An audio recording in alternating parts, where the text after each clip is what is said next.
Good afternoon. This is Chuck Morse. I am a student at Arizona State University, and I am doing a live video, taped video, I should say, on my PSA, which is to deal with the subject of how artificial intelligence may affect my career choice. And in this particular case, my career choice, or what my wife likes to call my hobby, either way, is doing online commentary and interviews through a live stream and then through a podcast. And if anyone read my written report, and I'm not going to go too into detail, but suffice to say that my ambitions to do this and to make it into a profitable enterprise and something where I could have some reach was short-circuited around 2018, 2019, when what I would describe, what Mark Zuckerberg himself has described as a censorship regime went into play. I ended up losing my YouTube channel. I ended up having my blogger canceled through Google, where I had 1,500 blogs. I lost my TikTok. And I really went into like a kind of a state of censorship. And the way it's done, besides outright censorship, which was to remove those sites, is through algorithm censorship, something that has been acknowledged on many sources, something that basically allows you to continue, but you're put behind the eight ball in terms of finding your content on Google and some of these other large and monopolistic platforms.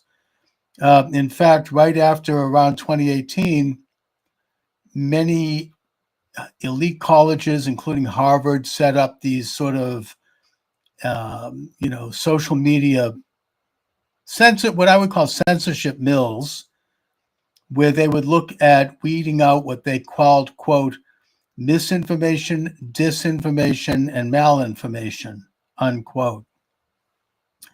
Now, I am all for actually weeding out those things, but we need to be careful to define those things in a way that does not weed out free speech and opinion, which is what has happened. We have to weed out people who are calling for violence, people who are calling for sedition against the government, people who are really disrupting our social fabric in that way. But what happened was it extended to mostly conservative opinion, also some far left opinion, I may note, that was deep sixed through these, what I again call censorship mills. I'll call out one in particular, the Shorenstein Center at Harvard. And that basically that is what I would argue un-American. I think people need to be free to express themselves within moderate boundaries of community standards, something that I have observed scrupulously. As a former radio talk show host, I always observed Federal Election Commission standards, FCC standards, never ran afoul, never had a report against me. I mean, sometimes I pushed the envelope a bit, but really never an issue. But I did have the issue in terms of online big tech censorship while observing those standards. So I argue that this is a problem.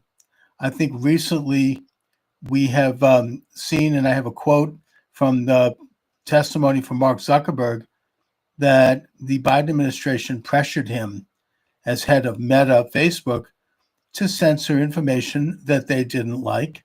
That's a matter of public record. And also it's come out that U.S. aid, which was just canceled, was financing media outlets here in this country and all over the world to promote views that they wanted to promote and to deep six views that they didn't like. So censorship is a real thing. And again, this is not the censorship of actual bad stuff, things like violence or whatnot, but it's censorship of opinion. And that's a problem when you have such power to control things like AI and algorithms in the hands of a few monopolistic entities such as Google, Facebook. I mean, Twitter has become different since Elon Musk purchased it, but it still has elements of that even now, although it did get a little bit better. So, what does one do if one wants to get into the business, as I have, among other things, of doing a successful online live stream podcast blog in this era of censorship? There are ways to do an end run around the censorship.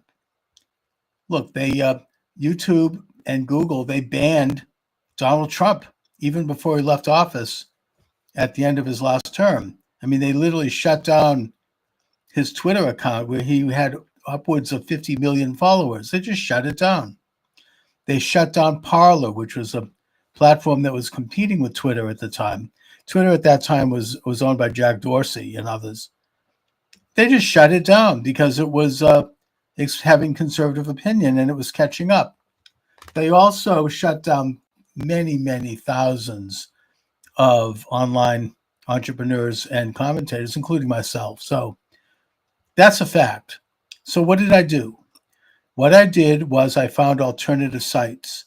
And what shows the greatness of our country is that the entire censorship regime did not succeed. In fact, Donald Trump made a comeback using alternative media. He created one himself called Truth Social. What I did was I found alternative sites to do my videos and to then transfer the audio into sites that would carry the audio. And I sponsored it by selling and offering for sale my books. I've written over 20 books on social and political issues, all published on Amazon Books. They do a great job. Doesn't cost anything, by the way. And I promote them through not only my own live stream, but also through getting interviewed on other stations as well. And I'll just give a couple of pointers. I mean, you could look into this for yourself if you want to get into this business. But I just want you to feel encouraged because there is a way to do an end run around the censorship. And with Donald Trump in the White House, regardless of what you may think of him, I love Trump, but you may hate him. It doesn't matter. The fact is that he is going after the censorship regime, and all people, left, right, and center, are going to have more of an opening to get back to what we should do as Americans, which is discuss and debate public issues without fear and without dealing with favoritism. What I've done, the first platform that I use, first of all, I do the whole thing, the whole show from my laptop. It doesn't cost a lot. I have a good laptop. I have a camera. I have a mic, which you're seeing right here. It's a Yeti. And I have speakers. That's all. I made a small investment in those things. And then I went on to this site called Restream.io. Now, Restream, you can do it for free if you do short videos. And you can link for free to other live streams. They have a whole list of them that you can set up. It's amazing. For a small cost, for a subscription, you can get storage. You can expand the number of live streams that you sign up, and you can expand the amount of time your videos run. I have a small subscription. So I go on there, I send a link to my guest. I might do a solo where I invite chats and even phone calls through Skype. But if I have a guest, I'll send them a link. They come up, we can see each other, talk to each other. The whole thing goes live on all of my live streams.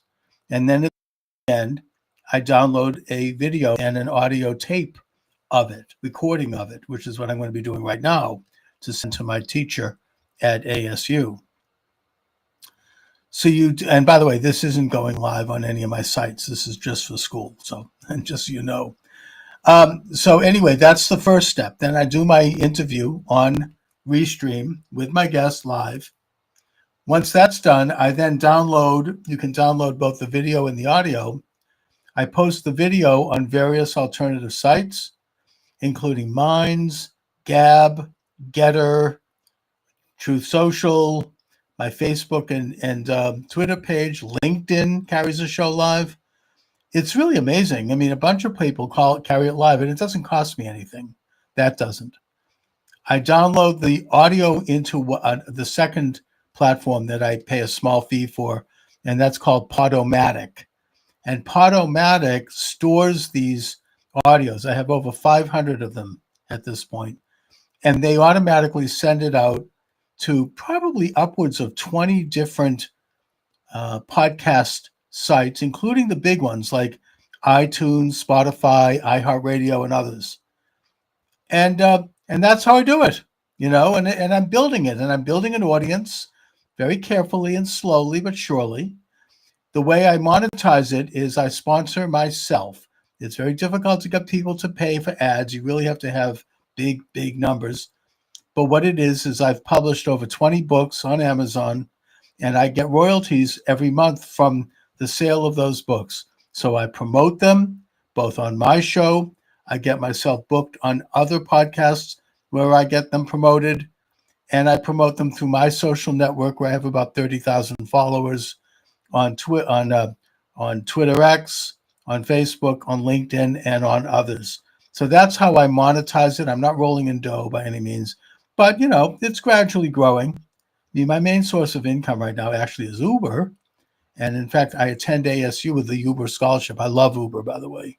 It's a fantastic experience. It's very much part of my my sociology field work, as it were. So anyways, that's how I do it. That's how I do the live stream. That's how I do the podcast. The third leg I'll mention is the blog. I don't go to Google Blog because I've been canceled there, but I do blog on Medium and on Substack, where I put up my blogs. I promote those through social media. They carry my videos, and you can get paid a little bit of money, particularly from Substack, if you get a number of followers or subscribers. Substack is a subscription. Medium, you just get a little paid if you get any traffic. So that's what I do. That is my approach to doing an end run around the censorship regime at AI. I hope that AI is more democratic in that these monopolistic groups will be broken up by these smaller groups, or that there may even be an antitrust case now with the Trump administration where they can be broken up in the same way that historically the Teddy Roosevelt administration broke up big oil and the Clinton administration broke up Ma Bell, all to great success because you then had smaller companies competing. And that really, to me, is one of the main solutions. It's a bigger subject, but that's one of the main solutions to AI censorship and to algorithm censorship. Anyways, thank you for watching, everyone. Chuck Morse here at ASU. Have an excellent day.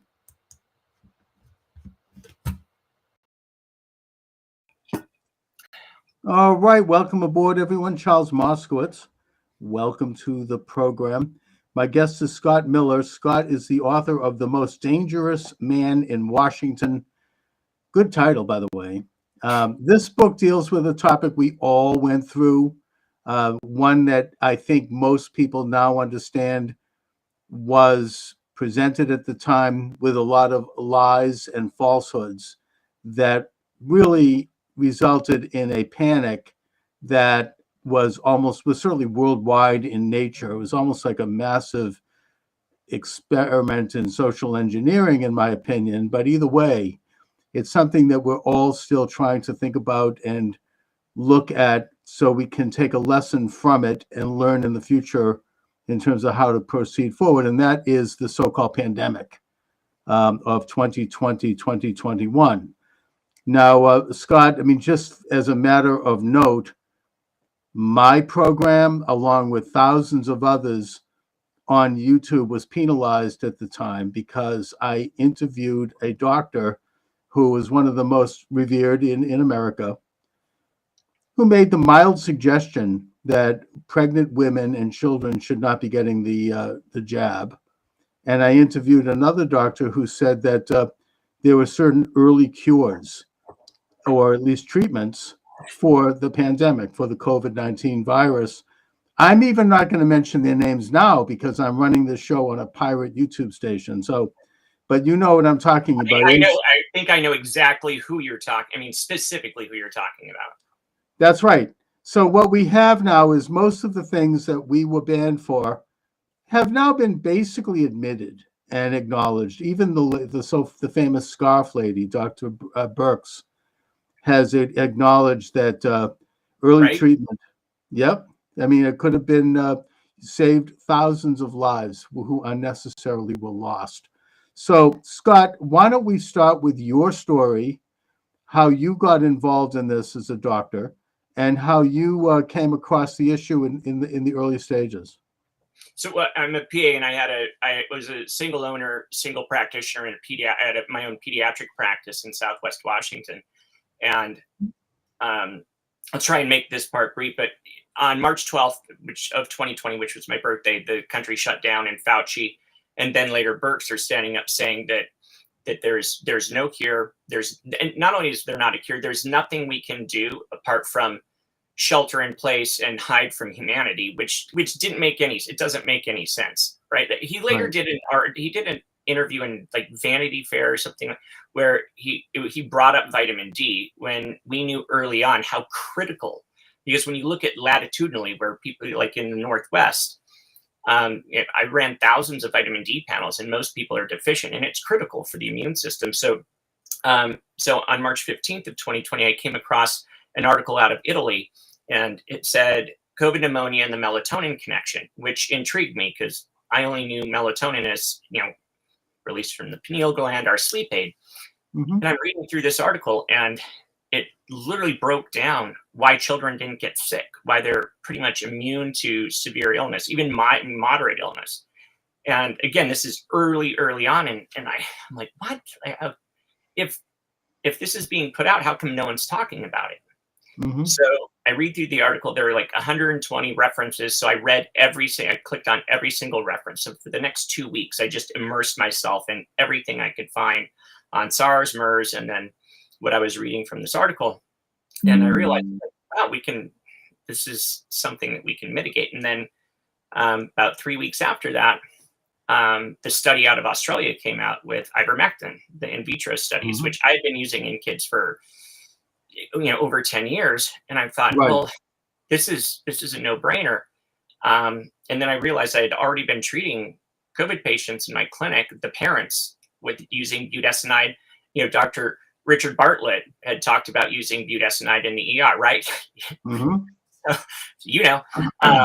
And the results I was seeing were astounding. And so it wasn't illegal to treat at the time. So I just started treating people. And what I was seeing was within a day or two, their symptoms were resolving.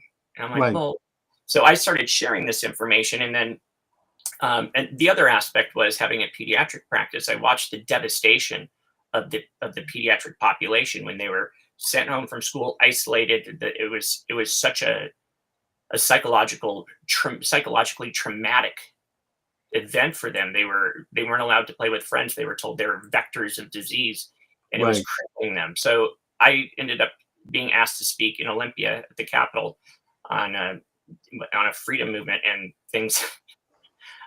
I got in a lot of trouble for that. And so anyway, so I had been treating, I think the first person I used ivermectin on was in April 9th of 2020. And it was immediate. I mean, the next day they were better. And it changed once the rollout of the shots happened, like towards November, December of 2020, January of 21. It became much, much more difficult to treat because Delta, But so it got to a point again. So I ended up treating thousands of people across the country. They're reaching out from every state. And then I ended up being asked to advocate for people in the hospital. And fairly early on, and I realized the doctors didn't care about facts. I would share information with them. I would email them information, and it hit me. Like, that's when I realized they kept using the word checklist and protocol. And I'm like, this is a problem. So we had to figure out different ways to get people out of the ICU and out of the COVID wards. And And anyways, all in all, what ended up happening was they considered what I was doing to be perpetuating the spread of a worldwide pandemic, and that I needed to be shut up. So they did an emergency suspension of my license. So you were accused of spreading a pandemic because you were using ivermectin? No, my words, my Oh, your language, language was, yeah, my that's language. right. Yeah, I was, I was By cautioning. advocating an FDA-approved drug that has been on the market since 1970 to treat viruses, your language was somehow spreading the virus.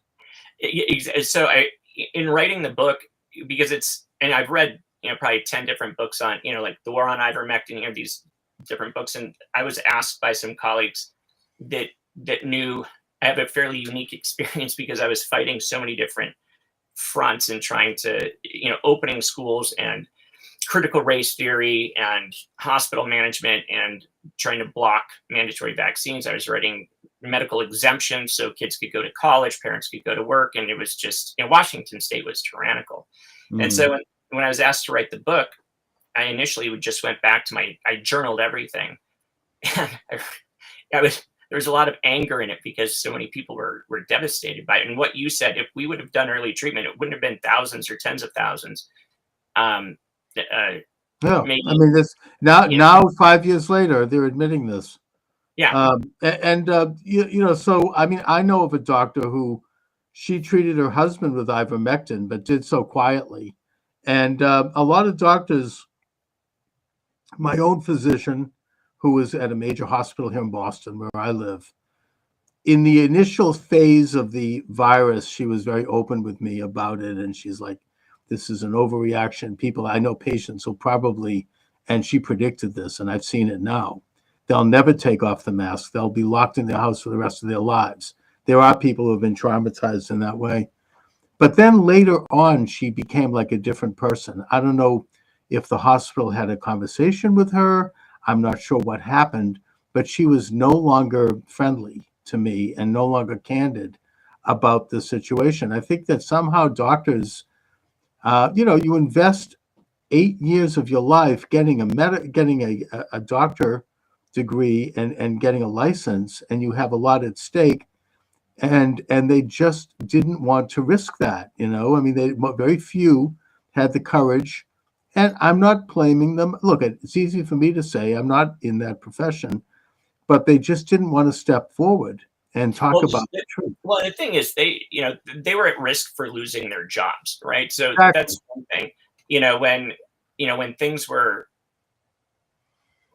at one point, I mean, I had so many complaints against me, not from patients, but just the hospitals, because, if I got somebody out of the hospital, they lost, $250, $300, $400,000. So it was stealing revenue from them. So when they suspended, I had a buddy of mine who was a surgeon. He said, Scott, you're pardon my language. He's like, you're screwed. I'm like, any way out of this? He's like, nope. Like 1%. He's like, no, they're going to take you down. And I thought about that. And this was mid 2021. And I just remember thinking, okay, it's probably true, because the heat was pretty hard. And I'm like, okay, Lord, if that's the case, let the cliff be high enough and my fall be slow enough that I can maximally treat people, before I hit the ground.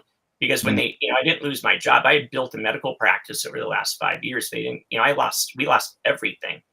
But in the process of doing that, we helped thousands and thousands of people. And so, yeah, you and a lot of very courageous doctors who really were able to stand up. But this gets to a real, I mean, and I admire your work. I mean, it's an incredible story, and I hope that people they get your book, which is The Most Dangerous Man in Washington.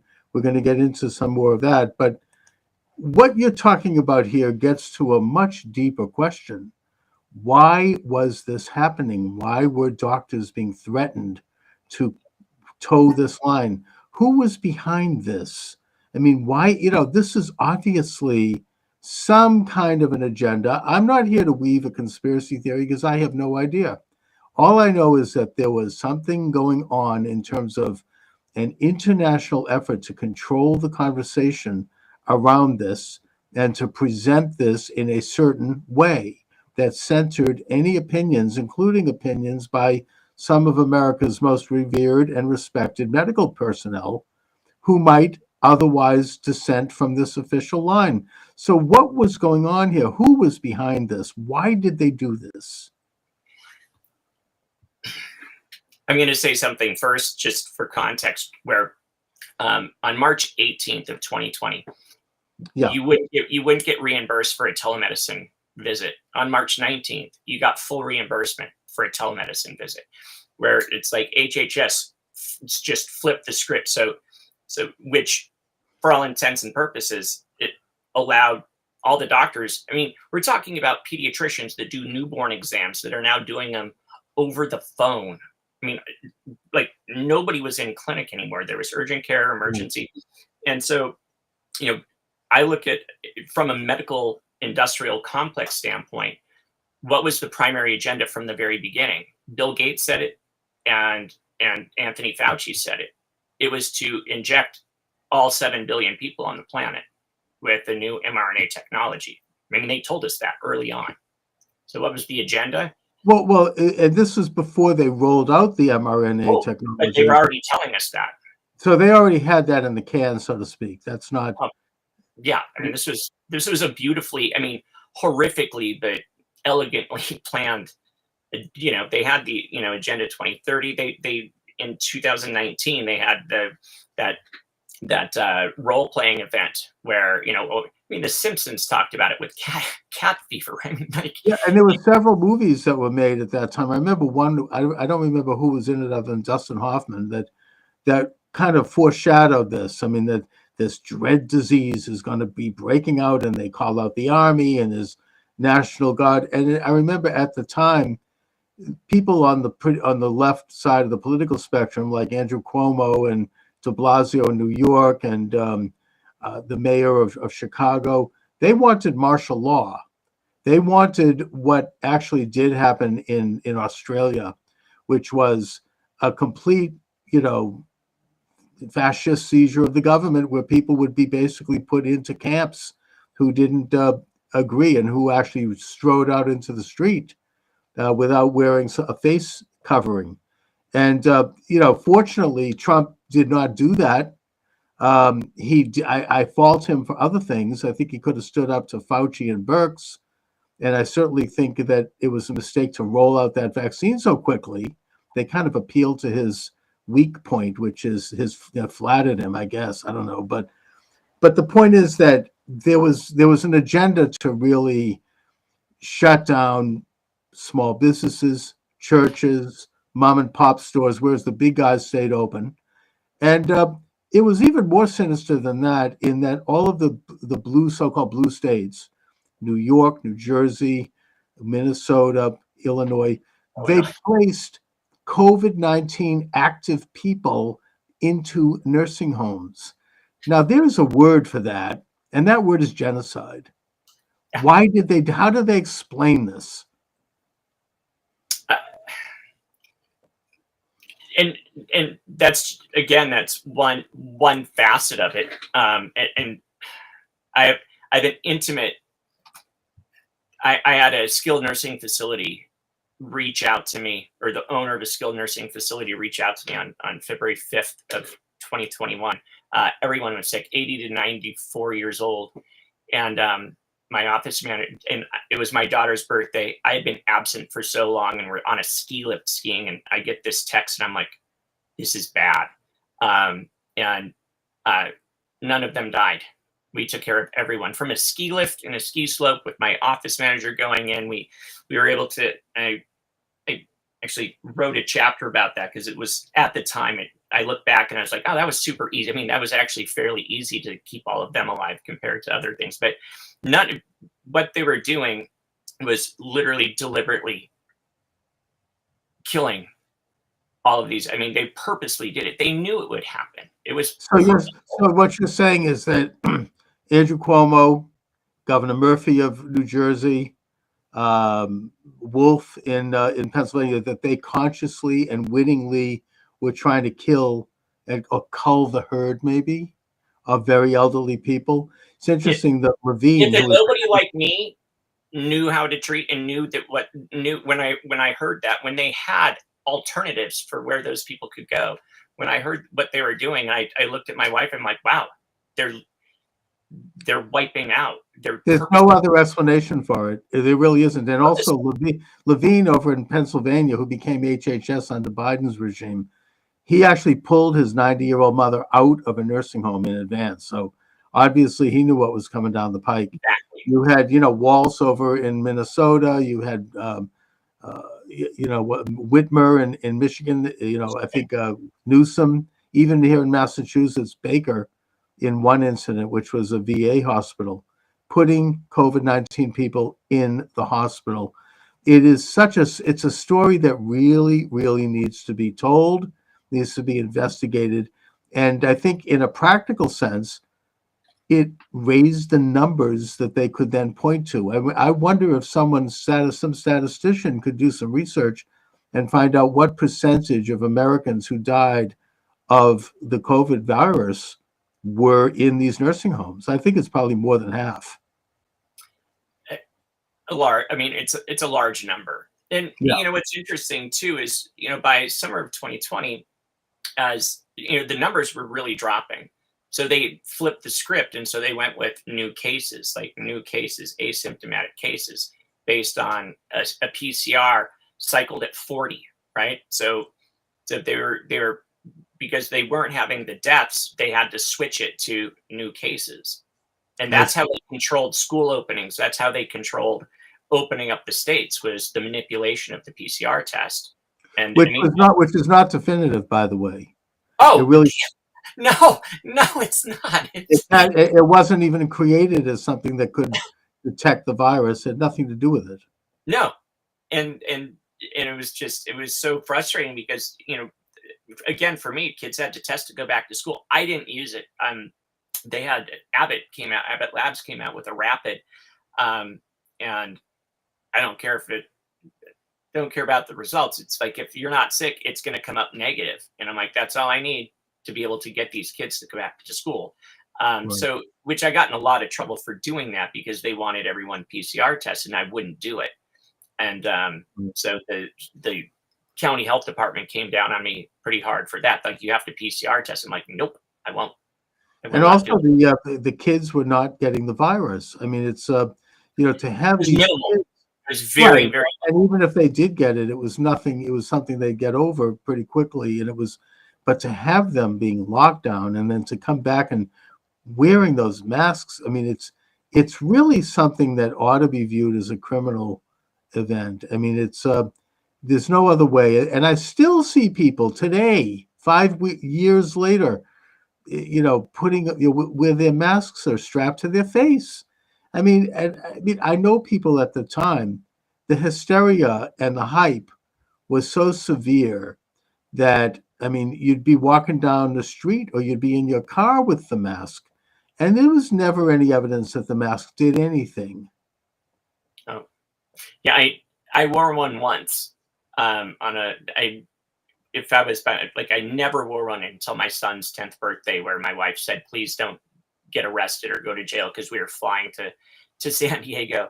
And so, I went through the airport. I got pulled out of line. I mean, some things happened, but we get on the plane. So I put it on, but I didn't make my son wear it.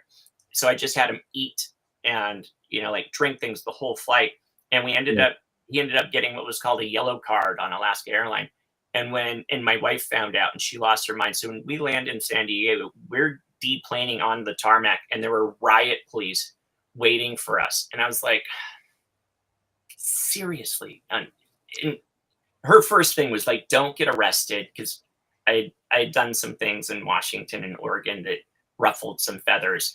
And so when we landed, I was like, oh, it was like, I looked at Shelly, I was like, it's because of you. It was like, it's not me. It was beautiful. Like, she went off in a way that only like a mama bear would do when she was like protecting. It was like, I couldn't have loved her more for her protection of what was going on and how they were attacking my son for not wearing a mask. But it was such a tyrannical thing. And and then it's like we sweep it under the rug and we move on. And because Well, you were quite brave in the way you operated. I will acknowledge that I did not have that kind of bravery, only because I was surrounded by people who I love and who are my family, who were complete devotees of this radical agenda, who believed all of it. And so, I mean, I had to kind of work with those people. I mean, and I listen, was, and I don't consider it brave. I just couldn't, because if so many people were looking, because I had a decent presence in the community, and so if I did that, if I put on a mask to, and I'm just saying personally for me, and because for in my position where it was so, there was such a hyperbolic thing on it, that if I put it on for convenience to avoid confrontation and somebody saw me do that, and then I'm speaking out again about truth and freedom, and just from a medical standpoint, because I knew it did nothing. well, for a while there, I think Fauci was recommending for a couple of days people wear 2 masks. Oh yeah, And and then, goggles, and then there was this special N92 thing. And, there was, I mean, my family was on board with all of it. It was a big problem. And walking to outside for a walk with the mask on, it was just crazy. And then, so then we bring it up toward the end of 2020, when and not to get into another subject, I'm not going to go there other than to say that the government did the largest junk mail in history with ballots. Okay, millions of ballots all throughout. Barack Obama, I forget who the congressman who passed away, and Barack Obama gave a speech in like June or July of 2021, where Right. he was talking about voting and voters' rights and the need for mail-in voting, and I was like, oh my! Like when I heard that, I was like, you knew it was coming down the pipe. Yeah, it was Right. like they're going to hijack this with fake mail-in ballots. Oh, it was the biggest mailing in history. Mail was showing up everywhere. People, I mean, we got half a dozen ballots. It was all over the country, all over the world, probably, that these crazy ballots are just everywhere. And not to get into a subject here, but 15 to 17 million of those ballots did not show up for Harris. Okay, what happened? Where did they go? Were they voters? I don't know. It's never been looked at. But the point of the matter is that at this time, when you had this mass mailing of ballots and where people were told not to go to vote, you had the virus on the wane. I mean, it was already on its way out. Things were starting to get back to normal.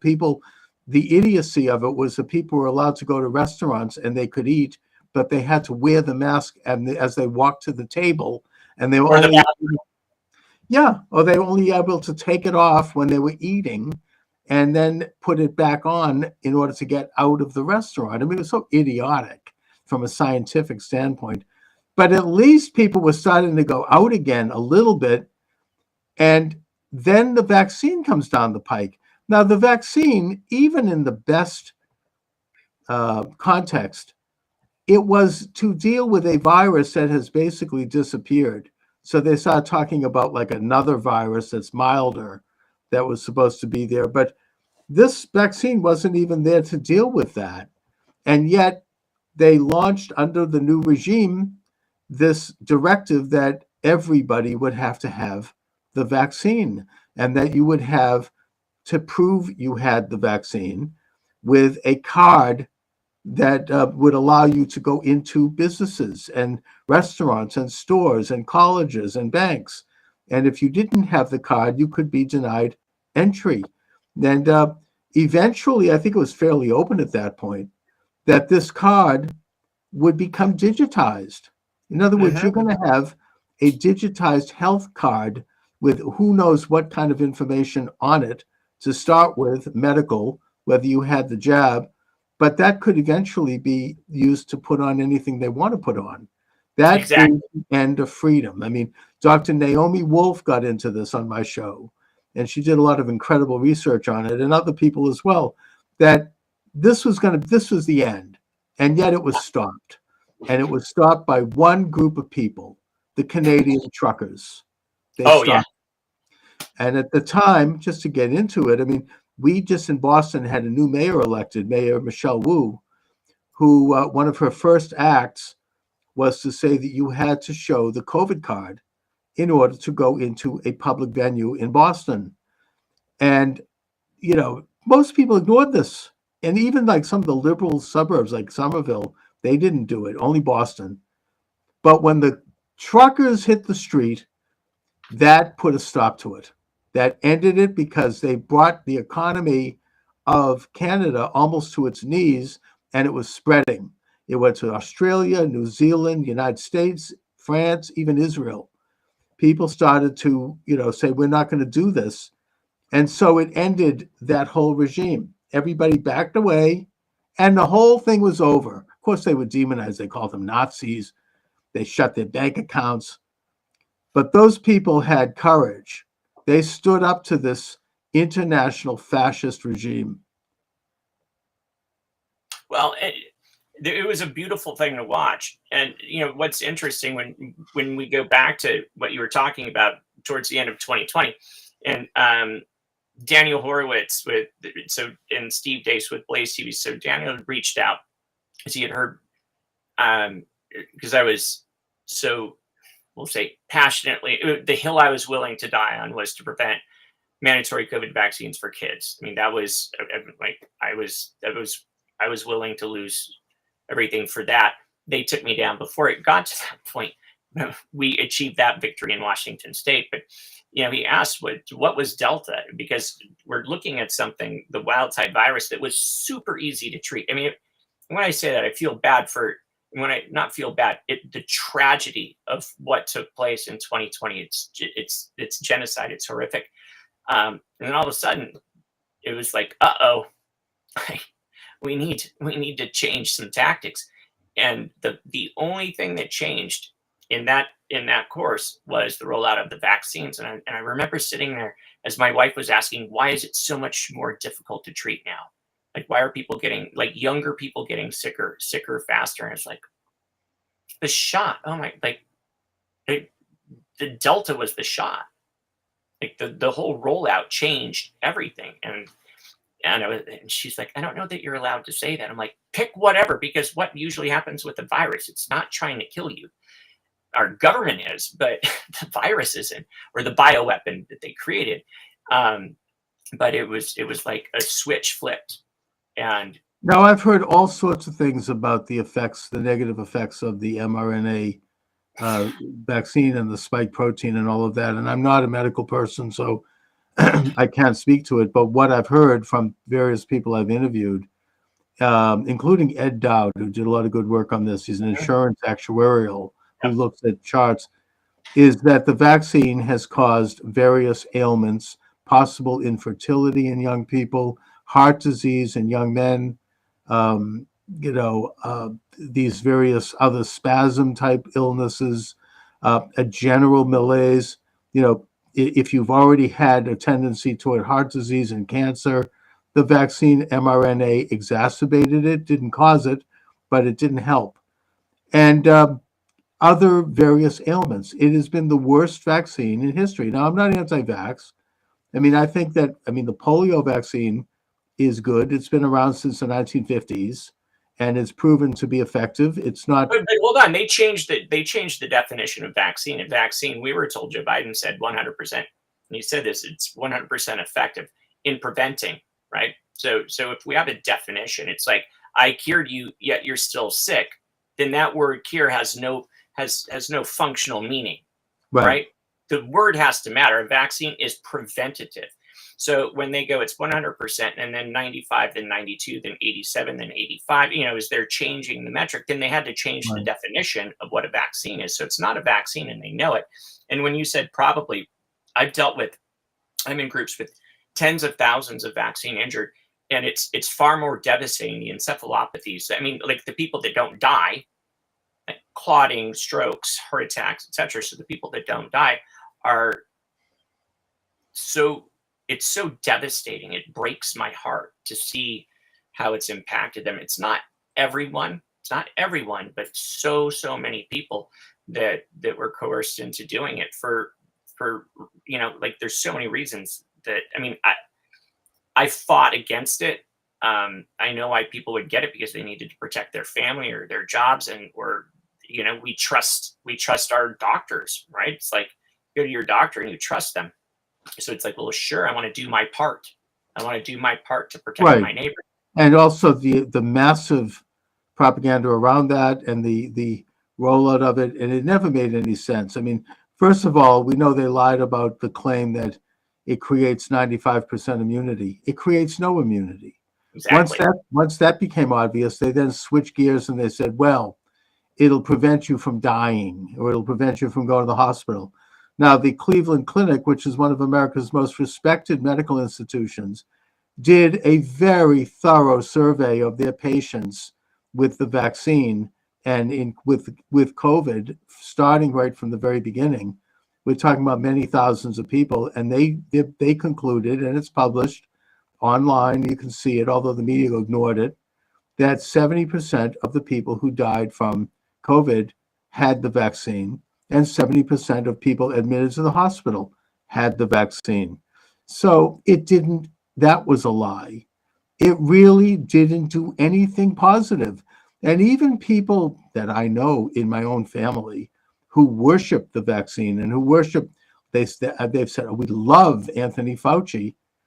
They're not getting the boosters, I've noticed, right? I mean, the CDC still says get your booster every 3 months. I don't see them running off to get it. People know that there's no positive element to this thing. It's They're still sheer pushing on babies and children. I mean, they're pushing it on despicable. infants, 6 month, 9 month, 12 month. I think about that. I try not to think about it because it breaks my heart. But It is yeah, absolutely the most loathsome thing to, first of all, I mean, to inject a baby anyways. I mean, now they do this. I mean, here in my own state, I mean, when my daughter was born, I said, there'll be no vaccines. I mean, she was prematurely born. I said, we're going to wait a couple of years and then we might do some of them slowly. And I was vilified. I mean, there's a religious exemption, which I took, even though I don't think that's anything real. But I'm a right-wing fanatic. And I mean, I had people coming in and yelling at me at the hospital. I couldn't wait to get her out of there. But I think that has a lot to do. And by the way, I was completely vindicated because one of the vaccines they wanted to give her like 8, turned out was pulled off the market 6 months later because it was creating some sort of a nerve disorder and damage in children. So, my comments on that is not, and they use scare tactics, oh, they're going to die, is, look, I mean, I'm not against vaccines. Eventually, my daughter did have several of them, but you have to be sober about it and make the right choice on your own, using your own intelligence and your own sense of reason. well, Don't and believe informed consent, right? Like, you need with no informed consent was given for any of the for COVID. No informed consent was given for remdesivir. No informed consent was given for baricitinib, like in the hospitals. No informed consent was given for tocilizumab. No informed consent was given for mechanical ventilation. They were just like, if you don't do this, then you're going to die, or we'll put you on comfort care while you die. Like, no informed consent was ever given to any of these patients at all, period, ever. And that's practicing below the standard of care. And every single one of those physicians, PAs, NPs should lose their license. Now, to get to the agenda once again, since you brought this up, I understand that there's a couple of whistleblowers on this, that hospitals were getting money every time they admitted a patient with COVID, and they were getting more money every time somebody died of COVID. Well, and they were getting bonuses for remdesivir as a monotherapy. So they would go in with, and I know this because, again, I took care of thousands and thousands of patients, and there were times where I'd have to send some of them to the hospital for imaging, not to get admitted, but for Uh-huh. imaging, and we'd get the imaging back, and they diagnosed them with COVID pneumonia. Yet we would see the imaging results, and it'd be evident that they had bacterial pneumonia. But if you go into the hospital and they call it bacterial pneumonia, then you have to add an antibiotic. So now it's not a monotherapy. So if remdesivir was given as a single therapy, they would get an extra bonus on top of what they were getting from. And by the way, remdesivir was proven to be very, at best, experimental, if not deadly. What had no benefit whatsoever. It's Right. an antiviral, and it's given after viral replication has ended. And pretty much, I mean, so many people. When I say so many, we're talking hundreds of thousands, hundreds and hundreds of thousands of people that was administered to went into kidney failure. And also, I mean, if you went into the hospital with a broken arm and you tested positive for COVID, they put you down as a COVID patient. Yep. When that's not why it's not why you were there. And Yep. At that point, also COVID itself, which is a real thing, by the way, it was not even in many cases even detectable. I mean, you didn't even know you had it. It was very mild. I think that even the New York Times has now admitted that the COVID vaccine was created in a lab in Wuhan, China. That's evident. I mean, it's just known. I mean, we knew that 4.5 years ago. It was a no doubt. The way that you look at the lock and key mechanism, so to have this zoonotic spread that's able to affect the nervous system, the cardiovascular system, so the blood vessels, the way the spike protein causes damage to the blood vessels, the way it causes damage to the lungs, the heart, the kidneys, the liver. You don't get some zoonotic change that's able to have that kind of broad spectrum damage to your organ systems. It doesn't exist. Like Ebola, it's a hemorrhagic thing, right? You don't have like 18 different mechanisms with which it destroyed the system. This was purposely designed. Right, and there was something about it about the actual mechanics of it that seemed unnatural. That people felt that there was something unnatural about having COVID. I had COVID. I mean, I felt it was unnatural. There was something weird about it. So that was a ubiquitous thing. Everyone said this is different across the board. Everyone said I had never experienced anything like this. Right, and so we now find out recently that the Anthony Fauci, basically even Obama, banned gain of function research at Fort Detrick and other places because he thought it was too dangerous. So Anthony Fauci and the NIH and apparently USAID, with a lot of money, was doing the gain of function research behind the back of two presidents, Obama and Trump, and doing it in China, communist China, our enemy. It's such a weird and strange story that this would have been cooked up there. Now, I guess that brings me, Scott, to the situation today. Are they going to do it again? Yeah. They're still doing gain of function research. In fact, right now, the Boston Globe says that Boston University has a facility where they're doing gain of function research right here in Boston. What's happening with this? I mean, what do they have in mind? But there was an objective that they didn't reach, and thank God. Like seriously, when I say it's not some euphemistic thing, like thank you God that there are enough Americans that got to a point where they're like, because we had every faction of media, like literally everything that they could employ. I called it the virus of the media because it was putting the fear in everyone, and it was like obey, and the way they did it was obviously clever, because when it's not. So most of the time, somebody isn't going to be able to say, I did something amazing for somebody else. Like you have to do something amazing for to be that. So when they say, all you have to do is this, all you have to do is stay home, all you have to do is wear a mask, all you have to do is get an injection, and you're a hero. You're a hero, not just for you, but you're a hero for your family. You're a hero for your neighbor. You're a hero for the community. It was brilliant. It was genius because it programmed people to think. And then for people that were like, I don't know about that, the ostracization of that. Oh my God, they were like Hitler. I mean, you were like a subhuman. It was kind of like what the Nazis called the Untermensch. They were like another class of citizen. Yeah, but the problem is they didn't win, right? Like there were some objectives that they met, but they haven't won. And when I say they, so whether it's Klaus Schwab. I mean, whoever's pulling the strings, but Right, who knows? But so, they didn't win this time, but they're no. waiting. I mean, they're Well, not. I mean, the truckers were able to stop the biometric card. They would have had that, yeah. and so they withdrew it for now. But they're not going to give up on that. I mean, that's I mean, the country of Sweden. I did a report on this in one of my classes. I mean, they did not do the COVID thing. They did not wear masks. They did not separate. And their COVID rates were about the same as Belgium, which did completely. It wasn't any different. It didn't matter. But they're still going to go ahead. I don't know what the next one's going to be. They tried monkeypox for a while, but nobody bought that because allegedly that only happened to gay men who engaged in certain practices. And so most people are like, okay, fine. I mean, that's not me. Or they're now talking about like another Bird bird flu. flu coming Yeah. out of China or something. Some kids, some young men ate a bat or something in Africa. And so there's this situation in the Congo.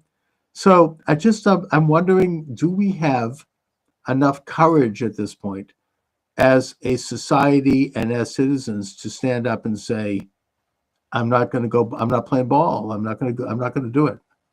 So they took us by surprise. It took me by surprise. I watched, you know, dudes in trucks with a gun in the back window with a Marine sticker get out and put a mask on. I'm like, no, dude, what the, you know, um, there's, there has been a reawakening, and um, I mean, they're going to have to hit us a lot harder. And I think there's several things. I mean, I if it weren't for my wife and my faith, there's no way there's no I would say I would say first of all, if it weren't for my wife, because she supported it, she backed me and she supported me. Understood. If she was going against me, or if she thought I was insane, or why are you doing this, then there's no way I could have achieved and helped the people that I was able to help. So it started with having that support, and then just I'm going to tell a super quick story because I think it highlights it. So I was asked to speak at the Capitol in Olympia Yeah. in May of 2020, and my wife was like, "Please don't go." I mean, like, we got into an argument about it, Mhm. and she was in tears. She's like, "You started your practice from I mean, I built it from nothing, and we're 5 years in, and we were doing well. It was one of the largest private pediatric practices in the county, and she's like, no good will come from this." And I was thinking, like, only like only good will come from this in the context that I can share what I know to a large group of people at one time, instead of just writing things down on a piece of paper and handing it to families and telling them to give it to their parents and their church family. And so I finally was like, okay, I'm not gonna get up and drive to Olympia. So unless God wants me to go and send somebody to take me there, I'm not going. And I go to bed the next morning at about 5:15 in the morning. There's a knock at the door, and a persistent knock at the door. And I get up and I go and answer the door. And two women are standing there. And they go, "Hey, we heard you needed a ride to Olympia." And I'm like, Hmm. "Seriously? Like, what?" It's like I was angry. I Right. was. I, I left a sticky note on the fridge. I was like, "Hey, love, went to Mhm. Olympia." You know, Yeah. The so march it's into Olympia. Yeah. and so it's not about it's not what we want to do. It's not sometimes it's what we're called to do. It's sometimes what we're Yeah. asked to do for a higher reason. And And sometimes it's hard to do it if you're in different situations like my own and others. yeah, But there are still little things you can do. There are kind and gentle conversations you can have with people without shaking their hologram that they're locked in. And just sort of introducing a couple of kernels of idea to people's minds, give them something to think about without, while working within this matrix that they're existing in. It's very well, difficult. there's a song by Zach Bryant called "Smaller Acts," because I've had colleagues say, "Well, we haven't done." I mean, like, with my story is fairly unique. And so they're like, "We haven't done anything remotely close to you." And it's like, it's not a competition. It's not a contest. It's Right. about doing this. It's like I don't care, like just one smaller act of kindness, one smaller act of moving the needle forward, one smaller act of gifting somebody that information or sharing something. It's not Right. how much have you done, it's that you choose to do it in truth and faith. One small act of subversion, really. I mean, one small act of like defiance.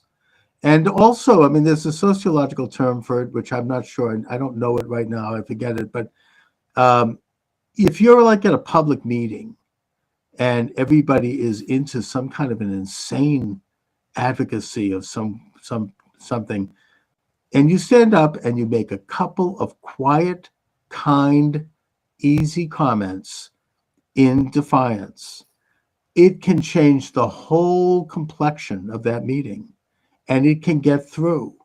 And if you do it carefully, you're not going to get too demonized. You might get shunned, so be it. But it can change the course of history. You can do that. Yeah, and it doesn't have to be just not in alliance with, where you just challenge. It doesn't have to be a defiant act. It's just No, challenging the just narrative. something and do it. I mean, it is defiant by nature, but you can do it in a way that doesn't. You have to be very crafty. It's kind of like the prophet Elijah hearing that small, still voice coming out of the cave. It's a very carefully crafted um, event that you can pull off without being confrontational. You can get a lot more done.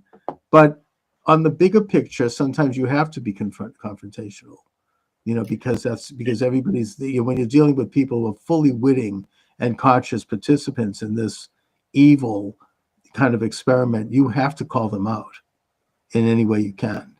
I mean, they don't deal in niceties, and that takes a lot of courage. And just understand what you're getting into and understand what might could happen, and you have to weigh and measure the effects. Well, I mean, you obviously sacrificed a lot, Scott, to do what you're doing, and it's an extraordinary story, and I admire you. I mean, you've made a big difference in the world, both in terms of saving people's lives as a doctor, as part of your calling, but also the society overall. Writing this book, bringing this out, these things do matter. Again, I mean, the book is The Most Dangerous Man in Washington. I was told it's good. I, it's, even my wife, her name is Shelly Don, and there's aspects that she can't read. Like she's like, I can't read this. I'm like, that's cool. But she was reading a chapter and she came out as I was sitting here writing, and she was like, what? She's like, Scott, what? I had no idea that's what you were doing. She was just floored. And I was like, really? And but she needed some plausible deniability, because I mean, we had death threats and people had shot holes through my office window. So it's like, like we had to, we were trying to protect, I was trying to protect my family from some of the stuff that I was being asked to do to help, just to help to make sure that innocent people didn't die. And so she was reading part of a chapter, and she's like, I didn't know that, because we got in an argument. She's like, and I withheld that information from her because I didn't want her to be afraid of some of the stuff.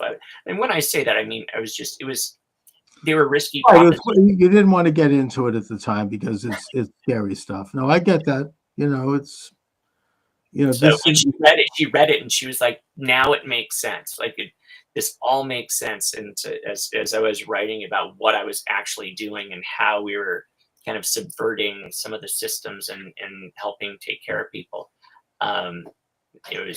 it clarified it for her. And it was just interesting, because that was a couple of years ago, and she was standing right here and she's like, why didn't you tell me? And I was like, love, you asked me not to. Like you told me not to. I was just trying to be a good husband. No, oh no. There are some things that I've never mentioned to my own. I'll take them to the grave. I mean, that I've done in terms of political stuff. It's just the way it is. It's protecting the family. So now with President Trump elected in office, and Robert F. Kennedy Jr. is the head of the HHS, the author of The Real Anthony Fauci, and people like Patel, and Dan Bongino, and Pete Hegseth, and this Jay probably one Bhattacharya, Dr. Bhattacharya at NIH. Bhattacharya. Yeah, I mean this is a gathering of probably the most consequential cabinet since Lincoln, possibly more so. And I feel hopeful. I hope that they understand their mandate and what they were elected to do. And it's going to take a lot of courage to go ahead and do it. Believe me. I mean, the people that their opposition, they don't play, they play for keeps. It is a very ugly fight. They still control the media, which is diminishing.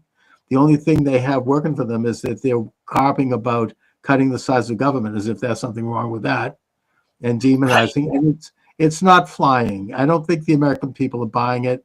It's people are sick and tired of all the lies and the gaslighting that we've had in this country, really starting with COVID. I mean, it goes before that in terms of the. It's what opened. It's what pulled the curtain back. It It's what was the big, revealed. yeah, it's the big kahuna in terms of lies. I mean, we Yeah. know they lied about, Trump's perfect phone call impeachment. I mean, that's politics. But Yeah. this one hurt people, and people died. People couldn't see their grandparents in the nursing home. And there's people lost their businesses. They've lost their marriages. They've lost their lives over this. And I think this one is Children not. couldn't go to school, right? Like children Yeah, who couldn't knows the hang long-term out with effect of that, on our children. I mean, yeah, I mean, I think that this one, it's not going to be so easy to drop this one down the memory hole. We're not, we're starting. I mean, I think we're just starting to really look at this and find out what the hell happened here. I hope that the heads roll. I mean, I mean, just personally, although if they want to have Anthony Fauci and them just march off with their awards and their money and let them just go away, that's fine. I'd like to see, I mean, personally, I'd love to see him hang. But, that's whatever. The point is that I think people understand who these people are and what happened more so than ever before. Well, listen, I look at, like 9/11 never forget, right? And it's like every year, 9/11 never forget. Yeah. Osama bin Laden. It's like Fauci, I'd Osama like bin to get Laden. the truth behind that Osama one bin too. Laden is a nobody compared. I mean, as far as a terrorist, Anthony Fauci is the greatest mass murderer. Or it's not just him, but he facilitated. He and Birx, Deborah Birx, is actually like her involvement in getting the states to shut down schools and businesses was far more impacting than Yeah. Fauci. I mean, she's the devil. She is such a sinister, devilish human Of being. course, And she how did have she's to. I facilitated should that. remind people that she did have to leave in disgrace early because she called for everybody to cancel Thanksgiving. Can't go to Thanksgiving. Right after that, she gets on an airplane, goes to her family Thanksgiving, big party. And fortunately, there was someone at that event that dropped a dime. And so she ended up having to resign the next day. But yes, I mean, these people are satanic, in my opinion, every one of them. I mean, putting There's people in certainly no nursing homes, light in their soul. but the what? I said there's certainly no light in their soul. No, these are people who have no conscience. They are dead to, they're like walking zombies. I mean, it's absolutely despicable. And of course, they've always been with us. They've been with us since Mephistopheles. I mean, but the point is that now it's never before have they come out so openly and so brazenly. And I think that enough people see it that they're not going to forget it, and that we're going to continue to expose it because it's every generation deals with this, and Yeah. it has to be called out and called out very carefully and very thoroughly. Anyway, And I think Scott, yeah, yeah. And listen, thank you so much. And thank you. yeah, so since and I'm gonna plug the book a little bit because Please, yeah, hold it up. I didn't mean that way. No, why So not? It's a yeah, great so The Most Dangerous Man in Washington, book. and again, that was the Attorney General's office. I was just a regular dude trying to care for my Right. my community. So I'm honored that they said that to me. But it's like I said, I've had people say it's like a relation because of how my wife and I had to navigate the challenges and the struggles that we had. And I wrote quite a bit about it's not a political book. It's not a book against the medical industrial complex. It's a book about a nobody like me that was just simply caring for children that got thrust into a situation that I never could have possibly prepared for, even thought that it was like, God, like seriously, why do you think I can take these on? And the stakes just got higher and higher and more challenging and more challenging. And it's I admire, I admire what you've done, and you're thank you. like the Minuteman standing in the breach.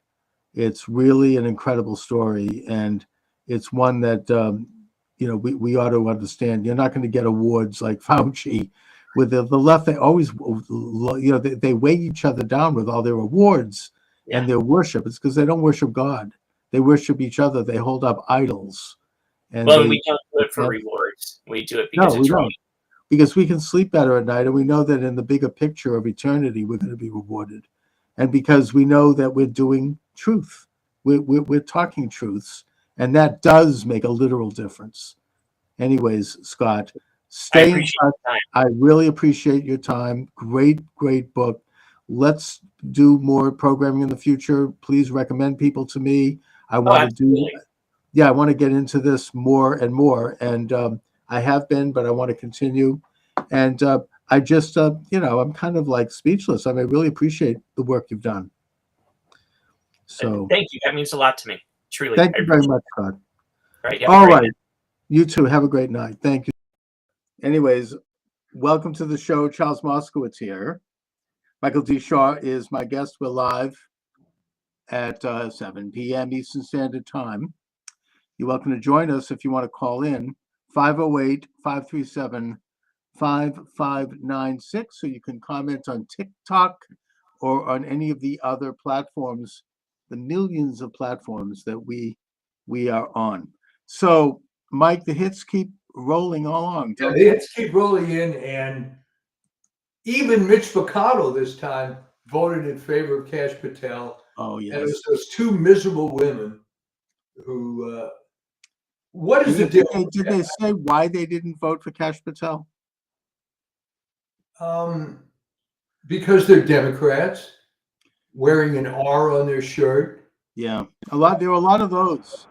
They're in Texas and they want to win, so they register as Republicans. Yeah. They get the R, and then they're in there, and it's pretty bad. I mean, to the point where I think that in Texas, they've turned the House of Representatives there over to the Democratic Party.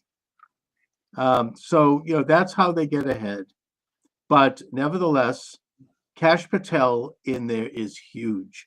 That is going to revolutionize the FBI in a I way believe that that's the last of the significant it appointments. is. Although they're trying to take out a couple of lower level people that are also important. That Bridge Colby, apparently, who is former CIA Director John Colby, who died under mysterious circumstances, I may note. That's his grandson, I think, or his son. And he's kind of a he wants peace. He's not a war hawk. He's not Oh, a chicken no. hawk like all these other people. Yeah. So they're trying to take him out quietly. But the main people are now in, and the government is now in session and constituted, and they better get used to it because they're going after everything on all levels, political, economic, and cultural. They're taking it all on. It's incredible. I never thought I would see this. This is a counter revolution. It's really the first time that anybody's, probably since Wilson, has stood up to the Fabians, who have been running the establishment and the culture for so long. I mean, they've taken over the Kennedy Center, Yeah. right? I mean, I think that Steve Bannon noted that the Kennedy Center is almost like their high church. And not only have they taken it over and fired all these people, but as has been the policy, they published all their salaries and they're making millions of dollars. Yeah. To do what? You know, Well, President Trump today. I feel very bad for your native son, JFK, because the currency has been so devalued on whatever his legacy was. Well, it's been revived by RFK Jr. Yeah. Well, that's a good point. But I mean, he's cut of the cloth of the old Kennedys. yeah, You know, a straight moralistic Irish Catholic, you know, Boston guy. You know, he has that thing. His father had it. JFK had it. Teddy, of course, flushed it down the toilet. yeah. But they, and then of course JFK Jr., who was such a playboy. His daughter Caroline, who's a valley girl with a big mouth, what it amounts to. The grandson, what is the deal with him?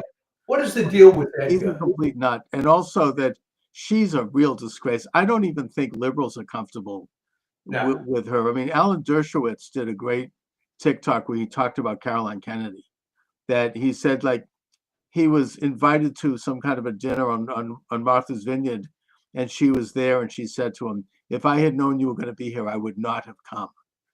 And just so, you know, such a hack. And then he was on an airplane and he ran into her husband, Ed Schlossberg, whom he knows. He's known these people for years. And he did the shun thing. He looked at him like he didn't exist, wouldn't talk to him. Why? Because he took on a case that was mildly supportive of President Trump. It's not, you know, those are the real Kool-Aid drinkers. I mean, that's hardcore. Well, it's absolutely, Chuck, a Kool-Aid drinker, because at least if someone were the one doing it, you understand. But if you're a generation removed and you're not actually doing anything yourself, and you want to be identified somehow with this movement, I mean, it's a joke. What do you? I mean, look, it seems to me that the Democrats really are just digging in, and they're just now they're opposing these great government reforms. I mean, this is something that, you know, traditionally. I mean, I'll give the example of the Social Security thing. I thought they cared about Social Security. 25 million people over the age of 100 collecting Social Security checks. I mean, and they're trying to deny this. They don't care. They say, oh, it's a computer glitch. I mean, what the heck? This is one of I have a list of about 10 cliches that my family is getting tired of hearing. And one of them is, the worse it gets, the worse it gets. So you would think that after this barrage of bad publicity, the Democrats, maybe some of them, would change their tune. But no, they dig in more. And you'll find this. What's another example? The Snow Woke movie. They dig in, and it's getting ratioed, and they just and they're now attacking people, and the actress is like sneering and yelling and spitting at anybody. And it's are they that like completely tone deaf? I don't know. I mean, I think that the money spigot is being shut down. You know, the corruption has been there. I mean, the corruption's always there, but it really started going back to Wilson. But you're talking an industrial scale. Oh, that's right. I mean, under Biden, I mean, it's unbelievable, but it's never been addressed, and it's grown and grown every single year. This sort of informal, technically legal, but highly shady and unethical transfer of huge amounts of taxpayer money, which are funneled into these, at least in modern times since World War II, into these NGOs. Well, even that, Chuck, is a misnomer now. I mean, an NGO used to mean non-governmental organization, which was some sort of private group that had in it, but it's all government money.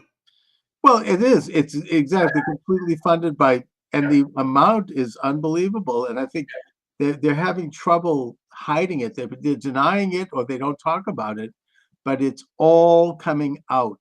I mean, the huge sums of money that were funneled through these corrupt, you know, the USAID, which Yeah. served as a money launderer, basically. Now, I'm not saying they did anything outright illegal, but what they would do would be they would transfer these huge sums of money to these NGOs, including George Soros's NGOs, where he took, I think, a quarter of a billion. I think it was what is it? A quarter of a I don't know how much. Quarter of $1 trillion. I mean, what's a billion? Between friends, I don't know. And he then funneled it into the most un-American, the social engineering agenda of everything, transsexuals, revolutions, open borders, whatever they're into, they just kept funneling taxpayer money. Now, I had to talk about this with someone who says, oh, well, I think those things are good. Fine. Open your own friggin' checkbook and write a check to them. Yeah. Does the taxpayer have to pay for this?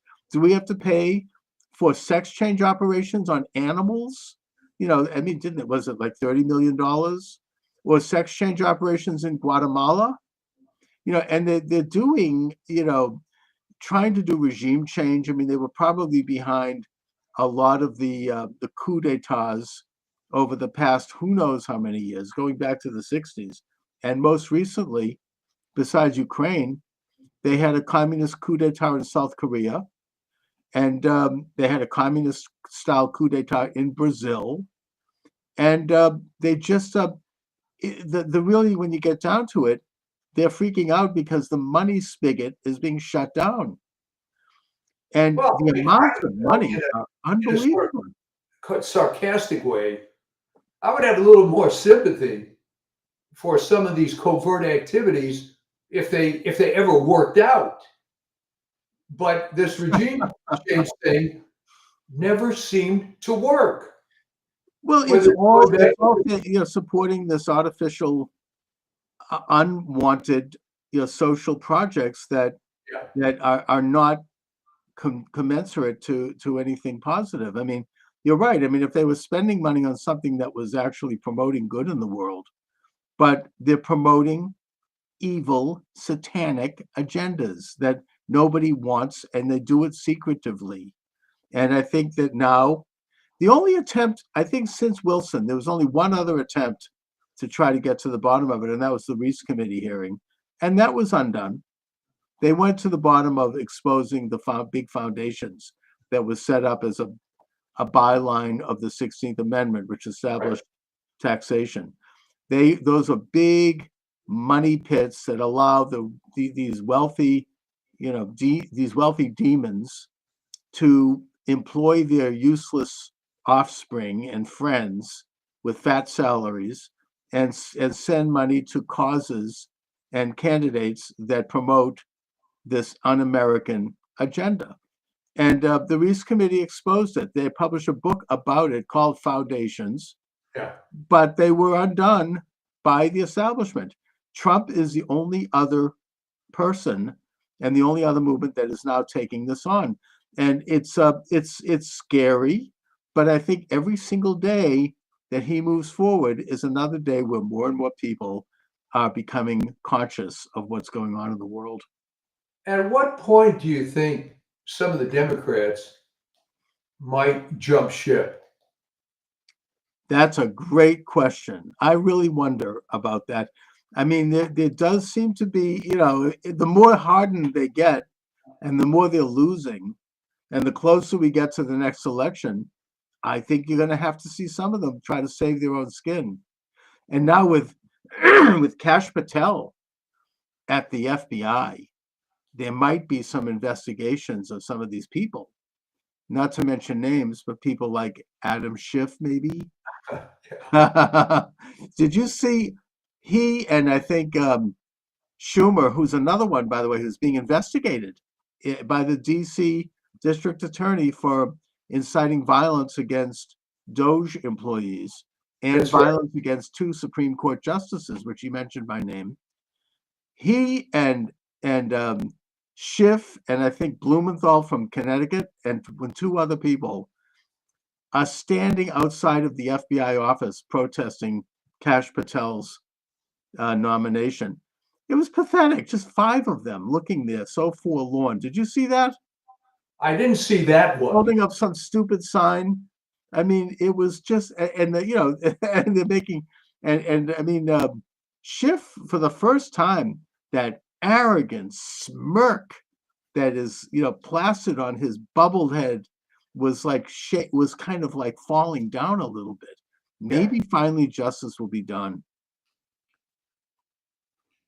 It's well, you know, these people have been around for a long time.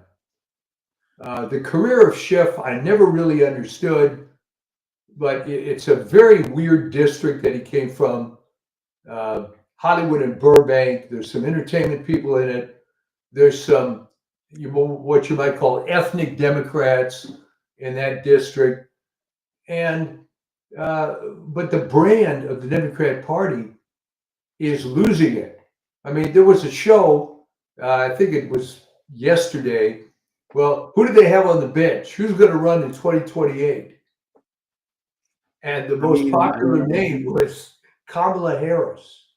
Oh my God, good. I hope they do put her up. That would be hilarious. Maybe she could take Hillary as a running mate. I mean, it's pretty bad. I think it's going to be very interesting as more of this fraud gets exposed. At some point, people have to get on board. I mean, as the rats leave the sinking ship. I think so. Try to create a narrative. Well, you know, I was against this, but I was a singular voice and I couldn't do anything. But so far, we haven't heard any of that. No, but you know, Trump's moving forward.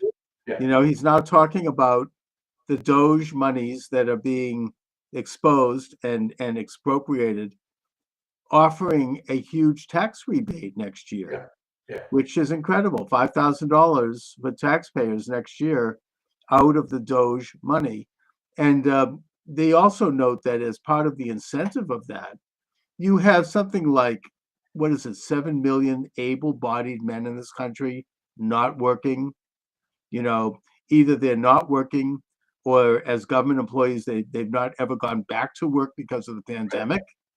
And they probably pulling down salaries, not anymore, but, you know, it gives them an incentive to get a job and to start to file tax returns so they can participate in this little boom. It's true. That's good social engineering.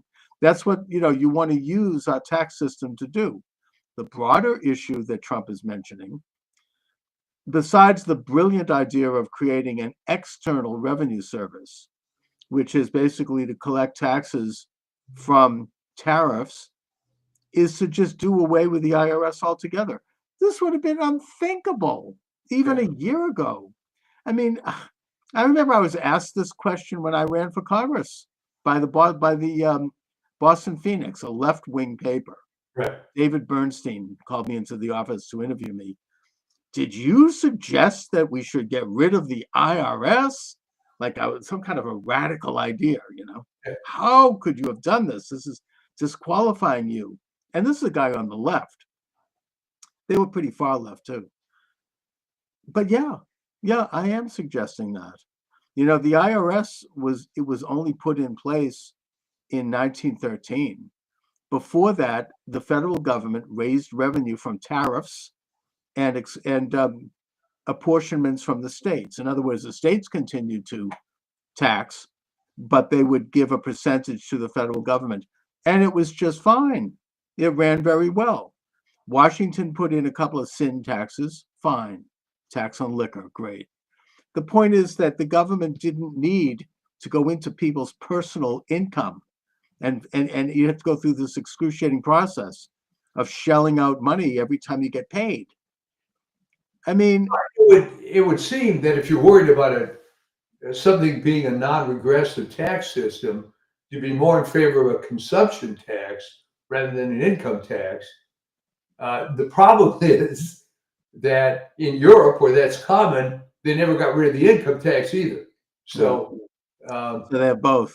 They have the VAT tax and the income tax. Right. Well, but Europe is now going to be stuck on its own petard because they're going to have to, you know, they're going to have to pony up for their own defense, and they might have to get rid of their, you know, 3-month paid leaves and their, you know, their social health system, which is all And, free, and because it's retiring all under subsidized by 58. you and I. Yeah. So, I mean, Trump is moving forward with that. He's like, Europe needs to come together, and they have a direct interest, for example, in Ukraine. And so they need to come together and figure out how to help Ukraine because we're pulling out. And he's doing a direct negotiation with Putin to improve relations with Russia. That's something that the left supported back when the Soviet Union, which was really bad compared to Putin. Not that Putin is some great figure, but that in those days they loved Russia, right? Remember Gorbachev? I mean, oh my God, they were like heroic figures. We could go back to Lenin and Stalin. But now with Putin, Trump is being very realistic. Let's have peace with a nuclear power that controls, about a quarter of the planet. And let's, have peace in that region. And all of this hysterical stuff I'm seeing about, well, Russia's going to conquer Europe and they're going to be like Hitler. No, not really, because Russia was not able to defeat Ukraine. I mean, I support Ukrainian nationalism, and Ukraine has held its ground. I mean, they've lost some territories on their borders, but Russia has not been able to defeat Ukraine. How are they going to end up attacking Poland, a much bigger country with a much bigger army, or Germany? I mean, they're not going to conquer Europe. They've proven that they can't. So, I mean, that whole argument is absurd. And so Trump is saying, let's end the fighting and let's stop the killing and the meat grinder where you have thousands of people killed every day in a stalemate. Ukraine is not going to get back its territories because they haven't been able to do it.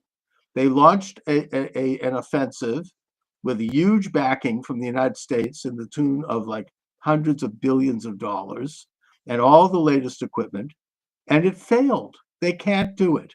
I think they got like a couple of football fields worth of territory. So it's over. They have to come to peace with Russia. And well, of course, it was a money laundering scheme, endless fraud. this should now you see the apologists coming out when Zelensky suspended elections, and now he's got support from Starmer in the UK, who's going back to during World War II, Britain suspended elections for a while. And the result of that was when the war was over, immediately, the first thing they did was get rid of Churchill. Yeah, they dumped Churchill even before the war was over. Yeah. So, once I mean, they had the ability to vote again. So, that's an interesting topic because then you see people posting, well, even during the Civil War, we had an election. Well, not really, but technically we did. Right. I mean, I know what they're getting at. During the Civil War, Lincoln did suspend elements of the Constitution in the guise of an emergency. That's true. However, I mean, it's Zelensky is shaking down the world, and who knows where that money is going. He says that there's $100 billion missing. I mean, really. And I heard Trump today speaking at an event at one of his hotels, and it was carried in the CPAC convention, which I've been listening to. And he was brilliant, and he went through a long list of monies that were spent on all these weird things. I mean, he kind of hilariously mentioned that, what does he say, like $20-30 million spent on putting on a play in Iraq. Like I think it was like Sesame Street. He goes, look, I was in television. I could have done that for $50,000. Right?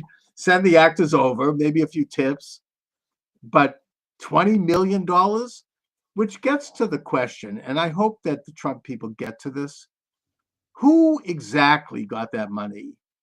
And what did they do? I mean, it's obviously going into someone's pocket. We need to know who.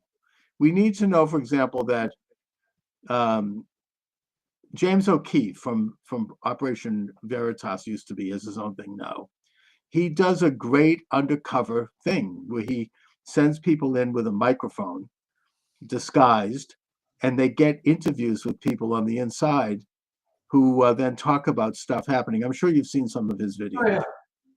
And he has this guy at a very high level in the Department of Education, I think it is. Oh, no, the Department of Environmental Protection, the EPA, saying that Biden, in the last miserable days of that regime, was, as he described it, throwing gold bars off the deck of the Titanic.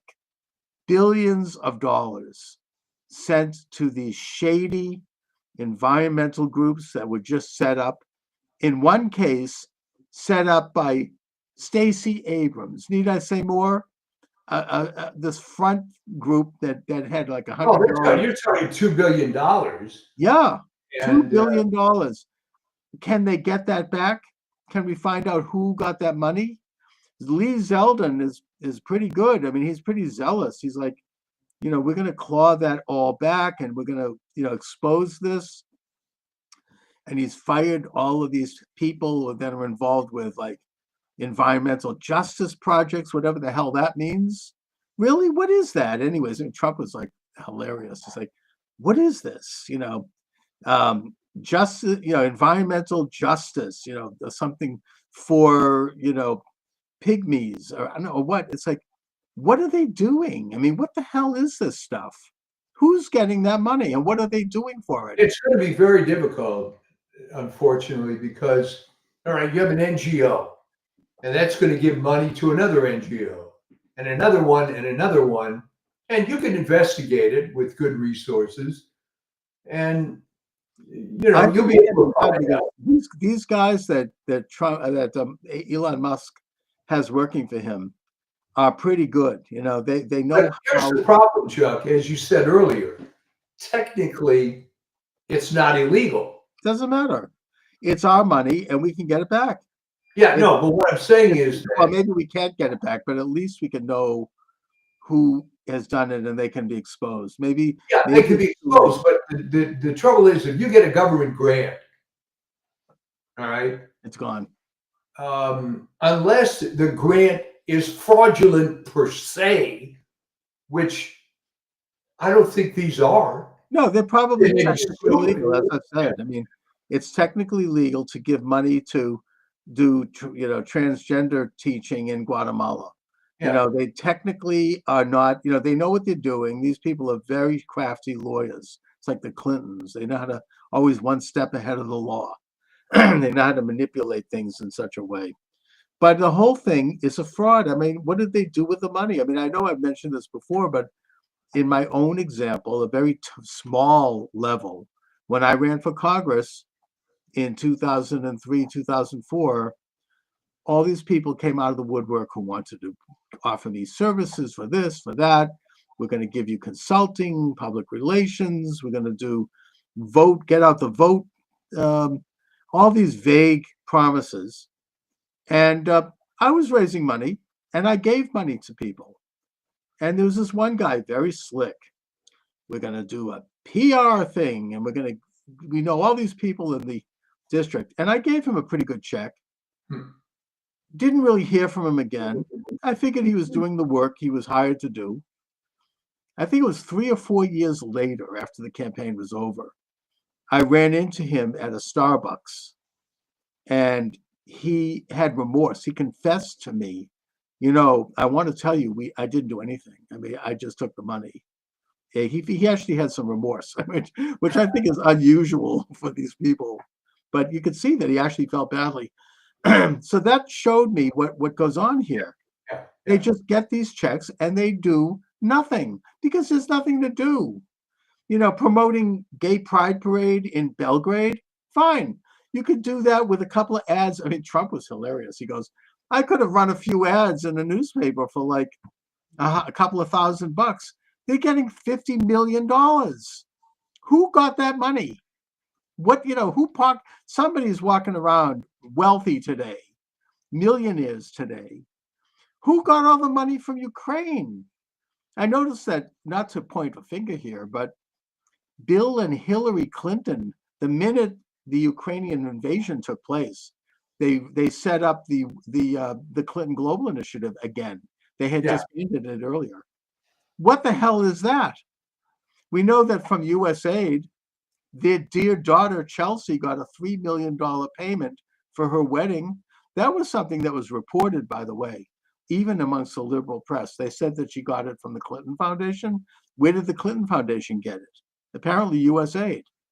She got a $10 million check to buy a mansion. How much did all of these people get? I mean, Trump alluded to this, but he said, I'm not going to get into names because I don't want to embarrass people, but it's all going to come out.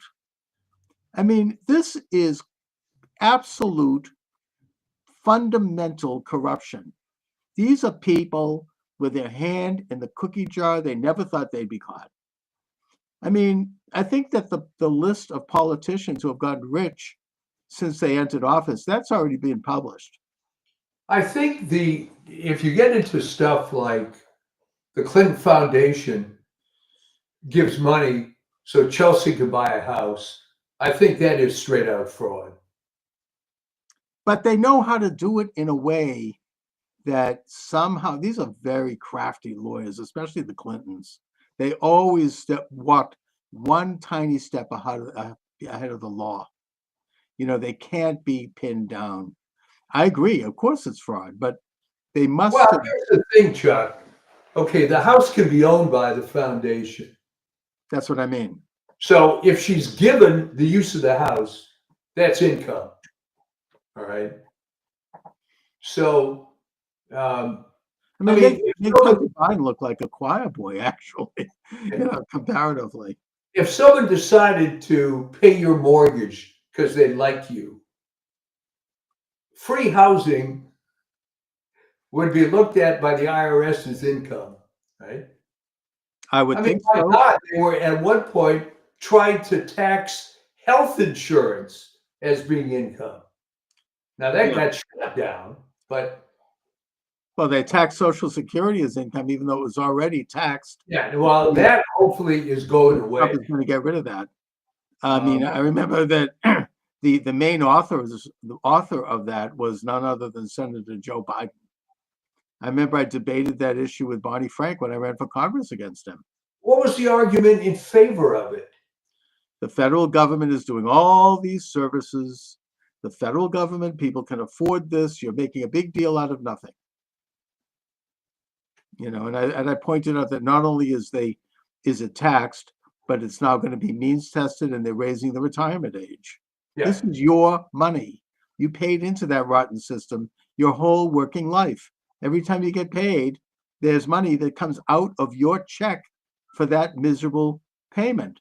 Well, now, here's the best part as you personally approach that age. All right. The biggest scam, and I mean, I haven't checked their website recently because I'm well over the age where it matters. Right. All right. Technically, most people can qualify at 65, but you can't be working.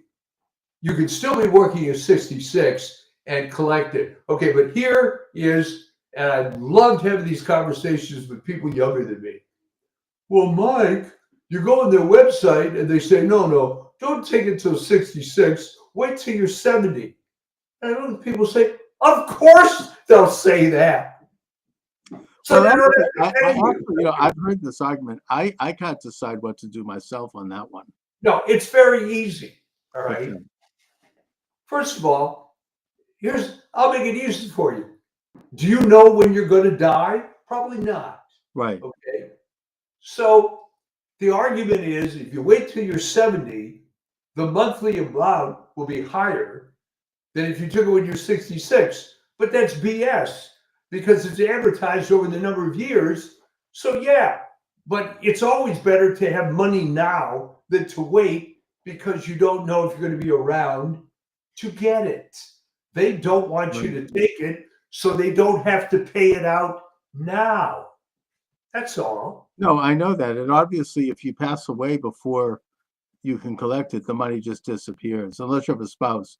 But, you know, it's kind of, we could debate this issue. I've debated it. The bottom line is that if it was a private system, it would do a lot to alleviate poverty in this country because you would actually have an interest-bearing account that you could retire on, and if you pass away, it goes to your heirs. That's a great way of reducing poverty. Whereas right now, there's no interest income on it. They decide how you get it, when you get it. And if you don't make it, nothing happens. It goes into the ether. So, I mean, the system is a scam. Even FDR, who set it up, didn't think it was going to last forever. He thought it was a temporary thing to deal with widows and children in the Depression and in wartime. Well, I mean, he made a good bet, didn't he? Because you started collecting when you were 65, but the average age of death was 64. So Right. It was a good bet. Yeah, I mean, exactly. It was, and then they expanded it with DDI and Yeah. DSI, and it's become very corrupt, like all of these agencies that now Musk is going into each one of them. He's going to Well, go Musk is trying to identify the Revolutionary War veterans that are getting payments. in. people- Oh, I know. I think there's people there's over one that 300 precedes years the old. Constitution. Yeah. I mean, actually, they're like 300 years old. So, right? I mean, it's now the New York Times did an article trying to debunk this by saying, well, this is all part of like an old computer system, the COBOL system, and that they're not necessarily getting money. I mean, they should be on this. The only reason they're not is because they don't want Trump to have any credits. They don't want Trump to win. It's still the old, Trump hatred, Trump deranged. It's so bad that I just read an article saying that these two astronauts up in that station, who are stuck there, they're there because Biden spitefully would not let Elon Musk go up and rescue them. Oh, yeah. Yeah. So they went on a space mission that was supposed to last, I think, 2 or 3 weeks, and they've been up there for, I think, 5 months.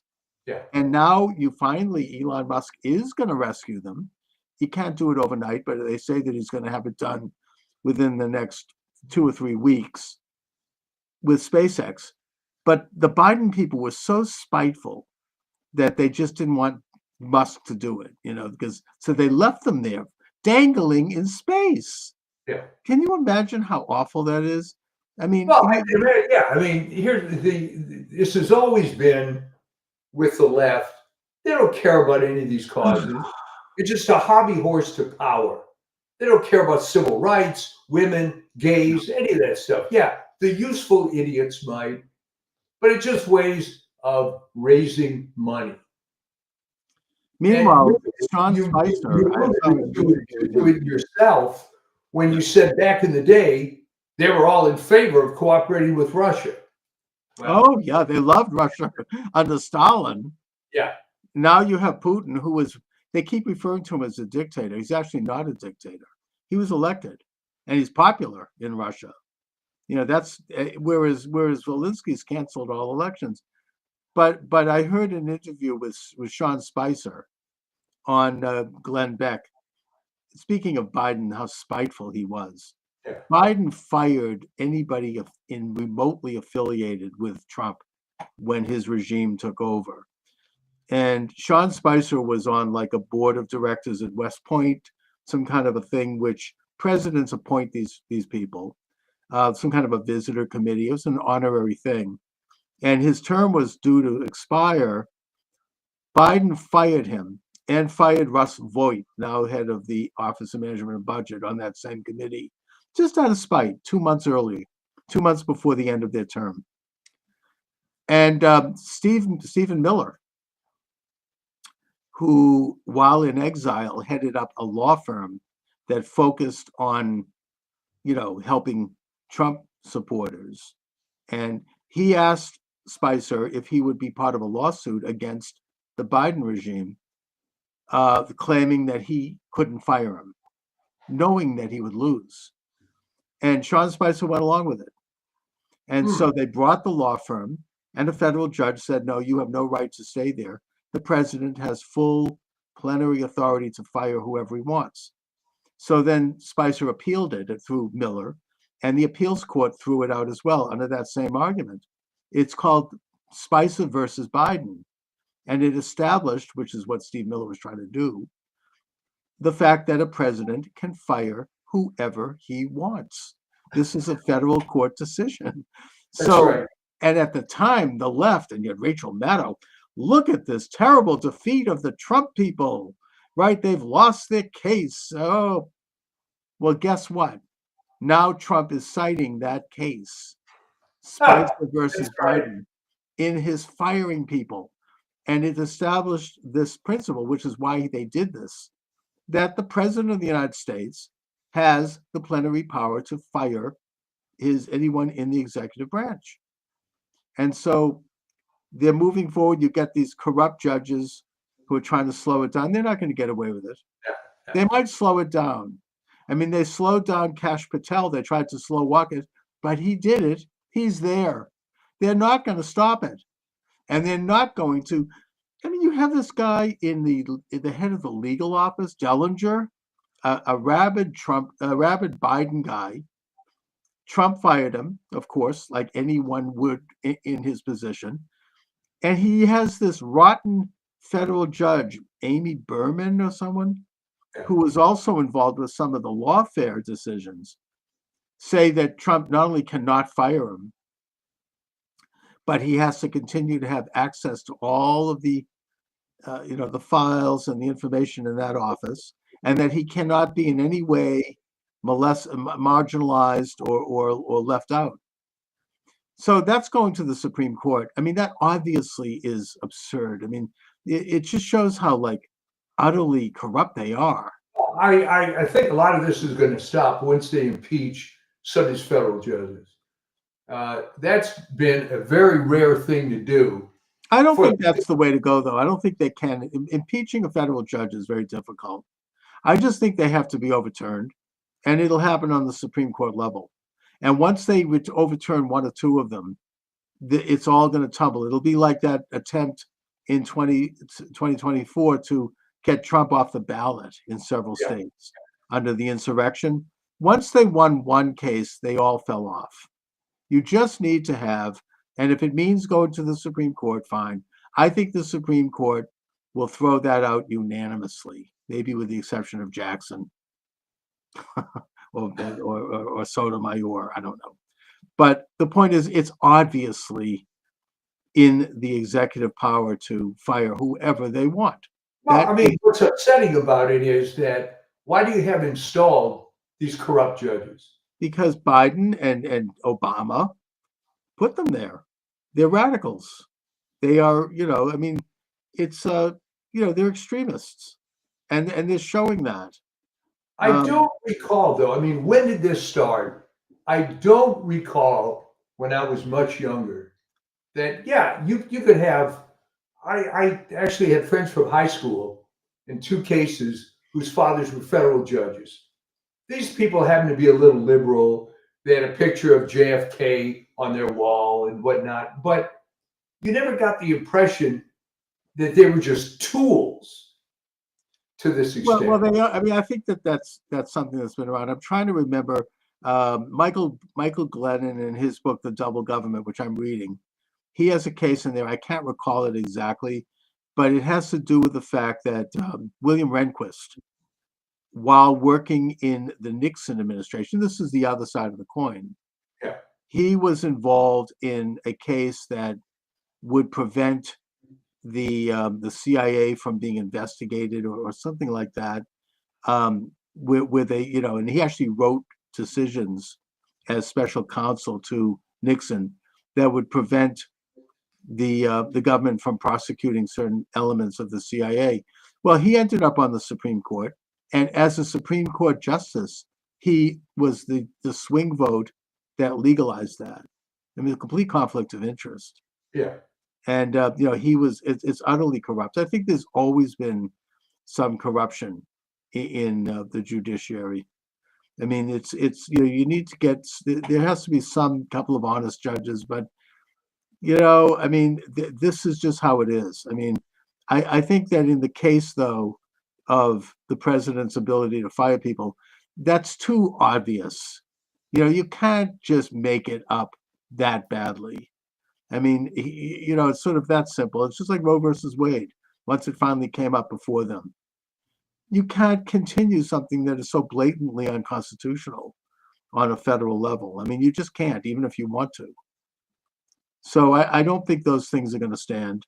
Unfortunately, it's going to slow Trump down a little bit, but it's all good because the first term they were embedding enemies within every office of his administration who were trying to do everything they could to slow things down, and eventually to try to impeach him. The classic example is the Vindman brothers.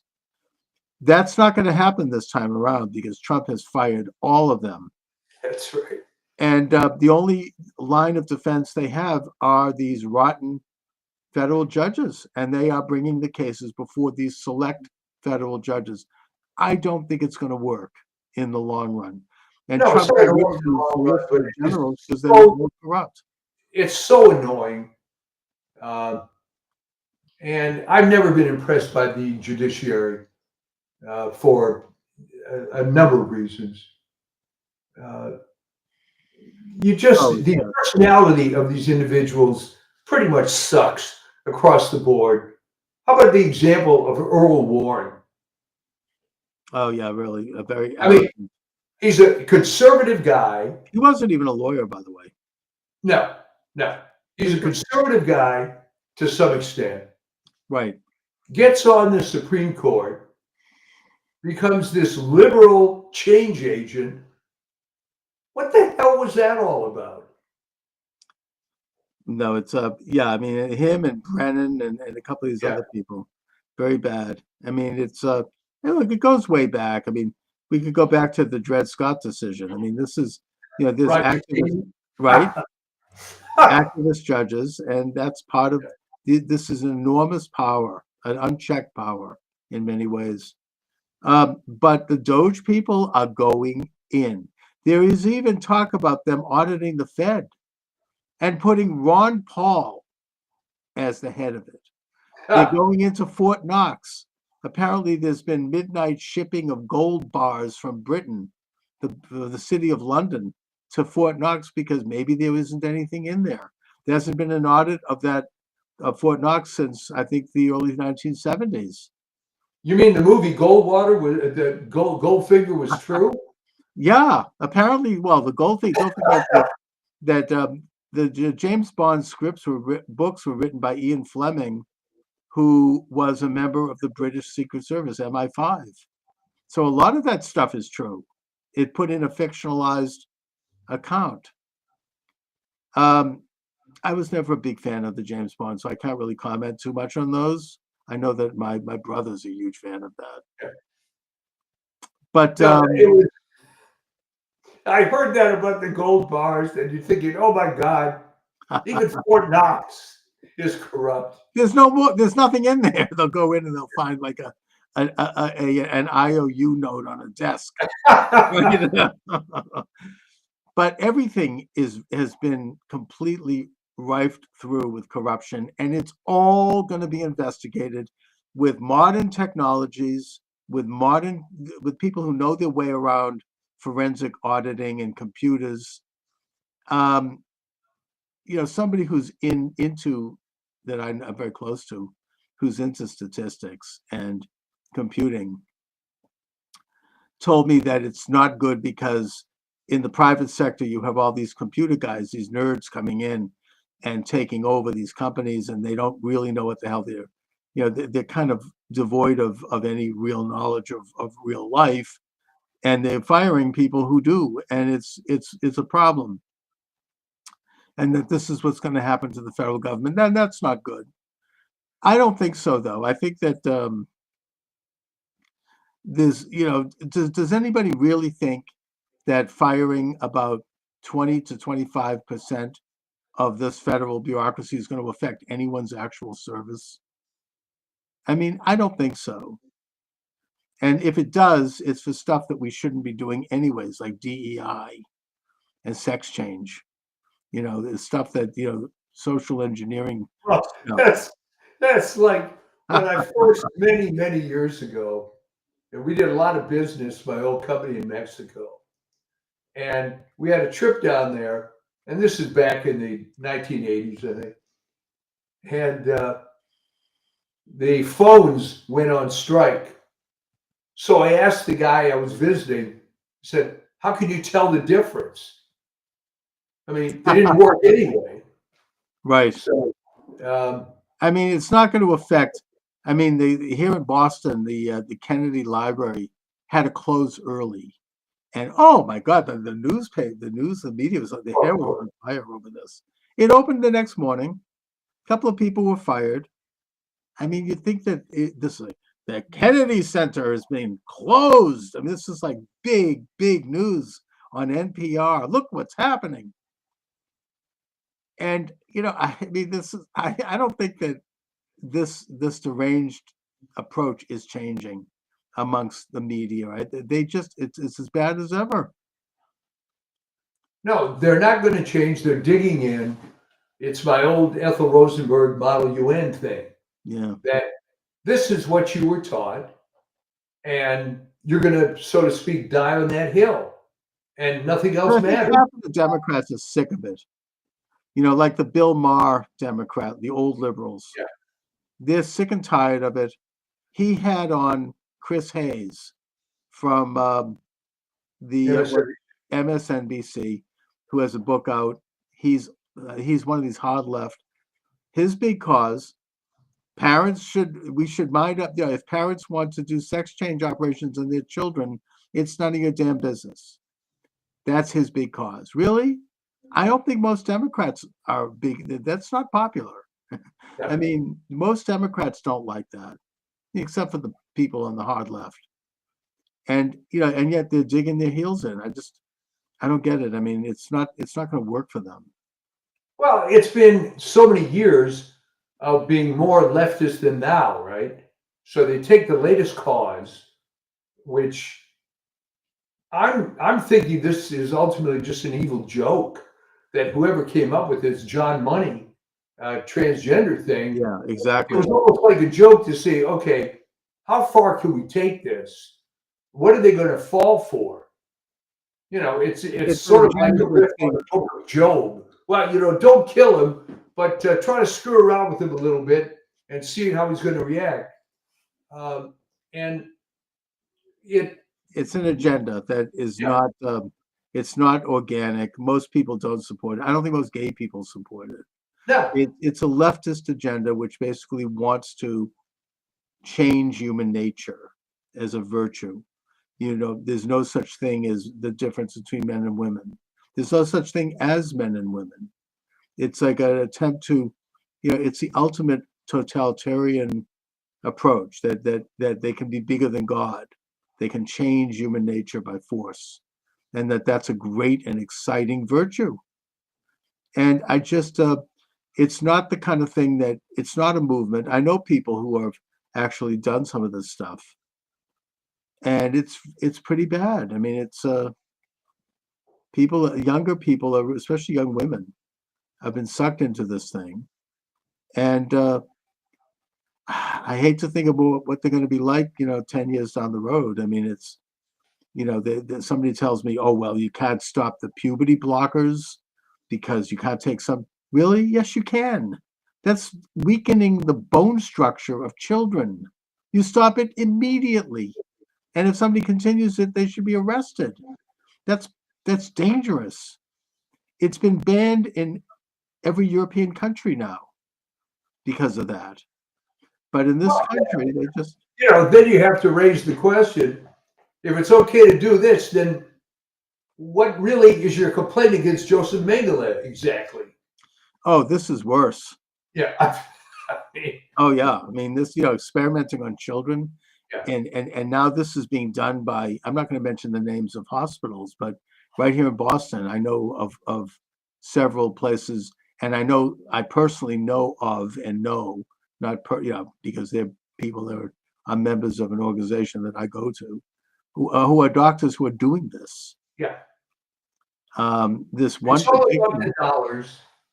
And it's a belief. This one particular doctor, not to mention names, very prominent, speaks on the Sabbath at the synagogue and gives a homily where he mentioned some in passing.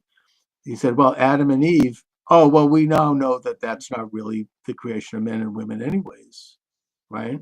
because there's no such thing. This is a doctor who is doing these kinds of surgeries. Okay? I mean, they believe this. It's really gotten that sick. It's gotten that Well, bad. then let me ask you this. In what way is this guy a Jew? In no way is he a Jew. It's But just yet a social thing? but he's also very learned when it comes to, reading Torah. He's a hell of a lot more learned than I could ever be. And he goes to the shul and raps tefillin. I mean, that's not me. But So yet, you mean this guy is a Pharisee? actually, yeah. I mean, the Pharisees. That's a good analogy. I mean, into the intricacies of the law, and yet misses the bigger picture. Totally blind. I mean, that's what Jesus was saying. He didn't. Yeah, Wasn't there a quote? that's about it. Yeah. I think there was a quote in the book of This Matthew is where he very said, rare, my friend. A he says latter-day Pharisee? you're attacking the speck in somebody else's eye when you have a log in yours. Something like that. Right? I mean, there's some great quotes there. And Jesus's argument with the Pharisees was quite real. And it's very Pharisaic, by the way, to have I thought they all died. the what? Why don't you have this Pharisee on your show? I'm not on speaking terms, and I No. I don't acknowledge him, frankly. I mean, when I see him at the synagogue, it's just so awful. And he Oh, knows my it. word. Yeah, very bad person. But they're out there and they are legitimized and celebrated, and they're doing these things to children that are just unspeakable and that would have been unthinkable even maybe a year or two ago. I mean, do you realize how biblical this all is? You got a Pharisee. They're doing sacrifices to Moloch. I mean, what's next? Yeah, I mean, basically, mutilating and disfiguring children. I can't think of anything worse. That is the lowest, most rotten morality, and it's being done by major institutions all around the country. I mean, this doctor exposed it at his hospital in Texas, right? And he was put in prison. I think that he's got a pardon from Trump. You know who I'm talking about? I don't remember his name, but Yeah. All he did was expose what was going on in his hospital. And by the way, going on illegally because Texas banned this. And he was,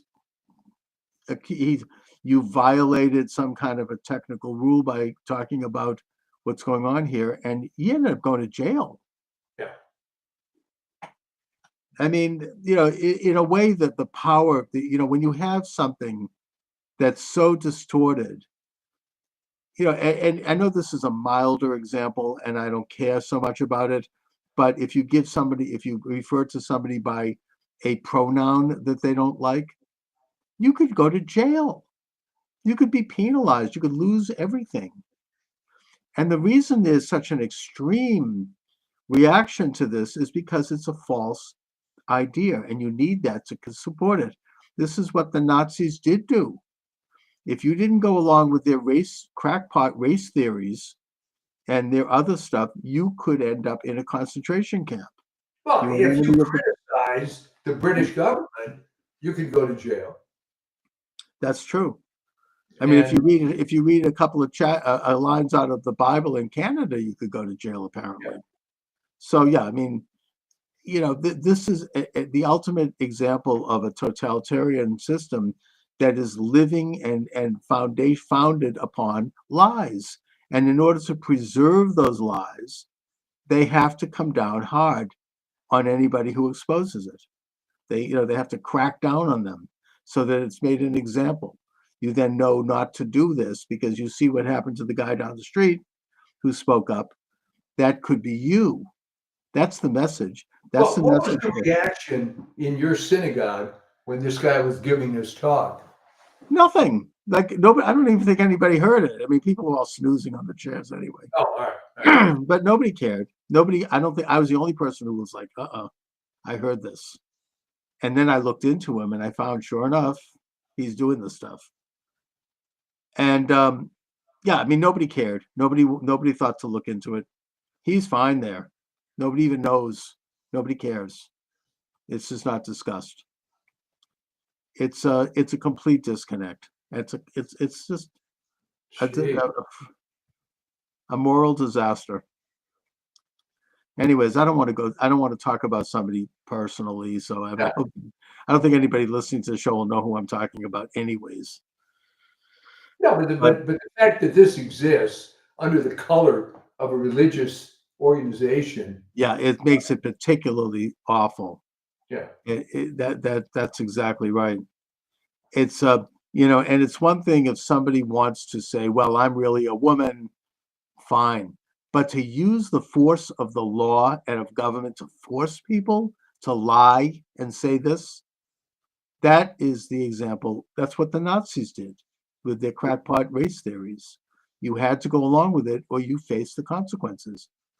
I mean, it's just that's why Sophie Scholl, the young girl, was executed.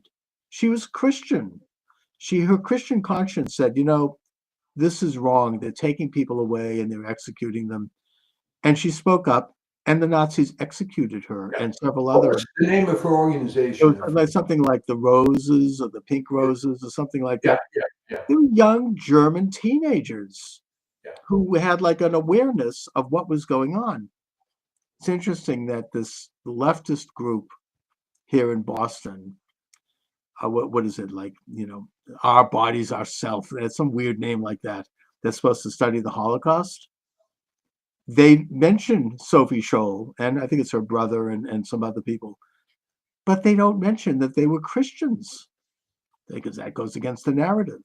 Instead, it's as if they were communists or something, resisting the Nazis. No, they were resisting the Nazis because of their faith. It made them aware of it, and they were executed for that. Anyways. Well, it's interesting. Yeah. But, the good news is winning. Winning on all levels. The culture wars, J.D. Vance kicking the ass of the Europeans and saying, you're going to do censorship. That means you're not a free country. And men don't have to feel badly about being men anymore. These are culture things, right?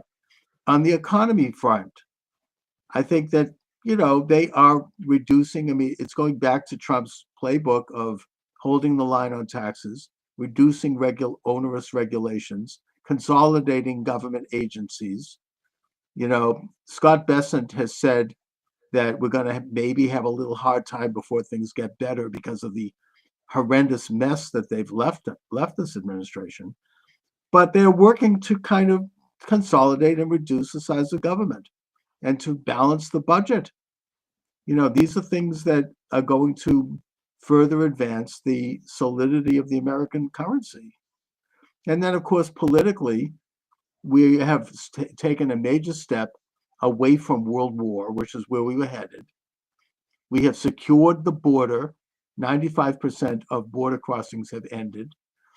Maybe the deportations aren't going as quickly as they could because there's a lot of resistance among the left on that. But it's happening, and it's going to happen.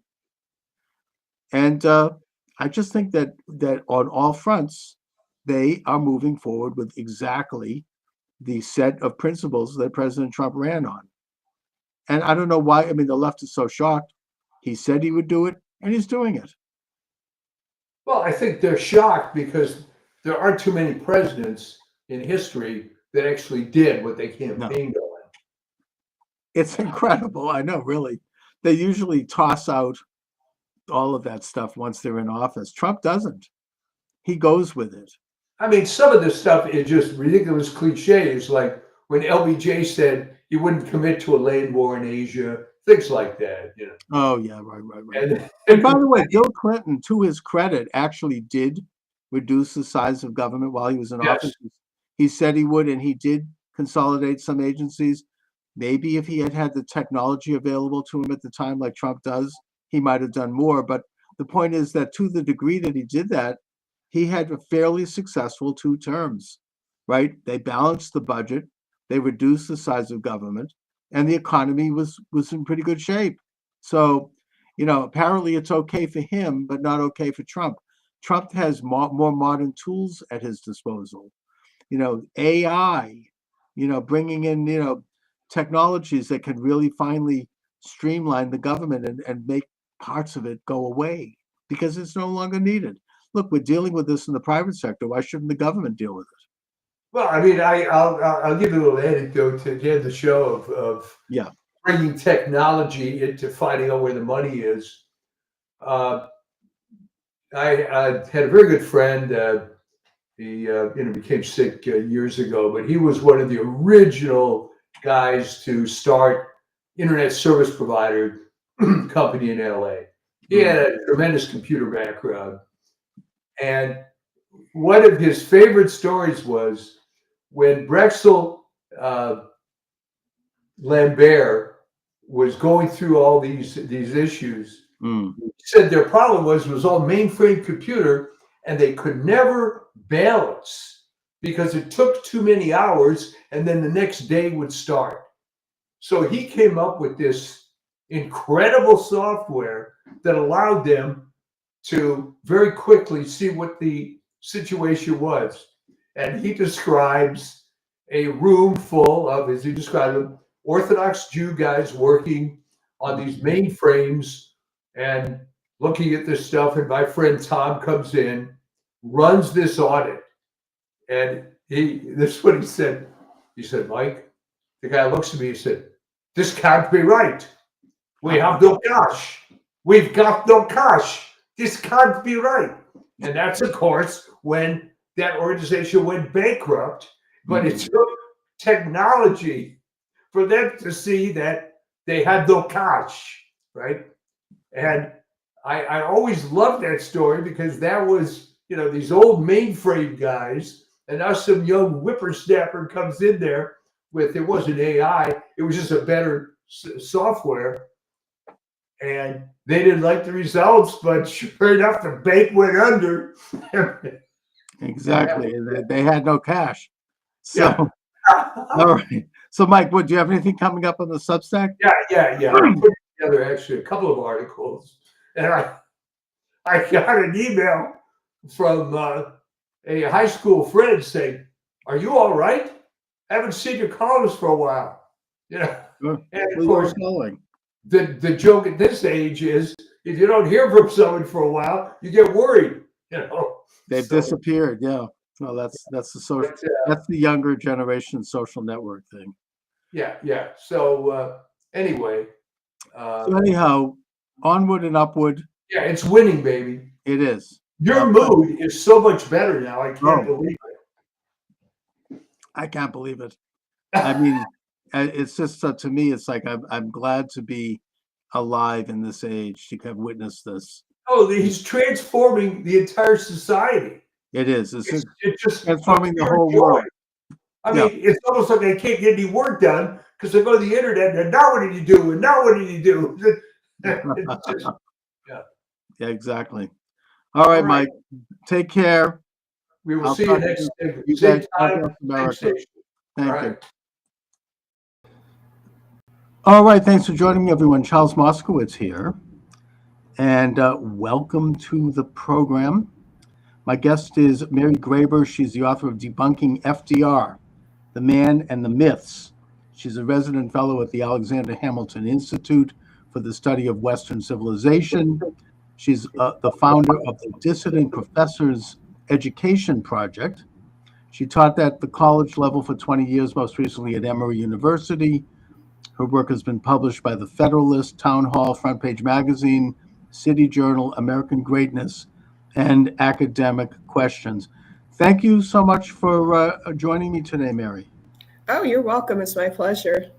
This your book about FDR is very timely right now, as President Trump has literally launched, I think, what is a revolutionary administration that's going to affect the future of our country in the coming many decades, if not the coming centuries, in a way similar to the way FDR had that same influence when he took office in 1933.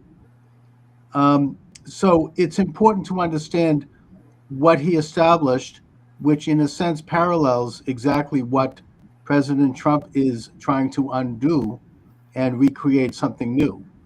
So let's talk a little bit about FDR and his background and how that does not necessarily match up with the standard official history version that we're all taught in school.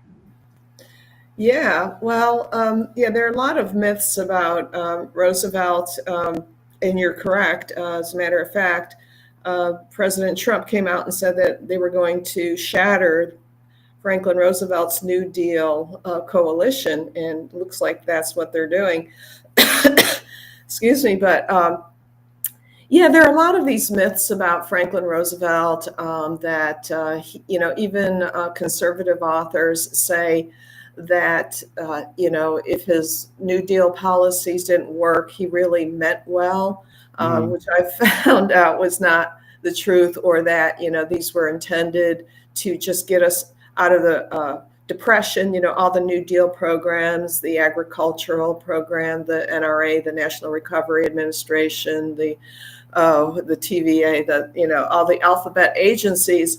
And I found out, by researching and focusing mostly on his pre-presidential years, that was not the case. The plan all along for Franklin Roosevelt was to establish this deep administrative state. And he made those aims pretty clear as a young state senator from New York when he gave a talk in Troy, New York in March of 1912, where he gave a little history lesson.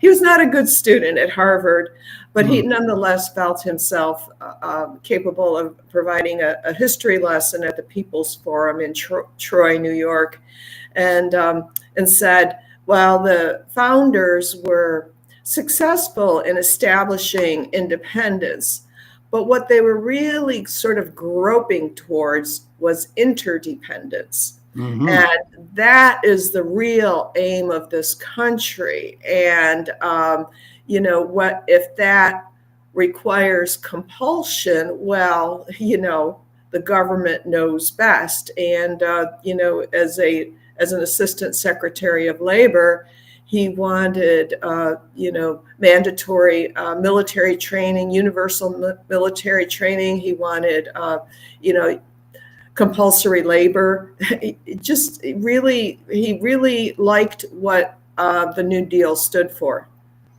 Right. And I think that also, don't forget that particular year. And of course, his uncle Teddy Roosevelt had been president.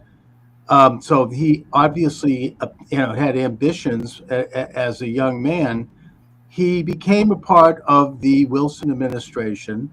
Woodrow Wilson, that was a revolutionary administration in and of itself. It was the first self-described socialist in the White House, who really changed the way we see ourselves in many ways. And in the case of Roosevelt, I think he became the Assistant Secretary of the Navy. Right. And he was a real war hawk, much more so than anyone else, when the United States really did not necessarily need to intervene and get involved in that particular foreign war, to the point where I think that the Secretary of the Navy, and his name escapes me, Josephus Daniels. Thank you, Josephus Daniels. Mm-hmm. He was out of town on a day when information came into the office indicating that there had been an incident with the German U-boats, and Roosevelt took the opportunity to embellish and fabricate and exaggerate this incident as a way to push the United States into war. Did you come across that? Yeah, I mean, there were instances, where he defied what his boss, Josephus Daniels, said, and even the president, and sort of hyped up the threat of the Germans. The incident in Mexico. He also implied that he was in charge of sending warships down there, telling reporters that there was going to be a war when, Wilson is, having talks and trying to avoid war. There was something about him, and I think I used the phrase, he had a lust for war. he, of course, he never served, he never trained to serve, but he just seemed to like the thought of war. It is a very interesting psychological element of his personality. Well, he happened to live in a townhouse in Manhattan that was next door to the Council on Foreign Relations, which was a think tank that was promoting international war at that time, and that was a counterpart to the British Royal Institute of International Affairs, or Chatham House, which were kind of working together to try to embroil the United States into this kind of Anglo-American internationalism. So I think that was his orientation. He was truly maybe the first internationalist. And yet, when he ran for president, he ran as a nationalist, and he ran as more conservative than Herbert Hoover. My understanding is, in that he actually, was criticizing Hoover's government expansion at the time where he was trying to deal with the Depression and the stock market crash. And when he became president, and I think to his credit, we should note that one of his first acts, in a way similar to Trump, was that he ordered all executive cabinet offices and agencies to cut their budget by 5%, to freeze all salaries, and to put a halt on all hiring, under the understanding that if the rest of the country is dealing with a depression, why should our public sector be high on the hog? Well, yes, he did cut $100 million from the salaries of federal workers. He also cut $400 million from the veterans. Okay, so you know where his priorities are. And you're right, it was a bait and switch campaign because, there was no end to how much money he was willing to spend and wanted to spend.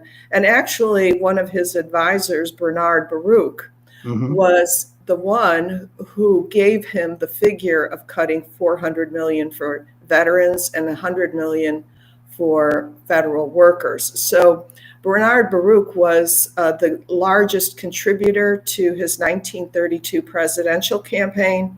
He had final say over his campaign speeches, and he was the one who told FDR to do that, and he did. He once he established himself, and I think he had other sources of funding as well, he did not take orders from Baruch. But Right. It's interesting how that came about, and it's also interesting in light of the fact that Roosevelt was presenting himself as a friend of the working man, of the common man, the forgotten man, right? Right, for all that rhetoric, yeah. Yeah. But here he is with a Wall Street speculator, one of the richest men in the country, right? And doing his bidding in exchange for his financial support. So that's one of the myths that I'm busting in my book, is the idea that he really that he was a traitor to his class. That's the title of H.W. Brands's book, and it's a phrase that was coined by Arthur Schlesinger. Right. Oh, yeah. Okay. Well, that gets into like in the Kennedy Johnson time. But Bernard Baruch also was one of the major figures during the Wilson war years, where basically the Constitution was suspended. Yes. And we had an outright authoritarian regime that was engaging in open censorship, putting people in prison for speaking out, including Eugene V. Debs, the socialist candidate for president, and anyone who was a dissenter from the war.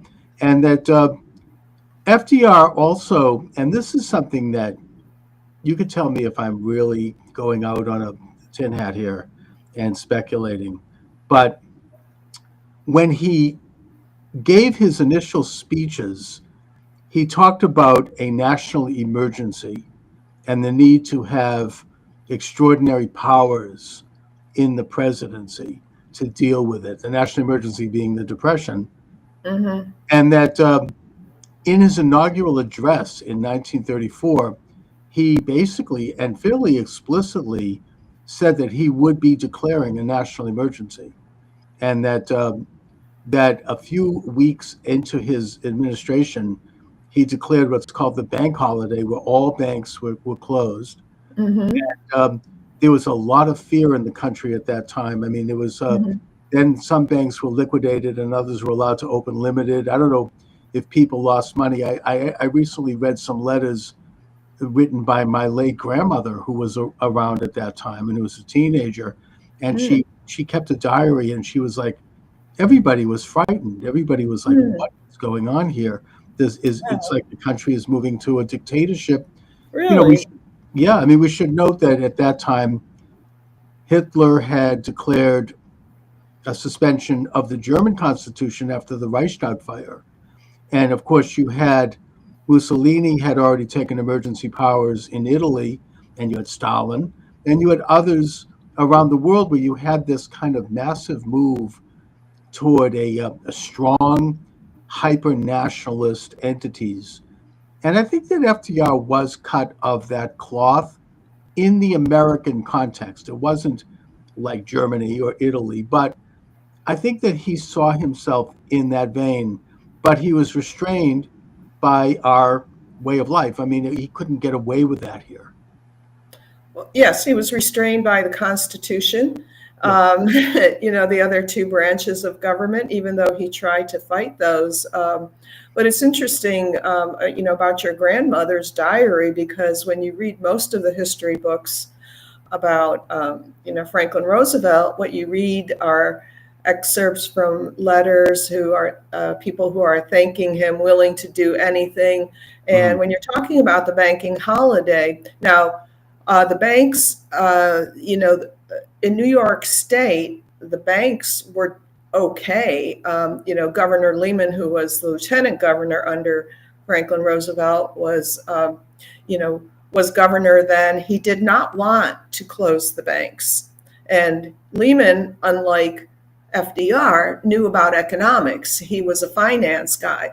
But nonetheless, all the banks were closed, even the ones that were good, you know, that, right?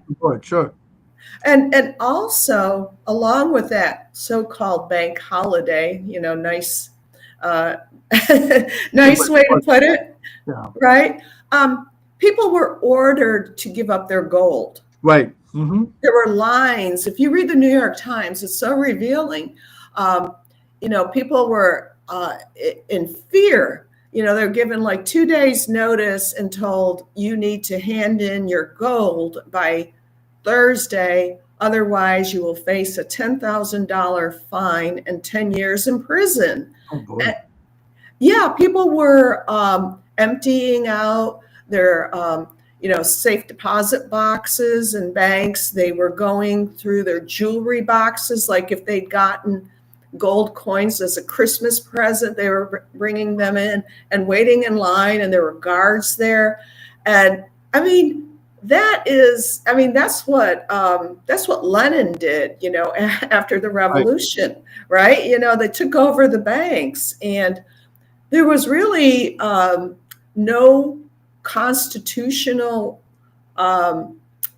reason for FDR to do that. But what he did, he was very tricky. He went back. He recalled from his Assistant Secretary of the Navy days that there was a Trading with the Enemies Act that was instituted, and that prohibited the outflow of gold, and it gave the national government power over gold. But can you imagine that? I mean, the closest thing I come to imagining is what happened during COVID, when people were afraid of the government, and they did things, you know, that they would not normally do, you know, wear masks, walk one way down the grocery store aisle. Right. And it was all done under this hysteria that there was this disease that was, I mean, the original propaganda coming out of that was horrible. I mean, everybody was scared. I was scared. I mean, people, showed a young man dying with limbs falling off. I remember reading. And so, you know, they created a hysteria. I think in Yes. the case of FDR, that hysteria was the Depression. I think I recall reading an article about the gold, seizing the gold, where he's sitting in his bed with a couple of advisors standing by, tinkering onto how much to value the gold. And it was valued in a way, obviously, that benefited the government. And so people got only a percentage of the value they were forced to accept Right. in the form of basically fiat dollars. Yeah. And so that led to in a way, somewhat of an economic contraction. Yeah, exactly. Henry Morgenthau, I think he became Secretary of Treasury eventually, but his neighbor, his wealthy neighbor over in Hyde Park, was shocked because Roosevelt personally was determining the value of gold. Yes. And Henry Morgenthau gave him a figure, and Roosevelt's saying, "No, I don't like that. I want $21 and I don't know something cents." And Henry Morgenthau says, "Why?" He said, "Well, it's 3 times 7, and 7 is a lucky number." Yeah, and you know, in a way, that brings up another issue about Roosevelt, in that I get the sense that he was not quite as bright as people have always portrayed him. You know, he was kind of like rather, you know, a patrician, sort of a hail fellow, well met. You know, didn't kind of a mediocre intellect. But just to touch again on this issue of the emergency, was it not under this guise of this emergency powers, where basically it declared war, it took war powers, but the enemy was the American people? Exactly. That it was under that extraordinary power that he was able to create all of these alphabet agencies, and that this same power has been ever since quietly renewed by Congress every 2 years. Yeah, yeah. Congress did eventually assert themselves, the conservative Democrats and the Republicans. You know, that he tried to purge all the conservative Democrats during the primaries in 1938. But yeah, there's this sense that the president is it. He expresses the will of the people. The will of the people goes through him. He assumes to know what the people want and what's good for them.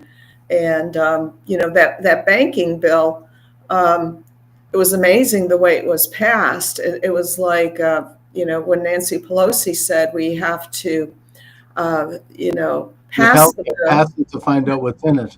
Right. And Congress, the House passed a rolled up newspaper.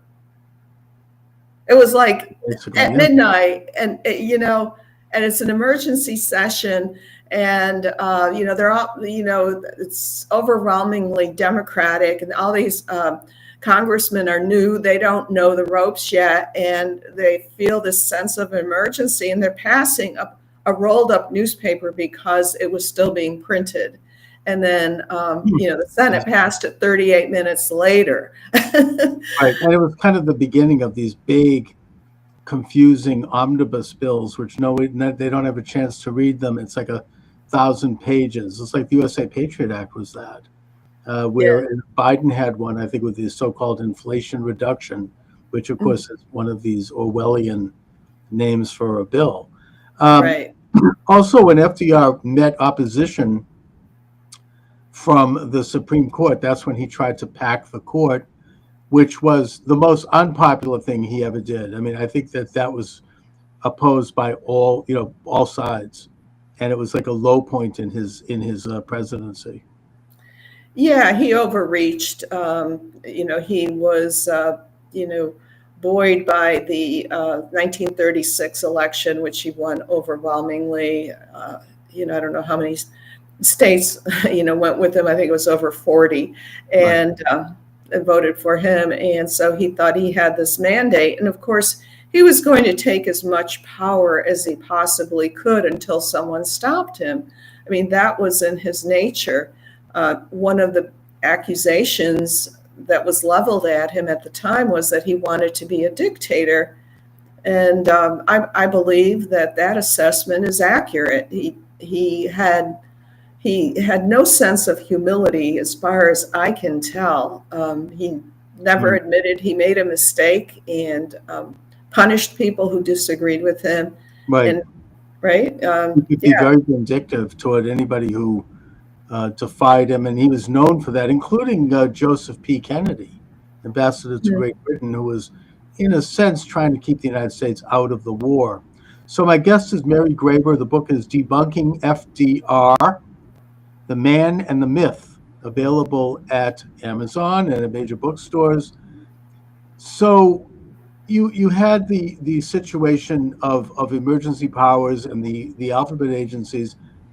I think that it's been said, and maybe with some justification, that some of that actually prevented the United States from becoming a communist country, particularly the CCC, which employed tens of thousands of unemployed men doing these massive projects, very much in line with the American project tradition going back to Henry Clay, the Whigs, the nationalist American position. I mean, it goes back to the Erie Canal.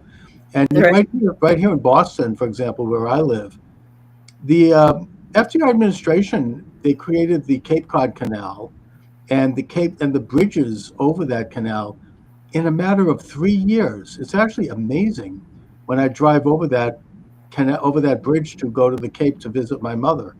I'm awestruck by how those bridges were built from 1933 to 1935.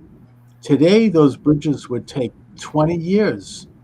And he did it with this inexpensive labor of men taken basically off the street who might otherwise have contributed to a revolution. Yeah. Well, I have mixed feelings about that. If there is any program, among those alphabet agencies that I think were good, I would say it's the CCC, the Civilian Conservation Corps, and it basically took young men and gave them work to do, because young men in times of desperation can be very dangerous. I mean, right. And they weren't paid much, but they were paid, and they also got kind of pseudo-military training, which is always needed. He neglected the military up until about 1937 or 38. Right. But the other public works projects, the problem with those was that the wages were relatively high, and it excluded a lot of workers. So it was they were artificially high. And if you were lucky enough to get one of those jobs, it was good for you. But I think it distorted the economy. And it was very divisive. I mean, he was a divisive president. His first inaugural address is extremely divisive, when he talks about the money changers in the temple and chasing them out, and the speculators, whereas he was doing that himself. But so very hypocritical. But these public works projects, could they have been done privately? I mean, I think the consensus of most economists, other than the Keynesians, is that Hoover began it. Hoover began tinkering. And, so when you had, the AAA program that was ordering farmers to plow under a third of their crops and to slaughter all the piglets, and they didn't even have the equipment to do that. That was kind of started by Hoover, with good intentions by Hoover. I think personality-wise, he was very different from FDR, the engineer. Right. And but I think the consensus of conservative historians, the relatively few who have written about FDR's New Deal, is that he should have left the economy to sort of bottom out. So what they did is they artificially raised wages. So Hoover started doing that. Mm-hmm. And also to go back to letting the economy sort of recover on its own. The same thing had happened in 1920 after World War I. There was a depression. Things were pretty much left alone. Wages decreased, prices decreased, but then it kind of found its own level. But what happens when you artificially raise wages? You force business owners to do that. They have to lay off people, and right. It has like a unintended consequence. And I mean, the other big project was the TVA, the Tennessee Valley, which I think took some government involvement to pull off such a huge project. And it's one that actually, I think, still remains in place to this day. And then there was the Dust Bowl, that it required government intervention in that surface soil was being blown even up to Washington. It was on Roosevelt's desk. And the other one, of course, is the National Park Service. And a lot of, I think, good construction went into that. If you go to like the Shenandoah Valley Park and other parks, a lot of Depression era work was done. I don't know if it was the CDC or what. But I don't think that's all bad. I think that is, as I say, there is a certain American blueprint tradition that goes back to Henry Clay in that regard. Now, to bring things up to the eve of World War II, there have always been rumors that were actually articulated by Thomas Dewey in the campaign of 1944, that FDR had pre-knowledge of and that he had instigated the attack on Pearl Harbor, in that there was a complete embargo on oil and other products to Japan, which they say might have forced Japan's hand in that. Do you have any research on that? Yeah, there's no question about it. FDR wanted to get us into war. He wanted to help Great Britain.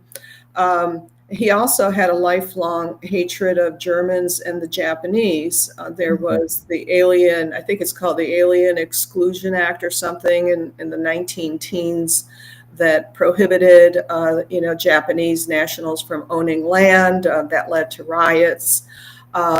FDR wrote a column, I think it was in 1923 or 25, where he talked about the Japanese menace in California. Right.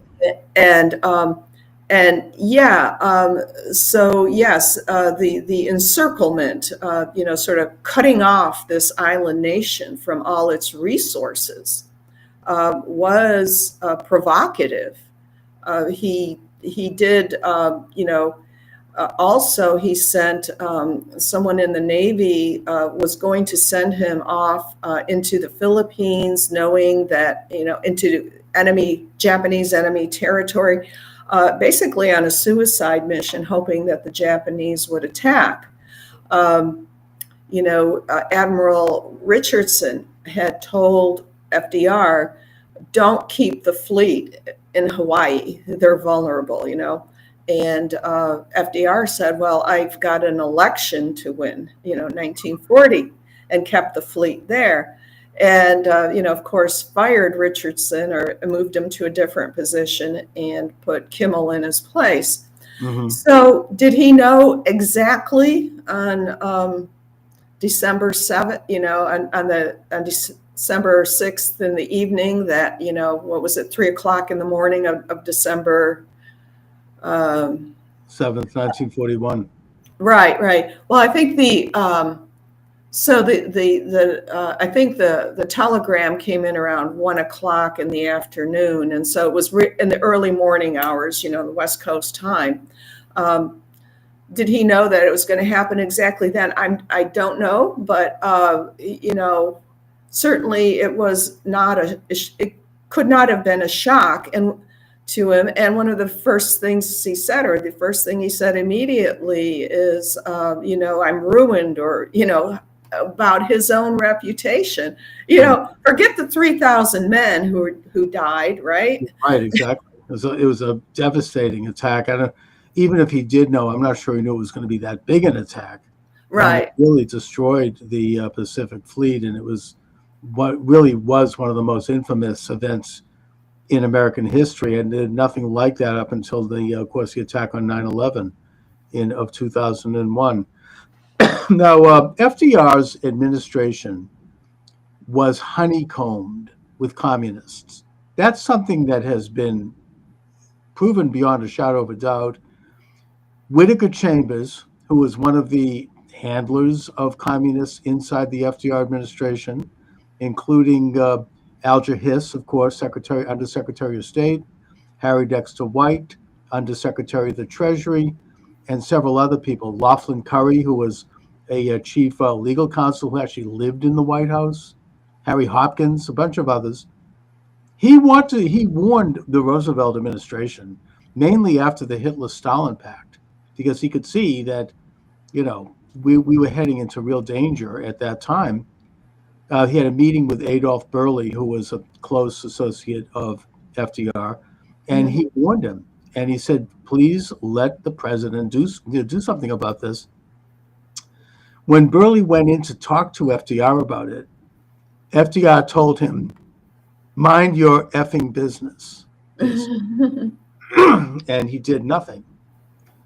What was going on with that? He didn't certainly deny it, and he had these people literally living in the White House. I mean, these were high-level figures who were reporting to Stalin. What was going on with that? It's very curious. He had this infatuation with Stalin, he wanted the two economic systems to sort of converge. He thought that through his personal charm, he could sort of persuade Stalin not to murder as many people or, send so many to the Gulag. But, the problem began with the recognition of the Soviet Union in 1933. But already But in 1932, he was meeting with Walter Duranty, the New York Times reporter who lied about the starvation of millions in the Ukraine, and talking to him about giving Soviet Russia recognition, diplomatic recognition. And it had been tried by other countries, and they said, we can't do this. As soon as you open up the doors to these people, they send in spies, they sabotage your government. And so Roosevelt had warnings, a couple of journalists, that I think it was only maybe it was in August of that year, 1932, said, we've been there, we've seen what's going on. There is state-sponsored, famine. It's been engineered by Stalin, but FDR didn't care. I mean, like he said, mind your own effing business. That just shows complete indifference. Very amoral individual. Yes. Plus, when his wife, Eleanor, brought up the lynching of Black people in the South, he told her to stay out of it and mind her business. He didn't want to hear about it. Speaking of whom, talk about obsession with Stalin. She wrote Dear Uncle Joe as a column during the war. She seemed to have loved Stalin. I wonder if you know anything about her and her rather peculiar relationship with him. Yeah, I don't know about her relationship with Stalin, but I do know. Her relationship with her husband. Oh, her husband. Yeah. That was a political marriage. As he was growing up, Franklin Roosevelt admired Teddy Roosevelt. As a freshman at Harvard, he had told this girl and her family that he was going to be president. And this was his goal. And the path he would follow was the one Teddy Roosevelt had laid out. And she did not want to marry him or have anything to do with him. And he pursued some other girls, but then he came across his distant cousin Eleanor on a train. I think it was, she was about 16, he was 18, and he was with his mother, which was often the case. She was pretty domineering. Yes. And they married young, but all his life, he wanted to get in with that other side of the family. There was the Oyster Bay branch on Long Island, which was Teddy Roosevelt, the Republicans, and then the Hudson River Roosevelts, the Democrats. Franklin's father was a Democrat, and he, sought to be connected with that side of the family. And so it was a politically advantageous marriage. So when they were on their honeymoon in Europe, people didn't know who Franklin Roosevelt was, but they knew who Eleanor was. She was, Teddy Roosevelt's niece. Right. So, but he had no respect for her. She had grown up as pretty much an orphan after around the age of 10. Her mother, didn't treat her very well. Her father, Elliot Roosevelt, Teddy's brother, was an alcoholic and a drug addict and a womanizer, though she worshipped him. And so she was kind of shunted around with her two younger brothers between relatives and this kind of stern grandmother. So she came from a sad background and was flattered by the attention of Franklin, who, of course, had an opposite experience in growing up. He was an only child, doted on, treated like a young gentleman, and had everything he ever wanted. And so I go into some of the things that he did to her, which were pretty cruel. But anyway, while he was Assistant Secretary of the Navy, he carried on this long-term affair with Lucy Mercer, who was Eleanor's social secretary. Right. And Eleanor, and there was talk about it in Washington. So people would like whisper, and she sensed something was going on. But when he came back in 19 from his European tour of the battlefields, and he had been stricken with pneumonia and influenza, and so she was unpacking for him and came across these letters, and that marriage was destroyed at that point. Right. And I think it was already with 5 children. Yeah, as one of, I think it was James Roosevelt, one of the sons, said, there was always like this kind of warfare going on. They were sort of at a standstill, but you never knew, there were hostilities constantly between the two of them. It was pretty.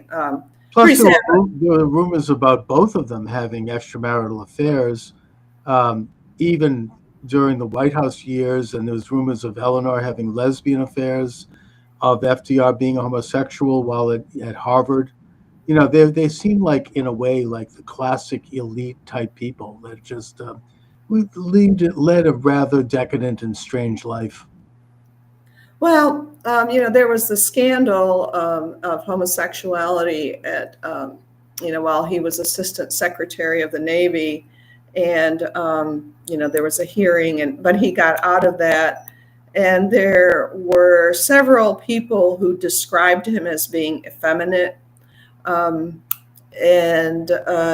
I don't know, what he did. And certainly, I've been to the FDR library, and Eleanor had built this cottage. I forget what it was called, but if you see the pictures of her friends, they're obviously, they're lesbians, and it was known, these were women living together in relationships. Plus, it was the love letters with Lorena Hickox. Yeah, yeah, yeah, which were published, I think, in the 80s.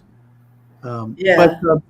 and they just were sort of decadent. It was very heavy drinking and smoking and who knows what else. And the atmosphere was I don't know, a bit debauched in the house. Well, he Now, liked his cocktails, yes. yeah. Now, at the end of FDR's life, um, he contacted Stalin because he had gotten a report that Stalin had held when he moved into Eastern Europe. He had held Americans as POW as prisoners. Hmm. And he demanded that Stalin release those prisoners at once. That these were Americans and we were allies. Stalin sent him back a scathing letter saying, "Oh, how dare you preach to me when America? Look how you treated Native Americans in the last century," and this kind of thing. And at that time, also, I mean, I don't really exactly recall where I read this, but FDR was contacted by Churchill, who said, "Look, we have been betrayed. We have been had by Stalin at Yalta. Don't forget, at the Yalta conference, Roosevelt had Alger Hiss standing over his shoulder.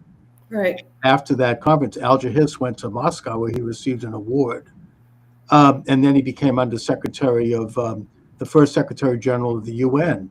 Hmm. But to get back, I mean, Churchill warned him. He said, "Look, Stalin is going to be occupying Poland. He's not going to do anything that not going to keep any commitments, and that we basically have frittered away the victory against Hitler."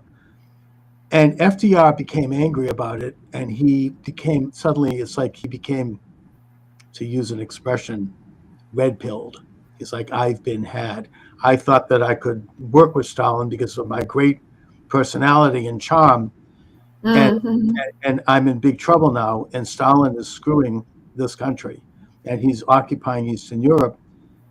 And he began to start to speak about it. It was shortly after that he died. Right. Now, I'm not trying to weave a conspiracy theory here because I'm not saying I know this. No one does.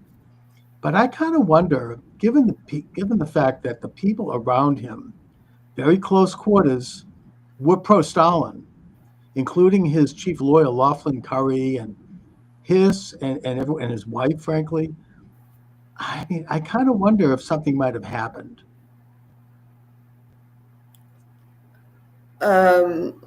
In other words, Like, he might have been it might have been a hit. oh, well, I haven't heard that. Franklin Roosevelt had health problems. Sure. Oh yeah, no question. Yeah, I mean, that's interesting because, I mean, even before he ran for his third term, he was having health problems. Right. With And the they'll talk it up. Yeah. high blood pressure and so forth. And his last year, I mean, it's kind of surprising that he lasted as long as he did. I mean, if you look at pictures from Yalta, I mean, It looked terrible. It was all gaunt. yeah. But at the Yeah. same time, it was a strenuous trip to go there for a man of his condition and age. Right. And look, I mean, I think that it probably died of natural causes while visiting Lucy Mercer at Warm Springs, Georgia. But Right. I mean, I don't, it's just that if what has been said is true in terms of Churchill waking him up and like, we have to take action, we can't let this happen. There was a lot at stake in terms of the Soviet Union expanding into Eastern Europe and making sure that that went according to plan. And there were a lot of people around him in his administration who were pro-Soviet and who wanted to help that happen. It just seems like he might have been vulnerable to something like that. I mean, again, we'll never know. I don't think it's something that it's something we can only speculate about. But what we do know is that Stalin completely screwed over Roosevelt at Yalta. It was a terror, and he was said at the time. But he ended up occupying Eastern Europe as a result, which was the whole point of World War II in the first place, which was Poland was being occupied by Germany and Russia. So, yeah, well, I don't think Roosevelt cared about Eastern Europe. right. He, when he made the deal in Tehran, for Poland, he was talking about, well, I've got to tell the Poles in the United States that, they're going to have a democratic government, just, kind of like what Obama did with Medvedev, where he was caught on tape saying, Yeah, right. Right. We'll talk to Vladimir afterwards about this, right? Right. And, and I think, I don't think Eastern, and I'm from an Eastern European country. I was born in Slovenia, so it's kind of personal with me. Right. Churchill was a little more aware. I mean, that's why he wanted the Mediterranean campaign, and it was Stalin that was pushing for an attack on the Western Front. Anyone could have seen that, that this was, Stalin's goal, because he wanted to come in and take over Eastern Europe. And Churchill recognized that, although, in the end, he settled for Greece and, keeping the Mediterranean open. And, the Eastern Europeans, they were just dispensable by the Western leaders. It was just like pieces on a chessboard. Just the terrible betrayal of the whole principle of World War II. In a sense, Russia was left standing after the war. We defeated one side and not the other. The other one expanded, and that led to a horrible period of oppression and Cold War that continued right up to Reagan.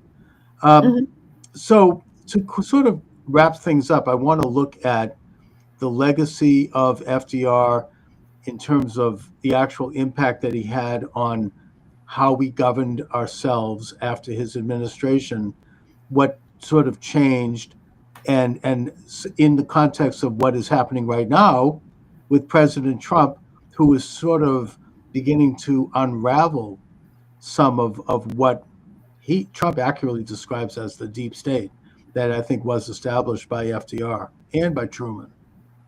Anyway. Well, yeah, I mean, this idea of the brain trust, where you have these, supposedly really smart people, with Ivy League degrees, and they're going to, run these agencies that are going to be another branch of government that's actually going to have control over the other branches and taking power away from the people, through their elected officials. So, we've got this huge administrative state.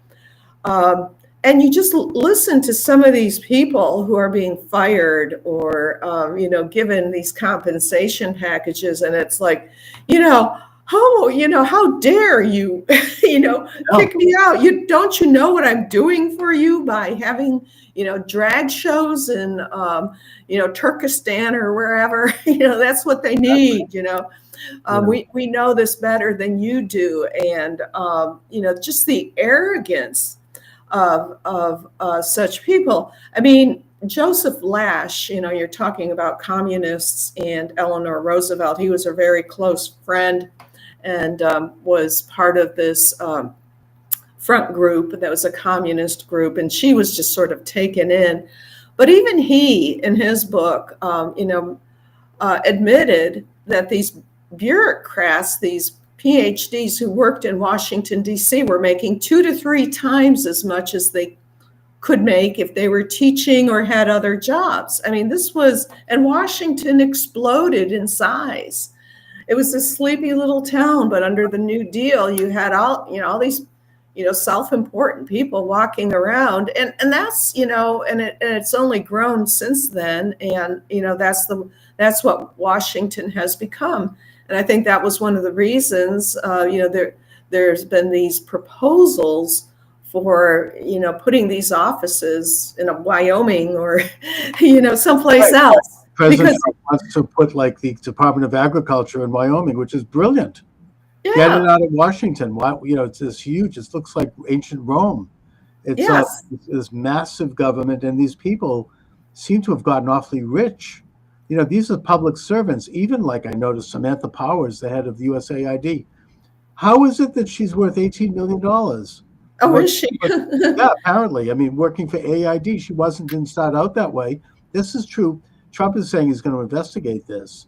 Good. That Elizabeth Warren likes to talk about. Oh, yeah. The poor. She's worth, I think, about 10 million. On a teacher's salary. So these people have, besides being so arrogant and so out of touch. I mean, they've just profited immensely.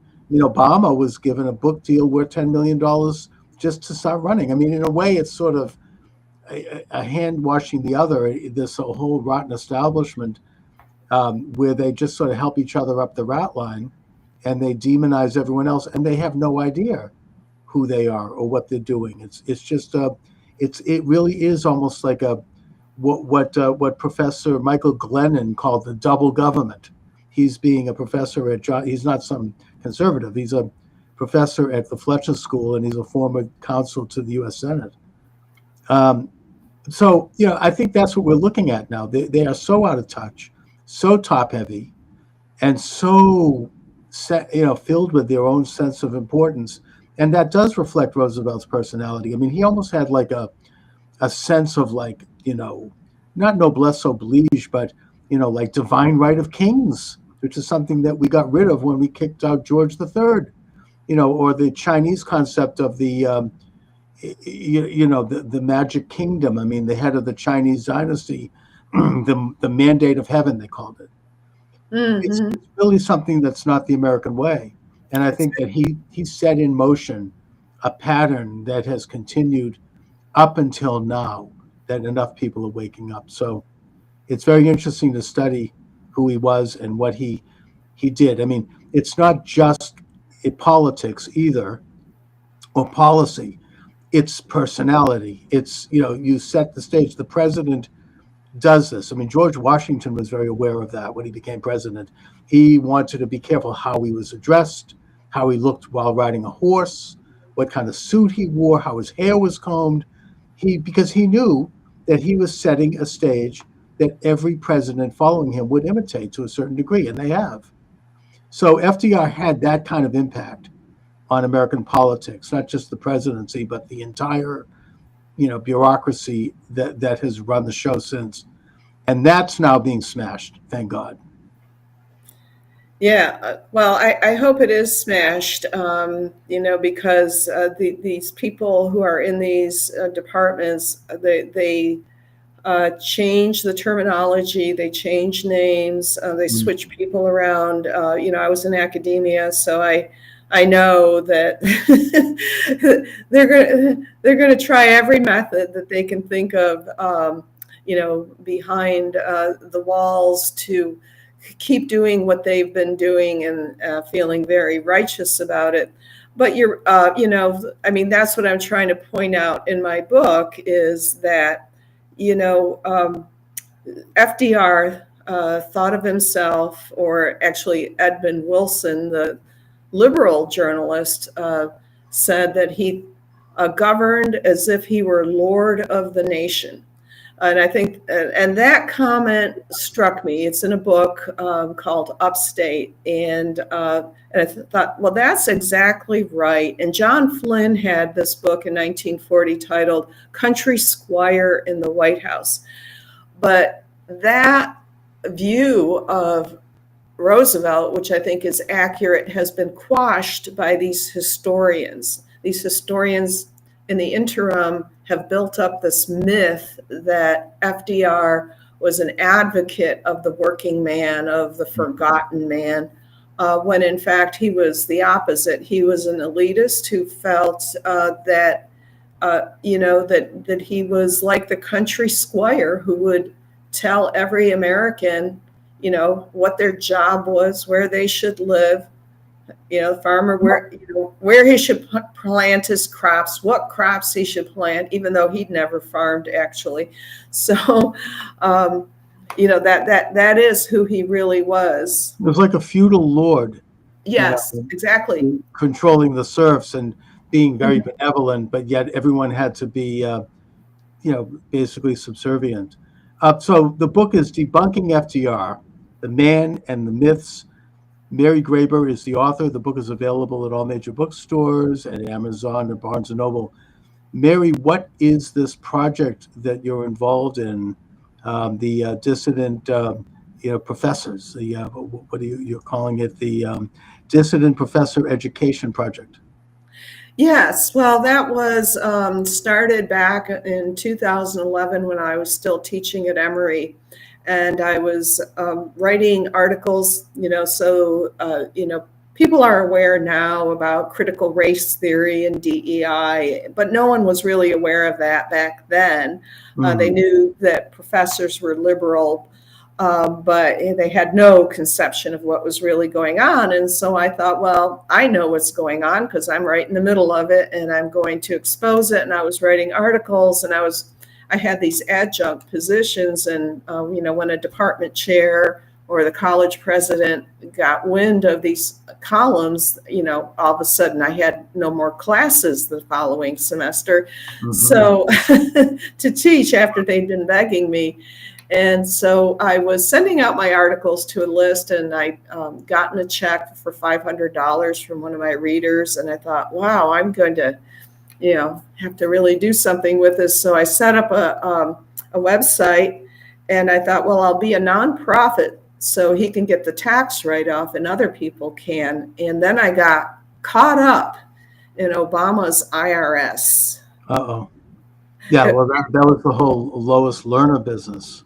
Yes. Yes. Suddenly, all of a sudden, these new conservatives started to wake up and realize that they could do the stuff that was really only meant for liberals in terms of tax exemptions and nonprofit.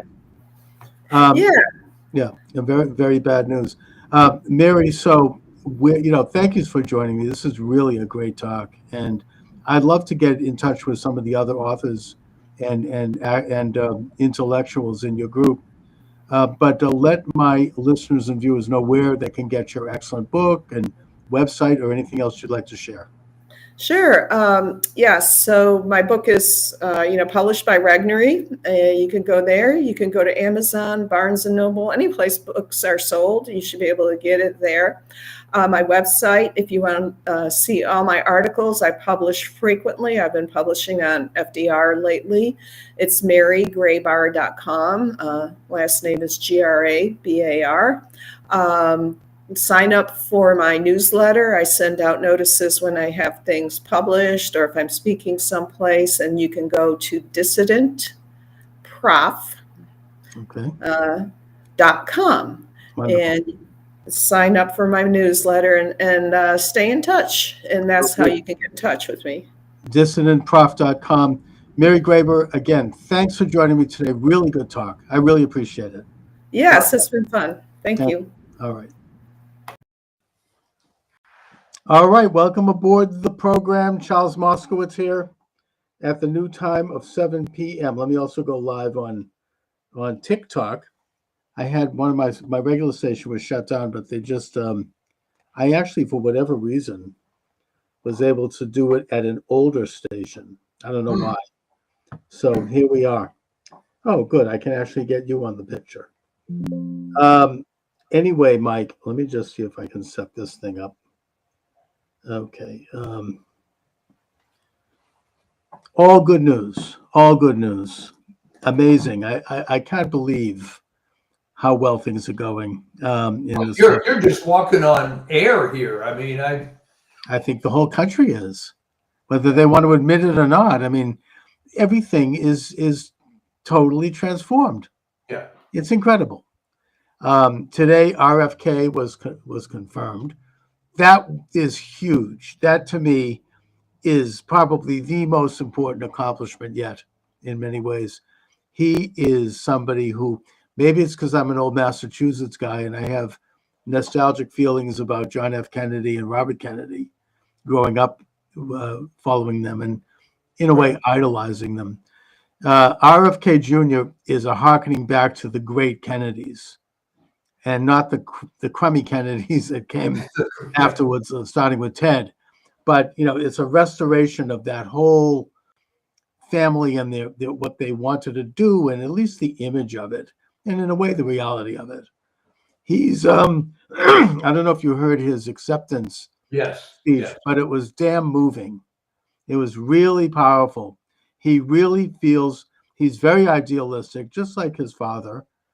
He's has like a fervor to really accomplish this one thing, which he's worked on for decades as a lawyer and has done so successfully, suing drug companies, suing to clean the Hudson River, suing food manufacturers. He knows everything as much as anyone about what's going on. His book, The Real Anthony Fauci, laid out exactly what the pandemic was about.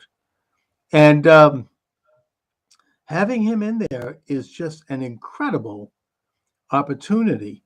I've heard that Obama wanted to put him in, but Obama was told by the drug companies not to, so he didn't.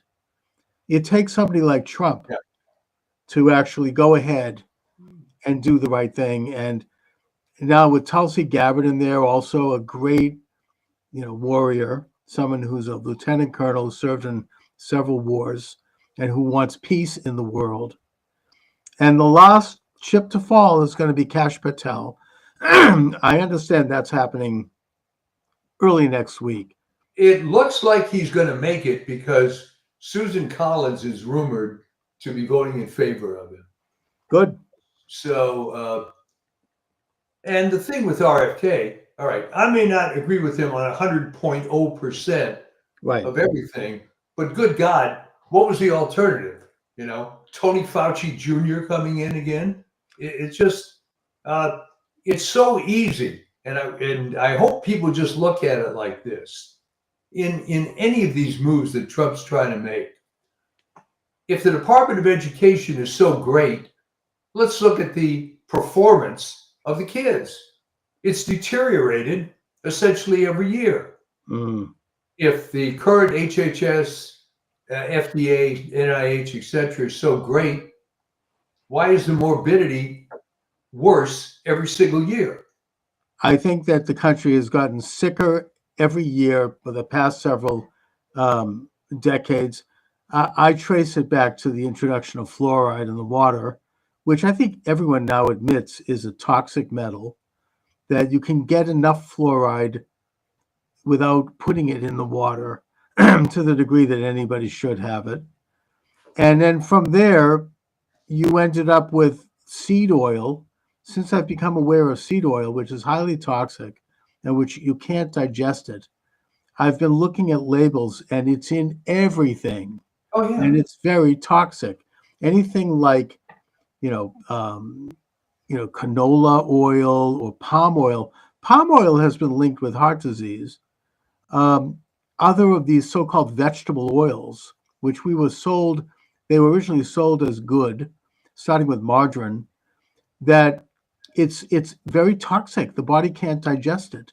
And it has led, you can see a correlation coefficient between the introduction of those oils and the rise of obesity and heart disease and cancer and other ailments. And RFK knows this, and he has stated it.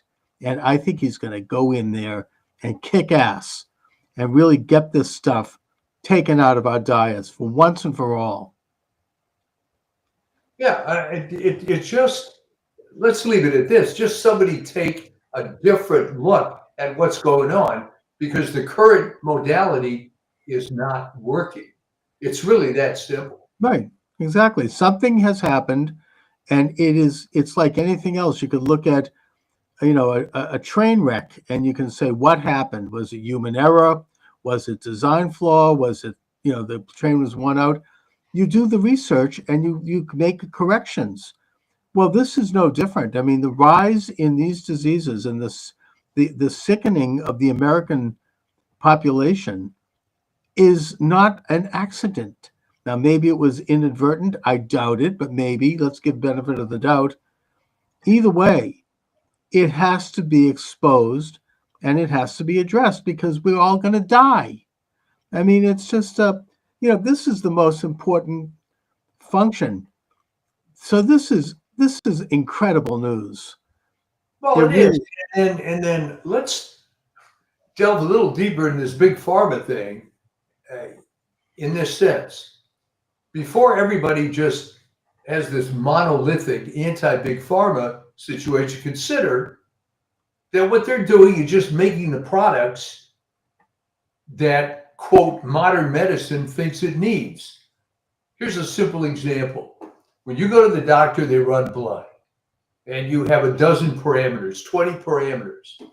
Somebody decided that cholesterol is bad, all right, which I don't agree with, but that's right, another which story. is actually, I think, proven to be untrue. It's Right, but here's the point, Chuck. So they got smart people at Big Pharma. They figure out a chemical to lower that blood marker. And I'm sure that if somebody wanted a chemical to raise that blood marker, they'd be able to come up with that. So I'm not sure per se that pharma is completely the enemy. No, they have a role, but the problem is that they're corrupted by, these enormous profit margins, Oh, of course. and they're protected by immunity agreements with the federal government, particularly Congress, Yeah. and they are able to function unaccountably. Now, it's one thing for a company to be greedy that's selling toys. This is different. They're selling stuff that can kill you. They're Yeah. selling stuff that's dangerous. I'm not saying everything they market is bad. I think a lot of it's quite good. I understand that some of these, like this Ozempic, that sort of drugs, apparently are fine. They actually contribute more than just obesity, but they can reduce like the likelihood of heart disease and other things. So, I mean, obviously, it would be better if we dealt with the problem at its source, so you wouldn't have to take these injectables. Like, for example, as I say, reducing seed oil, reducing sugar, refined sugar, and everything. Does Dunkin' Donuts really need to put that much refined sugar in a donut? They could, if they cut back that sugar even by 10%, it would save a lot of calories, a lot of, obesity, and the food would taste just as good. Nobody would notice, right? A jelly donut would still be a jelly donut. I'm just saying, it's like they don't need to pump it up with everything, and they do it because it makes it more addictive, not because it makes it taste better. Sugar, refined sugar goes right into the bloodstream, and it gives you like a sugar high, right? Which is unhealthy. And then you crash and you want some more. Sugar low. That's right. And if you end up going like a gerbil on a wheel, and you're constantly keeping this thing going, and it's just a real physical rat race, and it takes a toll on a person, especially a younger person, because they're not fully developed yet physically. So these things are really bad. And I mean, RFK is a truth teller. He is going to really lay it out, and he's going to be in charge of the CDC, of the NIH, of all of this whole rotten, establishment. I understand that the CDC has said, the employees, that if he's confirmed, they're all going to resign. Good riddance. Good riddance. Clean out that Augean stable, clean out that rat's nest, and bring in, Dr. Robert Malone, Dr. Peter McCullough. These are revered medical figures before COVID, and they were truth tellers, and they paid a big price for that. These are courageous people, and they are highly qualified to do the right thing. I think that's what RFK is going to do. He's going to clean out the Walensky's and the Fauci's and these corrupt people who are making money hand and fist and who are part of this international order. Well, if you look at the work that's been done by the NIH, and of course, what you're going to hear in upcoming weeks is, oh no, you can't cut money from this vital medical research. But as I put it with the Defense Department, when's the last time you won a war?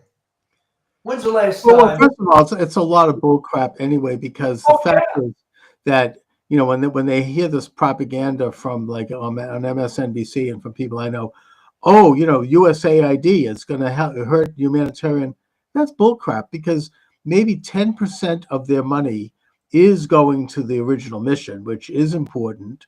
That's what our JFK signed into law, and RFK mentioned this during his acceptance.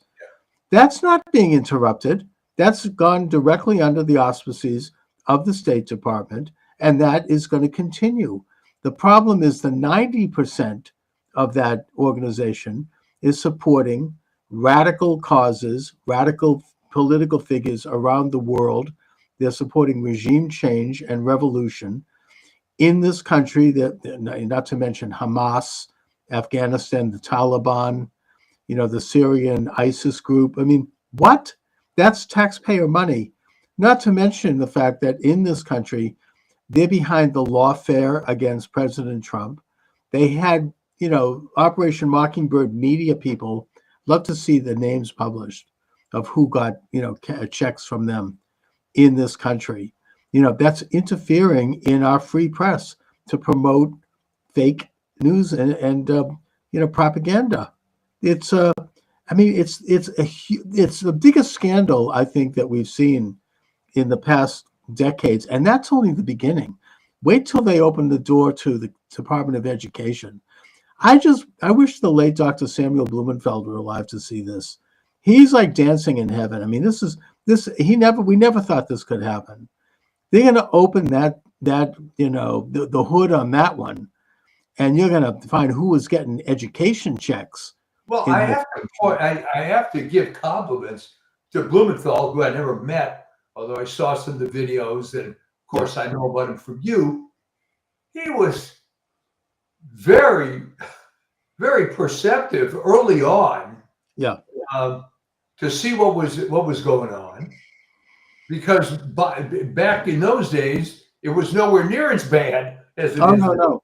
He predicted critical race theory and DEI, which wasn't even happening when he was on the scene, not to mention the sex change operations. Yeah. You see that USAID, I mean, talk about that, funding tens of millions of dollars to do sex change operations on mice, putting aside the hideously cruel thing, activity. I mean, what do we need to know that? Well, it's like, it seems like the main things they poured money into was sex change, legitimizing it, open borders, pouring money into the coffers of people coming in, and which, by the way, was done by just about every agency under Biden, diverting funds to help illegal aliens. Yeah. And also revolution abroad, regime change, in places like Ukraine, which is now was on the brink of World War III. They sent money into Israel to defeat Netanyahu and get activists on the street. I mean, who knows what else? Well, I mean, it's about time. And of course, it raises another point that there should be sunsetting laws on every agency. All right, maybe JFK started this thing with good intentions, but to let it go for 60 years unabated, who's minding the store? That's the problem with all this. Well, I mean, yeah, and the big problem, the reason why they've been busted and what started the ball rolling is that not only did they refuse to turn over their budget to the new Secretary of State, Rubio, who then proceeded to shut the door down and take away the building, and he just locked. How did they think that was going to work? I mean, imagine how arrogant you have to be to go to the cabinet secretary who has oversight. Yeah. I mean, that's a rogue agency. I mean, I can't wait till Kash Patel gets his hand on the FBI. Yeah. Oh my God! I mean, they were going to build a new headquarters that was going to be as big as the Pentagon. Yeah. I mean, I think that they really were about to talk about constitutional crisis. I think they were poised to completely seize everything. John Kerry actually was on record as saying, wait till after the election so we can take care of the First Amendment. I mean, they were really ready to completely launch this, complete control. And it's miraculous that they failed. They tried the censorship, it didn't work. They tried to shoot Trump, it didn't work. They tried to bankrupt him, they tried to jail him for 100 years. It's amazing. I mean, I can't believe what kind of a man he is to go through that and come out in such a good state. I mean, I was having a nervous breakdown and I'm not even going through it. And he just is, it's like incredible, the internal strength. I think what kind of happened to him was he sort of got ultimately pissed off. So wait a minute, they're not going to do this to me. They're a bunch of lightweights. He's a titan of industry, and these are bureaucrats. So right there, it's a mismatch. True, they have a lot of resources, but they just didn't have the cojones to actually do it. They could hide behind. I think they tried to do it with both fists. Yeah. I mean, concocting these crazy charges, and they were just continuing on from the perfect phone call impeachment and from the Mueller report. I mean, it's just, and now it seems like it's all over. It is, but if you think about it, they were just a bunch of weasels. Always, yeah. If you look, they meant business. I think they did want to try to kill Trump, and they may still do it, but it's too late now because his government. I mean, he's crossed the finish line. Even God forbid if something happens to Donald Trump, it's too late. Everything is in motion now. The government is being completely audited. There's even talk about auditing the Fed and putting Ron Paul in charge. Can you imagine that? Incredible. I'd like to see that. Oh my God. I mean, they've been, the Pentagon. I mean, Steve Bannon actually brought this up. You got to listen to his show because he knows what's the score. I mean, he's on the phone with Trump. He's talking to people. He knows what's going on. He did a show saying, look, in order for President Trump to do this, he has to, and his people have to cross the Potomac and go to the Pentagon and clean it up. We're talking about an agency that gets $850 billion a year. And the next day, Trump announced that that's exactly what they were going to do. I think he's listening to Bannon. And Can you imagine how much waste they're going to find at the Pentagon? I mean, just the low-hanging fruit. Already, they've gotten rid of the DEI programs and all this crap that was put in by that traitorous chief of staff, the white rage crap. They're already pulling all that out. And I mean, that is a deep one. We remember Donald Rumsfeld 2 days before 9/11 giving a press conference where he said, we seem to have lost $3.5 trillion, not accounted for. 2 days later, you had 9/11, and the Pentagon was hit by a plane that happened to destroy those offices. Putting that aside, it's a huge, boondoggle. I mean, it's, to clean that thing up, and it's going to take years. It's not going to happen overnight, but so far so good. At least they're finally going to attempt it, and there's going to be audits of all these agencies. Elizabeth Warren's house has been shut down. The consumer protection. You should see the way she's crying about it. I mean, whatever good they did, that's going to be absorbed by some other office. They probably 10, 20% of what they did was fine. Maybe checking up on credit, shyster credit cards. But, who knows what was going through them? I mean, these things are all just rackets. I mean, the amount of money that ended up in people's pockets. And recently, I saw a comment by Tucker Carlson. He's vacationing in some rich Swiss Alps resort and getting around. And he said, there are people walking around here. Most of them are Ukrainians, and they are rich. We're talking like, unbelievable wealth. That's where all that money went. Yeah. Zelensky says, oh, I don't know where $100 billion went. It went into the pockets of all these corrupt oligarchs, and maybe we'll get to the bottom of how much of it was slipped off the fingers and ended up in the pockets of these hacks, both Democrat and Republican, in Congress and in government. A lot of it did, I'm sure. Yeah, it's just mind-boggling. But, give me a prediction here.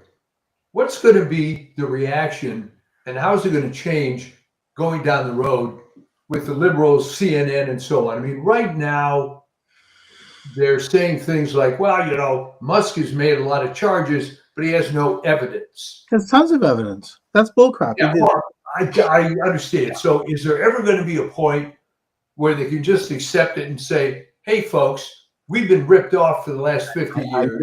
That's a great question, because they haven't gotten it yet. They're even worse. I mean, Bill Maher had on, what's this, Chris Hayes from MSNBC. What was his big cause? Parents should have the right to sex change their children. Yeah. I mean, they haven't learned anything. Don't they know how unpopular that is, even amongst most liberals? I mean, this is what they're going to hang their hat on. I mean, it's they have not really taken in the fact that they have lost and that they're losing even more. A recent poll shows that 48% of Black men admire Trump and support him now. I mean, they're not going to get that back. Those are big numbers. And let me say this. I suspect that there's a higher percentage of Black women that support Trump, but, like liberal Jews, they may be afraid to say it out loud. Right. That's right. And it's growing. And, the more they dig in, I mean, I don't know how Rachel Maddow, I mean, I have to watch these things once in a while. Huh. They're like, we're going to impeach Elon Musk. First of all, how stupid are they? He doesn't hold an office. He's a consultant. He's he hasn't been put in office. He can't be impeached. And I think that some of these radical judges that are making these aggravating decisions. Oh, they've already have articles of impeachment over this McConnell guy. Yeah, and I think that that's not going to work because, I mean, first of all, Judge O'Toole in Boston has thrown out, he's stopped it because he's got some integrity. And he's like, we don't have any standing here. And I heard it suggested by Jeff Cooner, who's an excellent talk show host. He and whom Trump listens to, and people listen to his show in Boston. He says that Trump just needs to ignore these decisions and send them a letter maybe and say, these are not valid decisions because they interfere with the basic and constitutional function of the executive branch. Right. And that's been done. I mean, Biden himself did it. He ignored a decision by a federal judge to not hand out student loan payments, right? It goes back in history. Jefferson did it. That's what Marbury versus Madison was all about. The first case that really established the Supreme Court, that Jefferson fired, or Madison, his Secretary of State, fired Marbury and a group of other people who were appointed by Adams because they wanted their own people. It was a new administration. And so Marbury sued, and the Supreme Court said, hey, the executive branch has the power to do this. And, you can't interfere with that. I mean, they can fire and hire anyone they want. Andrew Jackson notoriously did it, not in a good way, but he ignored the decision about stopping the Trail of Tears that was done by Marshall. I'm not saying I support that, but the point is that he invoked executive authority. These are executive decisions. Lincoln did it by ignoring Dred Scott. This isn't new. They don't have to suddenly, fall down and agree with anything that, especially not the Supreme Court, but some district judge. I believe there was a ruling, and I need to get the number, in the 1880s that explicitly said that federal judges in districts and in appeals courts do not have the right to interfere in executive functions that are perfectly constitutional. Now, if the executive does something unconstitutional, that's one thing, but Firing people is perfectly in their purview. I mean, can you imagine this judge saying that the Treasury Department can't look at their own files? Huh. It's insane. They have to ignore that. I mean, that's just Well, you're right, and they have to ignore it. And remember, Marbury versus Madison had to do with at least an action, a specific law, and the concept of judicial review. right. But it's a pretty far stretch to apply this to someone just doing their normal job. That's right. I mean, these are these are normal functions that any chief executive has. I mean, hiring and firing is is the basic function. I mean, they can't interfere with that. So I don't think they're going to get away with it. Yeah. I think that it's going to start to crumble. Just before coming on, I saw Bill O'Reilly once in a while does an interesting commentary. He says that Trump is going to take out Letitia James and Alvin Bragg. He said that Mayor Adams has the goods in them, and he's going to deliver it. And they're now going to be the hunted instead of the hunters. I figured there was something behind it because you remember that Pam Bondi, that was like the first thing she did. Yeah. She announced that New York is, if they violate the federal laws with regard to, tipping off criminals so they can escape, there's going to be consequences. I hope she has the guts to do it. Maybe I'm prejudiced because she's an attractive woman. I think, is she tough enough? We'll see. But if she does it, then it's going to be amazing. Well, it'll really be amazing because that was sort of the forefront of the lawfare, that you could get some hack state attorney general and some hack local district attorney to come up with these absurd cases. And well, they can do it because it's such a rotten borough, to use the Irish expression, right? They've got a left-wing attorney general. They've got a left-wing district attorney, both supported by George Soros, who, by the way, got $250 million in USAID money. Yeah. And they've got a corrupt jury of left-wingers in Upper East Side. They can have anything they want. I mean, they can, indict anything. I mean, because they've got all the system in New York controlled. And you had Mayor Adams make some mild comments criticizing the the migrants coming in and sucking up all the city's resources, and shortly after that he's indicted.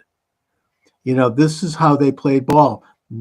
Governor Healy of Massachusetts, Maura Healy, left wing as they can come, she said something about this. She go, we're not going to continue this. We're going to have to end these subsidies by this date. 2 days later, the Boston Globe did a hit piece on her. Right. I'm just saying, but it's not working. They're doing, let me ask you this. old way of doing things. What is their dog in the fight?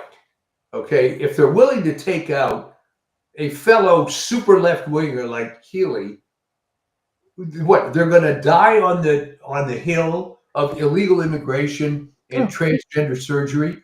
Okay, but Seems what to be. is the point? Is it that their minds are so corrupted that they've gone over so far to the dark side that's just what, I mean, was it Darth Vader now? It's completely taken over by this negative influence. There's a secretive cabal that runs the world, I think. I think the John Birch Society was right, that it's been around, probably going all the way back to ancient Babylon, but it's here. It's become very predominant. What they do is not rational. They want to merge the United States into a world order, like as a providence. Franklin Roosevelt, I just did an interview with an author who wrote a book about him. Very good interview, Mary Graybar.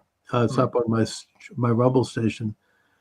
That he talked about convergence, and that he got this idea from the head of the Ford Foundation, Gaither. What was his name? Rowan Gaither, who testified about it to the Reese Committee, where he said that the goal of the international establishment is convergence. This is what the FDR administration was all about. What that meant was that the United States would be moved enough to the left and the Soviet Union would be moved enough to the right that they would meet each other midway and converge and become a world order. And that the way to move the U.S. to the left was to transfer governing powers to these unelected, unaccountable, faceless, often international and not even American bureaucracies. Now, I don't know if you got to see Elon Musk's talk in the Oval Office. Did you see that? Well, he had a couple of them. Well, very recently. And he laid it out in terms of exactly what they're doing. He said there are two prongs here. The first is the restoration of what he calls democracy. Now, I don't know, use the word, it's used in different ways, but he says it's a restoration of democracy versus bureaucracy, which is what we're being run by now. Yeah. The unelected, and he said it, these are unelected bureaucrats who are not accountable to the American people. They're not elected. We don't know who they are.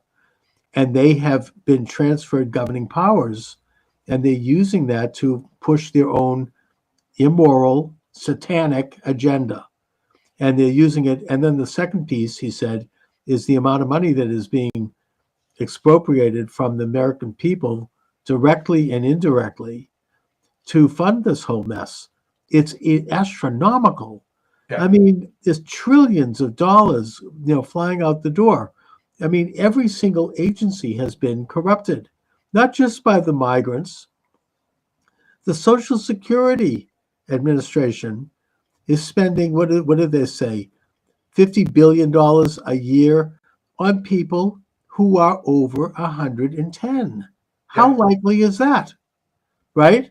Obviously, that's fraud. Now, I'm not saying there might not be a few of them, but there has to be an investigation, and Musk has these young whippersnapper computer whiz guys who know how to do it. They're being criticized, big balls, whatever. But they know how to do this. I know they know how to do it. My daughter knows some of these people. I mean, they understand how to go into a computer and how to use AI and other imagery.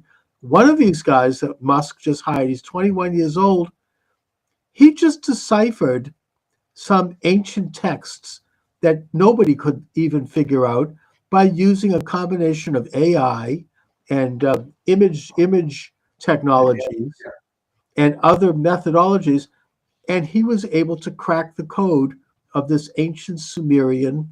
He was from Nebraska, but and somehow Musk found a number of these people. Yeah, and they put up a website that already, I mean, if you compare it to the Obamacare website, it took months and months and months.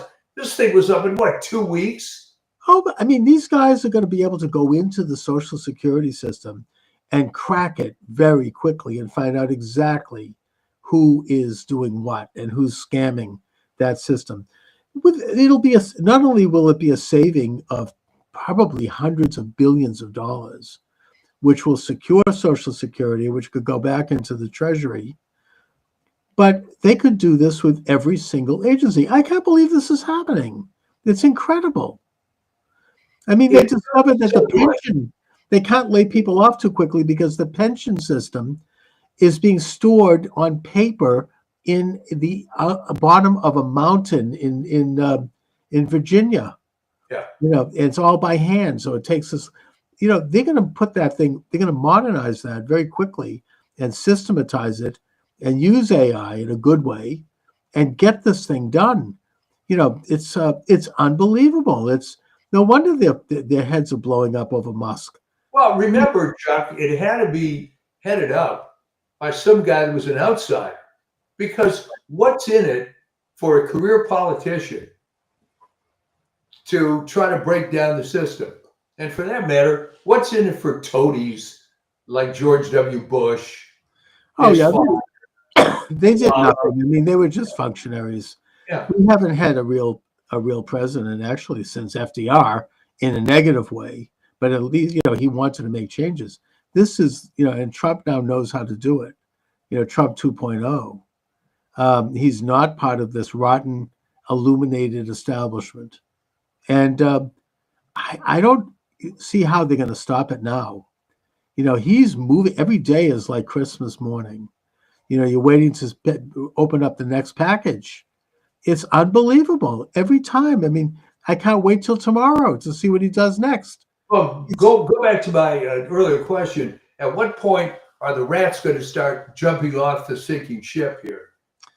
Well, now that Judge O'Toole has lifted the ban on the payout, the offer, I think it's up to 75,000, and it's growing, and a lot of people are going to take that.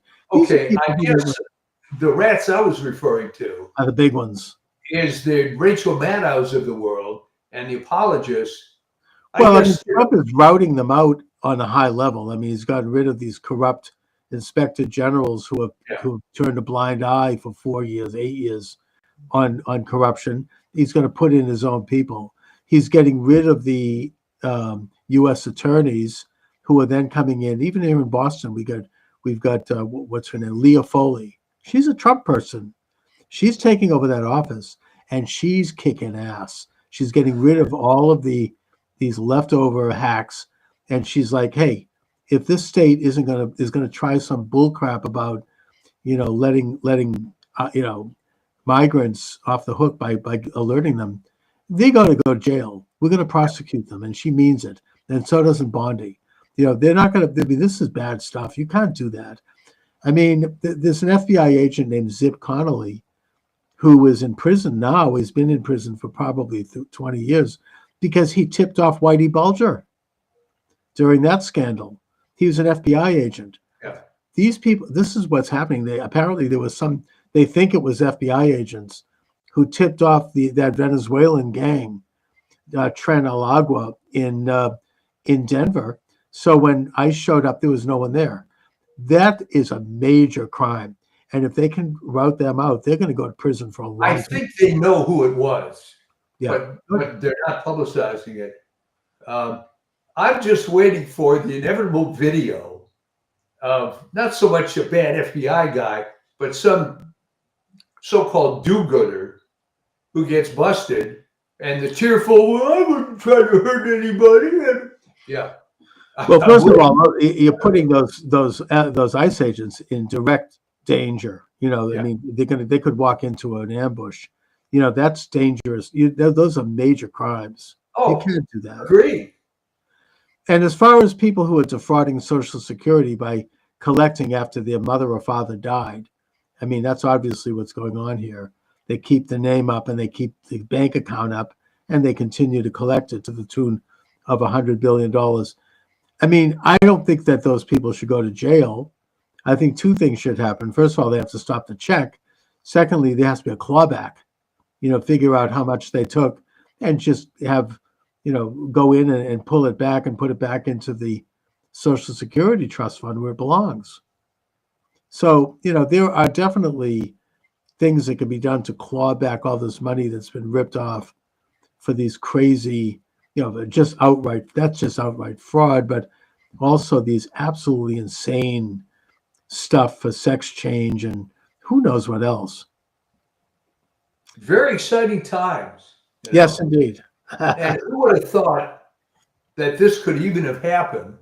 And let's be honest, you couldn't have even done it without very recent technology that would allow you to crawl into these databases and be able to pull out what you want. Oh yeah. Yeah. I mean, it's all, and yet people there, as we said, these young guys that are being so criticized, interestingly, they are going in, they know how to do this. They grew up with it. I mean, these are people who were handling computers when they were like 3 years old. Yeah. I mean, I know people like this. I mean, it's second nature. And I think that the establishment is flipping out. I mean, there's talk about, I think that I heard J.D. Vance say that, how is it that people got so rich on government salaries? How is it that Elizabeth Warren is worth $18 million, right? How is it that, Pelosi, we know how corrupt she is, but I mean, a lot of people have done very well. Where did they get the money? It's time to do a full audit to find out exactly how this happened, because this is classic corruption. I don't know how they thought they could get away with it. They just never thought it would stop. Well, they figured they'd get away with it because everybody else was doing it. And they didn't conceptualize the idea that through AI and other masterful computer technology, you could go in to just a ginormous, infinitely large amount of data and find what you need to find. So, I think that they just thought that they always have these things protected, and they just lived high, and they kind of, it became an institutional corruption. They just didn't think they'd ever, they became somnambulent. They were completely asleep. They just, USAID gave what, $3 million for Chelsea Clinton's wedding, and $10 million so she could buy a mansion. Yeah. I think Malia Obama got a couple of $1 million. What the hell is that? I mean, this is pure corruption. They should all be in jail. We should have that clawed back to the taxpayer. I mean, this is what they're doing. The USAID is a particularly bad rat's nest. It's just a slush fund. It's almost like, it's like a mob group. It's just bad. well, let me contrast two images for you. Okay. You remember in the early 1970s when the ambassador to South Vietnam was being evacuated off the roof of the embassy. Yeah. Horrible image. Horrible image. Right. Now,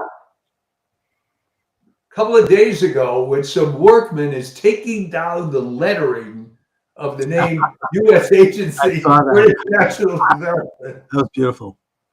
And I thought, wow. Oh yeah, that was a great. I watched that one. And meanwhile, Trump is doing incredible things in a positive sense around the world. He's going to be getting, there's not going to be a World War III in Ukraine. He's on the phone with both Zelensky and Putin, and I think he's going to work out a deal. Yeah. And I think that Pete Hegseth meeting in Brussels, he's kind of tipped the hand about we can expect, that Ukraine will not be joining NATO, that they will have to give up provinces on their border, and that Europe is going to fit the bill for Ukrainian defense. That's what it's going to look like. Same thing with Israel. I don't know what's going to happen, but he has said that if the Hamas doesn't release the rest of the hostages by Saturday, all hell is going to break loose. I think what's going to happen is they're probably going to resume release slowly, and that'll eventually they'll get them out. But I don't know if Trump's going to evacuate them all. I don't think that's realistic. But the fact that he has brought it up and made it into a normal part of the discussion is huge, because that would have been unthinkable to suggest that even like a few months ago. But yet, I think that it's a case that has to be made. And next month he's going to make an announcement about the West Bank. So, to me, it's all good. All good stuff. It's all good. It's all exciting, because you remember a couple of years ago, more than a couple, it was during Trump's first term, where he moved the embassy to Jerusalem. Oh, yeah. Now, this was going to be the end of the world, and terrible. And all these disgraceful Jewish rabbis and left-wing Jewish leaders took out a full-page ad in the New York Times condemning it. Can you imagine that? Because it's going to destroy world peace. Absolutely nothing. Okay. Yes. So what happened was other countries started moving their embassies to Jerusalem. Is what happened. It was a positive thing, and then which was followed by the Abraham Accords, where arch enemies of Israel normalized relations, moved their embassy to Tel Aviv or Jerusalem, and that included, several Arab and Muslim countries, Kosovo, the United Arab Emirates, Morocco, Chad, I think a couple of African countries. that's going to continue. I think that Trump's going to get Saudi Arabia to normalize.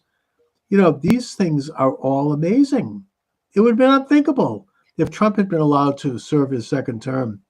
It would have probably resulted in some kind of a peace agreement for the Palestinian Arabs. Maybe both sides would have been unhappy, but it would have happened.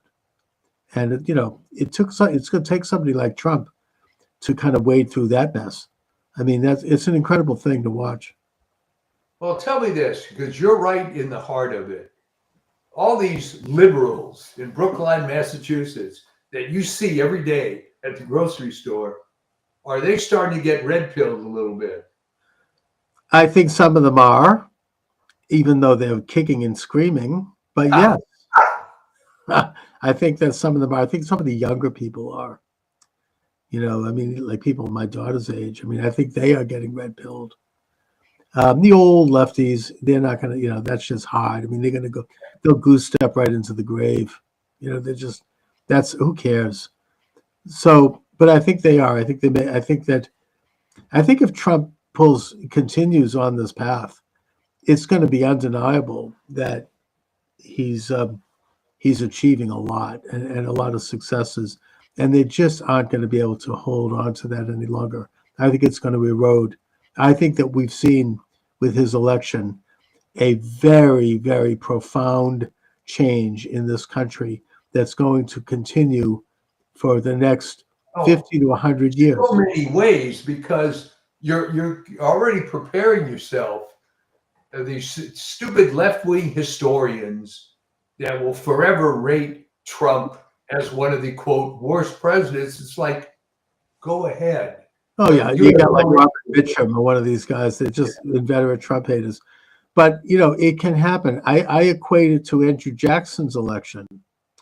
Even though I'm a great admirer of John Quincy Adams, and I've read some of his papers, great man, Jackson's election changed everything. And 5 or 6 presidents that followed him were his proteges, and they continued those changes, including James K. Polk, who won the Mexican War, and he secured the Oregon border. Very, very successful. He served 1 term, total Jacksonian, kept the bank out, kept the currency even, and several other people like that, a couple of weak ones too, like James Buchanan. But nevertheless, his legacy continued right up through, and it profoundly changed this country. Was James Buchanan actually the first gay president? Who knows? I mean, probably.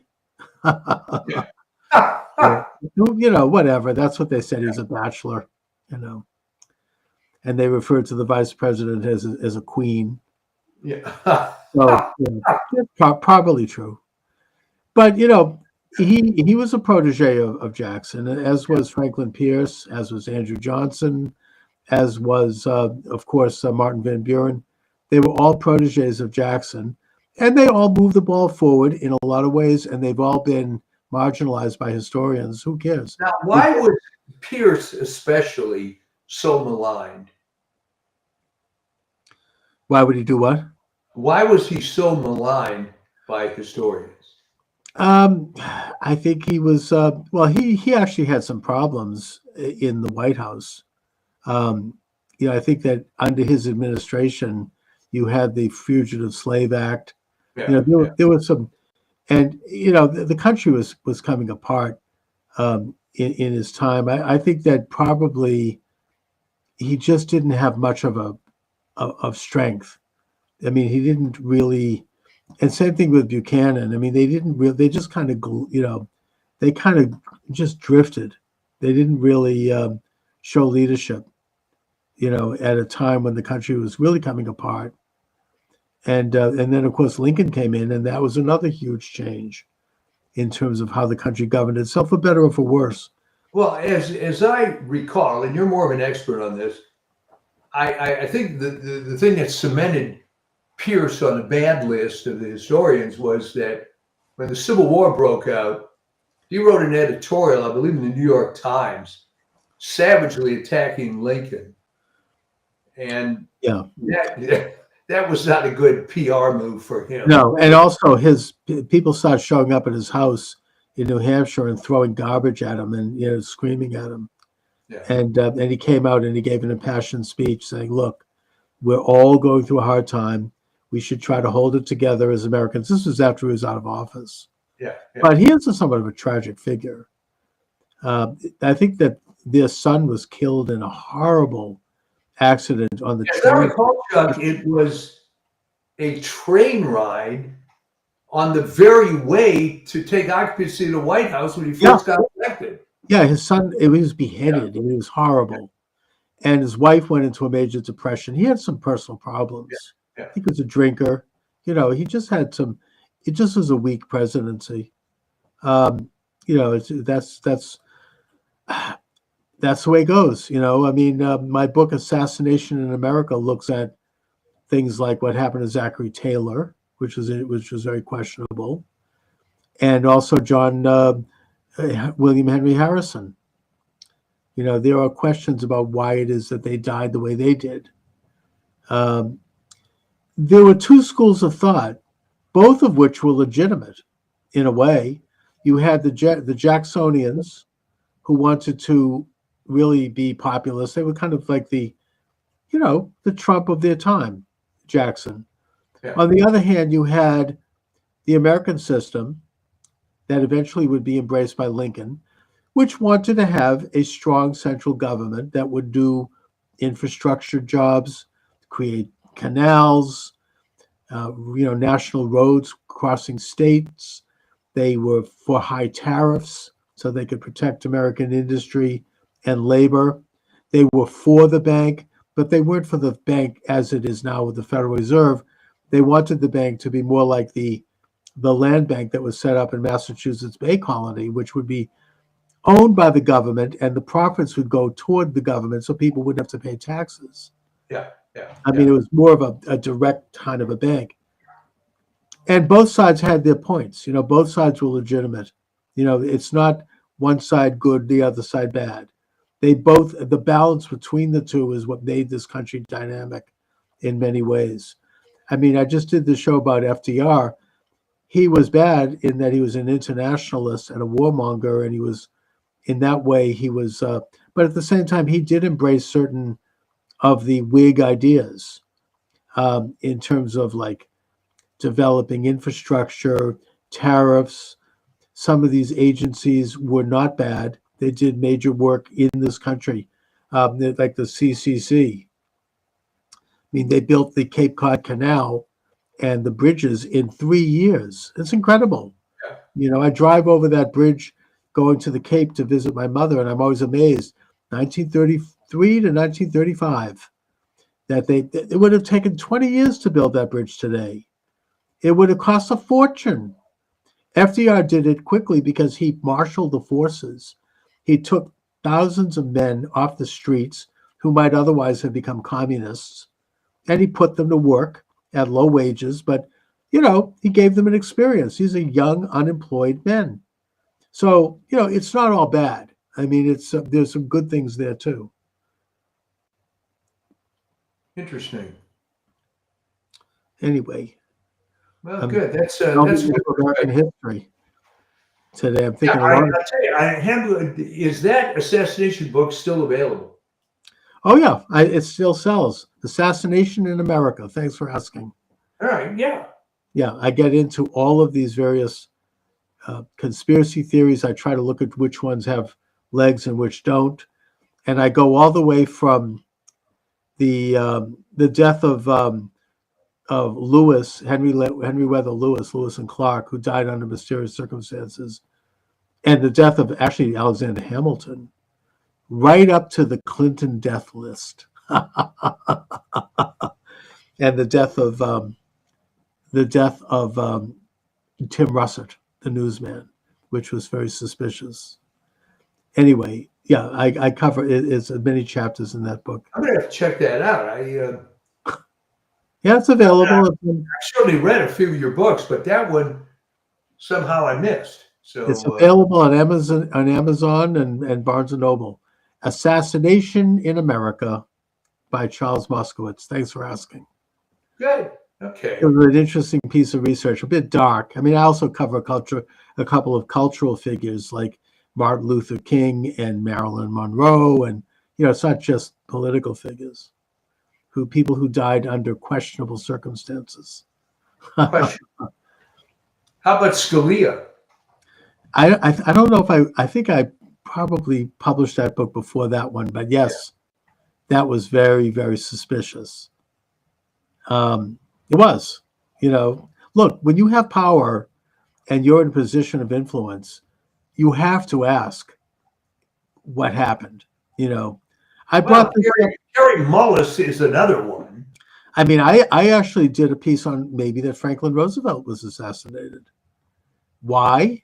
Because in the last weeks of his life, he wasn't in good health, and it's not true, but he was becoming what you might call red-pilled on Stalin and the Soviet Union.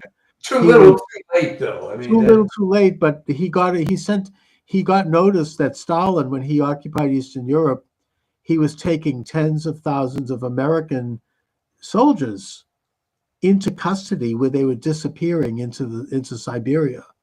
And he sent Stalin a very stern letter: release these people at once. We're allies. You have to do this. And Stalin sent him back a letter saying, forget it. How dare you lecture me? Americans, look what you did to the Native Americans, blah, blah, blah. And at that point, Roosevelt also spoke with Churchill, who said, you've been completely had. You've been completely betrayed at Yalta. You thought you were so arrogant with your big personality that you could influence Stalin. Well, guess what? He's occupying Poland and Czechoslovakia. You're not going to, he's completely, and Roosevelt was angry, and he was like starting to wake up, and he's like, hey, we have to stop this now. He was about to tell his soldiers, his military, when all of a sudden he shows up dead. Now, is that why? What I would say is this: FDR was surrounded by communists, even living in the White House. He was an invalid. He couldn't get around very easily. He was not in good health. Living down the hall in the White House, you had Laughlin Curry, who fled the country right after Truman took office in advance of congressional testimony, moved to China. You had the Coe brothers, Virginius and Frank Coe. He being the first head of the World Bank, also fled the country before testifying. You had Harry Dexter White. You had Alger Hiss. You had all these guys around him, literally physically around him. Hiss was really the only one that got nailed. Well, that's right. But I mean, Alger Hiss, Harry Dexter White died under mysterious circumstances. Yeah. But you had his wife, not exactly, patriotic American, right? And she wasn't too happy with him anyways. It's very possible that he might have been knocked off. I think we'll never know. But they had a lot going on right after the war. I think Hitler hadn't even committed suicide yet. And already Stalin, there was a lot going on. I mean, he was moving forward. He didn't want to have anything, get in his way at that point. This is a very sensitive time. And, to get rid of FDR, if he's proven to be a threat, that would be a legitimate reason for him to be targeted. I'm not saying he was, we don't know, but, there were questions about it. It's one of these fascinating things to think about. Yeah. Because he was kind of a walking dead man anyway, but.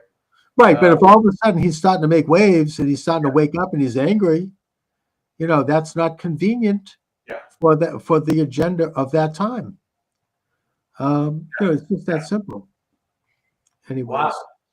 So I'll tell you, the other one to put a cap on it was not too long after that, George Patton died. Oh yes, I did a cap on that. Suspicious circumstances. Yeah, more suspicious. I mean, he was literally hit while driving in his car by this questionable. I mean, I don't remember the details on that, but that was very suspicious. He's in the hospital, and his wife visited him, and he says, he tells her, get me the hell out of here. They're going to kill me any minute.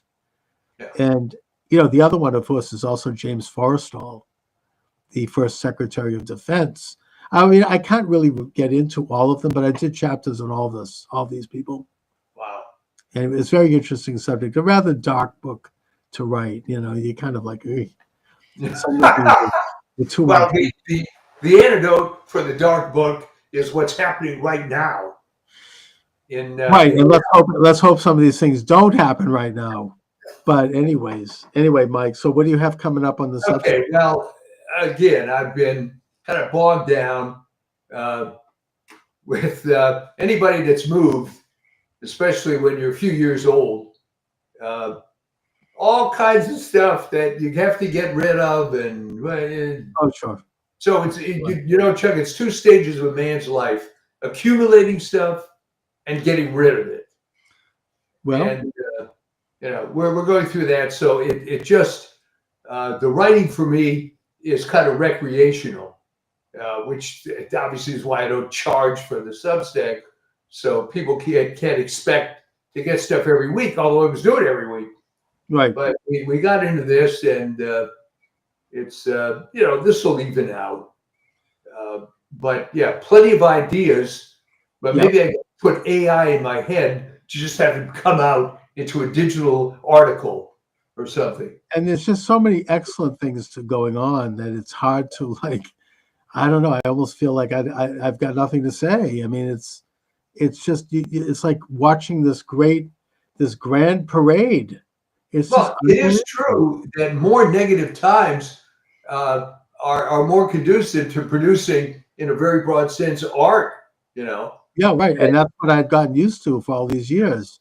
So it's kind of like, I think a lot of people in my shoes are feeling, in a way, a bit rudderless right now. You don't know where to turn because everything is like coming up so well that, I mean, it's a good thing, but, you know, it's just it's a bit disorienting. So anyways, but I do like this new time period, and I hope this works out. yes, it's very good. Thank you. Excellent. So, all right, Mike. Until next time. You bet. Thanks a lot. See you then. Take care. Take All right. Welcome to the program. Charles Moscowitz here. Michael D. Shaw is my guest. My new time is Monday through Friday, 7 p.m. Eastern Standard Time. I expect to be live at that time. There might be a few times when I'm not, in which case you'll get a rerun. But for the most part, my goal is going to be to develop an online experience where people can interact. You can call us. The number, by the way, is there at 508-637-5596. I'll be okay. 508-637-5596. Or you could text us, and we will read your text. I'm also live on TikTok. They've given me back my show. And you can text me there as well. And the goal is to have like a live experience where we can have a few jokes. We can talk about some issues. We can delve into some topics. And we can do so regularly in an experience that I'd like to reproduce from the days when I actually was on the air in a good old-fashioned radio station. And I developed this sort of situation where I had regular callers, and it became an incredible experience. Anyway, Mike, things are going amazingly well in this country right now, thank God. And, oh, yeah. I mean, I have to give a call out to my old buddy Kevin Collins that wrote a book, I think maybe 20 years ago, essentially calling the Democratic Party a criminal organization. And I called him the other day and said, I don't think even you knew the extent. How bad it was. Yeah. Well, I mean, we're now getting the scandal around the seizure of the USAID. Oh, man. Which is by any stretch a huge scandal, about 10% of their budget. And they go back to an executive order that was issued by John F. Kennedy, by the way. And by the way, Schumer is dead wrong when he says it was Congress. It was not. It was an executive order by JFK. And he's got to be spinning in his grave to see how this is. Oh, yeah. Been it's so horrible. Originally, it was supposed to deal with humanitarian crisis around the world. it was modeled after an Israeli group that had done this since the founding of Israel, where they would go into Africa and help develop infrastructure, deal with crisis. And it started that way, but like a lot of other things, it became corrupt to the point where now, I don't know, maybe 10 or 15% of its budget goes into those things. It's like it's a criminal organization. And by the way, Secretary Rubio has said, in response to all these lies being pushed by the mainstream media, that those aspects of USAID are not going to be interrupted. That's going to continue under the direct auspices of the State Department, but that the rest of the USAID is funding horrible things, including, according to major media reports, the Wuhan lab in China where they created COVID. Oh yeah. Media organizations like Politico. Politico got $8 million over what, a couple of years, I think, 3 Yeah. years. Now they've apparently stopped their payroll. Like they can't afford it. Yeah. And a whole long list of media figures taking payoffs from USAID, probably around the world and here. They were involved in nation change, government. Yeah, I mean, where they basically were the main drive behind stopping Bolsonaro in Brazil from getting reelected, probably trying to screw Netanyahu in Israel, probably trying to screw anyone that they don't like. And it's a kind of meddling that this country really is not supposed to be doing. It's not. I mean, it's not in our interests. It's not like we're supporting good people.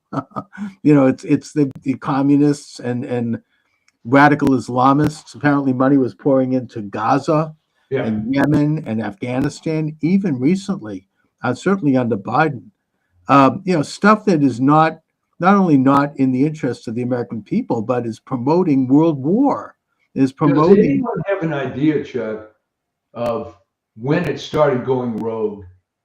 I mean, ultimately, I guess it doesn't matter, but I'm just curious. Well, I'll tell you one reference I saw when I interviewed an author, and I'm trying to remember his name. I'm looking into it. He wrote a book that was published by Regnery about world population control. Yeah. And USAID was one of the major funders of forced abortions in China and also forced sterilizations in India, starting in the 1960s, and other agendas that, really, I mean, apparently there was an experiment where hundreds of thousands of Peruvian women were sterilized without their knowledge. I mean, we're talking about ghoulish, evil experiments. So what you're saying is it was almost from the get-go. Oh, yeah. This was in the 60s.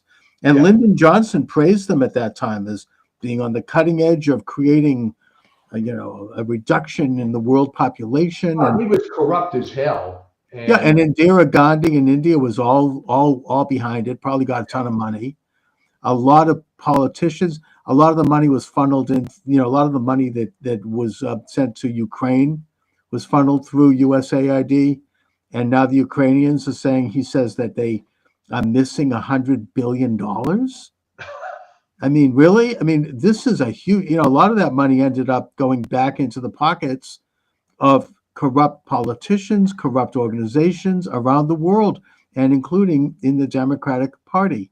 Now, this is it's a scandal that's so vast that it's almost impossible to get your hands around. But we could talk about one simple element to it, and that is the funding of political figures of a political organization called Politico, and also apparently funding anti-Trump activities like the all of the lawfare cases. I wonder how much money, if any, was funneled into the pockets of Alvin Bragg or Jack Smith or Big Fanny or, what's her name up in New York? Letitia James. I mean, how many bucks did they get out of this? This is like a real rotten, and if anybody on the left has any defense of it, I mean, I would imagine they probably would have been, if somebody had been funneling money to Fox News, not that they're so great, but, it would have been we would have never heard the end of it. It would have been a huge national story. But now they're trying to tamp this down. This is the scandal that really could put a nail into them. And the fact that they're trying to run interference with the work of Doge, which of course is headed up by Elon Musk, which uncovered this and which asked for Rubio to abolish that organization, and he did. Yeah. The other element is that they have gotten Treasury Department records from the new Treasury Secretary, Scott Bessent, that it has been put on hold by a federal judge, that indicate that people were getting money funneled through USAID to do all kinds of garbage around the world. I mean, this is people who are high-level Americans. So we are getting close to really uncovering what President Trump has accurately called the deep state. This is what they are. I mean, the USAID seems to be inextricably intertwined with the CIA and with Black Ops.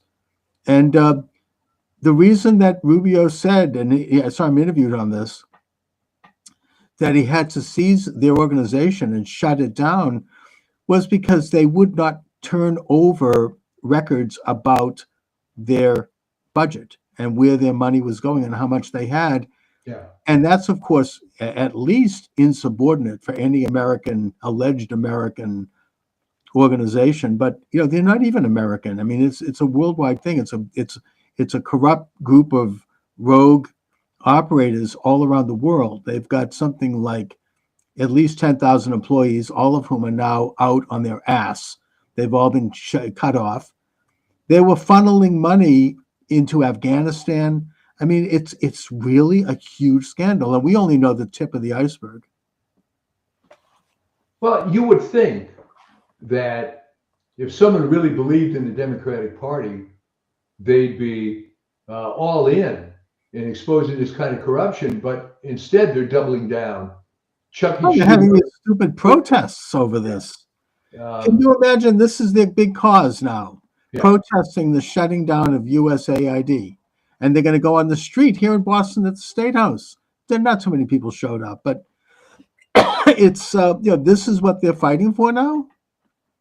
Yeah, it's pretty ridiculous, because even if you say that 10% of the activities agency is worthwhile, okay, fine, that's Right. retained. But the notion that this is some sort of big slush fund for every corrupt person on earth, this would make Bernie Madoff blush, the extent of this thing. But of course they are.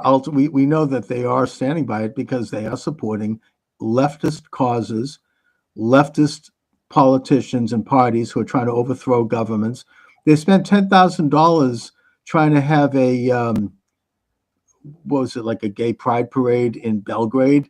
Yeah. First of all, they didn't have it, but which brings up the question in my mind: who got that $10 million? Well, see, right, Chuck. That's what I was going to mention. It's one thing to get the line items, but then who's at the other end? Right, somebody's getting awfully rich Yeah. from this, and it's there's a lot of money sloshing around, and greasing a lot of palms, if to use the old mafia expression here in Boston. This is like, it's and the stuff that they were funding is it's really not in anyone's interest. And now, if you want to go support that, fine, go ahead. I mean, that's a private matter. But to expect taxpayer money to go into these things this creates discord around these countries who don't want this stuff. Going back to the population control agenda, which finally, I remember this book. I'm going to try to find this again. It was great. I remember my co-host, Patrick O'Heffernan, had a complete meltdown when we had him on. But the Philippines, they finally kicked them out. Yeah. And, forced abortions, sterilizations. I mean, this is like really, really dark stuff. So that's what I know about their past. Who knows what else? I mean, this is something that we may never get to the bottom of it, but the good news is that they've been at least mostly stopped. This is miraculous. It would never have happened had Trump not been elected. Wouldn't it have been a better position for people like Chucky Schumer and others to come out and say, we're all in favor of Elon auditing and getting to the bottom of this, because they just don't realize how bad this looks, I guess. You know, they're actually like fighting to say to preserve the lack of, you know, to keep everyone. Let's repeat what I said 2 weeks ago. Apparently, everybody is Ethel Rosenberg. Okay? They're crazy. Yeah, they're absolutely, they're Kool-Aid drinking, devout, radical, illuminated puppets. You know, they're just, it's a way of thinking. I mean, anybody who saw this meeting, I don't know if you caught any of the moments of the Democratic National Convention trying to elect new leadership. Did you see that? I saw just little snippets. Their main comment when they opened up the discussion and everybody applauded was the reason that Kamala Harris lost the election was because of racism and misogyny. Right. I mean, they haven't learned anything. Just locked into this. No, they haven't learned anything, because I've seen this happen in athletics, and we've talked about this so many times, this Model UN thing. Imagine if you're in the 8th or 9th grade and everybody around you tells you how smart you are, right? And you have this Model UN view of the world. And you live in your little ivory tower with your same friends and go to your same miserable university. And now, when you get out into the real world, if you have enough resources, it's possible to insulate yourself from most of it. I mean, I know people my age and older that are like that. They're oh yeah. I mean, I went to a fairly wealthy part of LA high school, and there are people there that were hardcore liberals, still are, have the same philosophy. They don't care what's happening in the real world because they don't live in the real world. They're either professors, they have jobs with NGOs. So that's how it gets perpetuated. And if you're Chucky Schumer, someone with, I mean, I don't know how the hell he ever got elected. He's a bozo, but I guess once in, he stays in. He is just a true believer. This guy's worth it's worse than that. I mean, you're right. I mean, there are these hardcore true believers who are, like, as you say, Model UN types, and they haven't really had an original thought in their entire life, and they just drank the Kool-Aid early on, and they're in it. And then you have people like Chuck Schumer, who I think is a conscious, witting participant in an international conspiracy. He knows the score. Well, he's getting money from somebody. Here's a guy that has a salary of what, 200 grand a year, but yet he's worth $80 million. How does that happen? How does it happen? I mean, Elizabeth Warren is another one. You know, she got a lot of money from Big Pharma. Yeah. Bernie Sanders, Big Pharma. You know, all these people, they are witting, conscious participants in an agenda that seeks to subsume the entire planet into a world order where the nations of the world become nothing more than provinces that, you know, create like a massive system, probably powered by artificial intelligence eventually, where all aspects of your life will be controlled, where everything you see, everything you know is going to be micromanaged by people by non-people, by a artificial brain. They have this agenda. Transhumanism is the expression of it. They've kind of gone a little underground on that, but they used to be very open about that over at MIT, where I live, where they actually had a transhumanist website. It's gone now. Yeah. That, you know, had a department which they talked about these things. This new kind of a man that is basically half human, half cyborg. And this is their agenda. This is their belief. They don't believe in a creator of the universe. They believe in themselves as this elite group of operators. The good news is that there are people who were drinking the Kool-Aid on Trump who are now thinking. I know a few in my own circle. It's interesting you say that, because if you go on on X or TikTok or certain YouTube channels, Yeah. you are seeing a lot of primarily black men, some women, Yep. black men who are pissed off. Yeah. You know, they've been carrying the water for this party for X number of years. And now, you know, as we say, to throw in a little biblical reference here, the scales have fallen from their eyes. Yes, I've seen it. But I even say that there are some people that maybe a few scales are starting to fall. People in my own circle, including people that are very close to me, who are just were devout Trump haters, who are now like, I don't know. I mean, this actually is interesting. You know, they are starting to think. Well, what is their reaction specifically to the USAID? Well, I mean, in the case of people close to me, they weren't too happy to find out that they'd been funding Hamas. Yeah. You know, they've been funding Afghanistan. They've been funding Iran, Yemen. I mean, radical, you know, jihadists around the world. I mean, they're funding, you know, any group like that. I mean, they're creating like a conflict. You know, they're funding. I mean, but of course, people in our circle aren't too happy with finding out that they funded the lawfare agenda against Trump. Oh yeah. And I am particularly, you know, you and I have talked often about Operation Mockingbird, which was part of the revelations of the Church Committee in the late 70s when they did hearings on the CIA, and that it was basically an operation where the CIA was handling satchels of cash to various media figures to run certain stories and to create certain stories out of scratch in some cases. And it was admitted during the hearings of the Church Committee. And yet it was never really gotten rid of, according to many of us who feel that it continued. Well, now we know that it continued because USAID was doing Operation Mockingbird. I'd like to see the names of all of the reporters who got checks from that. They say there are hundreds of them.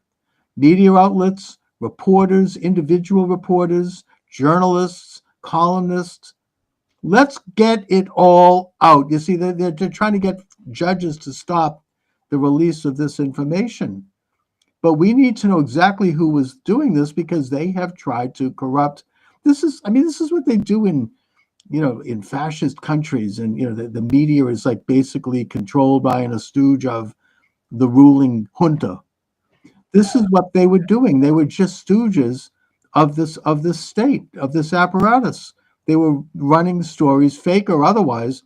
They were taking money to promote stories, mainly that were attacking Trump, of course, and demonizing the MAGA movement. You know, the J6 narrative is completely phony.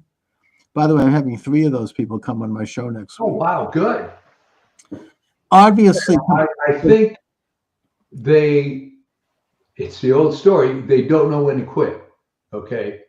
Joe Biden would have been a happy camper if he had not run for president, right? He could have left as a corrupt guy his whole life as a VP and gone back to Bethany Beach or Rehoboth or wherever the hell he hangs out, and that's fine.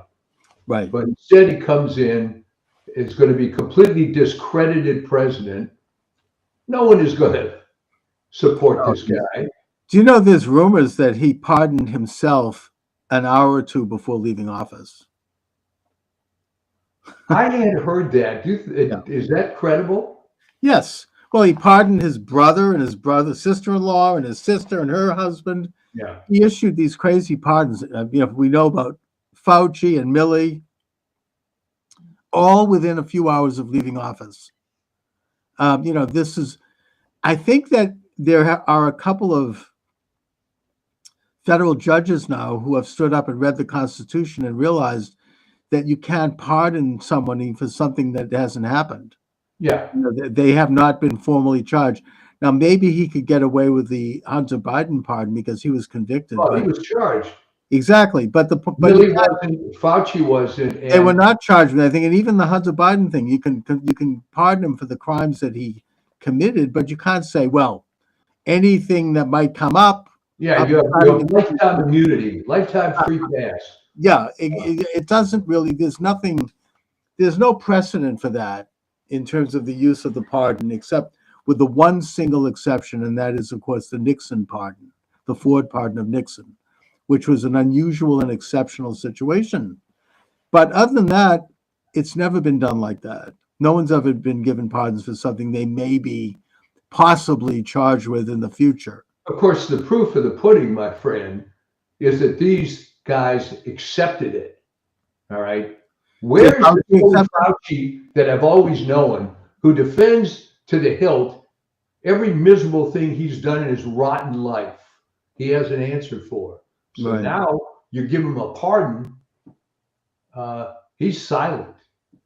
The Well, real old Tony Fauci would have said, "I didn't do anything wrong. I don't need a pardon." Okay. Well, it's by any standards, and I think legally even, and I think it's been stated as such under law, that the acceptance of a pardon is an admission of guilt.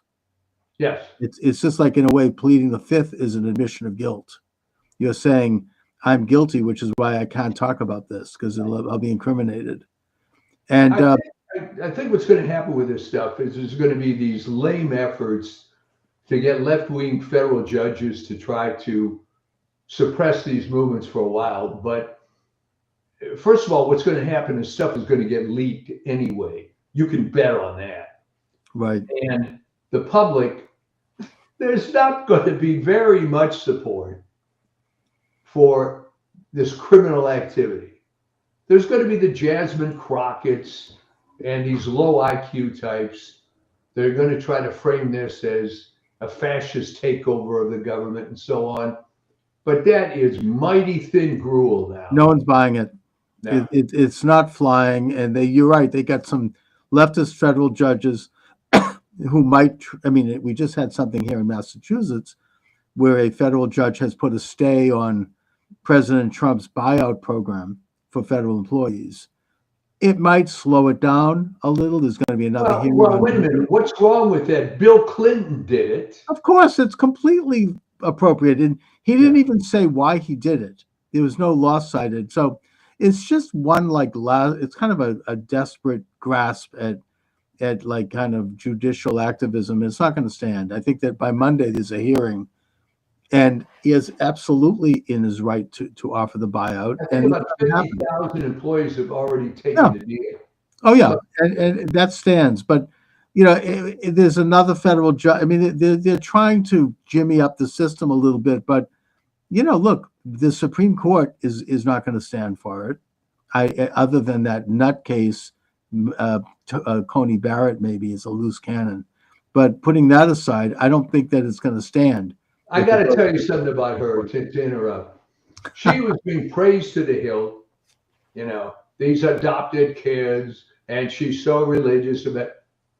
I never bought it. Never bought it. This goody two shoes. I'm sorry. All right. Yep. And what happens? She ends up being a complete disappointment. It's true. Maybe Trump he put her in there just as within a week or two of leaving office or the election, I think. And that was something he had to move quickly on, I guess. Well, he was given some crummy information. Okay. She's a woman. She's allegedly conservative. Yeah. She's Catholic, so she says. Mm-hmm. Okay. But it's very difficult to get perfect information on that, but it's also important because there's a hell of a lot of damage that these people can do. That's right. And the idea of putting someone on there because she's a woman really drastically failed with Sandra Day O'Connor. Right. Although she would be conservative by today's standards. She was conservative by today's standards, but she also got rid of affirmative action. Let's give credit where it's due. So, but the point is that, even with her, they still have a majority in the Supreme Court, and I think she's going to at least be half right. She's not going to be in favor of corruption. I'm just saying that she's taking some stands that were disappointing. True. But anyways, I think that all of these sort of last ditch attempts to gum up the works are not going to fly. Now we have Pam Bondi has been confirmed, and she's kicking ass. I mean, she Yeah. immediately is going after, is investigating all of these lawfare cases. She's calling for cutting funds to sanctuary cities because they're violating the law. I mean, this is great. I mean, they're going in.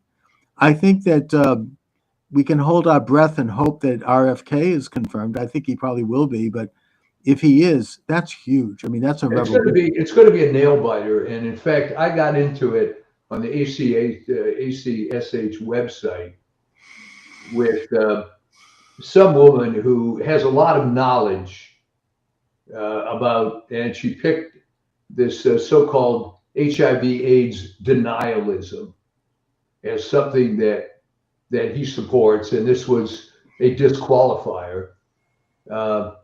But one of the things I countered her with was, okay, maybe I'll give you that. There were people at the beginning that didn't think that HIV caused AIDS. There's people that still don't think that it does.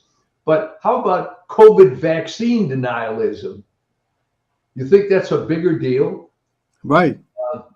So I think it's going to be a nail biter for RFK. He's probably going to get it. And did you see how aggressively they went after him in those hearings? All these pharma stooges. It was unbelievable. Do you promise not to fire anybody in HHS? Well, we got 3 million employees. And they also put all of them through the struggle session about whether or not they thought the 2020 election had been stolen. And, I thought in a free country we can question elections, Yeah. But they all responded quite well in terms of saying, what I recognize is that Joe Biden was sworn in as president. That's all they would say, which is technically, of course, true. But they did not comment on their opinions on the election. Now that she's in there, she's commenting. And I think once they're all in, they can then be free to take a look at it, because everyone knows damn well what happened. I'm not going to say it because I'm still on YouTube now, and we're still censored on that topic, even though here's the point too. Why does that?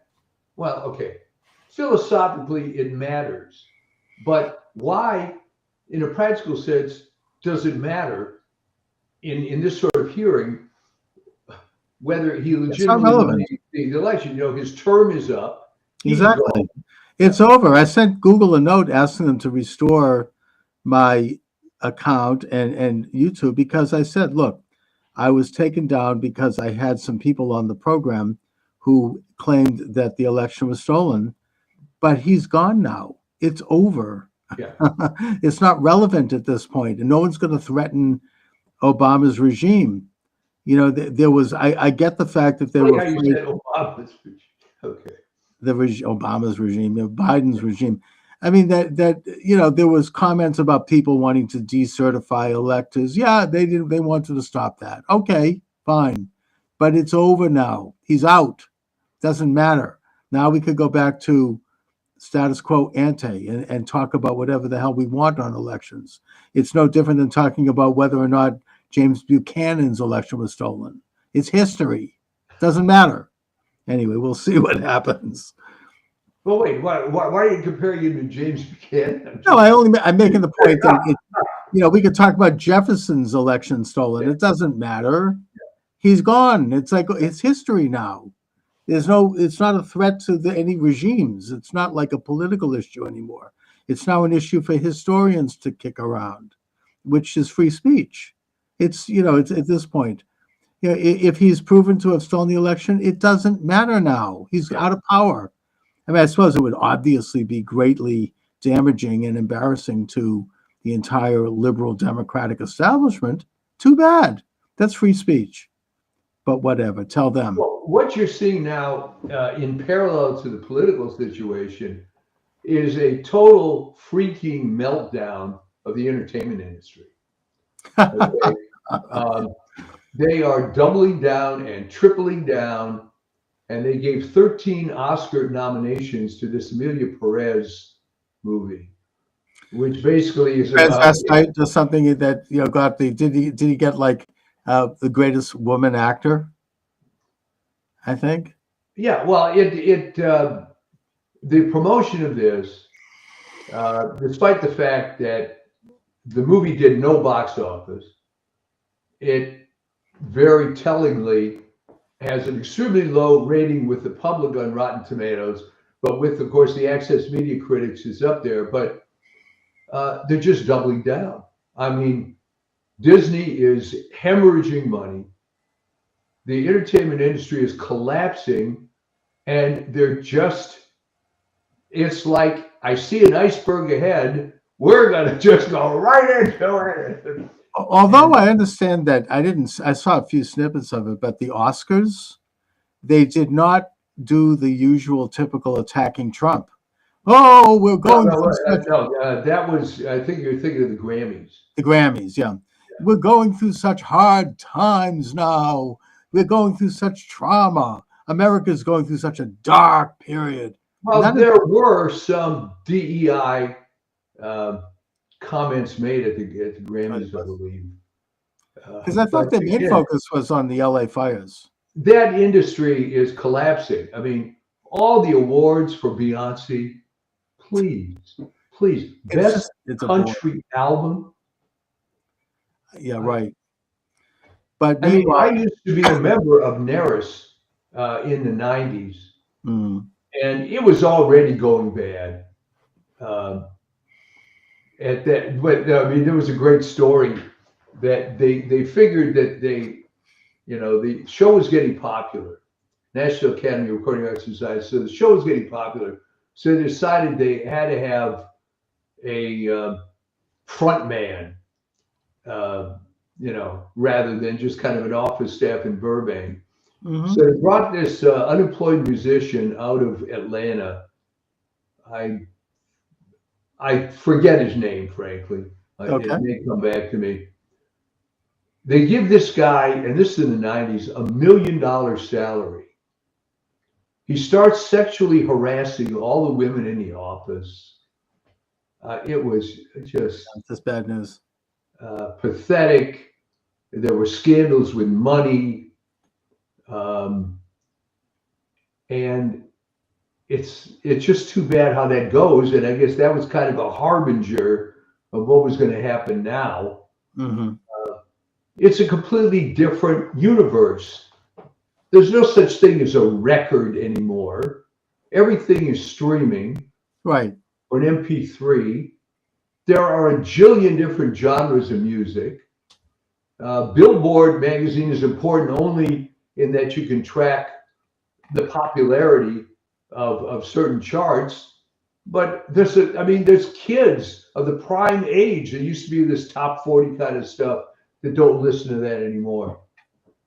Right, and they've also, the big record companies have lost their relevancy because they used to be the gatekeepers.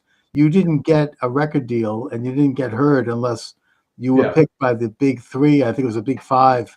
Yeah. People like Clive Davis, and they decided everything. That's gone. Yeah. They no longer have that kind of control. And it's kind of similar to, the paring down of it is similar to what to get back to our original topic, what Doge is doing. Yeah. It's what Elon Musk did at Twitter. He basically fired 80% of the staff when he took over Twitter. He brought back a handful of them afterwards, but it's became stronger, better, more prosperous than ever. It was the best example in history of the 80-20 principle, right? Yes. He fires 80% of the people, 20% of the people are doing the work. And remember when they told him, oh, no, it's going to fall apart. You need all those people.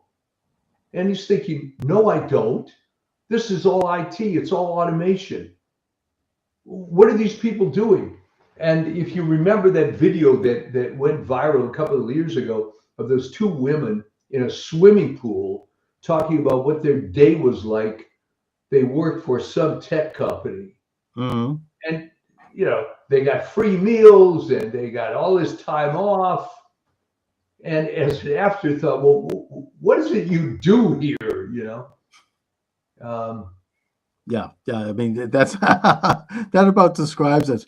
So, anyways, he's now doing this with the federal government, and they're freaking out. But it's about time. I mean, it makes me think of I consider him to be my mentor, the late great Jerry Williams here in Boston, who was talking about this back in the 80s, back in the 70s. I mean, he was talking about, like, for example, use the example of the Massachusetts Registry of Motor Vehicles. This massive department with their big offices and staffs, and you had to go in and have this miserable experience all day waiting in line to get your license renewed. And just they were harassing people, and it was a boondoggle. And eventually it showed how corrupt it was, the people getting on payrolls, and Whitey Bulger's kids were on the friggin' payroll. There was like all this political hacks. And he pointed out, we could get rid of 80% of this, sell the buildings and have the state put the money in the coffers, lay off these people, and put the friggin' thing online. Yeah. Now they have done that, and it's worked out pretty well.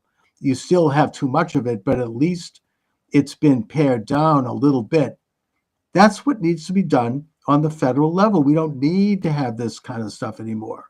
I mean, Lee Zeldin, he's been confirmed as head of the Environmental Protection Agency, I believe. Right. He just closed the Department of Environmental Social Justice, something like that. Laid off 200 people. They're going to sell the building. They're going to get rid of the whole freaking thing. That's how they're going to save money, because we don't need these things. Right. Somebody wants to talk about environmental social justice, let them do it on their own dime. Let them, set up a website and talk about it. But do we need to hire a whole agency with 200 people probably earning who knows how much? It's, they're saying, oh, well, people don't appreciate the basic services. That's the big lie. The basic things that we want the government to do aren't going to change. This is 80% of the government. I mean, I had an interview off the record with somebody who's a pretty high-level government official in Washington. I can't say who because it was a private conversation, but he pointed out to me that none of them have gone back to work. The pandemic has been over now for 4 years. They've never been seen, and they're getting full salary. Nobody knows what they're doing. And the people who do go to work, they sit around all day looking at porn on their computers. Yeah. And that all the work is being done by these consultancies, these consultant agencies, which are getting a ton of money, and that it's become so bad. Well, that's the other scandal, okay, which I'm sure Elon is going to get into. These contractors are hired to do the work, all right? Here's the problem. I knew a bunch of these guys when I was living in the D.C. area. The dirty little secret is the contractors were making way more money than the federal employees. Right. So not only was there this resentment, it's like, what the hell is this? You have staff that's supposed to do these things. You're bringing these outside guys, and it was a joke how much more these outfits really pay. Oh yeah, and those things are. I mean, look, I get consultancy, but when it has this interaction with government, it's very corrupt. And we could look at the work of Kinsey and company here in Boston for that, and Deloitte. They do some good work in the private sector, but their interaction. I mean, there's even recently here in Boston, there was a consultancy that's been brought in to look at the recreation and redesign of a highway in Brighton, which is a neighborhood of Boston. Right. And they had a public meeting, and one of the citizens asked a question of the consultant, and the consultant said, and I quote, I don't talk like this publicly, he said, "Shut the fuck up." And yeah, and this made the newspaper. But I mean, these are the consultants. They're not accountable to anyone, and they're running this thing. They're not listening to anybody's complaints. So there are some legitimate issues around that. And in a sense, the elected authorities have turned over their responsibilities to these consultants. Well, I mean, it's a vicious circle because what happened in the case I was describing, this was the Department of Agriculture, and the thing in question was this big software involved with how to plan your diet and whatnot. And of course, agriculture had tried and failed to get this website to work. So they brought in these high-priced people and to fix it, which they did. But as the guy told me, this guy Paul told me, he said, but at the end of the day, no one's using the website anyway. Okay, Mhm. It was a bad idea, but he'll take the money. And Oh yeah, they take a lot of money to do probably in many cases nothing. You get a big contract, and they're rolling in dough. But the point is that Doge is going to really take a hard look, and they're freaking out because they're gonna pare down. This is what I can't believe this is happening. It's incredible. This should have happened decades ago. It's an incredible thing. Finally, they're gonna bring the government into the present time. A lot of these activities can be replaced by websites and even by AI to a certain extent. I mean, I don't think that we want to see AI making decisions about real things that affect real people, but there's a lot of stuff that could be automated. I'll give an example. There's a lot of stuff that lawyers do where they charge a ton of money for things that could be done by AI, could be done through ChatGPT, could be done online. Standard things, like setting up a will or setting up, a contract of different types that are not complicated. Certain transactions in areas of like real estate or whatever. A lot of this could be done with automatically and at no, if zero cost or low cost. And so they're holding on to it's like holding on to the horse and buggy. They want to hold on to their gig over there. Well, that's it. That's the mentality. Do you remember some years ago when the bill pay function was introduced on bank websites? Mm-hmm. You can now pay your bills online. Right. There was a big movement within the U.S. Postal Service. No, tell your friends it's better to write a check and put it in the mail. Mm. And you and I are old enough to remember what a pain in the butt that was. Yeah, and I remember waiting in long lines at the telebooth. Yeah. Right? I think my daughter has never seen the inside of a bank. I mean, maybe when she set it up. Because everything is done. If you get a check in the mail, you just scan it and it goes into your account. Everything is done now using your smartphone. You don't need to have this whole big infrastructure. Now, look, people are going to lose their jobs. People lost their jobs when the horse and buggy, I mentioned that. When the car was invented, the horse and buggy industry, which was up in Amesbury, Massachusetts, along the Merrimack Valley, there were several big companies that did this. They lost their jobs, and it created a local depression. I get that. And they were lobbying the state to subsidize them anyways, and the state did not do it. But it can be dislocating. Look, I lost my company because of computers. My company, City Metro Enterprises. I remember them. Yeah, I was going gangbusters. They didn't work for me, which you probably don't remember. Did I do a job for you? Yes, a couple of jobs. Well, I'll tell you what, I don't think so, because No. And here's what it is. Yeah. And this is for the world to see. When we had that Helimeter product for the dental industry, you guys distributed flyers on that product at the trade shows. Yes, we did. Yes. That was my company. City Metro, baby. Yep. I was rolling high for many years. I distributed flyers. I distributed posters. Yeah. I did like an ad agency could call me up. A record company could call me up and say, we need posters in 50 colleges around the country. And I could do it. Yeah. And there was about 5 or 6 of us who were in that business. We each did a little something different. And we competed with each other, but we also sometimes worked with each other on certain things. Right. All of us went out of business. All of us. Around the year 2008, Yeah. around that time, I remember I was down to one more ad agency, and they canceled it, not because they didn't like the service, but because they went automatic. Yeah. They all would decide, well, we're doing something different now. We're going to focus on advertising online where we could get it for free or we could get it cheap. A lot of people lost their jobs. A lot of people, printing companies. I remember Copy Cop, was it Copy Cop in Boston? They had huge offices with printing machines. People were waiting in line at those companies to get their printing done. And they had all these expensive machines, a whole room of them. They all went out of business because people had printers with their computer. They didn't need them anymore. I'm just, it's like I'm saying that's, as my late father used to say, that's progress. Yeah. I did not understand the times. I did not adapt. And so I lost my company. And that's, it's no different, should be no different in the public sector. I'm sorry, but if you're not needed, you're out. Well, then I have to ask you this.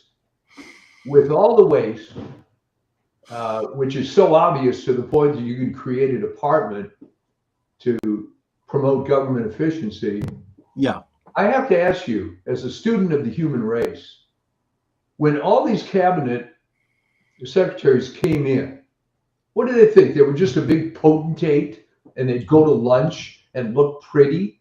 I mean, why didn't any of these people look into the operations of these vast bureaucracies? Because they didn't want to diminish their empire? Yeah. I mean, it had become a perpetual, I'm sure there's a word in sociology for this, but it had become a perpetual entity, starting really with Wilson. It goes back in history, with these massive agencies just would perpetuate themselves, and they would exacerbate the problems they were supposed to solve because that helped them get more money and more budget. And it became like what Steve Bannon talks about, the administrative state. It's it's just that simple. Well, I think the one example, I wish I had more details, was apparently the ex-president of Procter & Gamble was brought in to run some agency. And a complaint was made that Procter & Gamble, fine, they make a lot of money because they have a lot of name products that people like, but they're not exactly the most efficient operation in the world. And he was just a guy that presided over ginormous bureaucracy, and then went in to preside over whatever this agency was. So I think that's what happens, that you have people that allegedly have, quote, business experience, but this becomes kind of a retirement job. And they're heading up the Department of Commerce, whatever it happens to be. And there's waste in all these things, but that's not their gig, It's just apparently it's Elon Musk gig. And Musk is doing amazing things. I mean, already he has cut $10 billion from the federal budget. Yeah. And his goal is $1 trillion by the end of the year. At this rate, he's going to get there. Yeah, he is. And the other thing is, of course, if you accompany that with a loosening of regulations on businesses and a lowering of taxes, then you can't tell what people may create. What businesses they may get into in the future. We don't know that because, it's just like, the automobile replaced the horse and buggy, to use that example again, but it opened up a whole world of possibilities and ancillary businesses, and it created, it created an economic boom in the same way that in the 1990s, there was an economic boom from the internet, from the laptop, and from cell phones. Yeah. These things, they probably put some people out of business, but they opened up opportunities in other ways and in other, modalities. I mean, I found other things to do when City Metro disappeared, and I've never really recovered from it, quite frankly, but that's the way it goes. I mean, I've done other things. I've done creative things. Yeah. We all go through a new phase in life. That's just how it is. I mean, you can't expect something to just chug along forever when it's no longer needed. No, and I think that's the key right there. That people think that whatever the institution is going to last forever. Exactly. And that's It what my mistake was. I thought what I was doing would last forever. I didn't really look at things collapsing around me at the time, even though I was warned by some people. I still didn't want to face it. That's part of that's the other thing. I mean, the signs are often there. right. And where this happened, by the way, in the record industry, I think it was about the year 2000 or 2001, early 2000s. And a number, I believe it, it was a couple of different labels. And they decided to get what I guess today we would call influencers from various high schools around New York area. Mm-hmm. And serve them lunch and introduce them to some of the new artists. And, so they're getting the kids' opinions on stuff. But here was the kicker. So when this is all over, the guy running it said, okay, kids, when you leave this room, there are a bunch of conference tables out there with CDs of all these artists. Go ahead and take what you want, give them to your friends, promote this thing. Yeah. Virtually none of the kids picked up CDs because they don't use that format anymore. It's right. And one of my friends in the industry said that was the first sign that this model is done. Well, you can't look at the guy that ran Blockbuster, right? Yeah. He was offered, I think it was like $1.5 billion to sell that company. Yeah. And he refused because he said, hey, they want this company. Why should I give it to them if it's that great? And he ended up going bankrupt. It's just it had. He was offered a deal by Reed Hastings to create what eventually did become Netflix, and he didn't want to do that either. I think the problem with that guy, the Blockbuster guy, was he was too greedy. There were interviews with that guy. I don't remember his name, where he was saying, "Look at this Blockbuster store. No one in here gets paid more than $6 an hour," and he was proud of that. But that all fell apart. That was just a case of greed. It sounds like, but the point is that to go back to the Doge story, I mean, I think it was actually FDR.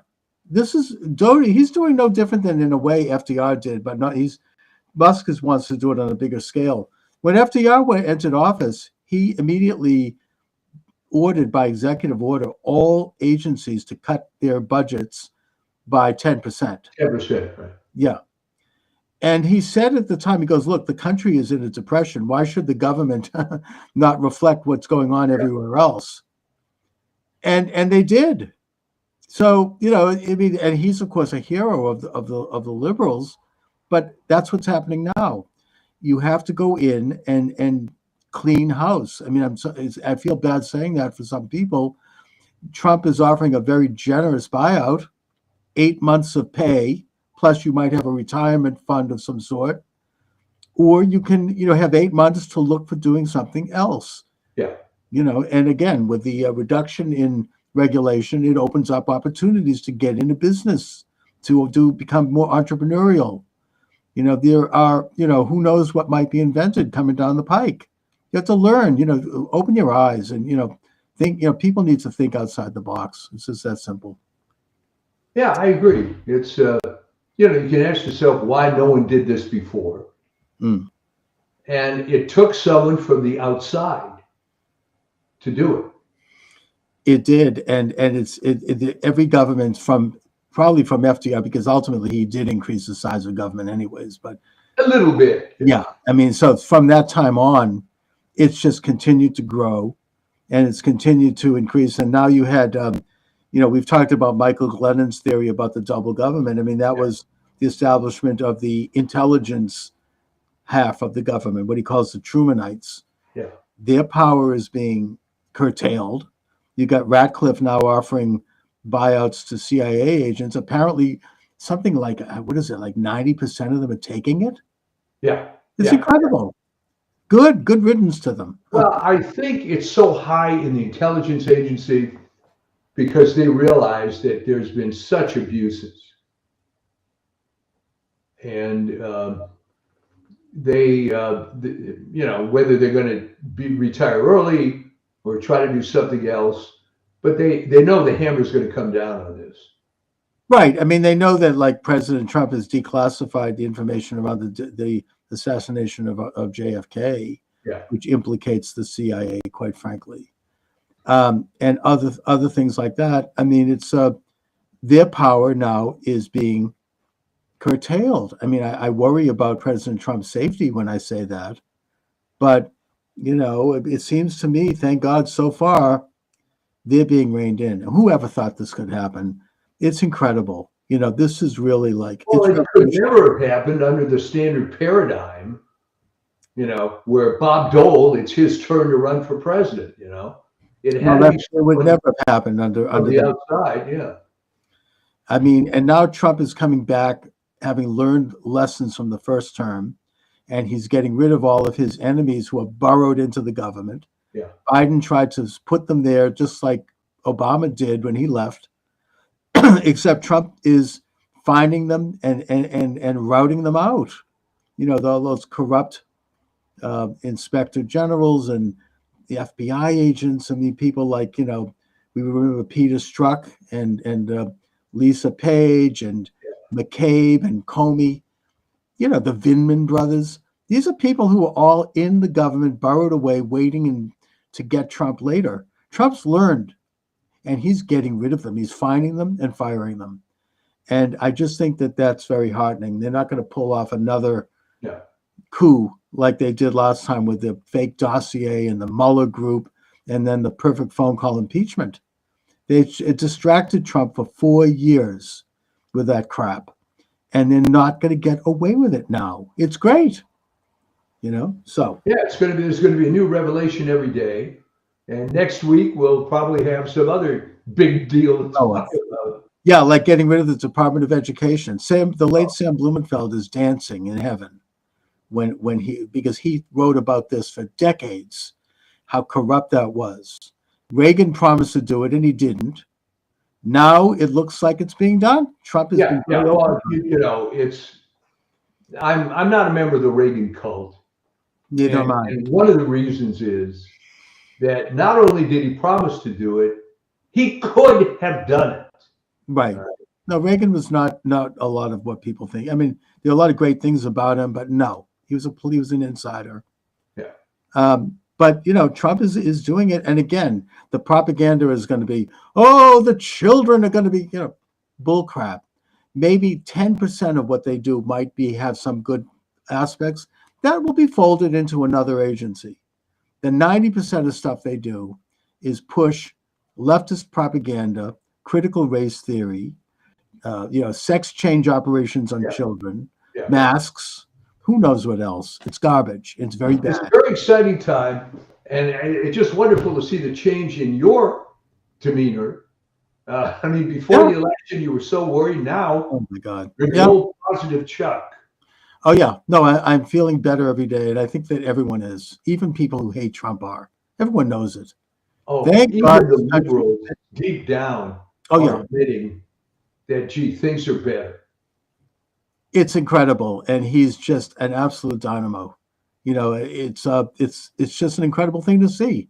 I look forward every day to opening the newspaper or looking online and finding out what's happened next, and it's amazing. Yeah, absolutely amazing. It's hard to keep track of it all. Yeah. Now he's just signed an executive order getting rid of men and women's sports. Did you see that? It's fantastic, and they're cheering. Young women are finally not going to have their heads bashed in by some greasy guy in a wig. Yeah. I mean, it's these are important developments. He's doing it at all levels, politically, economically, culturally, all of it. He's taking it all on. I hope that RFK is confirmed because I think he's very key to cleaning up America's health. That's why they hate him and fear him. And Tulsi Gabbard. What is so disturbing is the way his cousin has gone after him. Oh my God, that's disgusting. Can you imagine saying that he was a predator? Yeah. Hello, what about Uncle Teddy? Yeah. You know, you want to talk about predators? I don't think she was saying much about that. No, It was no. just, it's just And when it got even worse is that her son posted these videos oh, he's weird. mocking RFK's neurological condition and so on. But it just isn't landing. No. And he's weird. I mean, if you've seen his TikToks, he's like, the guy has a screw loose. I mean, in a way, it's sort of like that relative of Jackie Onassis in that movie they did with the, I forget what it was. He had like some weird relatives. He's a lot like that. But yeah, that's really disgraceful. And I mean, why does she's got all the money she needs? Why doesn't she just keep her mouth shut? Does anybody really think that she is the chosen representative of the JFK flame? I don't think it's gone over well. I don't even with liberals. I mean, she's a hardcore partisan.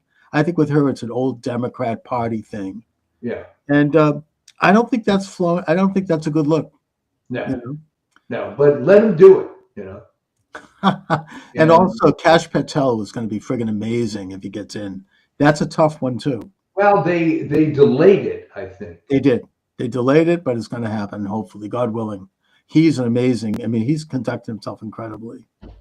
And that's going to finally clean up the FBI, bring it back to its original. Well, that's the other thing we should mention for a second here. They had 5,000 out of 13,000 of their agents, 5,000 were working on J6, which roughly works out to 3 agents per J6 offender. J6 and anti-Trump shit, doing the house and home invasion, messing around with Melania Trump's underwear drawer. Yeah. I mean, it's really ugly. And yeah, I mean, I think that Pam Bondi has kind of backed away a little bit on that, in that she said that people who were doing like low level or following orders, they're not going to be dismissed. That's okay. I mean, I don't like it, but you have to have somebody in there. But the bigger people, the big fish, are gone. The people who actually were behind this, and they're people that are dangerous to Trump. They're going to try to find a new impeachment. They're going to try to sabotage him any way they can. Well, Al Green already filed articles of impeachment for. Yeah, his filings were like for dastardly behavior or something like that. Yeah.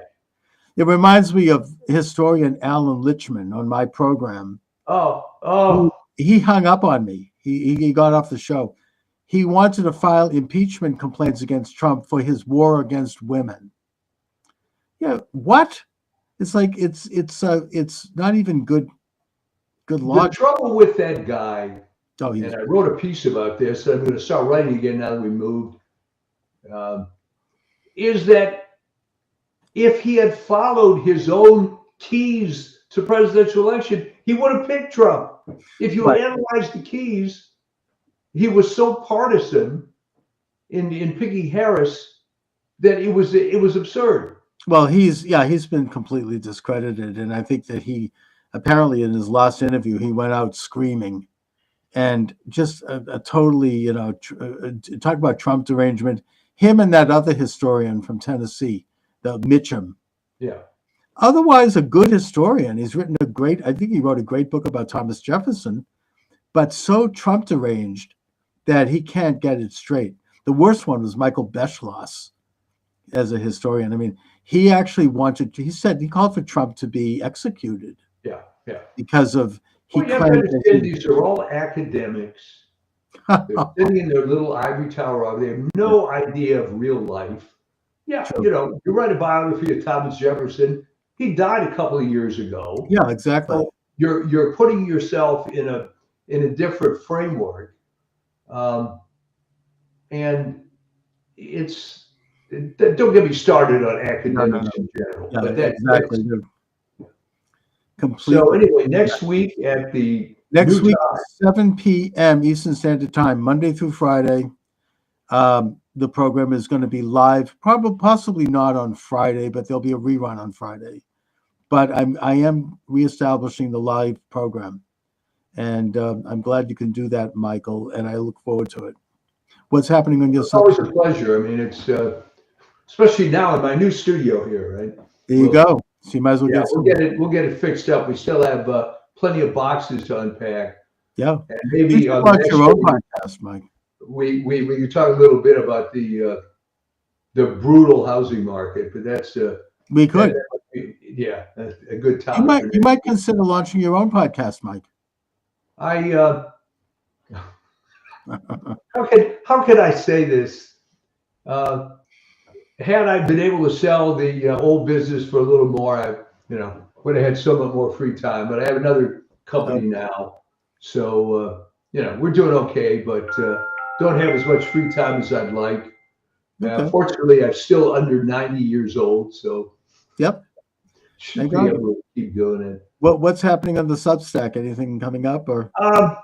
There's a bunch of notes, Okay. and I think I'm going to delve into this notion that this crap was all hiding in plain sight, if you think, because how in the world did the government go from whatever the size was under LBJ to this massive thing that nobody knows, what the right hand and the left hand's doing, and you're paying taxes like mad.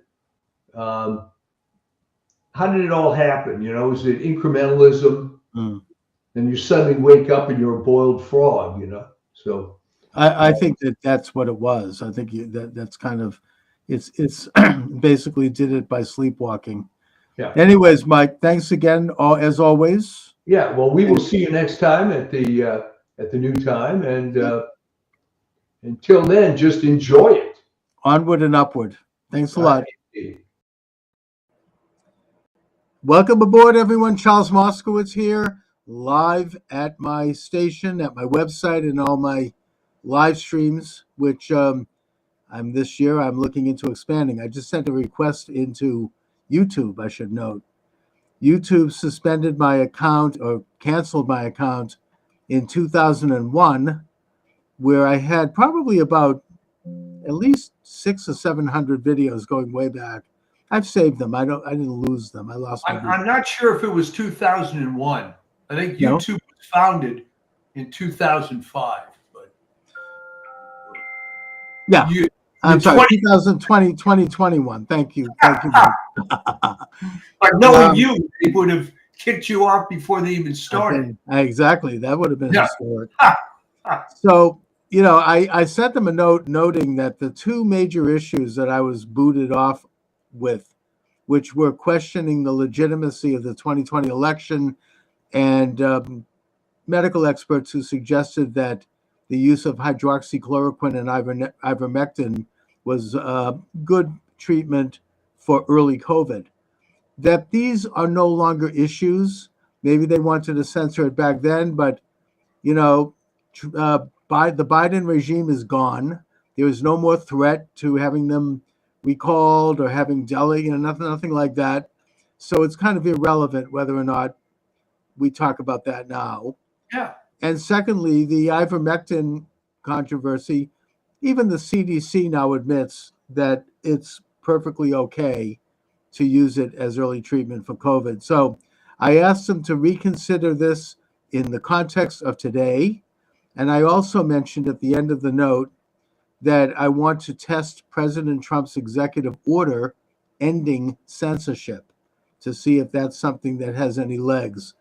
So, we'll see what happens. But I think that I'm making the case that it's time to restore free speech. It's time to bring back freedom. And there's freedom in the air, I must say.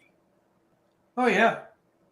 Well, it's kind of ridiculous that they clung to that, and included in that mess is the kicking all those people out of the armed services for the vaccine thing. Oh, awful. And it was, but as your viewers know, that went on for about 18 months beyond the time it was, if it ever made sense, which it didn't. It was 18 months beyond that, and it was private companies and so on.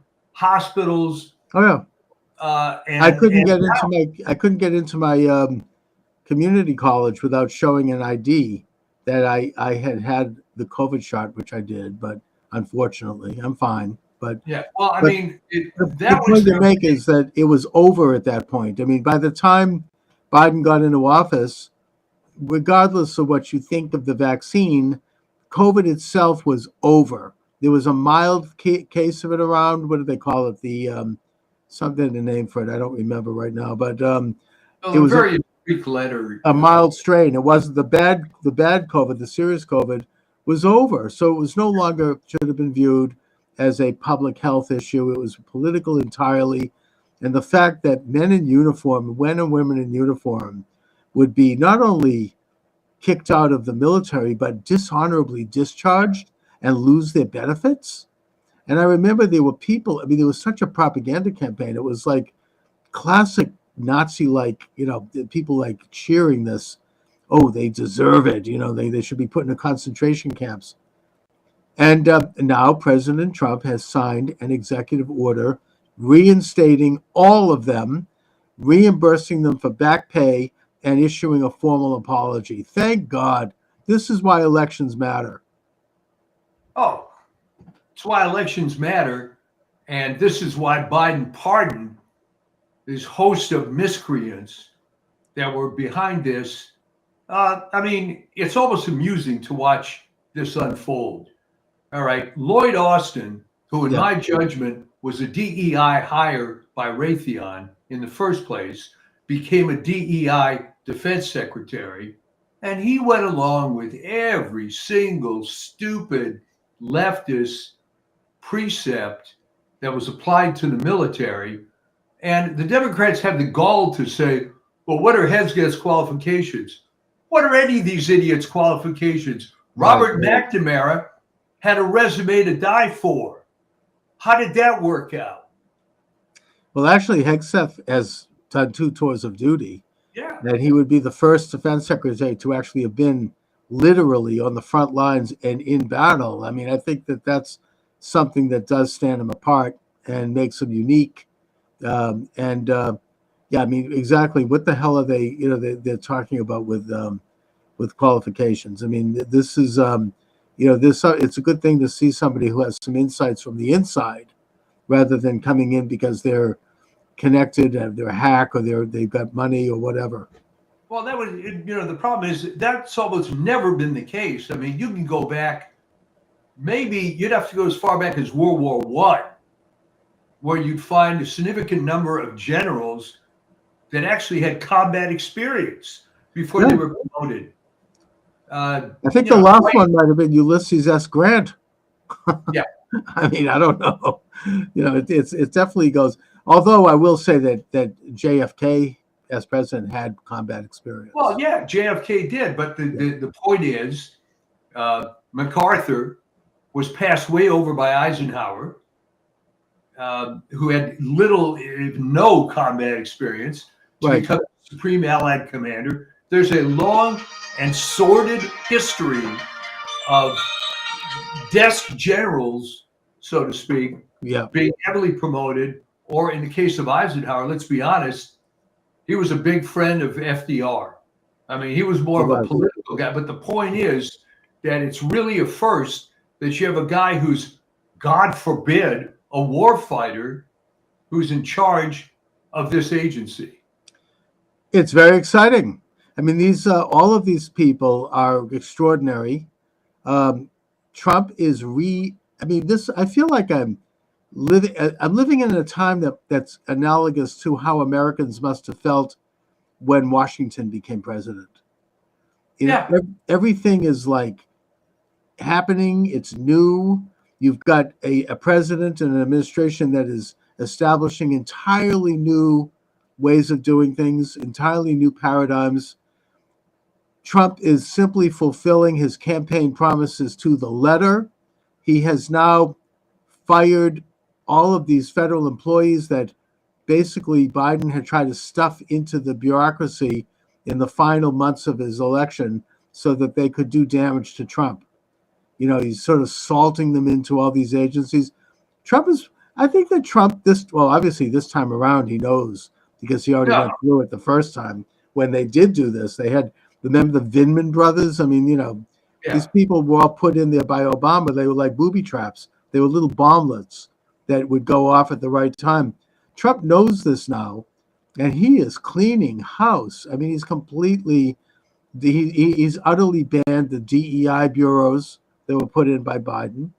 He's taking on all of these political people who claim they have, civil service protection when they don't, because they've been in there long enough. And he's ordering people. He signed an order ordering people to go back to work. And it's just incredible. I mean, I feel overwhelmed almost when I look at the news. I don't know which. You almost can't even concentrate right now. You hear one thing, and then I'm thinking about that. And then there's something else that's coming on, and then it was like 56 executive orders the first day. Oh my God! I mean, I think it was 100 orders, and it's just well. And the other thing it showed on, Biden could have changed at the drop of a hat. Oh dear. Do you need to take the call, Mike? Hi, can I call you back? Thanks. Sorry about that, folks. No, that's okay. Too many things going on. If you need to take a call, you can step away for a minute. All right. It's, one of my old cliches is everything happens at once. Okay. You have all these guys showing up at the new house to do whatever, and it's all right now at the exact moment. Anyway. But so Trump is going to have all of these booby traps and minefields that have been planted, and he seems to be handling it pretty well. He's doing a great job. Here's the other thing. Yeah. Remember this quote bishop that gave that address? Oh, yeah. I mean, that was no kind of sermon. All right, here's the thing. People like Laura Loomer are saying, boy, how come Trump's people didn't tell him he was walking in this minefield? He knew what he was walking into, and he went in there to just expose this crap. All right. We don't even have to worry about how far down the Episcopal Church has gotten that in their primary national cathedral, the clergy person in charge is some radical lesbian. I mean, let that sink in for a minute. But it hurts them a lot more than anything. Plus, I noticed that after she made her pitch for child sex change surgeries and open borders, then she's I don't know if she has a PR person or not, but she's doing a national media tour. All right. And I watched her on with Rachel Maddow, which is probably the best site to watch for that kind of thing. And it's the same old thing. It's like they haven't learned anything. These are the same, don't they? First of all, they obviously don't believe in democracy, because if they did, they would know that Trump won the popular vote. But putting that aside, I mean, it didn't work for them. It didn't help them. And now they're digging in further, and it's just becoming this diminished cult and a bitter, hateful looking, sour faces. So what you're saying is nothing has changed since Ethel Rosenberg, right? Yeah. They are haters. They're hardcore commies. Nothing's going to change them. It doesn't matter whether it works or it doesn't work. They have to die for the cause. And the cause is finding some way to divide people. And in the case of Ethel Rosenberg, it was more important to die for the cause than to be alive as a mother for her own children. They're all negative. There was never anything on the left that was ever positive. It was always about tearing things down, destroying things, and just depending on what the hobby horse of the moment was. In 1917 is we have to take down the czar, okay? In 1964, it was civil rights. In the early 70s, it was women's rights and workers' rights and transgender rights. It's all a bunch of garbage to divide people, but it always has this little bit of panache that we're doing something good, but no good ever comes out of it, does it? Well, they basically leech onto what may very well be, in some cases, good causes. I think like the labor Initially. movement was a good Initially, cause. yeah. And one and only area where I actually give credit to the far left is that they did help organize labor, and that's good. But they did it for the wrong reasons. They did it because they want to overthrow the society and use workers to further their collectivist goals, which are against the interests of workers. But nevertheless, in the process, it's kind of like they get something done. But here they are now. By accident. I think it was Well, by yeah, I accident. mean, and it backfired on them because labor became very patriotic. Yeah. And of course, now they're against labor because they want to open the borders, which hurts the value of labor. And most people in labor unions voted for Trump for that reason. Even Bernie Sanders has admitted that. He said, I could find common cause with Trump on that one. But, the thing is that it's we're at a point where they really, and maybe I'm just, still having this incredible high from the election and watching these wonderful images and the inauguration and watching all of it. I mean, I feel like weeping over this. I mean, it's so incredible that maybe my feet aren't yet on the ground, but yet as I feel right now, I do think that their influence is diminishing in the real sense. I think that they are falling down and that they're not going to be able to get up for the rest of it for at least another generation. Well, the reason it's falling apart is that there's a built-in tendency, no matter what it is they do, no matter what the cause is, they always have to jump the shark. All right? Perfect contemporary example. I don't believe in this transgender crap, but I'm certainly against discriminating against this person as an individual. Right. I mean, no one could argue with that. But what came from that was the men playing in women's sports. And this took on a whole life of its own. It is impossible for them to be clean with any single cause they ever do. I think that would really damage them. I mean, right here in Massachusetts, we had Congressman Seth Moulton, liberal Democrat, as liberal as anyone, make a few mild remarks after the election against men and women's sports. He says, look, I'm the father of 2 daughters, and I am not happy with the idea of them playing soccer with men. And they came down on him like a ton of bricks. I mean, oh my God, he backed off. But the point is that, I mean, he wants to save his career.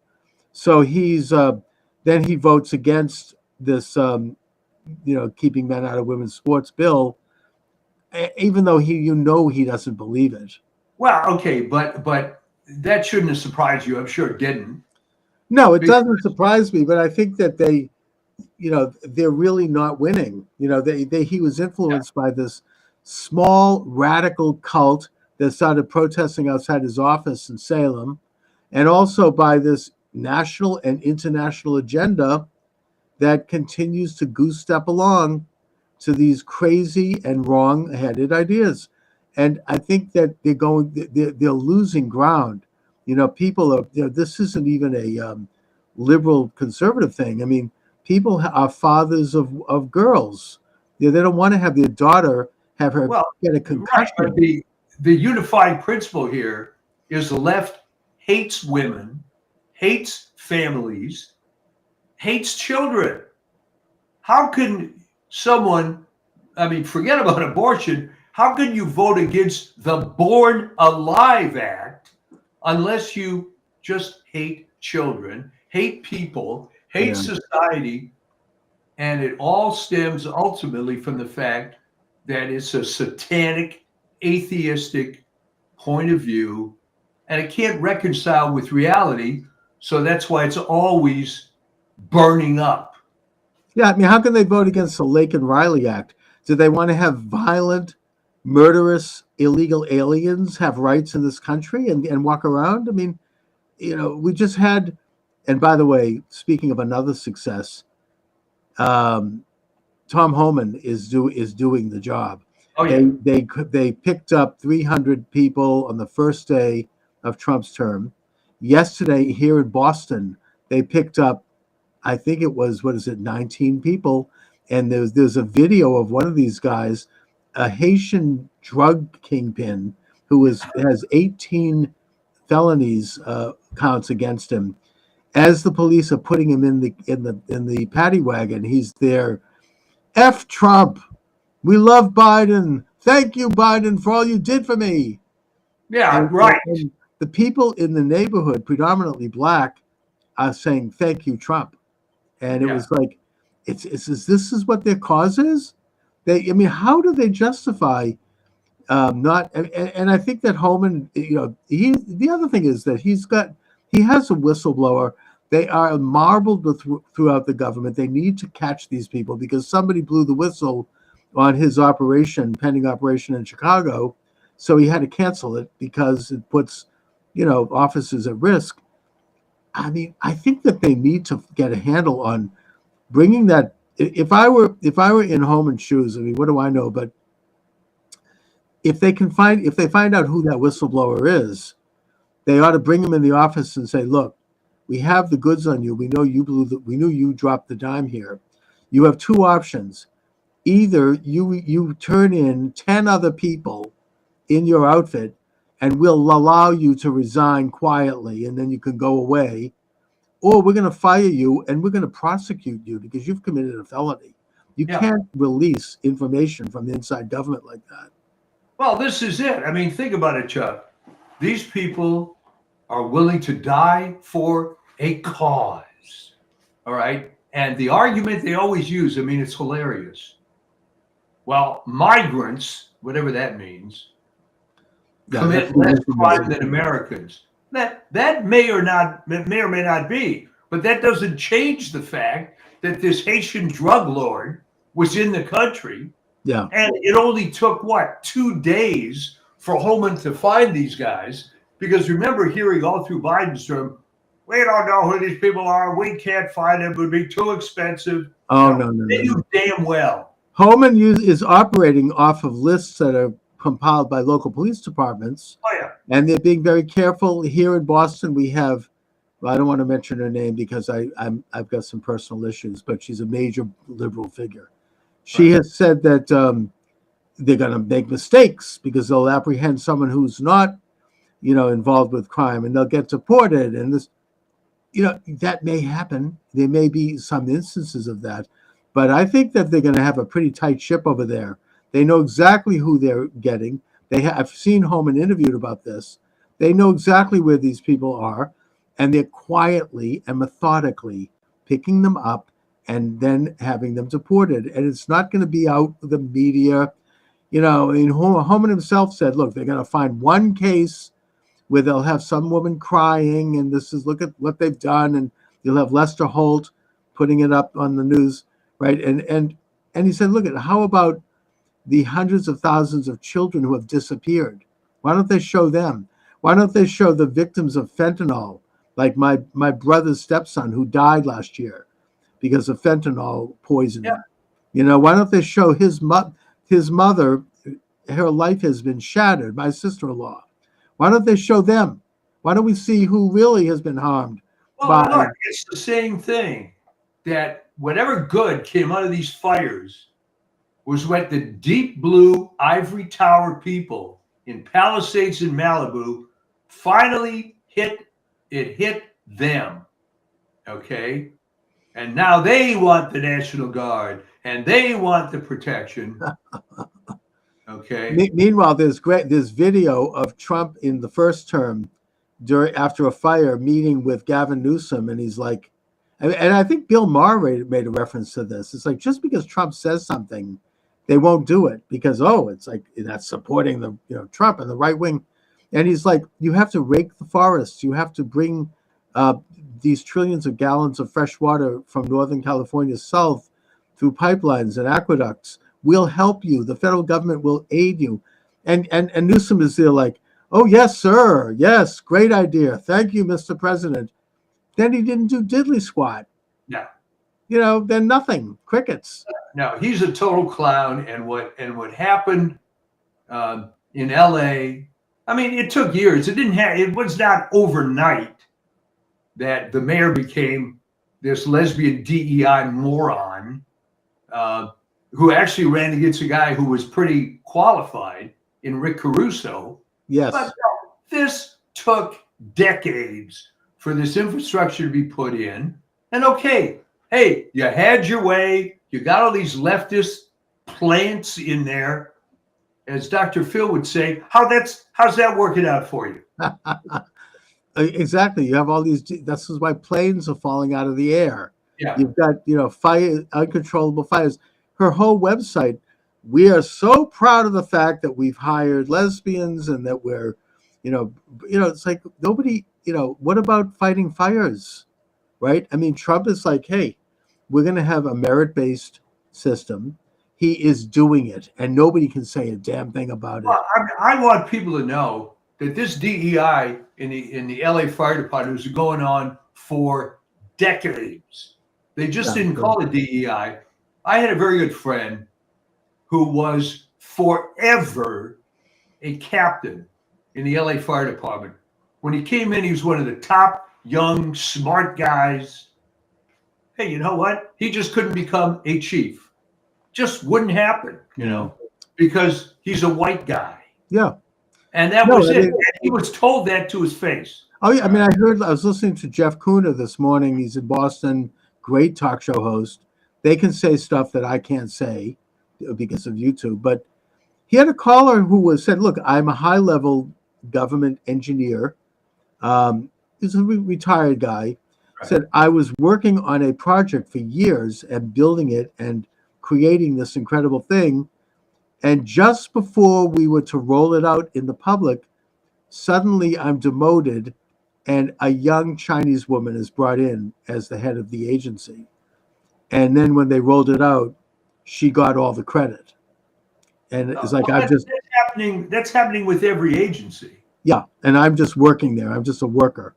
Well, and the part of the campaign, look what we've done. We've hired a woman, a minority, and she's done these incredible things.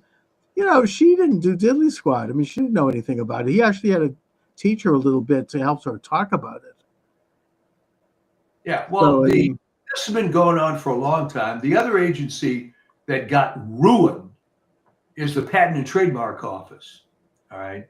Oh, that used to have, first of all, that was one of the few agencies in the federal government that actually made a lot of money, because you have to pay fees for trademarks and patents. All right. And they had examiners, generally were attorneys with an engineering background in the patent office. And a lot of these guys, you may not know this, that was one of the quote unquote Jewish agencies of federal government. IRS was one, the Patent and Trademark Office is the other. The Jews are at the IRS. That's discouraging. Yeah, that was for a long time. Yeah. But what had happened and GSA, by the way, was also Jewish agency. Oh, that doesn't surprise me. But Jews have a history of being property managers. Yeah. Well, what had happened in all those agencies? How can I put this? When I started dealing with the federal government back in the 70s, I would deal with Sid Goldstein. Then one change came. Then I started dealing with Viola C. Jones. Okay, guess the race on that one. Right. All right. And then after Viola, it would be an Indian person or a Chinese person with an unpronounceable name who couldn't speak English very well. All right. And I've dealt with these agencies since 1975. And so I've seen how this stuff has changed. And no, it's definitely been creeping in for decades. And, it's sort of like a merit-based system, I think ultimately is going to mean that plenty of minorities and women are going to get great positions because they're good. But, the idea of putting someone in there if you have a quota, it's not going to be because they're good. It's going to, you have, and then there's incentives to do it, and we see the consequences. We see, as I say, airplanes are falling, wings are falling off of Boeing airplanes because of this, right? And you're in the sky, get a hole blown in your plane. This isn't an accident. These are done by people who are just not the best.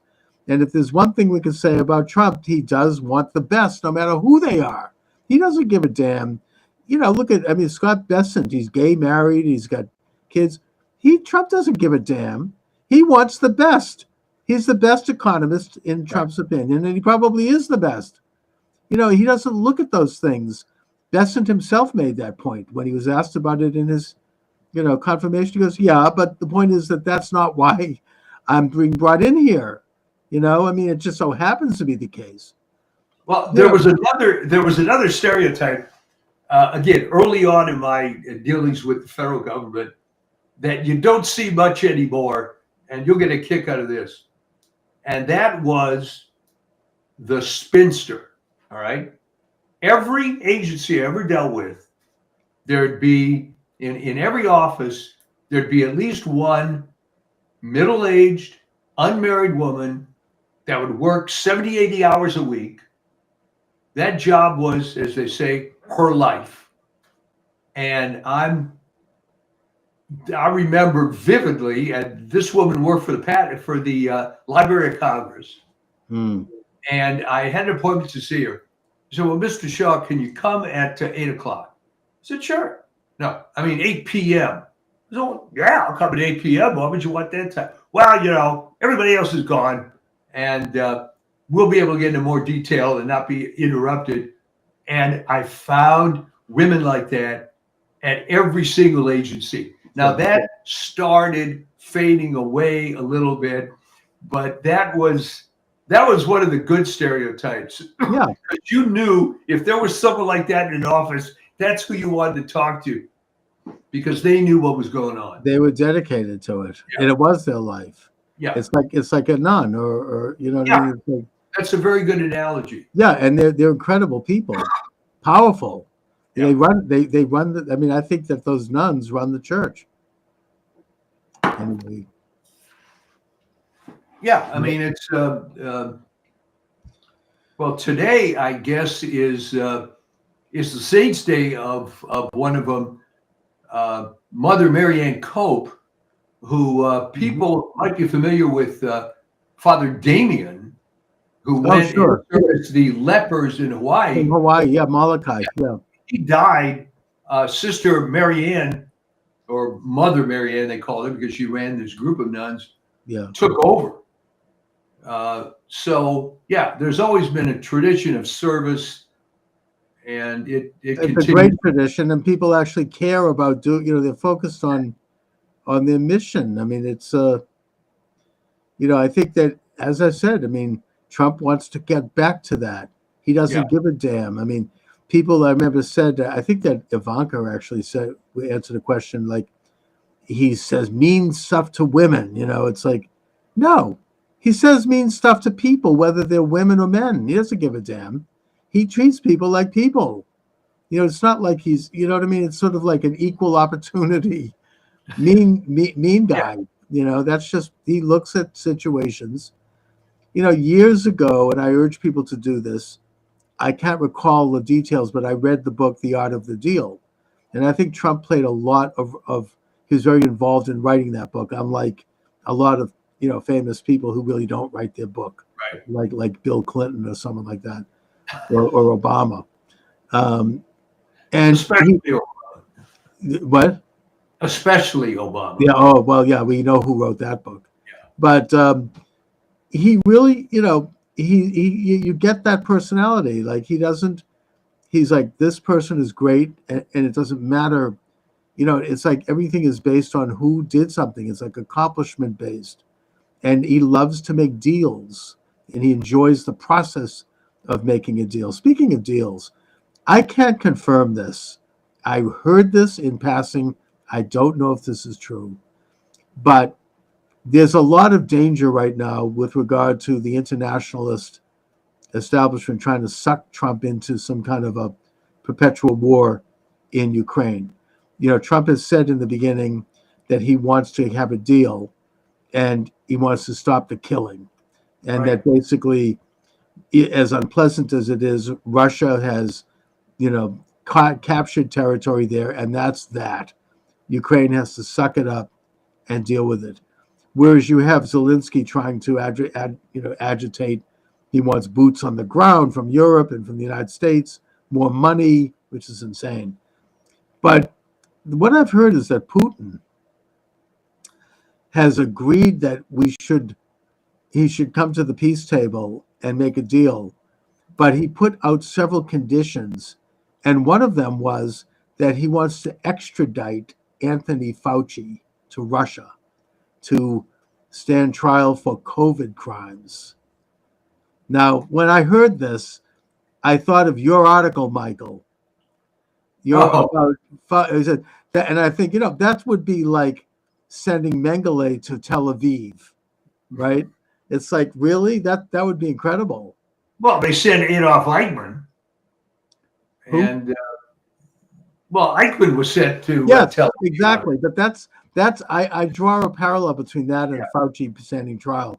I don't know if this is true. I heard this. I read this. I think it's a comment made.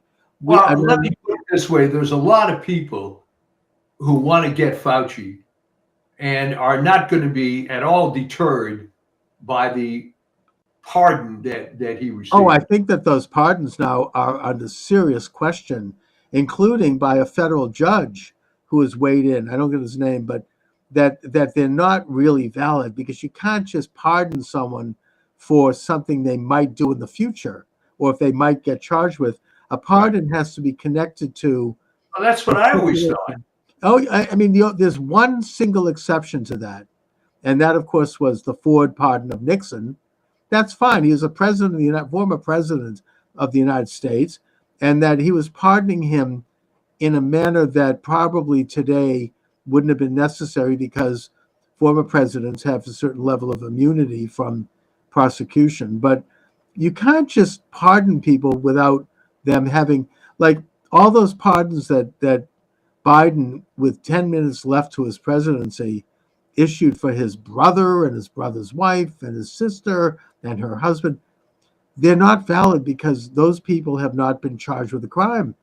Yeah. They're not being prosecuted. There's no investigation of them. Now, maybe the Hunter Biden pardon may stand up because he actually was convicted of a crime. But the rest of this stuff, and Fauci and Milley, they don't have any legal standing. Even liberals are. It's like an all-purpose get out of jail free card. Yeah, I mean, even liberals are not happy with this.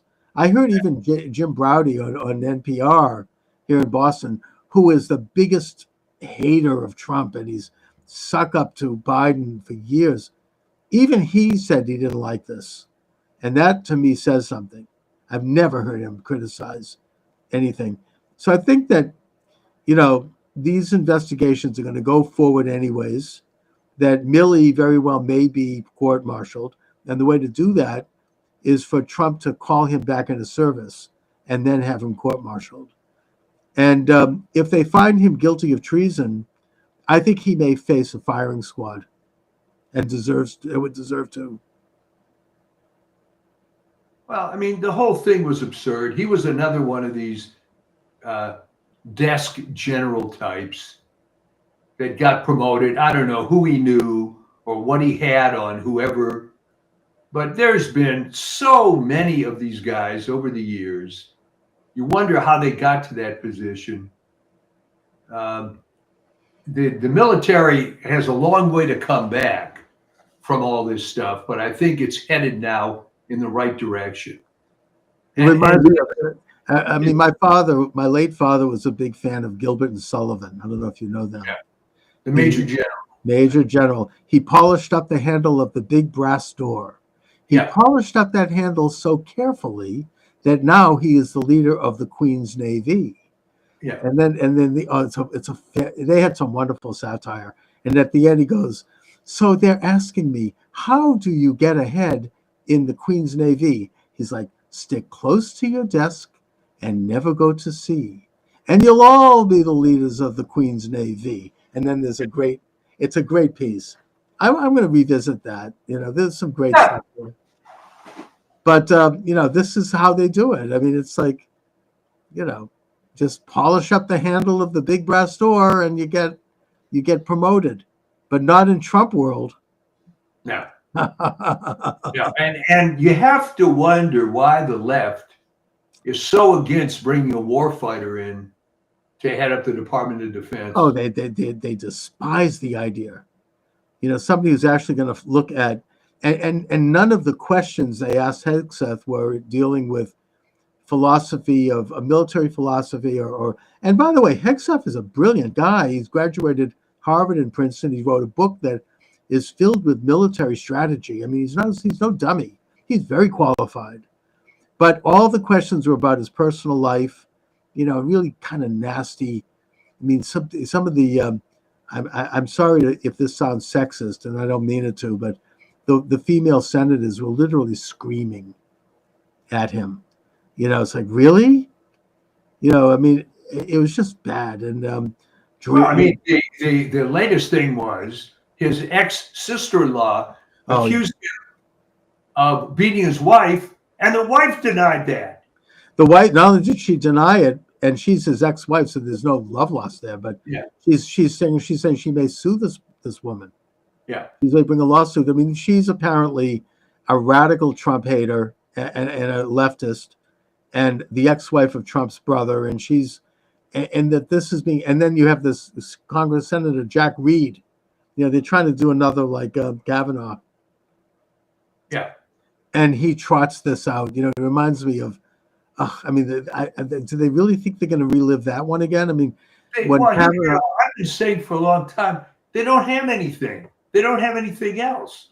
Before we knew that Kamala Harris was going to run, I posed a question to you, which there was no answer. Who do they have on the bench? They don't have anybody. No. If you're thinking, well, gee, maybe Gavin Newsom, what a clown. Oh, he's gone. His future's. I mean, he's after this. I mean, he was always, kind of a lightweight and just a hack. He's a brilliant liar. I've noticed that about him. I saw him on Bill Maher. Bill Maher really covers these things, and he could smoothly lie and with a silver tongue, twist something so out of proportion that your head is spinning, and you forget the original question. Very, very skilled at that. But other than that, there's not much going on. You have a state with nearly 40 million people. All right. There's a lot of talent in this state, frankly, both on the Democrat and the Republican side somewhere. Right. How this clown gets to high position, but he came out of San Francisco along with Dianne Feinstein, and everybody that came out of the San Francisco tradition were all these unlikely individuals. Pelosi. Yeah. I mean, but how is it that California now, there's been a poll done, they still would vote for Karen Bass?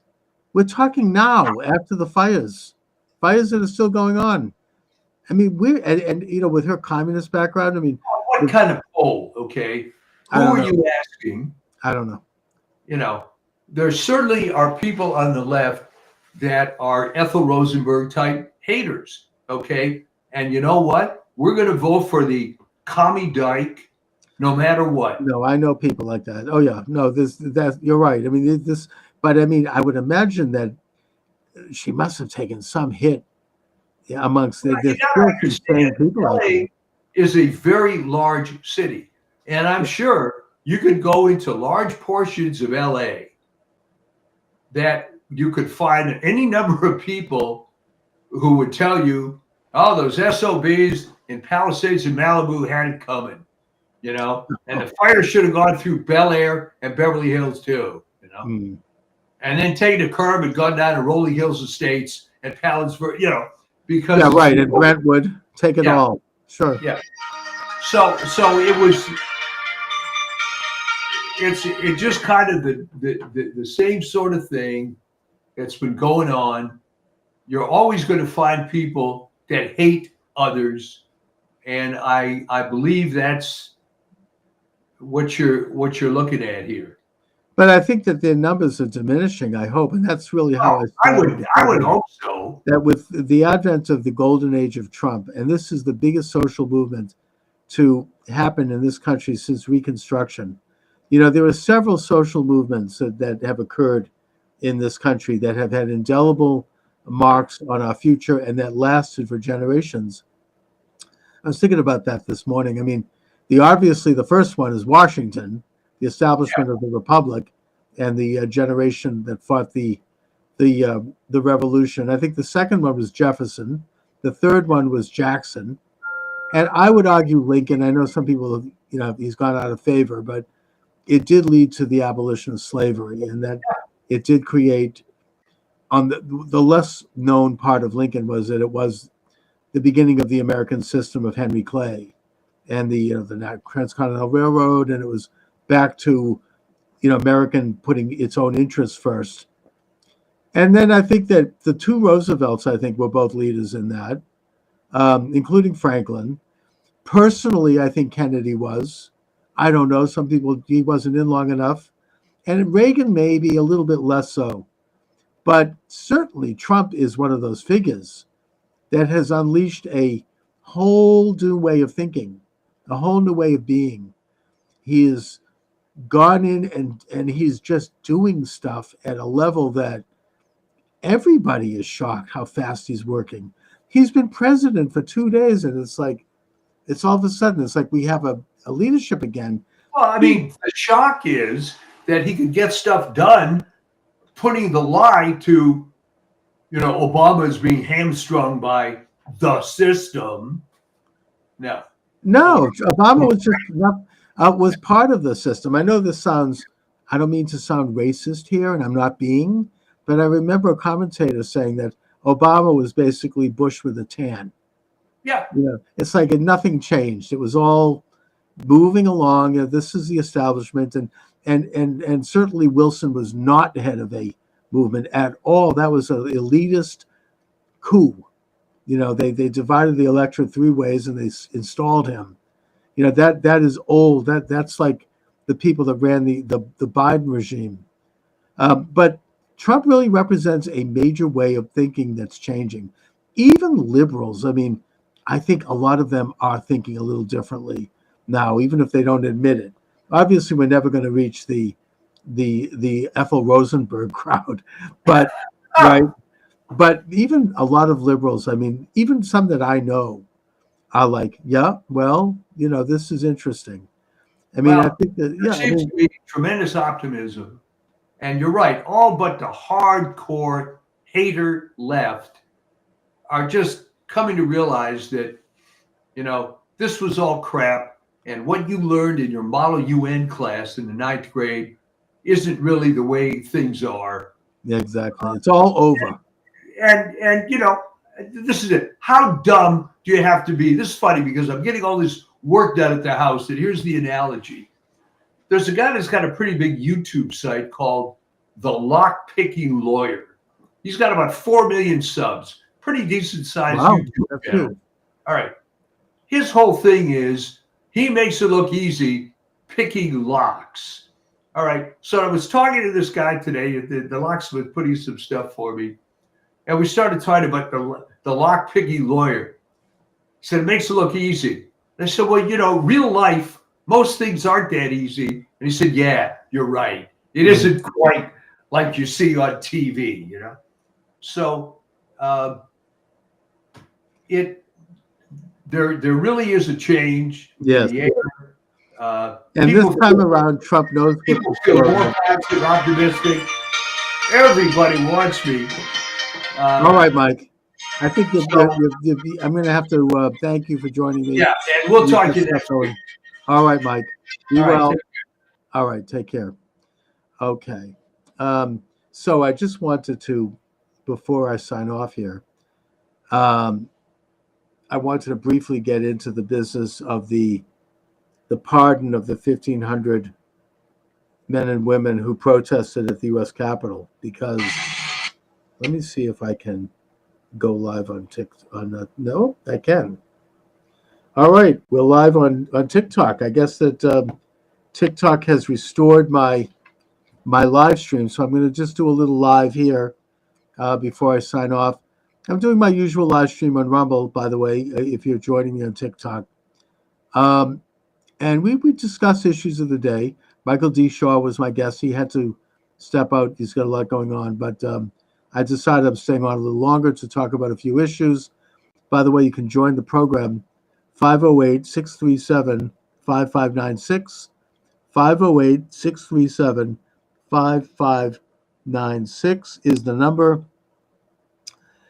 And I just want to talk about the pardon of the 1,500 men and women who protested at the U.S. Capitol building, and how that has seems to be the only issue that the left and the Uniparty and the opposition to President Trump, people who lost the last election, that they think they may get some traction with.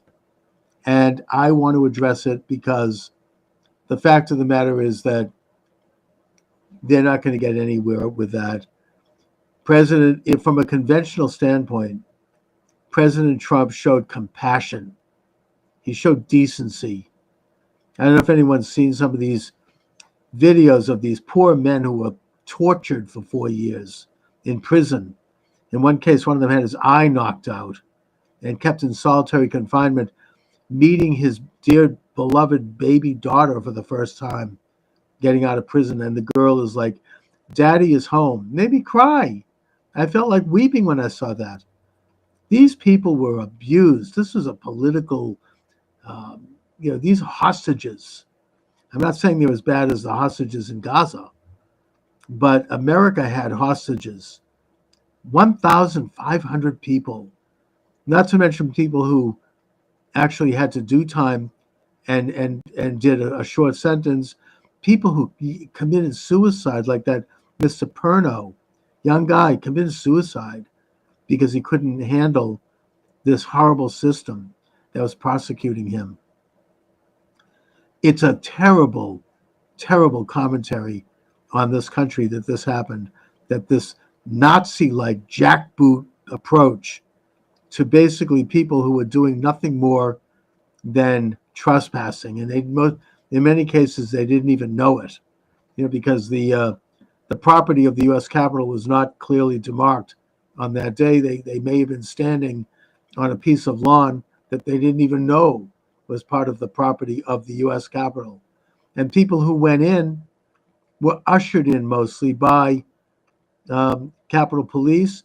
And one of the reasons they didn't want those videos released, and they still haven't released all of it, is because it shows them walking between the felt, rails and looking at the artwork, and they really were acting like tourists. And they were let in. Nobody had any weapons, and yet they've been abused. I think that this administration in the past, maybe they thought they could get away with it because they were so sure that they had destroyed the MAGA movement and Trump, that they felt that this could be their, their ability to finally, make an example and scare people, which they did. I think that had a lot to do with why more people didn't come out for the Trump inauguration this time. Can you blame them? And also by shutting down the media, including President Trump's Twitter account, and Parler and other sites, they felt that they could control the argument. They felt that they had the upper hand in terms of censorship when they didn't, because people found other ways to communicate. And in spite of this massive campaign against President Trump, including attempts to shoot him, and they did shoot him, and bankrupt him and put him in prison for paperwork and bring up accusations that were ridiculous, he still won. Thank God he still did it. He did it with very little money spent, and they could not stop him.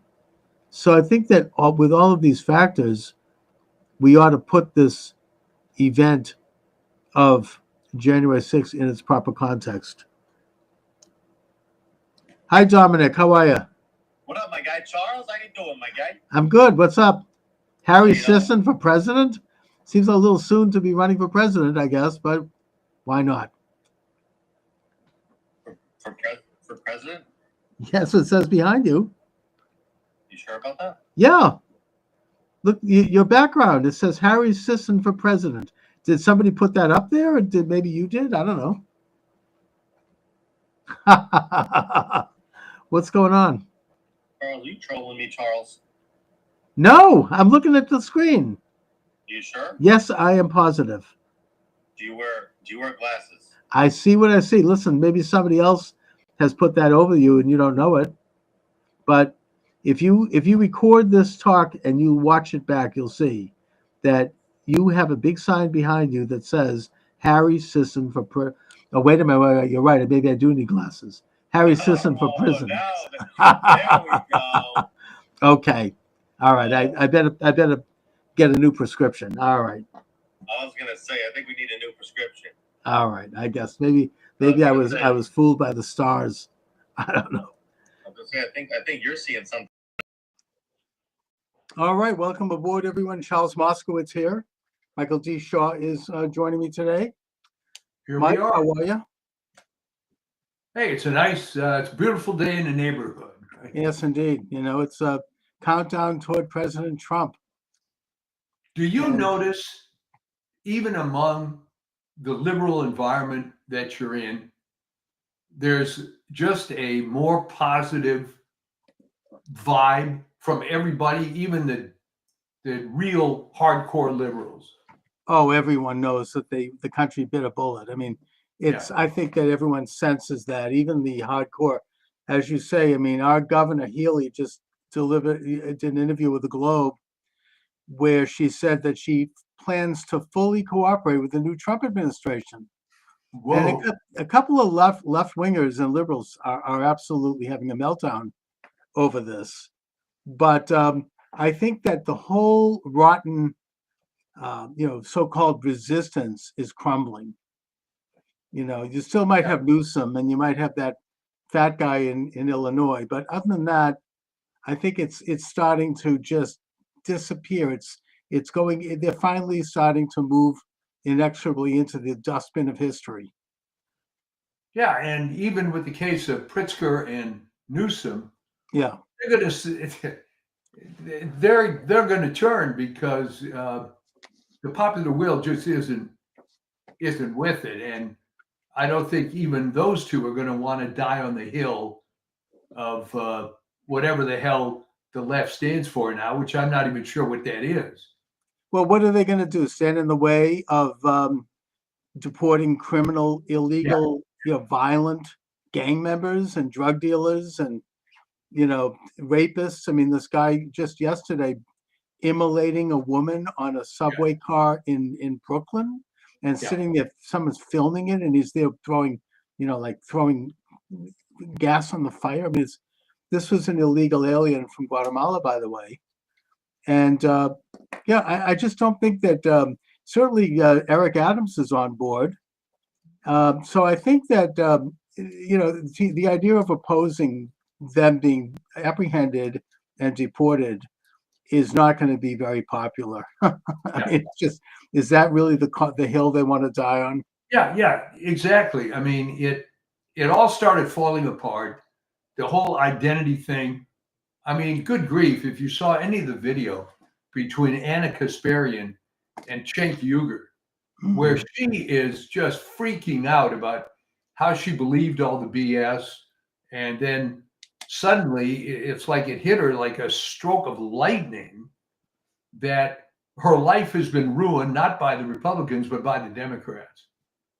And then Cenk Uygur was at something with Charlie Kirk, right? Yeah, Charlie, he was at the Turning Point USA event. And he's, exactly. I mean, he said, look, the conservatives and the Republicans are a lot more tolerant and generally a lot more friendly to opposing opinion than my side. And he's, there is, I think there's going to be a major cleaning of house over there.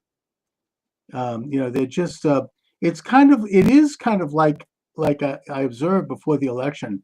It's going to be like the George McGovern loss of 1972. Right? I mean, they're going to have to really like get their house in order, and it's going to take it could take a decade before they come back from this. And I mean, I don't think that Biden is going to really, he has a few more weeks of mischief. I don't think he's going to be able to do much more.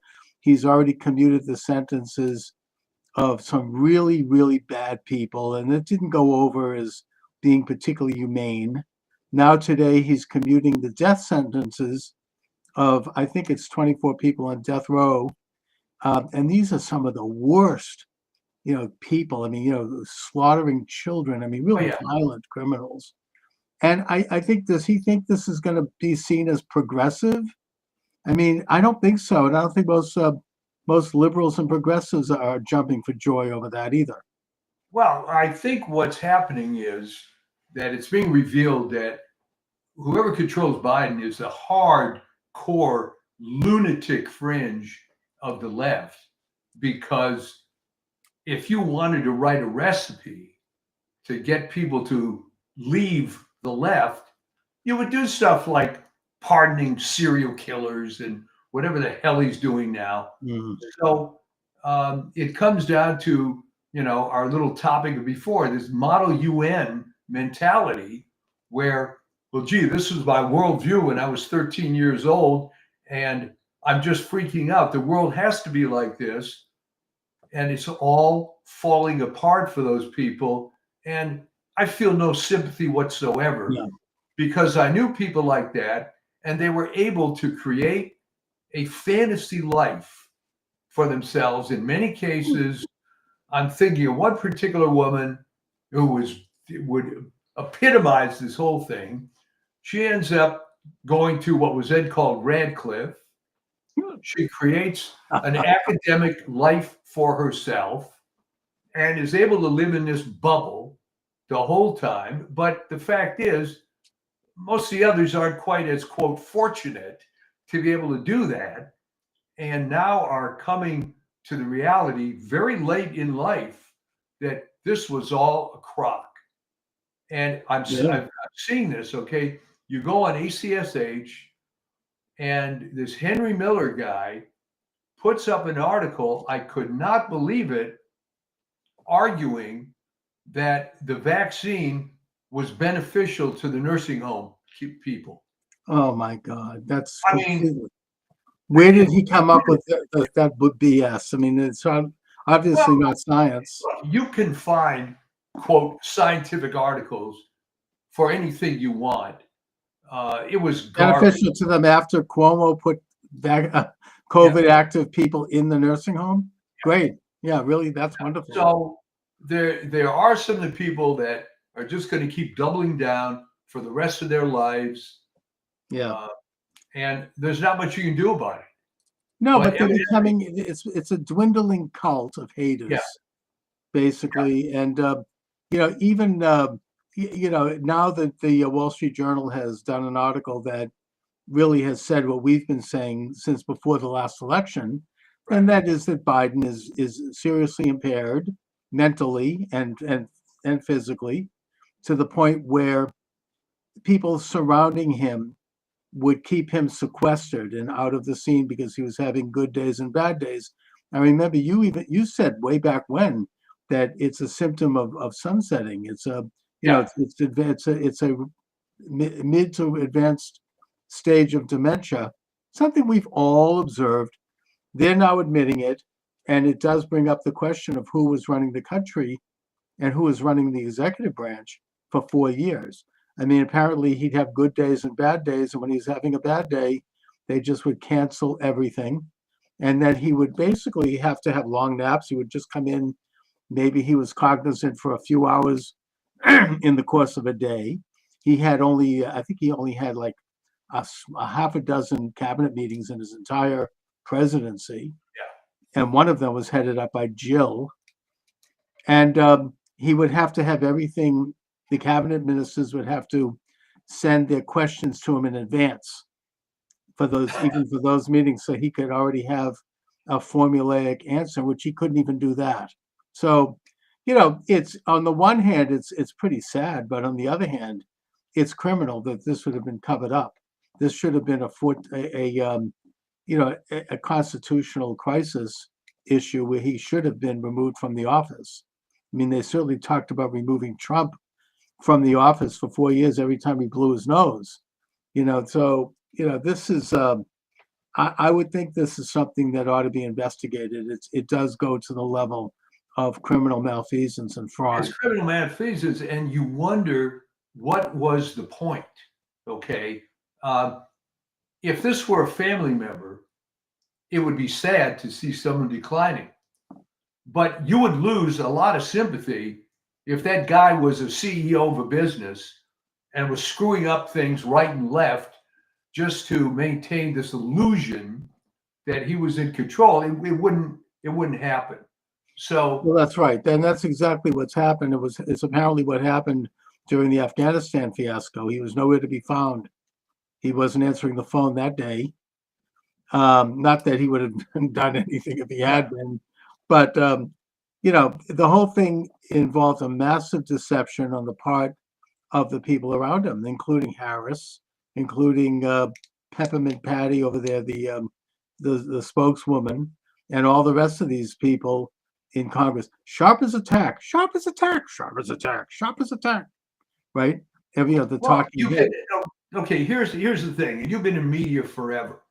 All right, I can understand how all the rest of the mafia around him is going to be part of it, but I really don't understand how a guy like Joe Scarborough can say this is the best Biden ever. What was that all about? It was obviously a complete lie, and he knew it. But why do it, is what I'm saying. Just like they lied about the 2020 election, just like they lied about the J6 attack. These are all, that they lied about COVID. They lied about the vaccine. I mean, this is why Trump, one of the primary reasons, the basic reasons why Trump was elected. People got sick and tired of living in this context of lies. And it also shows that the mainstream media has completely jumped the shark. They've lost their relevancy at this point openly. Nobody believes them anymore. And they're still doing it. If you watch them now, now Elon Musk is now the president, is their latest. Yeah, right. I mean, this is like, they just haven't learned.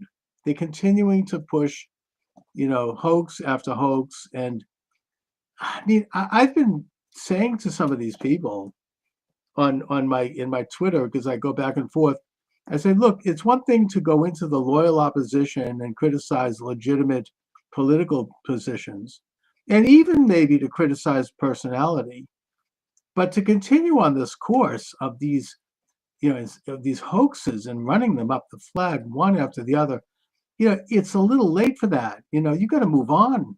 No one's believing this anymore.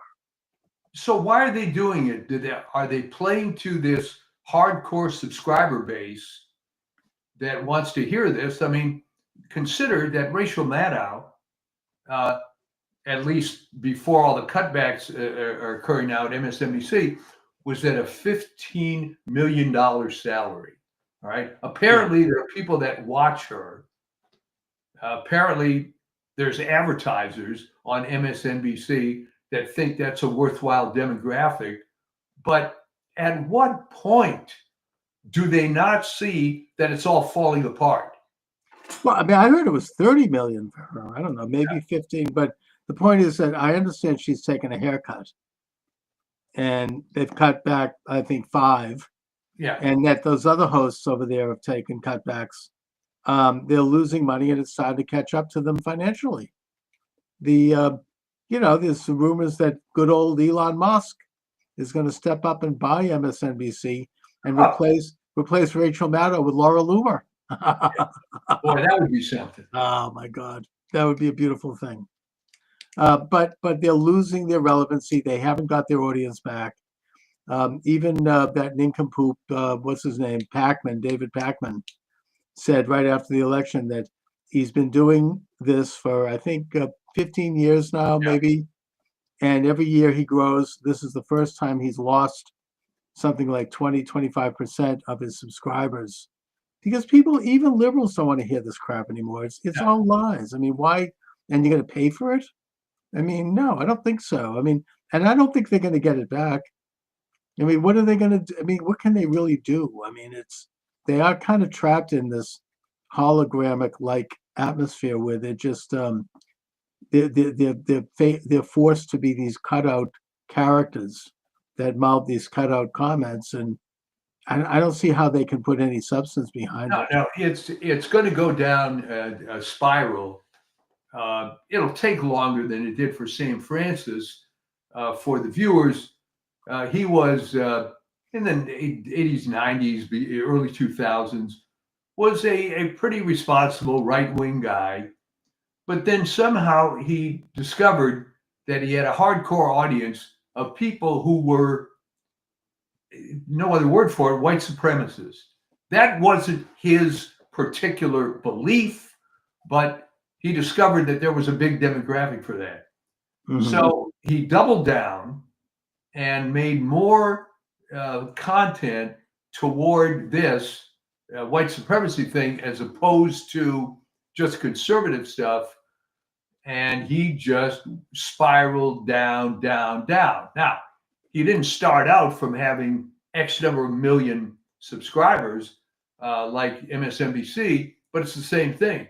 They're going to keep playing to the hardcore base until it just dwindles and it ends up being what they used to call little old ladies in tennis shoes. Right. Was, well, maybe he got wrapped up into a particular ideology. I mean, that happened to Joe Sobran also, in terms of his war against the Jews. You know, he basically imbibed this ideology. It's a very attractive ideology in terms of the answering all of the riddles of the universe. Right. And it makes things very simple and very basic. I mean, you could, once you blame the Jews. I mean, E. Michael Jones is an example of that, right? He's embraced a very, very particular view that's been largely rejected by Christianity and largely rejected by the Catholic Church. And he has added to it. He's created this hybrid, and that everything then gets squeezed into it. Anything that doesn't agree with it is edited out of it. And it reaches a point where someone becomes dishonest. They become warped. And it's a sad thing, actually, in that case to see, because there is someone there who actually is a very pretty substantial intellectual who actually had a lot to say before he went down that deep end. And so, you know, it discredits what is otherwise a great body of work.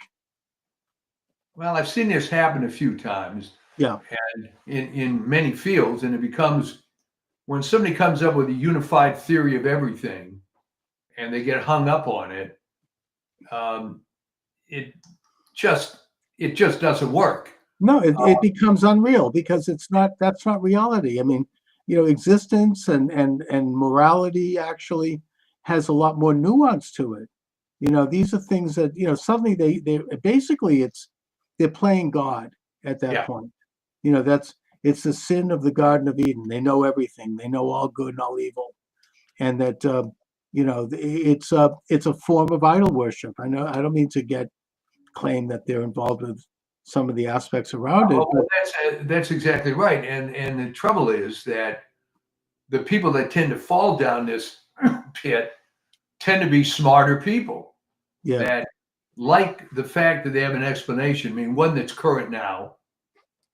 There is, and you have to be very specific here, vaccines and autism. Now, the connection isn't so much vaccines as it is the fact that when they were giving, 40 vaccines back in the 80s, and now they give 220, it might just be this assault on the immune system, yes, caused by giving so many vaccines, but it's not vaccines per se.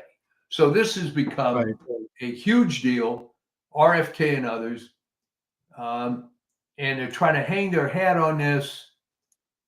Life, as you said, is not that simple. No, You know, and by the way, I mean, that's not to say that the Jews aren't annoying. I mean, you can criticize. I mean, Jews do we tend to think we're better than everyone else. And I get that it's irritating, and it's an arrogance that's we could do without, and it doesn't exactly result in good neighbors. So, you can take criticisms that are real. that we I have to fight tell for. you, my old friend died a couple of years ago, Vin Lewis, Catholic apologist. He said, "What is it about Jews that when you meet them for the first time, within the first 10 words of the conversation, they have to tell you they're Jewish?" Well, it's this kind of, it is a smug sense. Yeah. And look, in fairness of criticism, you could say that it comes from Talmud. The Talmud is a bit supremacist when you study it. It's sort of like that's how the Jews survived 2,000 years without a country. I mean, there's a reason for that. It didn't just happen by accident.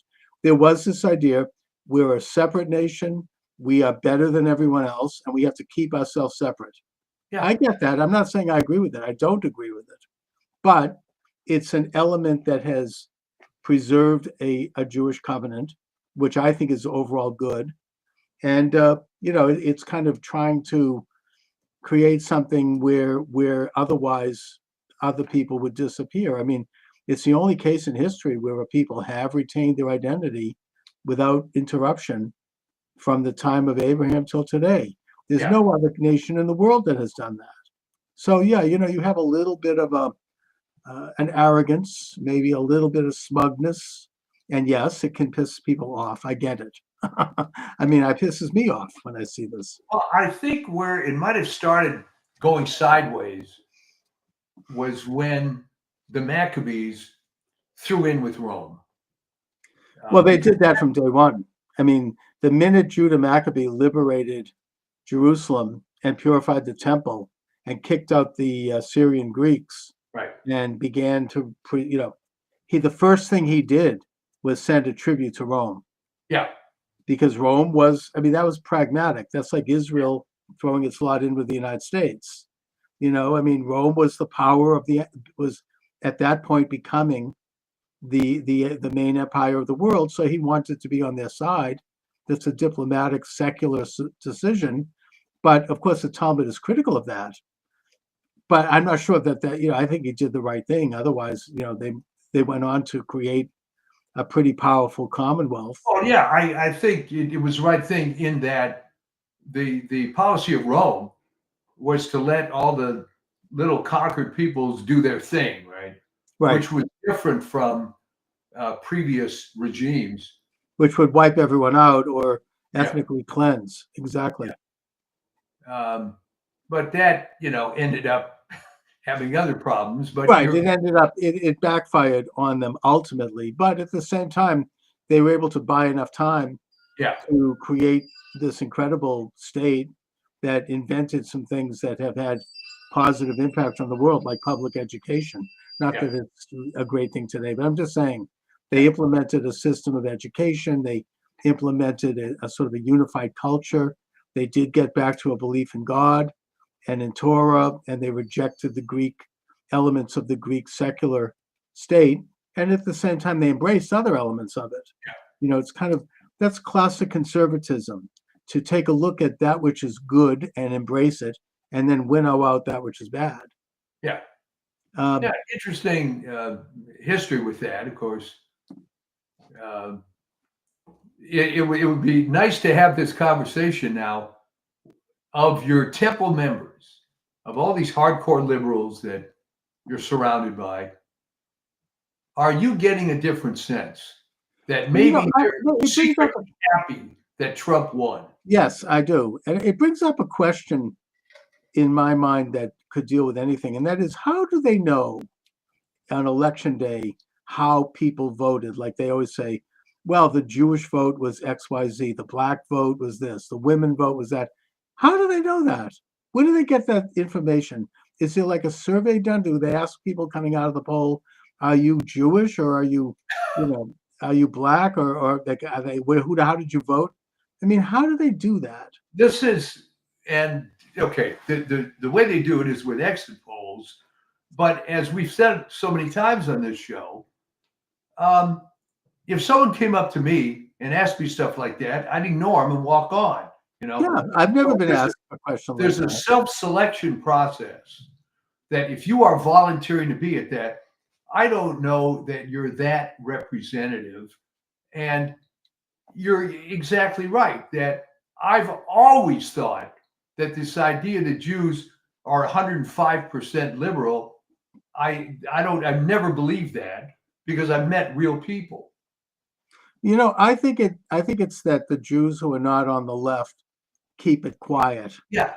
because the left-wing Jews who are holding the high ground are so nasty. They're like regular liberals except on speed. You know, we're talking real ugly people Yeah. who will do stuff to you that is not pleasant. You know, Jews are very good shunners. You know, you're going to be excommunicated, to use a Christian term. And you know, I've seen this. I've seen it in my own life. I mean, it's some of the most vicious. You know, so it's only natural to want to avoid that. So you keep it quiet. But I think that at the end of the day, Jews are a lot more conservative than people realize, and they themselves realize. But it's a tyranny of power that is running the high ground, and I'm hoping that with the election of Trump, that's going to start to change. I think it that already is. you could draw the analogy to the entertainment industry, and I had some experience with that. I was a member of a couple of secret groups, if you will, of Hollywood conservatives. Yes. Well, you know, it wasn't all that secret, but there were more people that belonged to these things than you would care, than you would think. Albeit, I remember being at some of these events, one of which was at David Horowitz's house, and Okay. there were people that were afraid to give their name. Oh There yeah. were others. There were others who were golden age type stars. You mean like a Charlton Heston? Well, Charlton Heston, as well known. Someone maybe a little less well known, unless you're a fan of B movies of the 50s, Marie Windsor, Okay. who was in like 50, 60 features, always played the bad girl.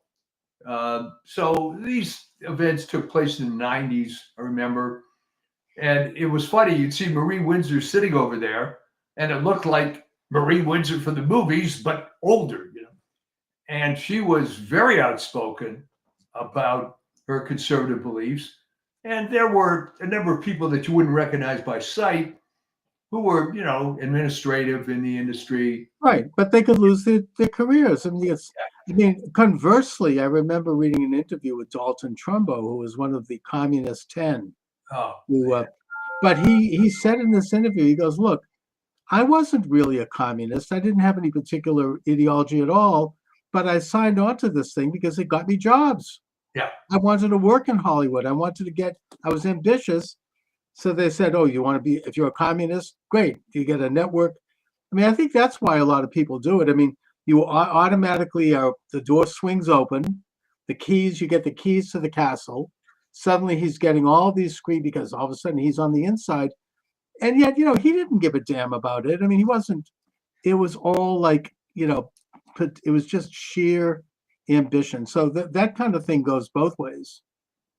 Yeah, well, Michael Flores might tend to disagree with that, but with the case of Trumbo, but Right. Okay. there were some people that were just hardcore commies. Oh yeah, no, they definitely were, and they had power for sure, and that's why you had a guy like a Trumbo, whether he was or not, sign on to it because he wanted to get somewhere. I mean, I think that's why, you know, you have a guy, not to go into it, but the late great Reverend Dr. Martin Luther King played footsie with the communists because he wanted to get somewhere. He saw what side the bread was buttered on. He wanted to have influence. I get it.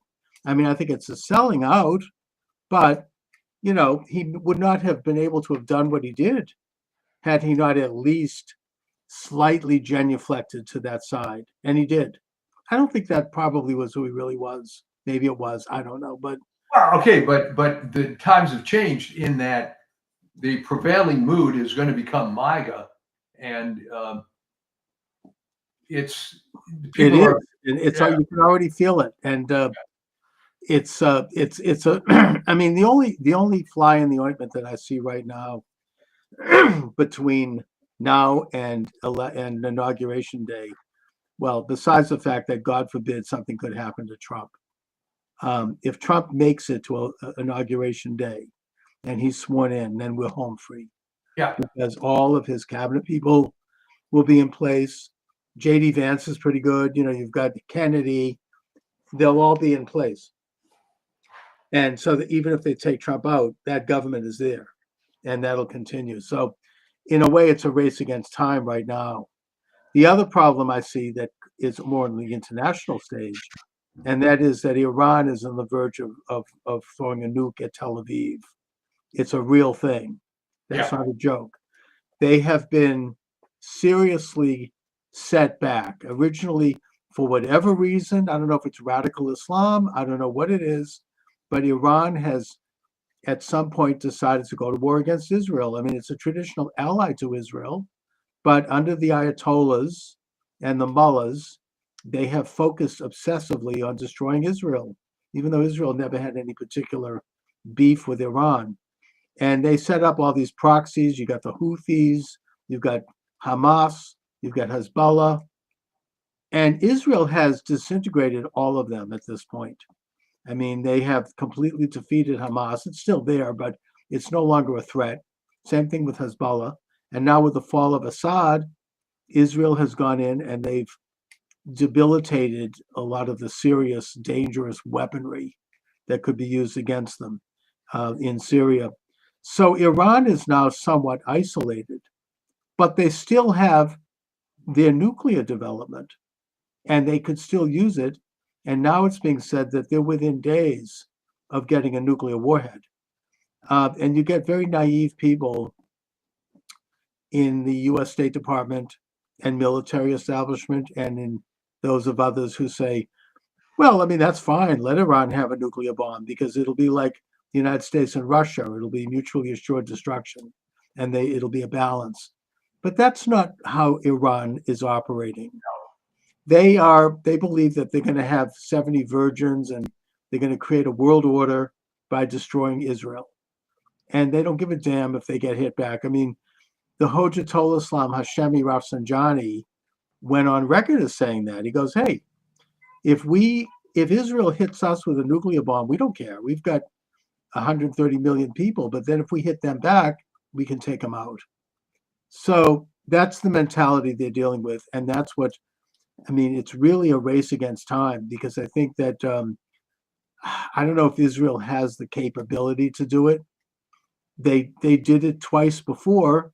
Right, but take out the nuclear development, which well, they did it in Iraq with the Osiris, and they did it in northern Syria a couple of years ago. And in the case, I was listening to an Israeli military, I was reading a site. In the case of Syria, they dropped some very heavy bombs on that site. And also in the case of taking out Nasrallah, the head of Hezbollah, people, how did you do this? He was like 100 feet underground in these airproof bunkers, and nobody, it was supposed to be 100% secure. They did it because they dropped some big bombs and they kept going over and dropping them again and again and again until they finally did it. So Israel has the military capability. And it's the kind of situation where it's like if you're in a forest and you wound a lion, you better make sure you kill that lion or else you're going to be toast. And so Israel has to go in and make sure if they do this, that they are going to be able to complete it.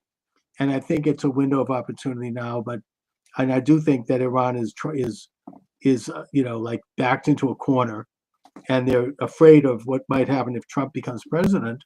So there's a vacuum of lack of power, which is something that in the Middle East, people understand, both Israelis and Arabs. When you have a vacuum of power, look at what Israel's doing right now in Syria. There's a vacuum of power. They're going in and they're taking out all these sites that they would have liked to have done before, but they were afraid to do it because of Assad. Now that he's gone, they're doing it. I'm just saying that right now there's a vacuum of power in the Middle East, and Iran might step up to respond to that. So these are very perilous weeks as we go toward Trump. Once Trump is in there, he's unpredictable. Biden, they didn't expect him to do diddly squat, because he wouldn't have. But in fact, if anything, he was giving Iran billions. He was releasing funds to Iran that had been impounded by Jimmy Carter. And that helped Iran fund these proxy armies. So they didn't expect anything, they're of the mentality that like, well, if we appease Iran and we give them money, they're going to be nicer and they're going to join the Western world. But that's not how it works. Trump understands that. And I think that Trump does not want to see a nuclear war in his presidency. It's already been leaked that on the inner chambers of Trump's strategy team, that they feel that they will stop Iran's nuclear capabilities. And they're just worried about whether or not it'll trigger a world war. And I think in the case of Trump in the White House, it will not, because Trump will be in touch with Putin. He'll be in touch with Xi, and they won't let that happen, or it's less likely. Well, let me ask you this. Is there a scenario before noon on January 20th that things could get bad enough that the uninaugurated Trump, would have enough influence to just step in and say, no, I'm not going to let Joe screw this up anymore? You mean before the 20th of January? Yeah. Yes. I don't think so. No, I mean, it's not in the Constitution. It's just, that's why there was an amendment to shorten the lame duck period. The lame duck period used to go right through till March 15th. Yeah. And historically, somebody should do a book on this. Maybe I'll write it. All right. Some of the garbage that would happen during that lame duck period, some of the worst sort of policies were put in place because you had a regime that was going out. They didn't care. They were unaccountable. And they were in a position where they could pull off stuff that was not wholesome and good because they could. They just, it happens in the state level. It always happens in Massachusetts. well, no, let me put it this way. Maybe I wasn't clear about it. Obviously, Trump isn't the president until inauguration. But what if he has to take the bully pulpit on January 10th or something, because something stupid is happening, and he takes the bully pulpit and forces the current regime to get it together? I mean, I think he could. Eisenhower did this. Eisenhower, after elected and before inaugurated, went to Panmunjom in Korea during the hot period of the war. Yeah. And he had a meeting with both sides, and he said, look, I'm going to be president in 2 weeks or 3 weeks. If you guys don't come to a peace agreement, I'm going to use nuclear power. And they believed him, and they came to a treaty. Yeah, well, that's the kind of thing I'm talking about here. And I think that's the kind of thing that Trump could do. I could see that. I could see Trump going there, getting a meeting, and saying, hey, you want to F around? Guess what?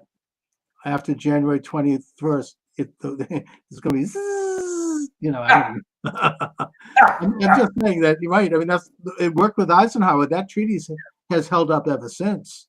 There hasn't been a war again in Korea. So, that's use of power and leverage. And Trump could do it. I think he could, I mean, maybe Iran isn't that crazy. I don't know. Well, I actually thought of that. I didn't remember the specific timing, and thank you for the 2-week thing. Yeah. But I mean, I hope it doesn't come to that. But I don't think it, and also I think that Biden at this point is so impaired that I just don't think he's, I mean, the worst thing I think he could do, and he probably will do it, is he'll give pardons to the J6 committee and to Fauci.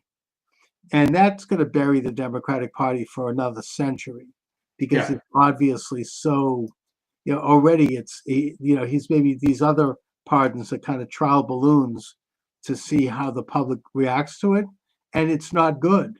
No, it's absolutely positive, which is why I wonder what's in it for Joe Biden. Well, I mean, I guess the first they pardoned Hunter Biden. I get that. Maybe he might pardon the rest of his family. That didn't go over well, even with liberals. But then he's commuting of sentences for, 1,500 people, including some really, really nasty characters. Oh, yeah. That's a subversion of our system of justice. It takes a huge effort in terms of due process to get people convicted in this day and age. And to simply overturn that with a pardon, that could destroy someone's reputation. Look what the Nixon pardon did to Ford. It was very damaging. Now, that doesn't mean he shouldn't have done it. I think he should have done it.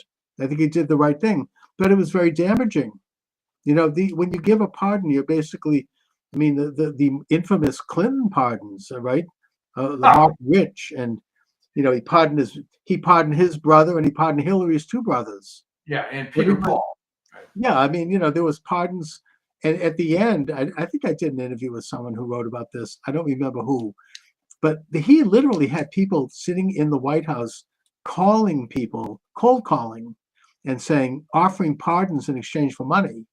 Yeah. Selling them, and trying to get in. He had pardons. He was pardoning people right up to the moment he walked out of the White House. When George W. Bush showed up at the White House after Clinton left, he found pardons sitting on the desk that hadn't been finished yet.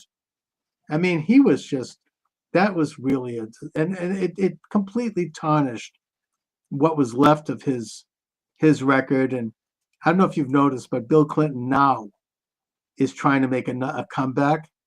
I noticed a billboard on the highway here in Boston promoting his book with a big picture of him, and now he's going on TV. It's not working.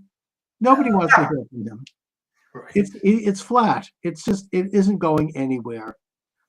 He's really been relegated, and now with Trump's election, that's the final, the final nail for the Clintons. Nobody wants to hear from them ever again. They're done. It's like Jimmy Carter. But anyway. And the interesting thing with Jimmy Carter is he perpetually is staying around to see his reputation deteriorate more and more and more. And what better example is this Panama Canal thing? That it does bring up memories of that. He sold it to Panama for $1. Yeah. And, they're violating elements of that treaty. It's that simple. They are they're overcharging the United States. That is a vital national security location. They're giving China a pass. Those are violations of the treaty that was made when Jimmy Carter handed it over to them. So Trump's absolutely right about that. That's strategic. That's that's a basic of American security, that canal. It's not that we need to go down and seize it, but influence has to be brought to bear to make sure that everything is done right over there. Yeah, well, and this is just one more cog in this, reestablishment of Make America Great Again. Yeah, and the left. I watched the Twitter page. I have all the left wingers. Oh, they were all like, "Oh, this is horrible. How could they do this?" And these Panama taking back the people don't care. People are like, okay, I guess we might have to. They're not getting the reaction they were assuming. No. And now he's talking about buying back Greenland. I remember last time around he brought that up. People were in a tizzy over that. These are reasonable. This is the real world. These are real national and international questions. There's nothing wrong with that. The United States controlled Greenland and Iceland during World War II. Yeah. So, mainly to keep the Nazis out. But these are national security questions. Anyways, but there could be a lot of stuff going down between now and January 20th, and it'll be a big, big relief when we have Inauguration Day. That's for sure. Oh, absolutely. It's going to be beautiful, God willing. Yeah, it's And, like we said, I think last week, as bitter as 2020 was, it's better that it worked out 2024 because all that momentum built up, which is now being released. I mean, there were people right after the election that I thought I was going to hear from. And one of the guys said, "Why didn't you call me?" I thought, and he said it was just taking me a few days to just drink it all in, It was a complete landslide. Yeah. And that's even with all this, everything that was stolen. And that's something that I do hope that Trump gets into.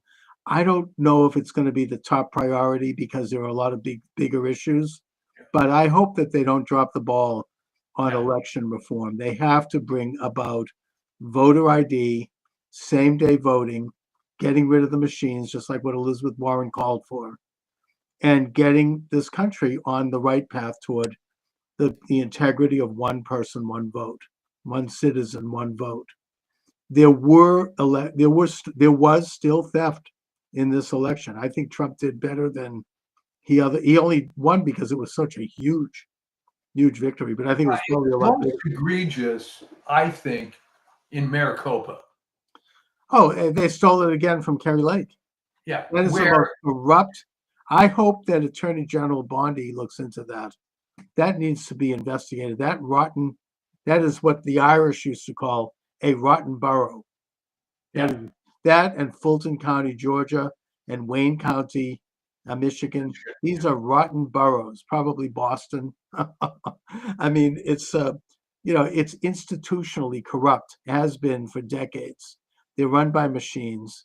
It's California, they're still counting, right? They got in those two congressmen in spite of the fact that those districts voted for Trump. Yeah. Well, that's sort of the whole fallacy. It was most egregious in Maricopa. I forget the exact number, but to believe the results in Maricopa, you had to believe that there were 30,000 plus people that cast ballots where they didn't vote for Trump. Where they voted for Trump, but did not vote for Kerry Lake. Yeah, they voted for Gallego, who's like a real radical left. Obviously, it's stolen. And it's the problem in Maricopa is that rotten Republican-controlled county with people like Stephen Richer and these other skunks. I mean, they hate Kerry Lake. It's like a local kind of rotten. Maybe they may be corrupted by Mexican drug cartels. It's been rumored. I'm not saying cartel influence. I think what happened in Maricopa was the same kind of thing that happened in the state of Vermont, right? Right. Where Vermont had 230,000 people in the whole state. The Ben and Jerry types from New York move up. Right. It gets transformed. So it was the same stupid thing. They elect Bernie Sanders and they elect Howard Dean and all these other New York left wingers. But the question was, well, why did you leave New York only to try to reestablish it in Vermont? The people that left LA. It's happening in New Hampshire now. Yeah, I mean, so I think that's what's happening in Arizona, all the Californians, right? Yeah. Now they're moving to Idaho. Are they going to take over there too? I mean, I don't know. It's here's an audience comment. 2020 was stolen 100%. Thank you very much. Yes, absolutely. Thank you.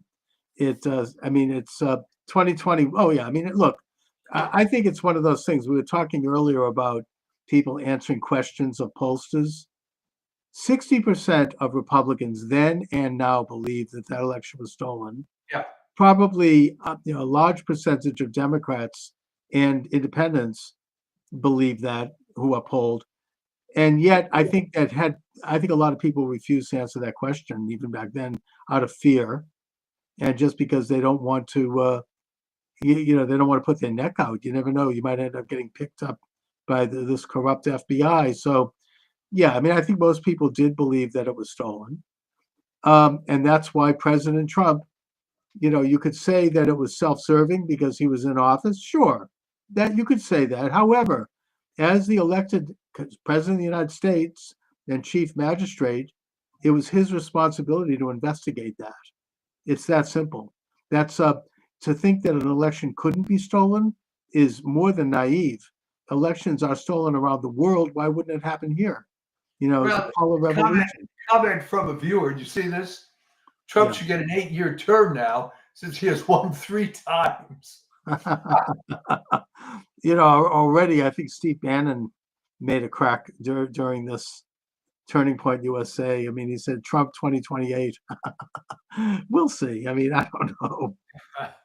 It would be Trump prophecy. I'm reading this, affecting the White House for 20 years. Look, I mean, it might take that long to bring back, sane policies and America First policies.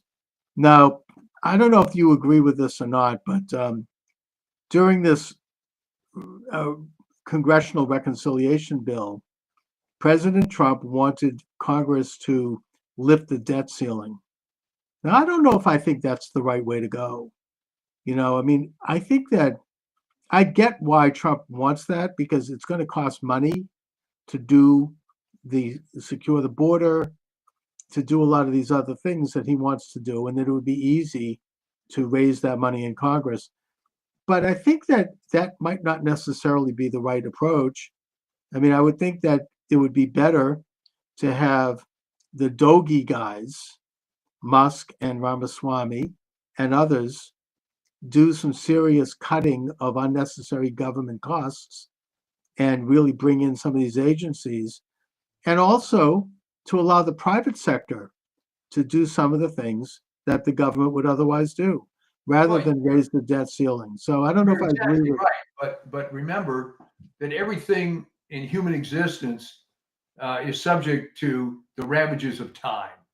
So if you increase the debt ceiling, as bad as that is, you at least buy yourself a little time while you're doing this Doge stuff and everything else, because undoubtedly you're going to run into some backlash when you start really doing some serious cuts. Right, and I guess it does take time. It's like Reagan cut the budget and he cut taxes, but he also raised the debt. Yeah. Mainly because he inherited a decimated military, and he had some other things that it took money. So, ultimately he turned things around. It took a full term before the economy started to turn around and they started to pay down the debt. But he did need to have those revenues in the first couple of years at least. So, I mean, that's true also. So you could argue it that way too. Well, that's kind of my impression. And I think in the case of Ramaswamy and Musk, they're not going to be shy about mocking some of the stuff that they're going to find. Oh, yeah. And believe me, if you look at the federal budget for 5 seconds, you can find stuff that's outrageous. I mean, I did an article just on the NIH, all right? And all I was doing was looking at what was the biggest grant and what was the smallest grant. And you found out that inevitably the small grants were very practical. We're going to get rid of this disease in this particular locality and so on. And the high money stuff inevitably was this, what the term they use in biology, sexy sounding, nanomaterials and all this highfalutin, impractical stuff that's never going to work. But these guys got big grants. And the money is all. I mean, it's like crack. They don't. I mean, I think that we should look at also the fact that the budget was changed as a victory for Trump for 2 reasons. Firstly, when they first came out with that budget that Johnson negotiated secretly with Schumer and why the hell did he do that? Because he's a skunk. But I mean, he's just as bad. I don't think he's any better than McCarthy. But the point is that It went up on Musk's Twitter. Thank God he has Twitter. And the result was a huge negative response all over the country. And that had an impact. That's what made them step back. And secondly, the eventual bill they did pass, it cut out something like $350 billion, including the global engagement, which is the title of this program today. And that was one of the big censorship mills in this country. They've been cut out. They didn't get their pay raises, which they don't need. And they cut out a bunch of other things that they were secretly salting in there. So it shows that a little public exposure goes a long way. Well, you're right. So explain this to me. How in the world did Johnson and Schumer think that it's still, 1961 and you're Sam Rayburn or something? I don't get it. They're still playing the old playlist. These big fat, what they call a crap sandwich, right? It's a 1,500 page bill with all this stuff. I remember interviewing Jack Abramoff. Remember him? Oh yeah. He came on my show after he came out of prison. And he had a book out, which is pretty good. And he explained how they do this. I mean, the lobbyists in K Street, they put in little language into these bills, and nobody knows where it leads. It's like, S3-423-B3B. And you click on that and it goes to another SUV. And before you know it, you keep clicking and eventually you get to something that involves a big check for somebody. or some kind of a law that benefits, makes lawyers make more money, or something. And it's very corrupt.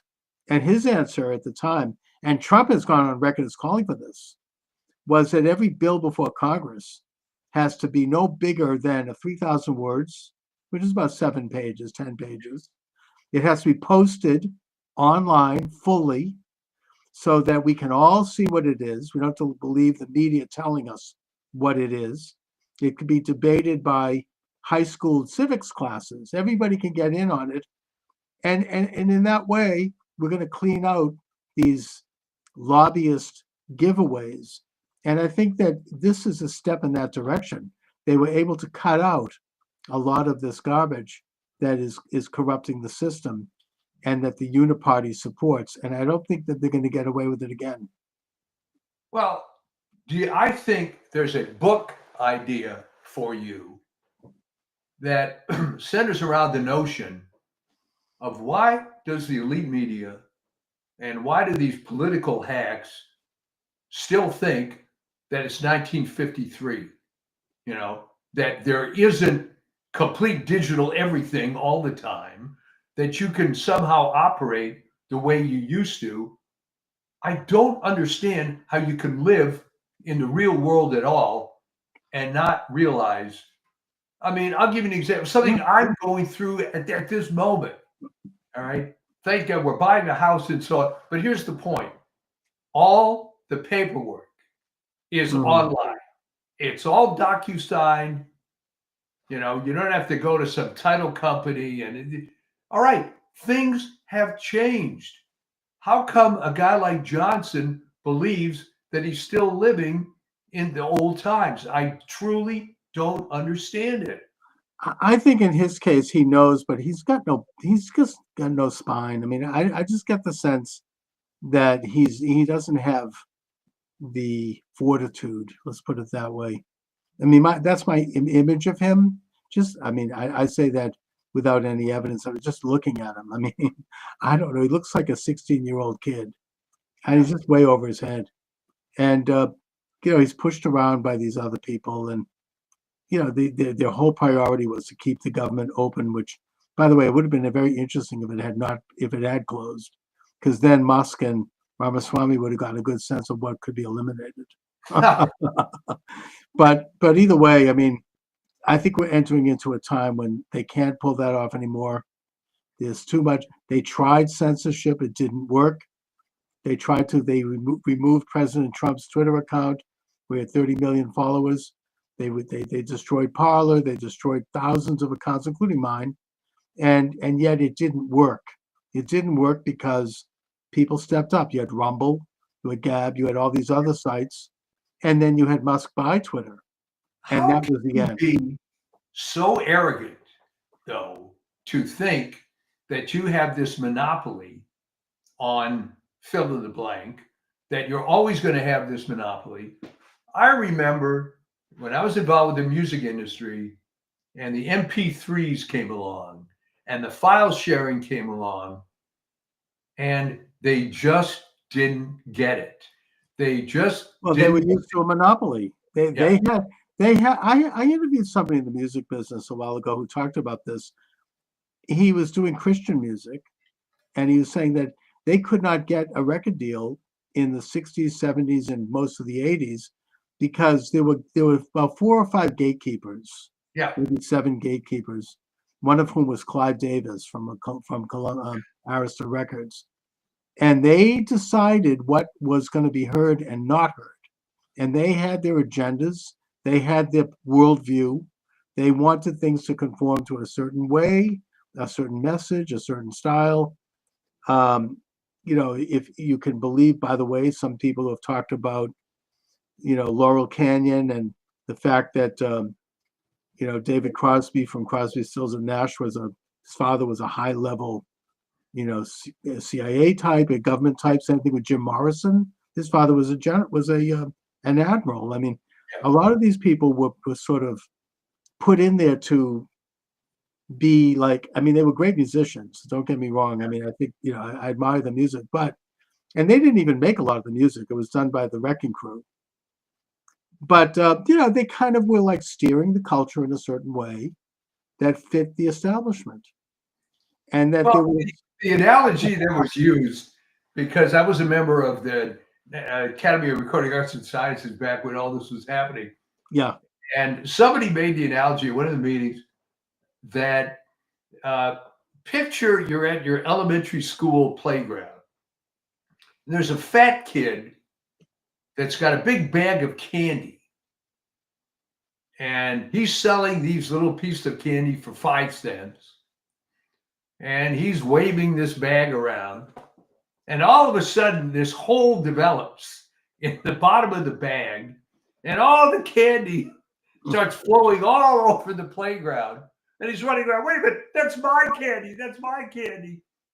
And no, it isn't. And it all fell apart. And I just have to tell this funny anecdote. Yeah. That when the MP3 stuff really started, I got a hold of something, and picture what was then a CD. And remember, the MP3 format was about 11 times more compressed than the so-called red box format. So you could put more music on a CD than you could before. Right. So this guy gives me a CD. I put it in the computer, and there's images of every Beatles album cover. And if you click on the image, you get all the songs of those albums. All right. Anyway. I mean, it's I think that in a way the whole music industry, it fell apart in the same way that the internet has done to politics. It's like everything now is accessible. I mean, it cannot be controlled. I mean, I've heard that the Beatles, for example, were Tavistock Institute. Now, that doesn't take away from the fact that they were great musicians. I admire the Beatles. I love the Beatles. But, they had to conform to a certain... Oh, yeah. And the Rolling Stones also. I mean, some of these big bands, I mean, they didn't sit in that perch for nothing. I mean, these were like... It didn't just happen by accident. Yeah. They were... influencers of not the kind that we think about today. They were there to, I mean, in the case of the Beatles, I mean, they glamorized drug use. They just did. I mean, there's no question about that. They deny it. I mean, John Lennon denied that Lucy in the Sky with Diamonds was about LSD. That's bullcrap. It was. I mean, they glamorized, and that led to a lot of people, including people I know personally, ending up dying. So, I mean, I hope there's responsibility there, and it was a weakening of people, of the culture, of the opposition in a way. I mean, we could talk. This is a great subject. We could go into this deep. Well, let me wrap up this story because it is funny. I will not mention the name of the guy. Yeah. Very well-known songwriter. Will not mention his name. Anyway, he's in my office and he's decrying the fact of the MP3s and it's terrible and violating copyright. And I said, okay, you want to see something really illegal? And I showed him this Beatles CD. So I expected him to blow his mind, right? Right. Instead, he says, Mike, can I get one of those? Oh, by the way, we have one final comment here from our texting friend. The Yellow Submarine song. Adolf Hitler escaped to South America on a yellow submarine. Coincidence? You know, no, Jerome Corsi, who's been a regular on mine, did a book on this topic. And he does say that there is a possibility that Hitler did escape to Argentina, took on a different identity, and had to live the rest of his life quietly in Patagonia. I think that's possible. I mean, when Truman met Stalin at Potsdam, Stalin said to him that he felt that Hitler had escaped. He probably did. Why wouldn't he have? I mean, putting myself in his shoes, right? He knew it was all coming to. He knew that everything was crashing down. I mean, that he wouldn't have had an escape route. Well, I remember as a child, that was a huge rumor all the time. Yes. That Hitler wasn't really dead. And I don't think there's ever been DNA evidence indicating that he had died in that. The closest they've ever got is they had fragments supposedly of his skull or something, but that was years later. No one really believed it. No, there was like a hoax. Yeah. Now, I'm not saying I don't know any more than anyone else, but it's entirely plausible. I mean, well, there were plenty of lower level Nazis that escaped. Yeah, including Mengele, who ended up in Paraguay. I mean, and Eichmann, right? He got to eventually hunted down by the Israelis, but there was plenty of people who got out, and they knew it was all coming down. I mean, they knew everything was. The only reason that Mengele escaped was, and the official. And by the way, I agree with you on the call. Jerome Corsi is very trustworthy. I've had him on my program many times. I admire his work. He's had nothing to gain by writing that book. Yeah. Anyway. But what happened? Because the official story from Israel, which take with a grain of salt, the only reason they didn't get Mengele was they couldn't concentrate on both Eichmann and Mengele, so they picked Eichmann. Plus, Mengele died in his swimming pool, I think. Yeah, no, I mean he was causes. Yeah. They knew where Mengele was. They knew where Eichmann was. To this day, I don't understand why they picked Eichmann, because he wasn't that well known. He was a bureaucrat. Mengele actually was killing people. No, Eichmann was, I think, high level. I think he was the number 3 man. Yeah. In the particularly involved in the so-called final solution. I mean, he was a Hebraist. He knew all about. He studied Judaism. He was just absolutely despised Judaism and Jews, and he actually visited Palestine briefly in 1936, where he put the Grand Mufti of Jerusalem on the payroll, and a real enemy of the Jewish people. Oh, there's no question about it. But I'm saying by today's standards, which maybe that's irrelevant, but by today's standards, who do you think of as the angel of death? I've written about this, Mengele. Well, I think Mengele got some protection because he was a doctor. It's just like Fauci. These guys, there's like an international fraternity of medical people. I mean, Mengele wasn't even the worst one. Von Verscher was his boss and mentor, and he was involved with some of the most heinous experiments.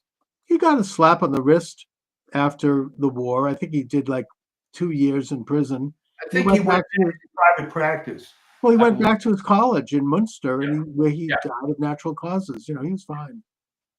Anyway, but great topic.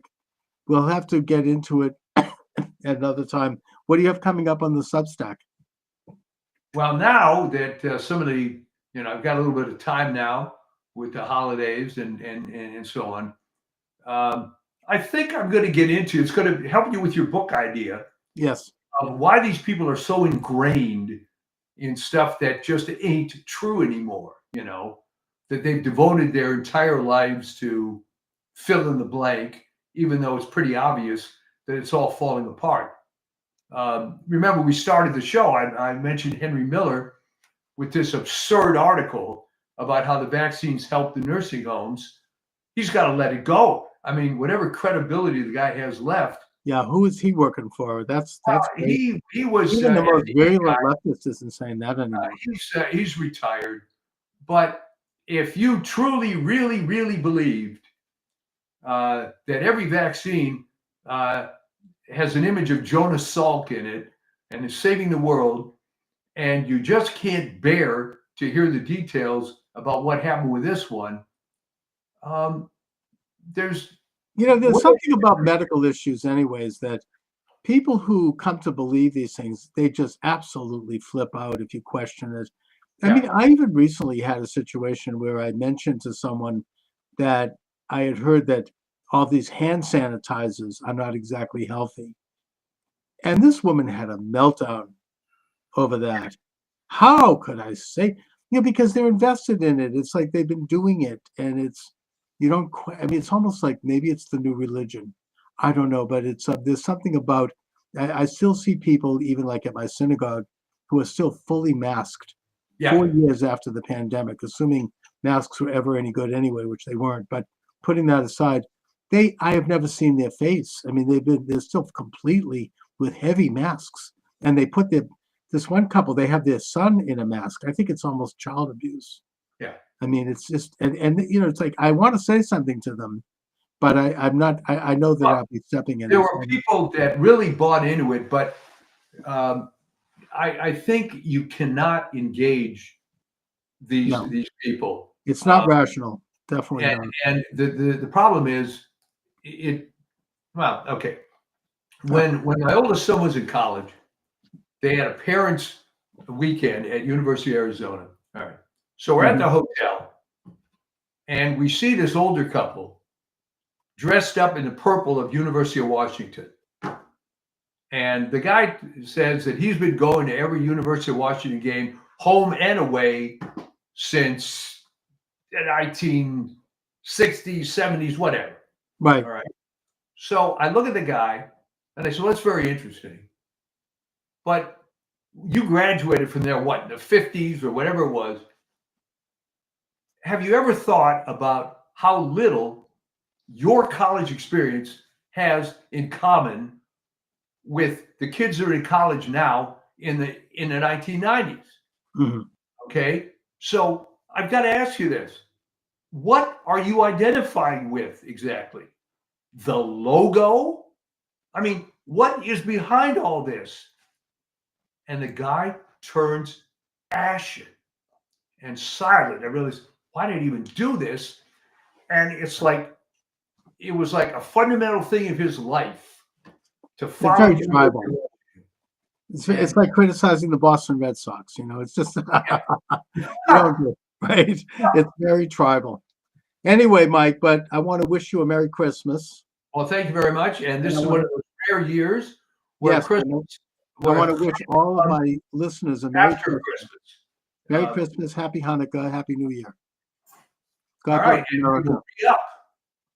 And we can look forward to, God willing, a very good and interesting and positive year. So I'll talk to you. All right, sounds good. All right, thanks a lot. All righty.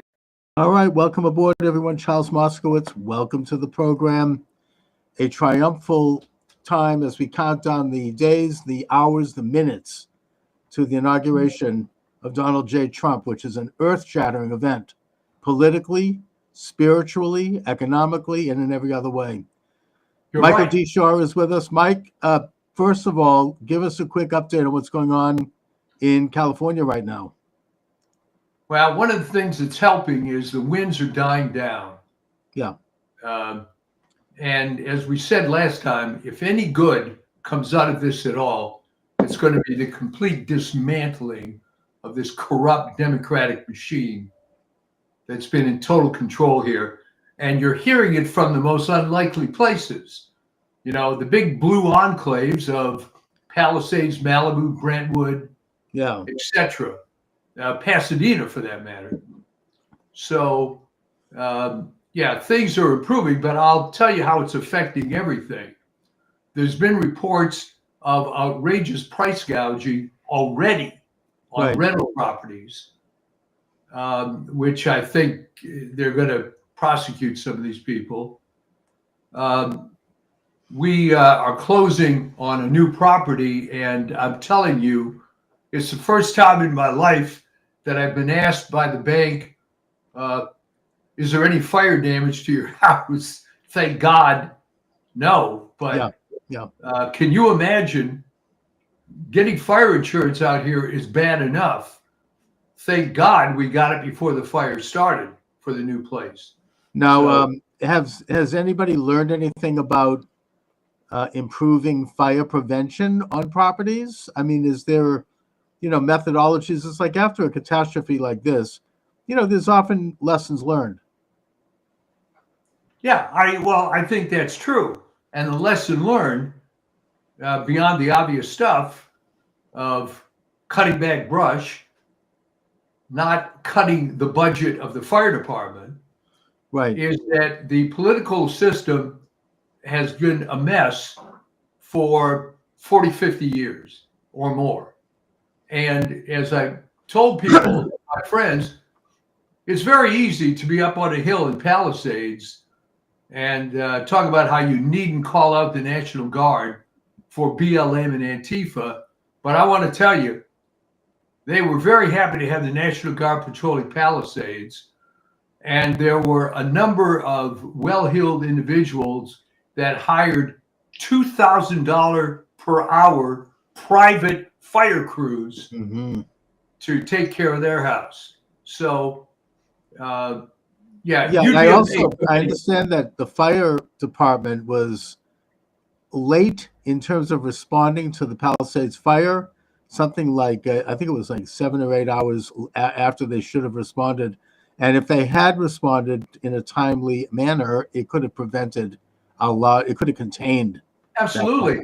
And of course, if the reservoir were full, right, that would have helped. It turns out that reservoir had been empty since 2009. That's strange. So, and also the 3 lesbians who run the fire department, their main focus was DEI.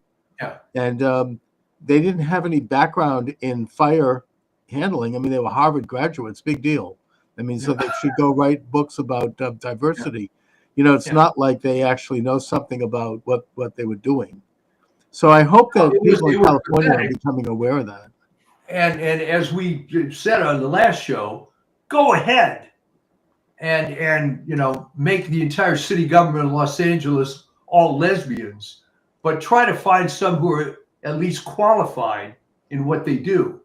Exactly. Let it be. I mean, I think this came up when Hegseth was grilled in Congress. He goes, I'm not against women in the front lines. I just want to make sure that the standards are equally high, and that if a woman can meet those standards, I don't care who they are. We want to have people who can do this job of, in a fighting situation. So I think that came across, and I think that people are realizing that this idea of promoting people based on such, secondary, even if not irrelevant issues, there's a price to be paid for that. And unfortunately, California is paying it now. Well, it's definitely paying it, but as happy as I am to see people come over from these areas who got red pilled, you have to ask yourself, it's sort of like Dershowitz. Dershowitz got red pilled at the age of 83? Okay, good for you, Alan. But where the hell were you for all those years? No, I know. Although Dershowitz actually has often clashed with the left in that his big deal is free speech and civil liberties. So he doesn't seem to care left, right, or center on that. And he's been criticized for that over a long period of time. So the political situation is very promising.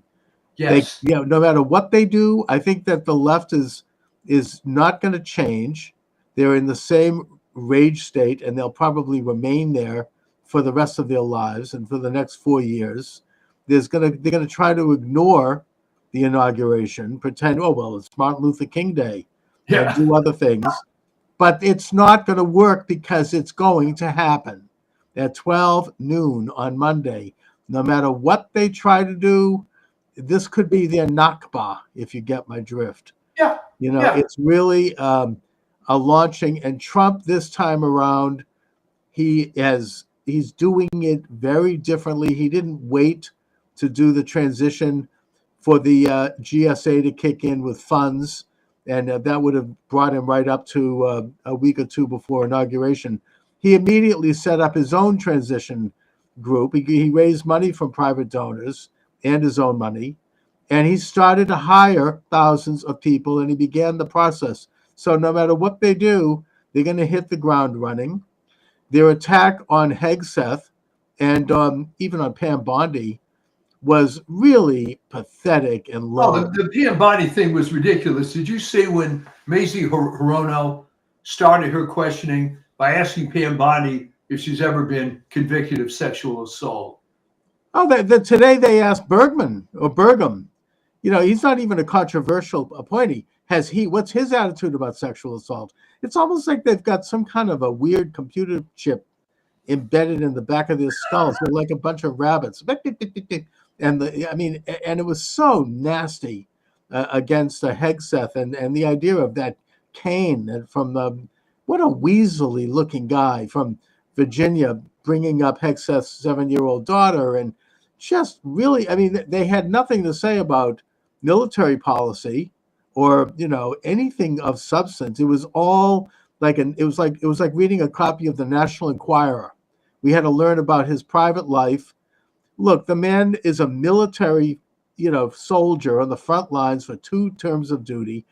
You know, generally speaking, that type of situation can lead to things like drunkenness and adultery. Let's face it. And, you know, for them to rack him over the coals, or try to, he was brilliant. Well, the other thing that came out is this guy, I forget his name, you probably know, Darren something, a big cartoonist for the Washington Post. Yes. Oh, you're what was it? I mean, pedophilia? Yeah. Pedophile. He's arrested. But here's the point. Many of his cartoons were lurid sexual reference cartoons applied mostly to Trump. And sure enough, the guy's a pedophile. Now you're looking into Tim Kaine, and the story coming out by Gino's show said that he has on very, very good source that Tim Kaine had 3 nephews spend the night with him in a hotel when he was on some trip. Yeah. Tim Kaine is creepy. When I was living in Virginia, I just didn't like, you know, you'd see his face. He looks like a rat. And it was very unpleasant. And another one, not to get... He was Hillary's running mate, my friend. You remember that? I know he was. Yeah. And while we were on the subject, not to get specific, but Adam Schiff is not exactly, you know, pure as the driven snow. Let's just put it that way.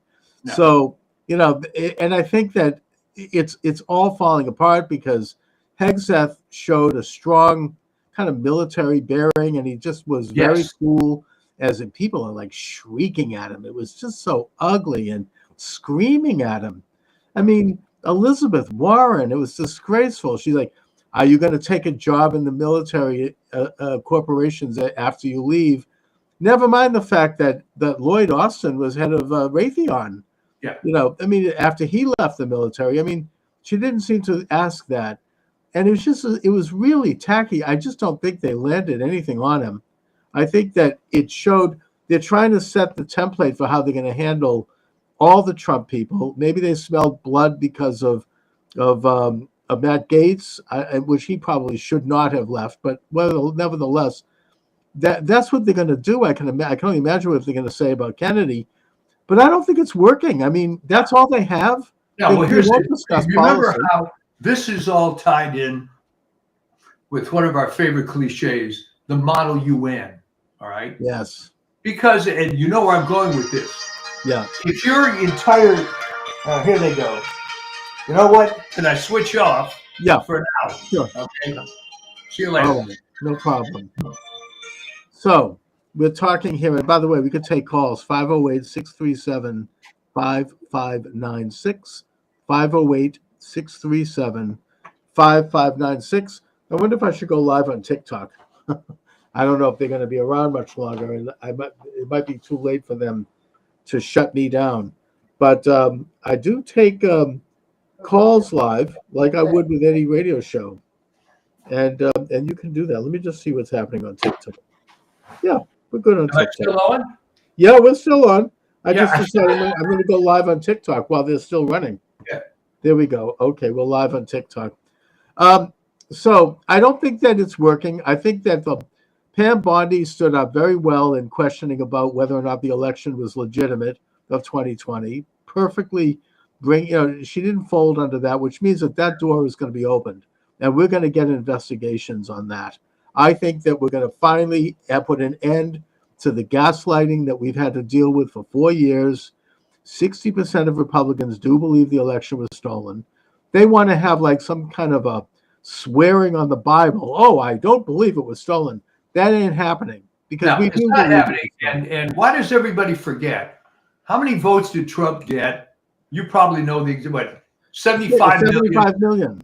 All right, all right. So would you explain to me how Joe Biden got 81 million votes? Okay. And here's the thing, Chuck, we've been talking about this forever. Jumping the shark. All right. If you're going to cheat, don't make it so damn obvious. All right. Well, right after the election, there was all this talk briefly amongst some Democrats. How could it be that Harris did not get this 81 million? What happened to 15 million voters? But you notice that they got awfully quiet about that after a while. They no longer bring it up because obviously those 15 million voters were fake. Anyway, I'm on YouTube today, so we have to still be careful. Okay. Well, Biden's still in office, so this is still a verboten subject. Well, let's go back to the Model UN analogy. I think what's happening and why you see this anger of these people coupled with some of the lunatics in California, well, it's all climate change, is because if you truly, truly believe in the Model UN, concept that whatever you learned in the 6th grade, 7th grade is the way life is, and you're finding it ain't like that, your head's going to explode if you want to keep believing it. And the chickens are coming home to roost on that. There's no question about it. How in the world does climate change affect the ignition point of wood? It's still over 400 degrees. Last time I checked, it's not quite that warm out there yet. No, and even if climate change did have anything to do with it, that's not relevant. The fact is that government screwed up. They could have stopped or contained the fire, and they didn't do it. And they didn't do it because of their focus on things other than fire safety and doing their jobs. And I think that is going to possibly turn California red. People are really, we are. It's a good possibility, yeah. I predict that once Trump is in, we're going to see a major shift. They're dwindling in support. I predict that we're going to have probably a half a dozen representatives switch parties. I think you might have even a couple of senators like Fetterman apparently switch parties.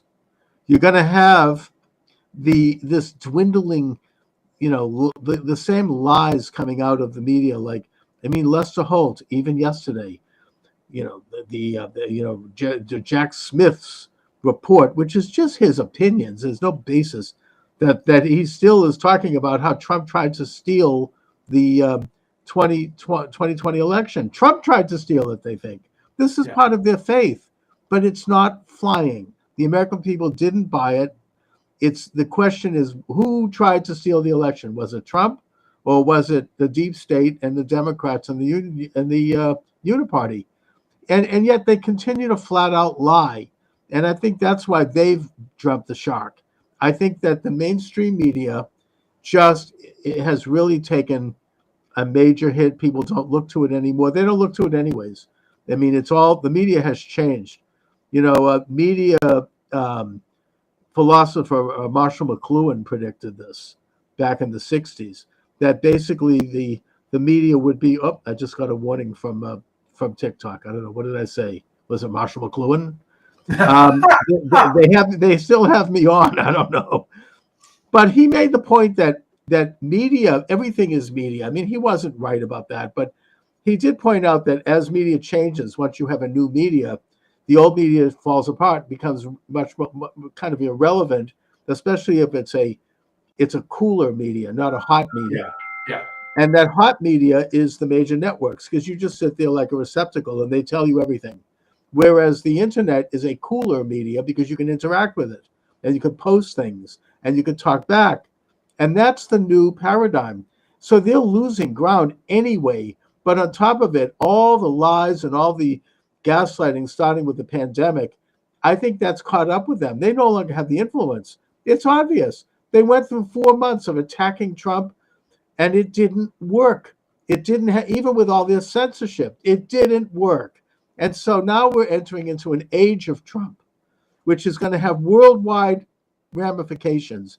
Already you see Sweden, Denmark, they're starting to deport people. They're starting to revoke citizenship for people who emigrated there under false pretenses. This is going to spread, and people are going to be required to go home, go back to their countries. There's going to be a tightening of this kind of unfettered and frankly illegal immigration.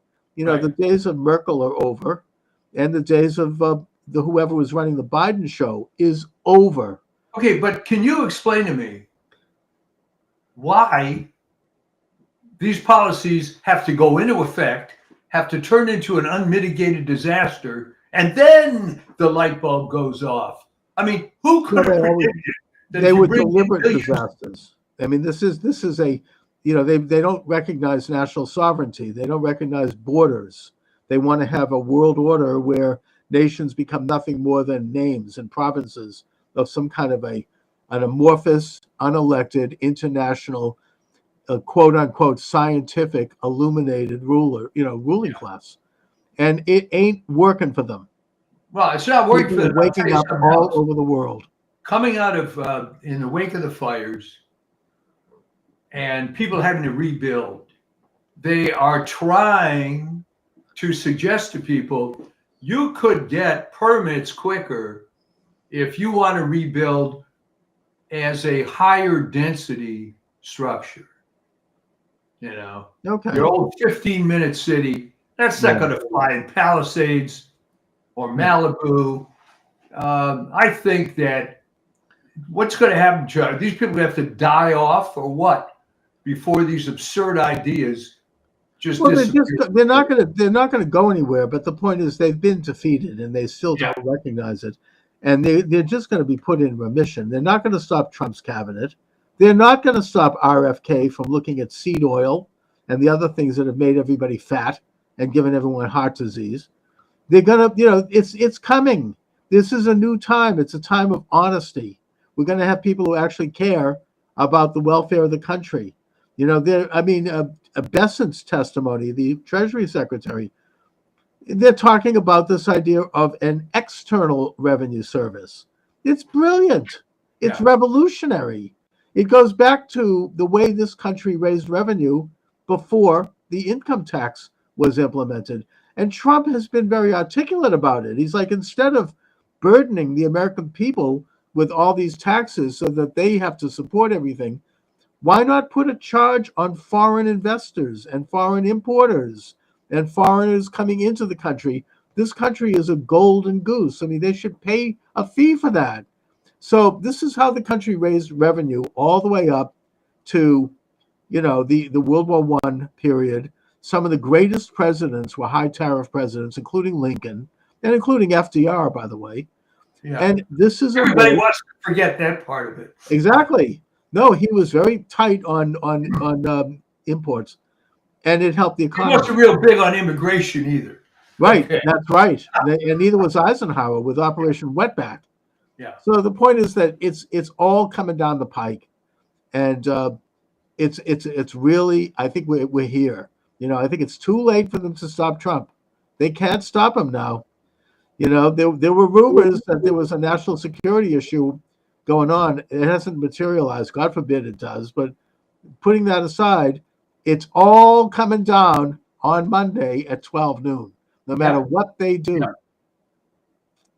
So I'm very excited and about all it. these little silly things of certain figures are not going to attend the inauguration. Oh, who cares? Yeah, who cares? I mean, by the way, the important people actually are attending it. I mean, the Clintons are going to be there.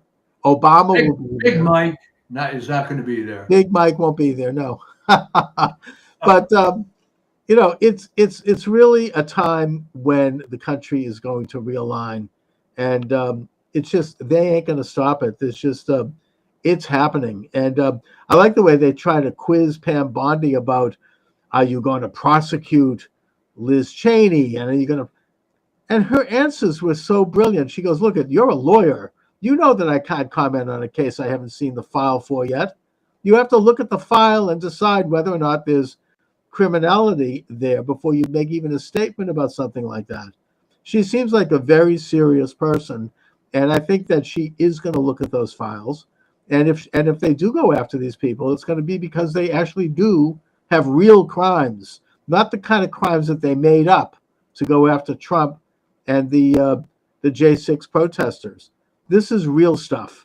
So I hope that they do go after all of them. That would be a beautiful thing. That's called justice. They spoke for years, oh, no one is above the law. Well, guess what? The shoe is going to be on the other foot now. So we'll see. You're right. No one is going to be above the law.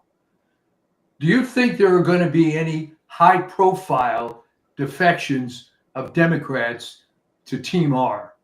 Absolutely. Already has been. Elon Musk, he's a former Democrat. Kennedy. Yeah, I think that you're going to see a lot of people. Zuckerberg even. I don't know if I trust him. Okay, but I mean actual politicians. Politicians, yes, I do. I do think that you're going to have, once Trump's in and they see where the wind is blowing and they see that things are getting interesting, you're going to have at least a half a dozen Dems switch parties in the House, I think, and maybe one or two in the Senate, maybe on the state level. I don't know. I do think there will be. Yeah, I mean, because they want to get reelected. They're politicians, and they'll see that you can do it without, that the left doesn't have the kind of teeth it once had, where they can really rip at someone.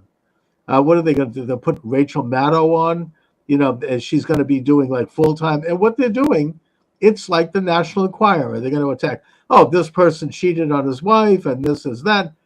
It's just so despicable and so low. They have nothing to say about how to govern. They've got nothing to say about their political philosophy. Instead, they're going to go to the lowest, and people aren't interested. And no one cares. It's personal matters. Well, especially these days, with all the crap that's come out, do you really care, as you say, that Senator so-and-so is cheating on his wife? Oh my God. And I thought that was Mark Wine Mullen. He's a congressman. He nailed it when he said, listen, how many of you senators and congressmen have come into the House drunk, like at night to cast a vote? You have. I've seen it. And how many of you guys have cheated on your wives? I mean, really? They want to go there? Yeah. I mean, it's, so I think that people see. No, they're getting to the bottom of the barrel of the playbook. It isn't working. No. And the hubris was unbelievable. All right. They thought that they could just trot out Kamala Harris, and in 100 days she would defeat Trump. They weren't stupid in that sense. They knew she was an empty suit. Yeah, but they did believe they could pull her over the line. Yeah. And I think they meant it. And they still think that they're going to use the same playbook to attack Trump. I don't know what else they have. They've tried to kill him. They've tried to arrest him. They've tried to put him in prison. They've tried to bankrupt him. They've raided his wife's underwear drawer with SWAT teams. What else can they do? It's over. They don't know anything else. I mean, for those of a certain age watching the show, you remember a coach from Ohio State named Woody Hayes. Yeah. he had ways to win games back in the day, but the game of football, college football, was changing, and he didn't change. And he got more and more frustrated, and then he finally attacked an opposing player on the sidelines, and it was finally fired.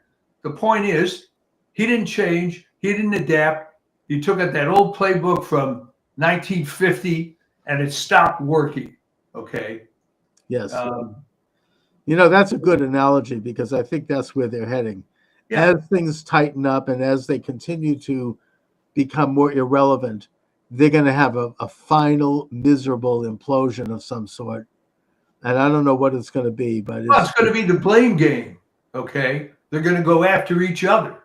All right. You're seeing that with the fires, that the mayor goes after the fire chief, and the fire chief's after some underlings, and the water department, and what it's so. Maybe we can have them all. We can put them all in some room somewhere and let them just duke it out. Let them fight it out. And sort of like a bunch of cockroaches on the bottom of a barrel. I'm sorry to be nasty, but no, but that's I'm afraid what has to happen, and it's just all positive. I'll tell you, as you say, 12 o'clock, January 20th. Hallelujah. Yeah. And it's going to be a beautiful I'm sure that in your deep blue enclave out there, you've noticed even the bluest of the blue people secretly feeling a lot better. Oh yeah. I mean, I spoke with a blue person this morning about this at length. And she was like, yeah, it's going to be interesting. She's kind of like not on, not this, if I talked to her a year ago, it would have been a different story. Even Governor Healy here, they're talking about left wing. She's said that she said, I'm going to be on board with the Trump administration in terms of apprehending illegal alien criminals. And the day after she said this, the Boston Globe attacked her with an old story that they were saving. The Globe. This is how the Globe does it. This is how the left does it. It didn't matter. I mean, people are with her. If she wants to do that, she can change. She doesn't want to have a failure for an administration. Even if she's totally DEI. Is the Globe going to change because LA Times is trying to get more conservative to stay alive? And I don't know. I don't think so. The Globe is about as left as they get. Yeah. Has been going way back to the Taylors, who the family this old Yankee family that ran the Globe for 40 years. They've always played the same game. I don't think that look, none of these people have the influence that they once had.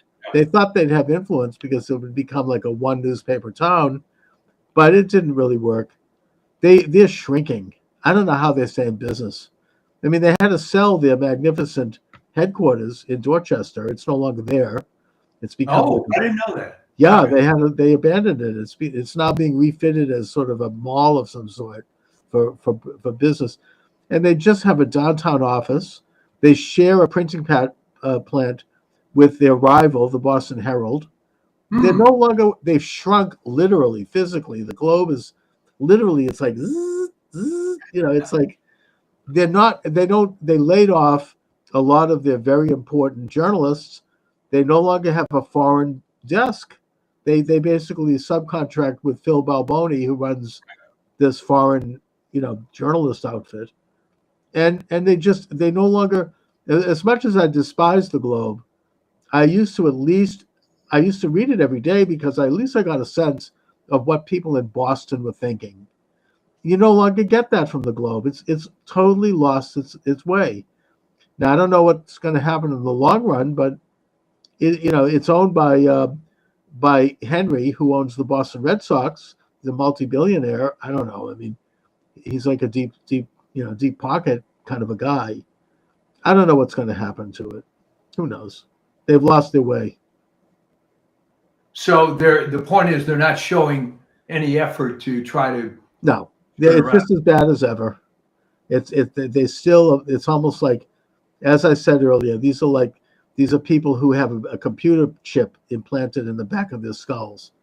They're like automatons.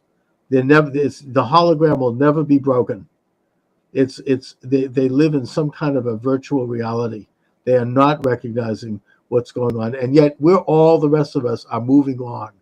We're moving forward, and they're going to be relegated to the sewers of history. They're going to be pushed aside. Oop, that one just got me removed. Yeah, look, TikTok. How bad was that though? I don't know. Oh, What did I say? The sewers of history? yeah. I don't care. I got my point across. Can you believe that kind of censorship? If you would have told people in the 1950s and 60s that this would be going on, there'd be some algorithm listening to everything you say. What a joke. I don't know if it's going to come to an end, but it's not, it didn't work. Let's just put it that way. In spite of their censorship, their removal of thousands of accounts. I mean, it started really in 2018. It was before Trump, even before the pandemic. It didn't work. Trump was reelected. It just didn't happen. They were not able to suppress. They got rid of Parler. Now it looks like they're getting rid of TikTok. Not that they need to, but it still ain't going to work. They're not going to be able to censor opinion in this country. There are too many alternatives. There are too many other ways to get the word out. I think the last holdout for all this DEI stuff is going to be Google. Google is the biggest offender. Doubling down on stuff. Oh, yeah. Rumble is doing very well. And just about every major creator is on Rumble also. And is, I think, waiting for the day that he gets kicked off YouTube. And you know what? That's fine. Because the big creators on YouTube, this stuff is a joke. I mean, it's a good place to go if you want to learn how to bake an apple pie. Yeah.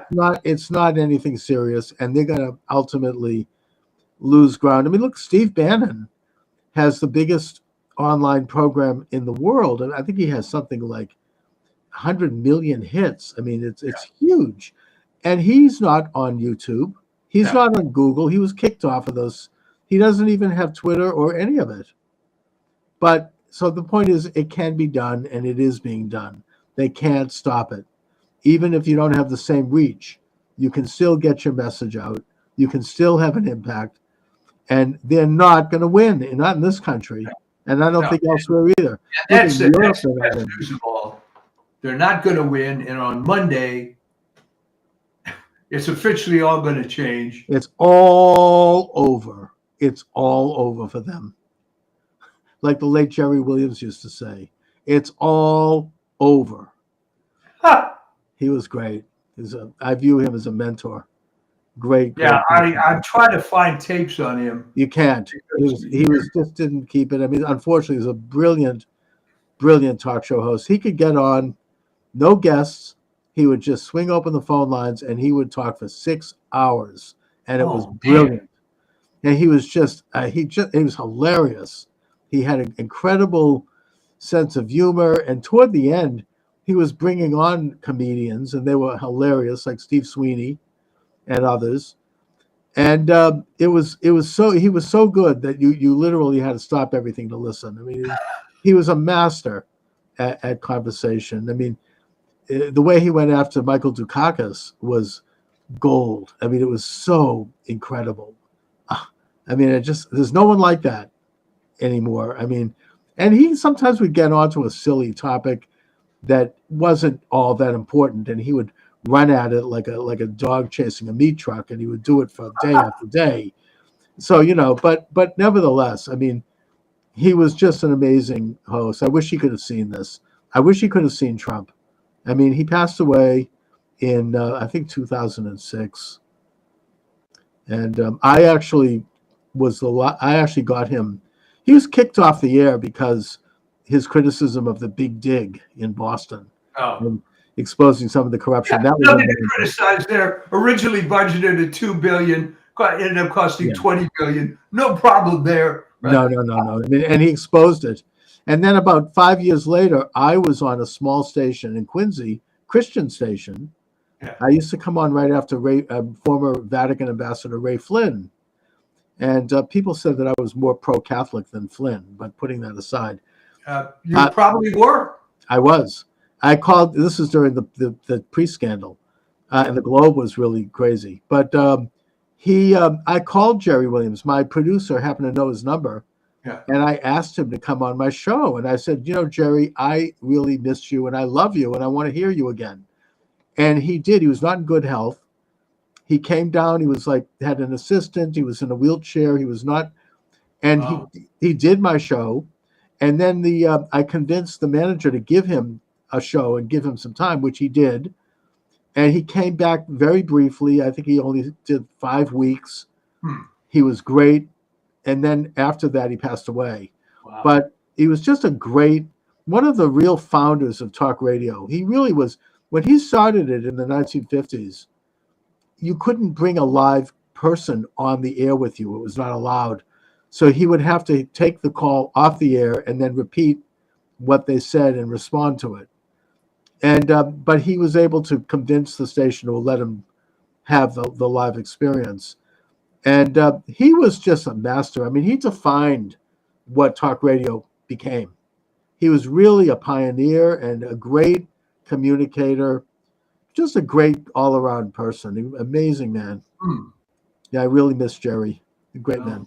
Anyway. All right, so I will switch off now. Okay. We are both looking forward to Monday. You bet. It's going to be exciting. I am psyched. I am absolutely. I've never seen you like this. This is the most positive I've ever seen you. And I know you for 25 years. So this is great. I really feel like we finally have hit the finish line and we're getting there. I'm anticipating it in a good way. I mean, I anticipated the election in a bad way because I felt they were going to steal it. I know that Steve Turley said to me, "I'm being too traumatized by what happened last time." He says to me, I was very traumatized, but he did it, and now he's going to take his shot. He's going to take his position. Thank God. So anyway, we will see you next week. Yes. All right. Take care. Thanks, Mike. Okay. So I'm going to just mention that I'll be doing some live streaming on Inauguration Day. You can check out my books, are all available at Amazon Books. Just look it up, Charles Moscowitz, Moscowitz, Charles Moscowitz. Put it in the server at Amazon Books, and you'll see all of my books come up. They're a cross-section of issues, political, social, economic, religious. I've touched a lot of things in my books, so check it out. Thank you for watching, everyone. God bless America. God bless you. God bless President Trump and his family. God bless Vice President J.D. Vance and his family and all of the cabinet ministers. God bless them. God protect them. God keep them safe. And we have to continue to pray that everything goes according to plan, because ultimately the Lord our God, King of the universe, is the master of all events. Anyway, thank you for joining me, everyone. God bless all of you, and God bless America.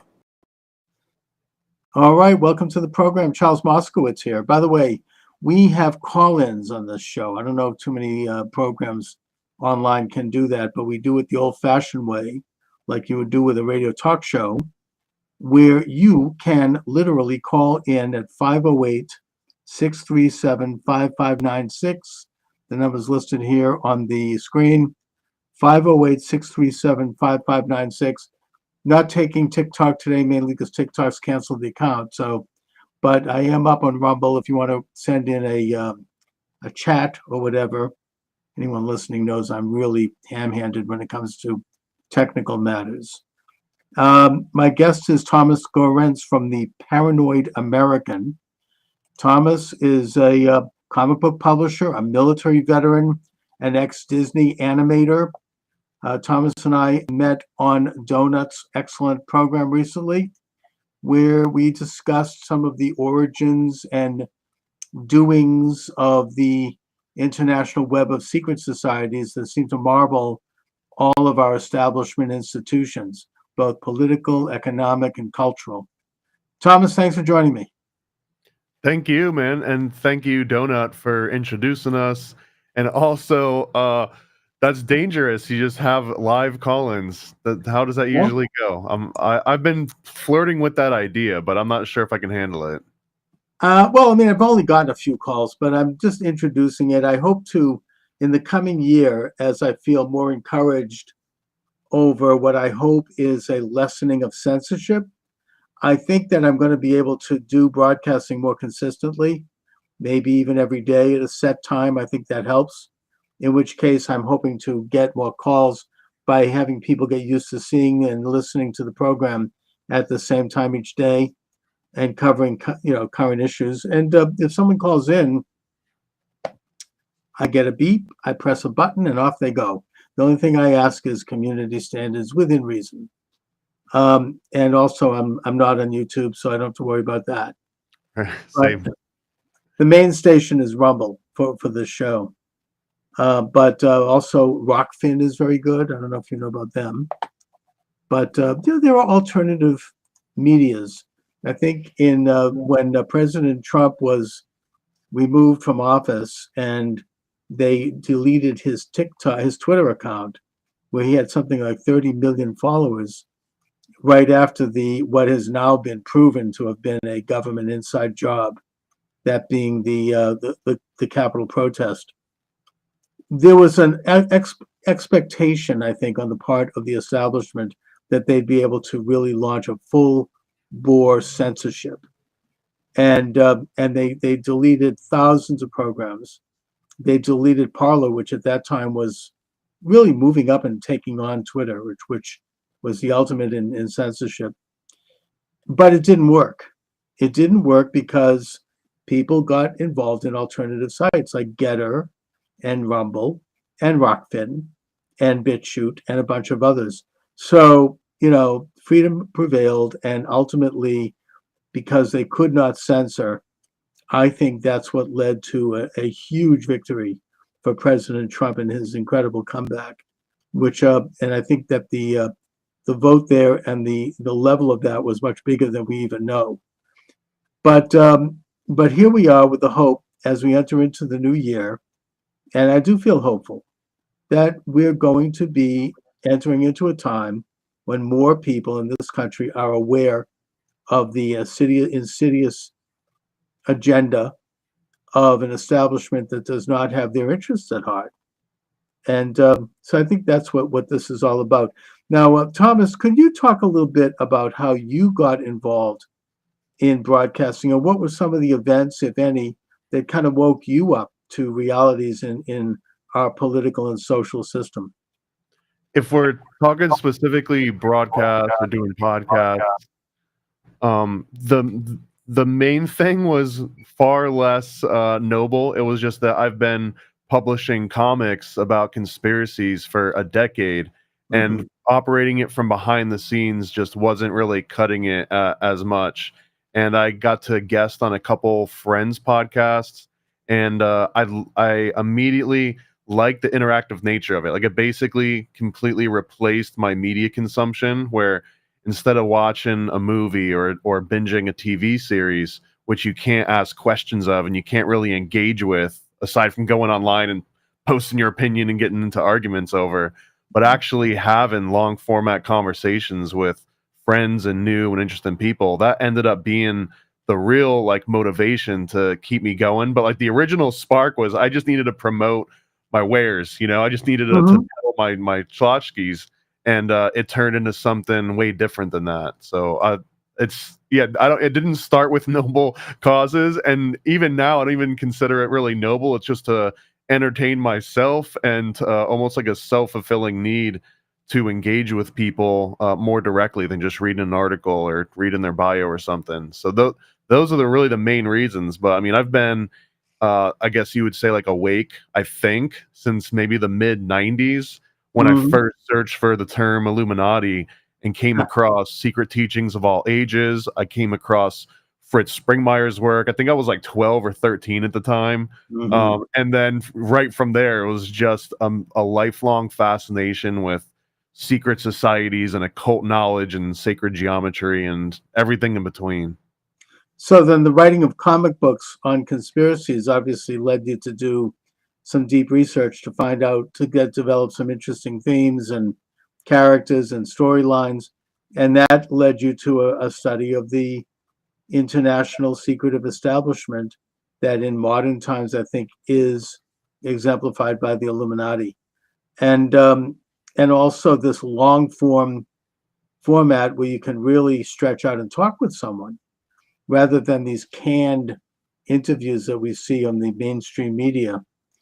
It does lead to a deeper understanding and greater thought and a greater exchange. And it's one of the great powers of this new media. So I certainly get that. Now, you also worked as an animator for Disney. So I need to ask you about this.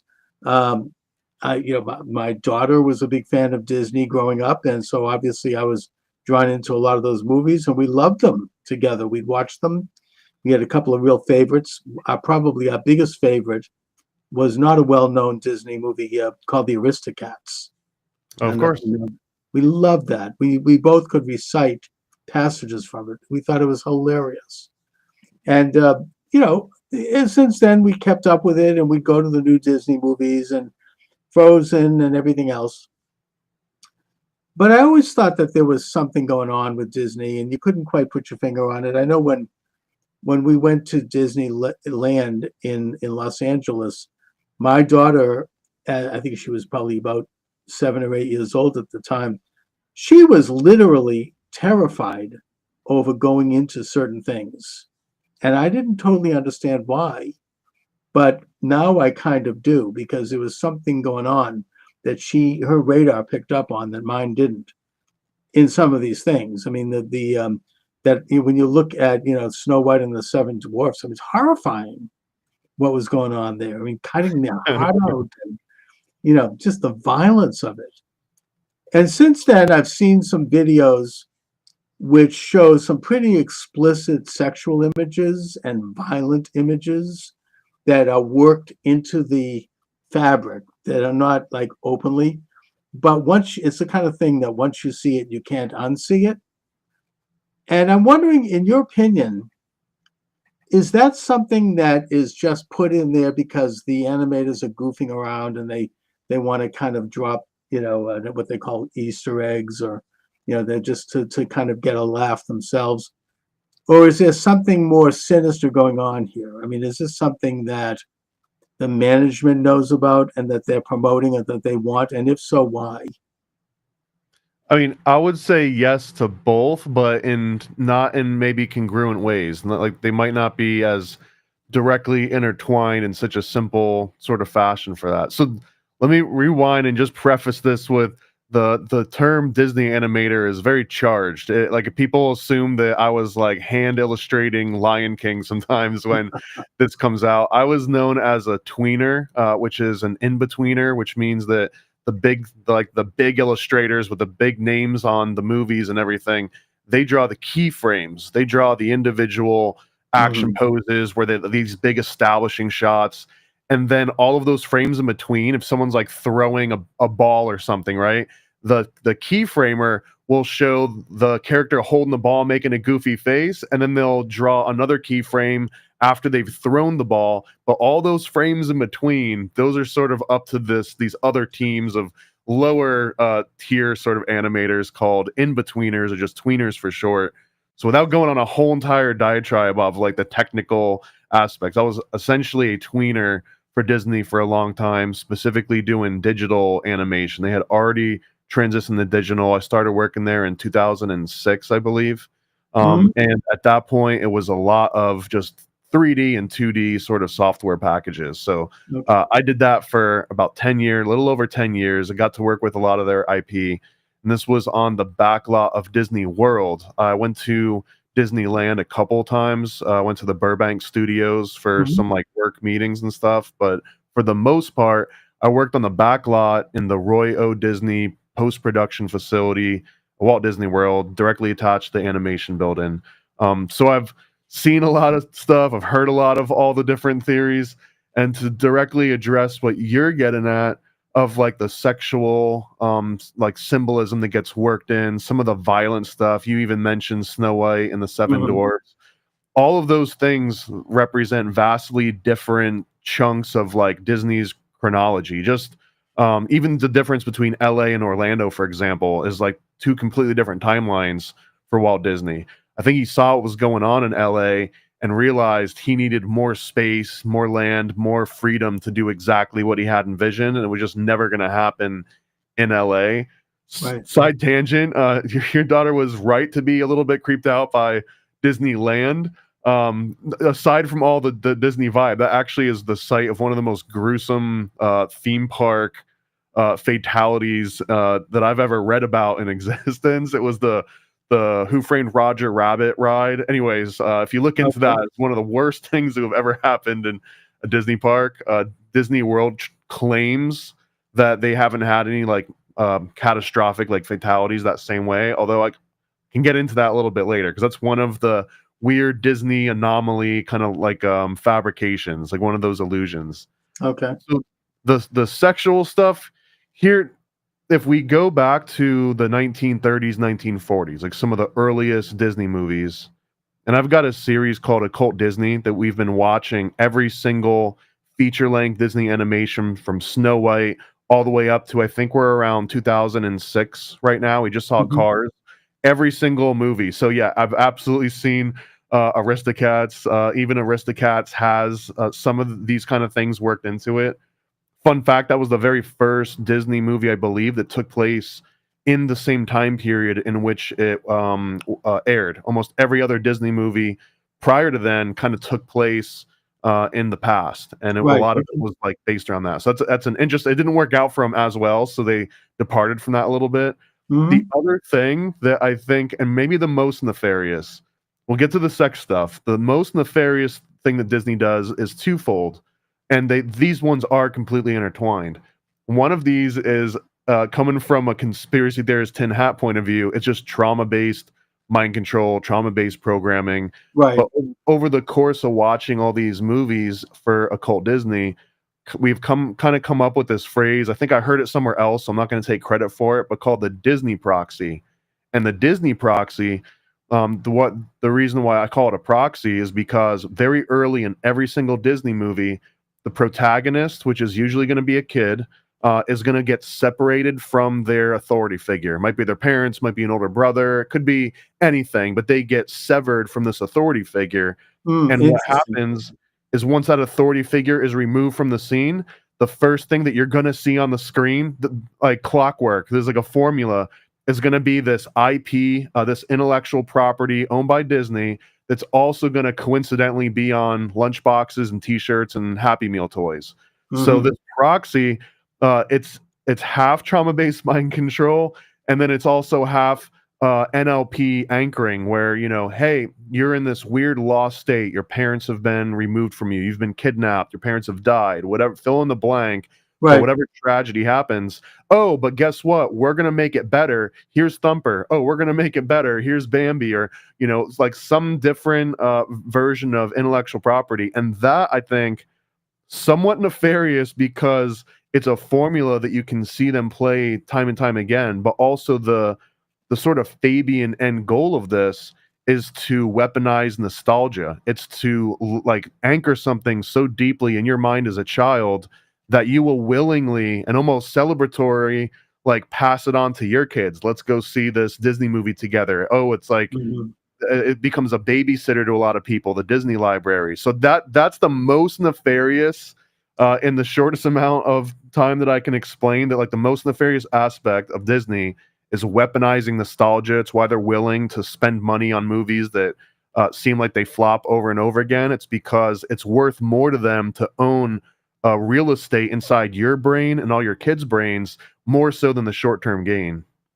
So then you seem to be saying that it's kind of a financial thing. It's, you know, they kind of are institutionalizing their their business as something that's going to perpetrate and that's going to, through the means of promoting nostalgia, mean, I think that the idea of separating the child, I mean, I think of Pinocchio as an example of that.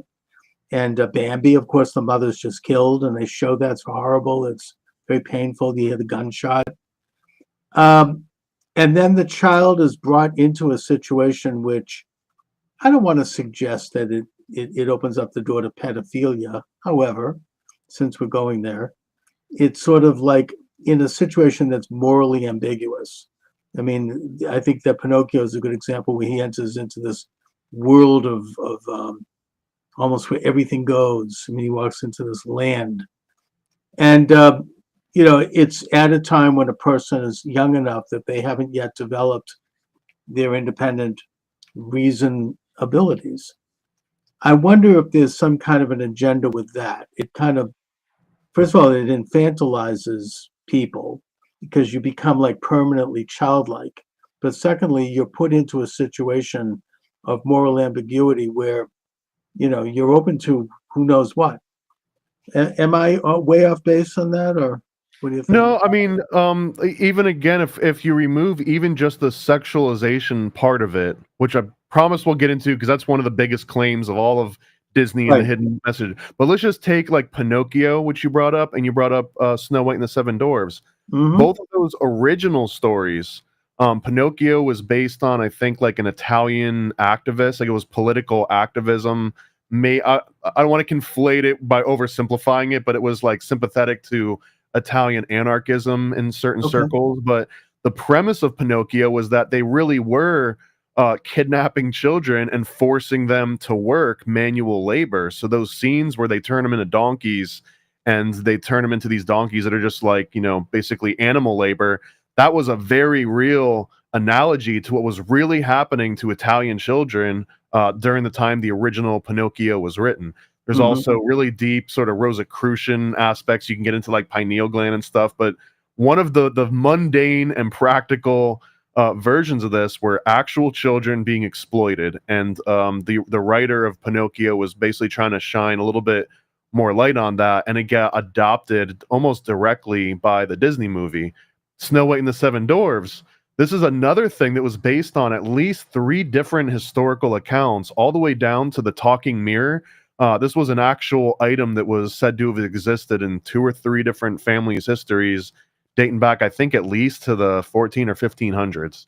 Mhm. But on top of that, the Seven Dwarves was also sort of this euphemism for sending children into the mines because their tiny little bodies could get into the little nooks and crevices better.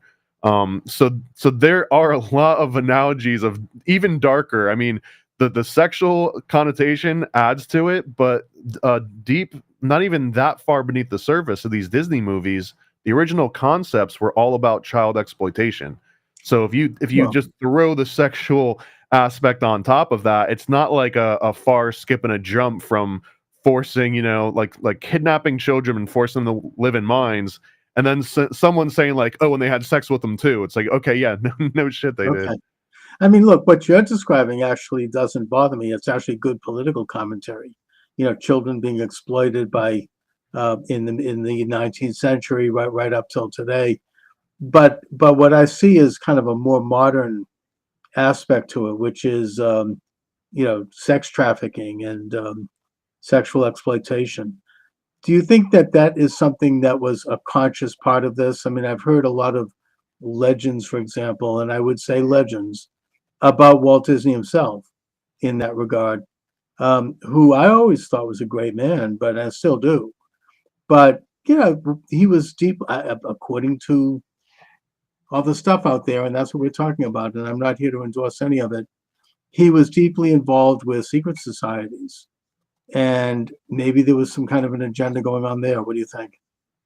So this is probably the one that comes up the most is like Walt Disney being, all of these things. So I've done, I think, a fairly deep dive into this from a bunch of different angles. I've read the most critical, I've read the most complimentary sort of books all about Disney and his biography, and I've talked to people that work directly with him in animation studios and stuff. So quirky guy, workaholic. The secret society angle is a very unique one because Walt Disney, and let me go on just the tiniest of tangents here because it makes the most sense and it gives the most breadth to like how complex this guy was. So Walt Disney, growing up, he actually had a very strained relationship with his dad in particular. And through this, he had convinced himself that he himself was kidnapped as a child, that he must have belonged to royalty or some much more noble family line, and he was kidnapped and forced to live with these oppressors almost. It almost sounds like that archetypal Disney princess locked up in a castle waiting for a Prince Charming aspect, right? So he already had grown up like this. And when he was very young, he joined the Desmoulins, the Order Desmoulins, which is essentially Cub Scouts for Freemasons. That's the best way I can put it. I'm familiar You with got to that. be 12 to 20, I think, 12 to 21 to join But you have Desmoulins. to have parents who are Masons, I think, in order to do that. Or maybe not. Or you have to have some kind of a parental or like authority figure that is registered as a Mason. Well, here, this is way more interesting than just him being Desmoulins. He not only was he Desmoulins, but his direct mentor was the creator of the Desmoulins order, like the original founder. So this would be like if you joined the Boy Scouts, but you would be bearing the lead to not mention, oh, but I was also mentored by the guy that invented the Cub Scouts. Sure. So there's that angle to it. From everything that I've ever been able to tell, once he aged out of Desmoulins, he never joined the Freemasons proper. He never joined any other secret order except for Bohemian Grove. He was absolutely a member. There's documented evidence of him drawing sketches and signing stuff, but he also didn't get with the Bohemian Grove crowd as much. Even though it was kind of his crowd, just people that exploited artists. That was like the original DNA. But he had another one called the Rancheros Vistadoras, the visiting ranchers, which he considered to be like a more manly version of Bohemian Grove. He wanted to get like an actual outdoorsy nature experience from it, but he went to Bohemian Grove. He's like, these are just a bunch of rich guys in nice cabins doing, gay stuff all the time. Well, So that's how he Nixon described it. He said it was very faggoty. Right. I mean, well, yeah, it's boys will be boys, and they're all And just also, I naked. mean, Alex Jones was able to get in there with a camera and show the burning of the this effigy. And there's, I don't know if he actually caught on film the idea that there might have been some human sacrifice. I'm not saying there was, but just it's a pretty troubling and pretty weird occultic group, and it tends to attract Republicans, I guess you might say. Rich. Long, interesting story on how they founded too. I'll stay on track though because these are like my absolute favorite topics. So Disney is this princess in a castle in his own mind. He gets raised into this sort of Freemasonry for kids, sort of secret society in some ways. And then after he exits this, there's no doubt in my mind that he carried those occult and those esoteric views with everything that he did. It was a huge inspiration in how much he adopted and kept true some of the Grimm's fairy tales. All of Snow White and the Seven Dwarfs could also be interpreted almost as like Rosicrucianism, which I guess would just be like a much older, more religious version of Desmoulins.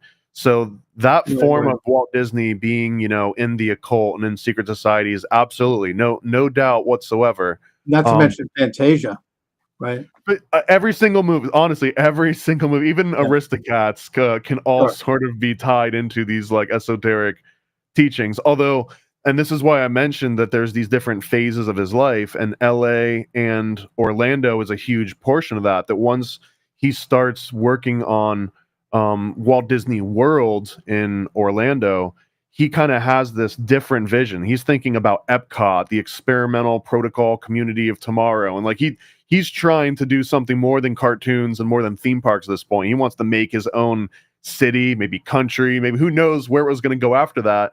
But as soon as he starts ultra like hyper focusing on Walt Disney World, he doesn't have as much anymore in the animation wing.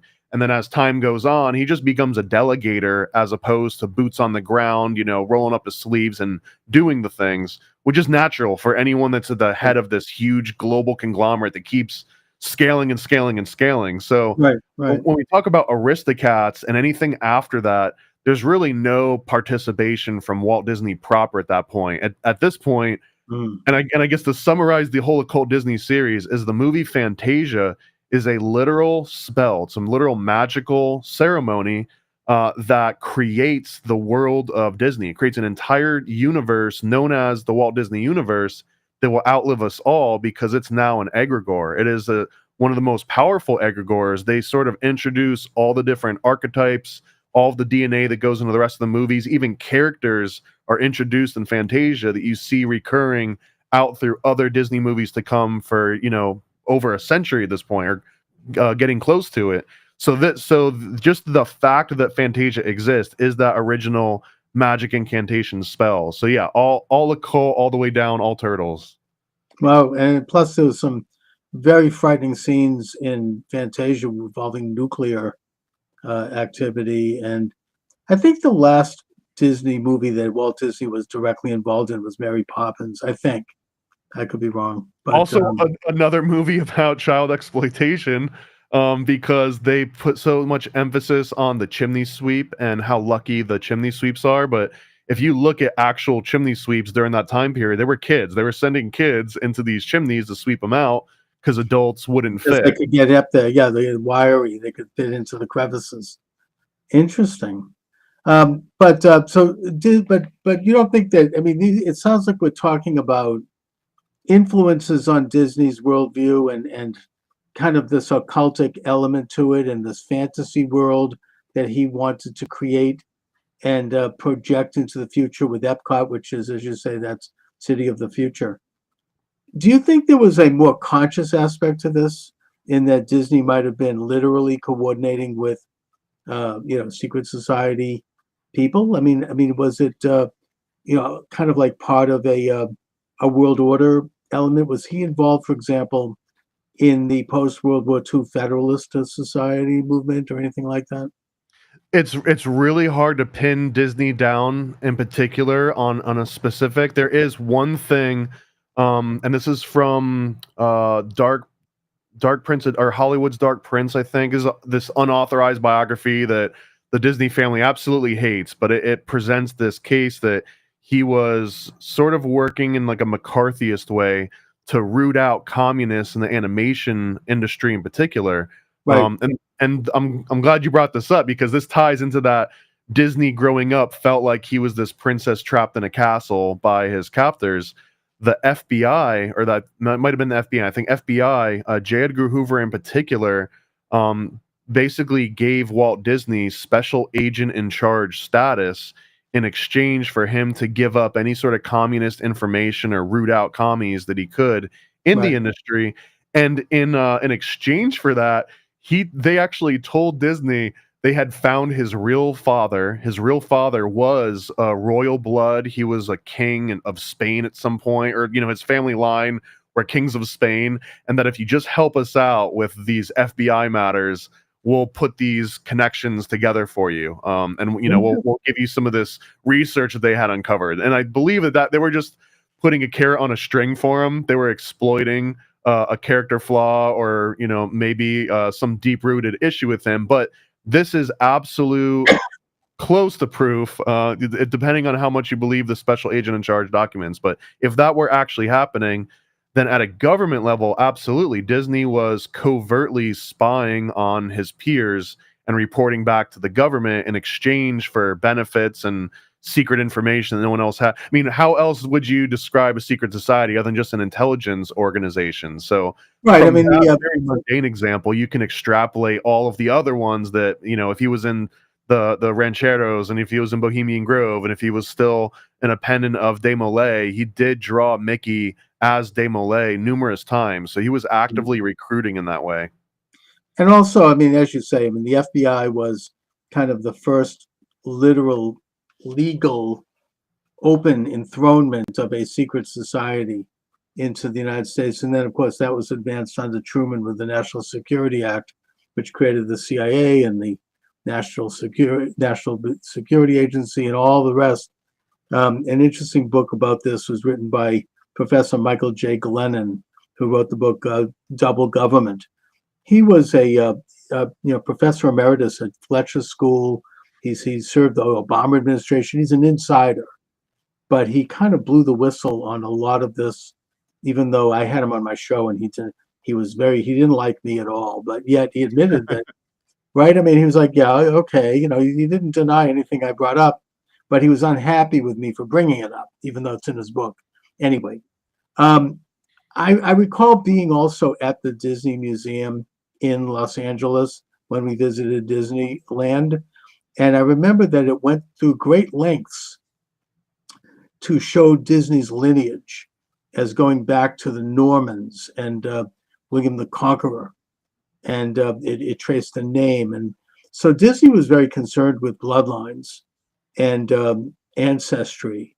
I don't know if he was into the Committee of 300. I mean, who knows? But right, going back to the Roman times with which eventually became the Venetian bloodline. But that does seem to be a theme, I think, in his work. It's a very kind of Gothic element of like superpower and magical power being held by certain people who had high positions. So Disney, this is a really interesting thread to look at it. Like if let's not say literally in the Committee of 300, the Council of 300, but that Disney would if such a thing were in operation during Disney's lifetime, then Disney would represent this massive opportunity to influence the public, not just American public, but the entire globe, right? Oh yeah. Disney had a massive surface area in that regard, but when I think of like those shadowy occult figures, like a literal Illuminati at some point, the actual Illuminati members rarely want themselves to be the figurehead, like an actual scapegoat or someone you can point a finger of or draw a picture of. So Disney likely would have been a very useful, I would like say an asset, as opposed to a CIA agent, a CIA asset, as opposed to an FBI agent, he's an FBI asset, so he would clearly be in all those roles. And he made propaganda movies directly for the government. Many of them were top secret. So he was, in every definition of the word, secret societies, if you expand that to include government and military, which I absolutely do. I mean, the Cult of Mithras was essentially the first military, intelligence agency, right? So if you can extrapolate from there, it's really no different. We're just kind of shuffling. You mean the ancient cult of Mithras during like post-Roman times? Is that what you mean? Correct. Yeah. Well, I mean, the longest thread ever, but all of that ceremonial magic and sexual orgies and child sacrifice, this was state religion in Phoenicia and in Carthage up until the Romans stomped out Carthage. But the Romans didn't completely stomp out ceremonial magic and orgies and child sacrifice. They just said, it's only for the rich people and the male military members at first. And then never again was it supposed to ever be done outside. It was no longer supposed to be exoteric. Now it was permanently esoteric. And I think that that's sort of the longest thread that you can tie here. Is that went underground after the Romans destroyed Carthage. And there's, according to Roman historians, when the Romans went into Carthage, there was such abominable practices that they literally were throwing up. They were like literally sick over what they were seeing. But of course, this is what the Bible warns us about. This is what, the book of Genesis. I mean, there's a thread all through it about the admonition against idol worship of graven images. It wasn't just worshiping a piece of wood, or like a rock or something. In the case of Moloch, this granite statue, which would have a burning furnace in the belly, you go in and throw your baby into that as a way to appease the gods. It had to do with all the practices around the idol. And all of it was, we can't even imagine what they were doing. But it was all state sponsored. And it was all run by the sort of government that would operate behind the scenes and use this idol as their mouthpiece to manipulate their masses and to keep people docile and to use, sexual vice and moral, all kinds of crap to keep people like kind of off center, infantilized, distracted. And the idea, it's interesting that you say, I mean, that the Romans basically tried to stamp it out and did so with Carthage, but that it went underground. That's interesting. Literally went underground. They Yeah. took what was happening above ground, and state sponsored is maybe even underselling it. Maybe state mandated would be a better way of describing the ceremonial magic, sexual orgies, child sacrifice. This wasn't just, hey, if you want to do it, we're cool with it. This was like, you better show up at 7 a.m. with your newborn to throw them into this fire or else. Like, so there was very much a state mandated aspect of this that you could not escape it. So when the Romans came, that literally went from being done out in public where, the neighboring cities could see it happening and saying, well, let's not be like those guys. This is like the biblical aspect of like those Carthaginians, or like they're worshiping Moloch over there. That was basically saying like, don't do what they're doing over the river, in so many words. But then the Romans just stomped that out above ground and literally made them do it in caves underground. Like all the Cult of Mithras original meetings usually happen in underground caverns or under temples or in subterraneous sort of settings. So there's a lot of that even to this day in Italy with underground Rome. And you find tunnels and catacombs and passages, and even under the Vatican. I mean, they say there's underground, almost an underground city that's as big as a football field, with who knows what's in there. And I'm not pointing a finger at the Vatican. I admire Catholicism. That's not the issue here. But what you're saying here, Thomas, is sensational. You're saying that this cult of practices that was, went underground after the destruction of Carthage. Are you saying that that's still here? I mean, are you suggesting that this? Oh yeah. I'm not just suggesting. I'm outright, directly claiming it. And Fantasia maybe being the best example. My favorite scene, even growing up, like the scariest one, where they show this huge black demon god with two horns. He literally represents child sacrifice, and he represents pagan gods and the two-horned bull god of agriculture and fertility. The actual name of that god is Chernobog, which means black god, and I think in Serbian or Slovenian. And this happens on Walpurgis Night, which is essentially like an actual pagan ritual in which these witches would get together and they would do orgies and sacrifice in order to basically release their own magic out into the world. And the whole premise of the magical ceremony and ritual is to keep doing that over and over again in that exact same spot and the exact same incantations for centuries, so that it harnesses real magic. So that premise is what Fantasia is. Fantasia is just a animated version of these, ancient rituals to not just Chernobog, but every other two-horned deity that kind of came before it. And through syncretism, it's easy to sort of like oversimplify and just like combine different cultures and religions, but that's kind of what we're doing here, because that's what Fantasia is. Fantasia is syncretism animated all together in like a 2-hour presentation. Mm-hmm. Now, I mean, I want to just move history up a little bit here, because maybe I tend to embrace conventional history here, but I do believe that the Israelites were the first attempt to reform some of these practices. The Torah basically laid out moral and ethical laws which emanated from Sinai, according to the Torah, and which rejected these practices, even though the children of Israel struggled with it, and sometimes they were good and sometimes they weren't. At least they began the process rolling. And then, of course, the ministry of Jesus resulted in bringing that to the world, and it was eventually became the official faith of Rome under Constantine, which I, as conventionally looking at history, believe was a good development. It was an attempt to stamp out these practices and an attempt to bring about a more moral order in the universe. But you seem to be suggesting that concurrent with that was a continued underground that continued to operate in this sort of, I guess you might say, satanic practices, and that it involved people at high levels of power, of influence, both in government, culture, and economy. Is that true?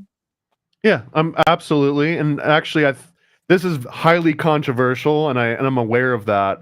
Although one of the most compelling takes on this particular dynamic I've come across so far is essentially that the Israelites and the Carthaginians or the Canaanites or the Phoenicians, or whatever name you would give to that sort of crowd that was into the state mandated magical orgies and sacrifice and everything, that really the Israelites and the Phoenicians or the Carthaginians were worshiping the same God. It's just that the Canaanites were doing it in this abhorrent way.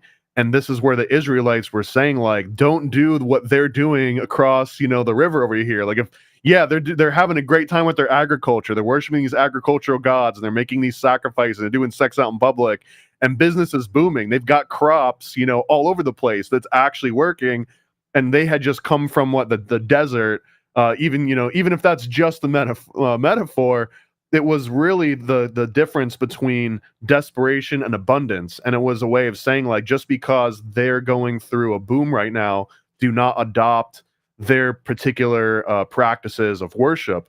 But that also means that when it gets stamped out, all those people that were doing so well and had accumulated all sorts of capital, not just wealth, but like political capital, goodwill amongst all the other people that they had spread their riches of agriculture from, they obviously can flex that. And by flexing that, it's to, well, let's preserve this culture that gave us everything that we wanted, but obviously we can't do it out in public anymore. We have to only do it at night, burning charcoal in the middle of the forest, or going into these caves, or better yet, join the military, where the military, you could be easily weeded out, just depending on not only your physical aptitude, but if you were like in it, if your mind was in the same mentality as everyone else. And they also had the luxury of just killing you if you applied and you didn't get the job. They weren't just like, okay, go home. They could just eliminate you for any number of reasons. So it was a very methodical and powerful way to preserve everything that had been going on above ground and make sure that it maintained itself below ground. And there's a wild tangent we wouldn't even get into, but you can trace this exact practice go through Tunisia, the northern coast of Africa, all the way down into the rest of Africa, and make its way through, Haiti and Dominican Republic, and all these all these other adaptations of the same sort of fertility rituals, the same orgies and sex magic and black magic and sacrifice. It continued even all the way down to the two-horned gods. So it never really got fully stamped out, despite Rome's best efforts.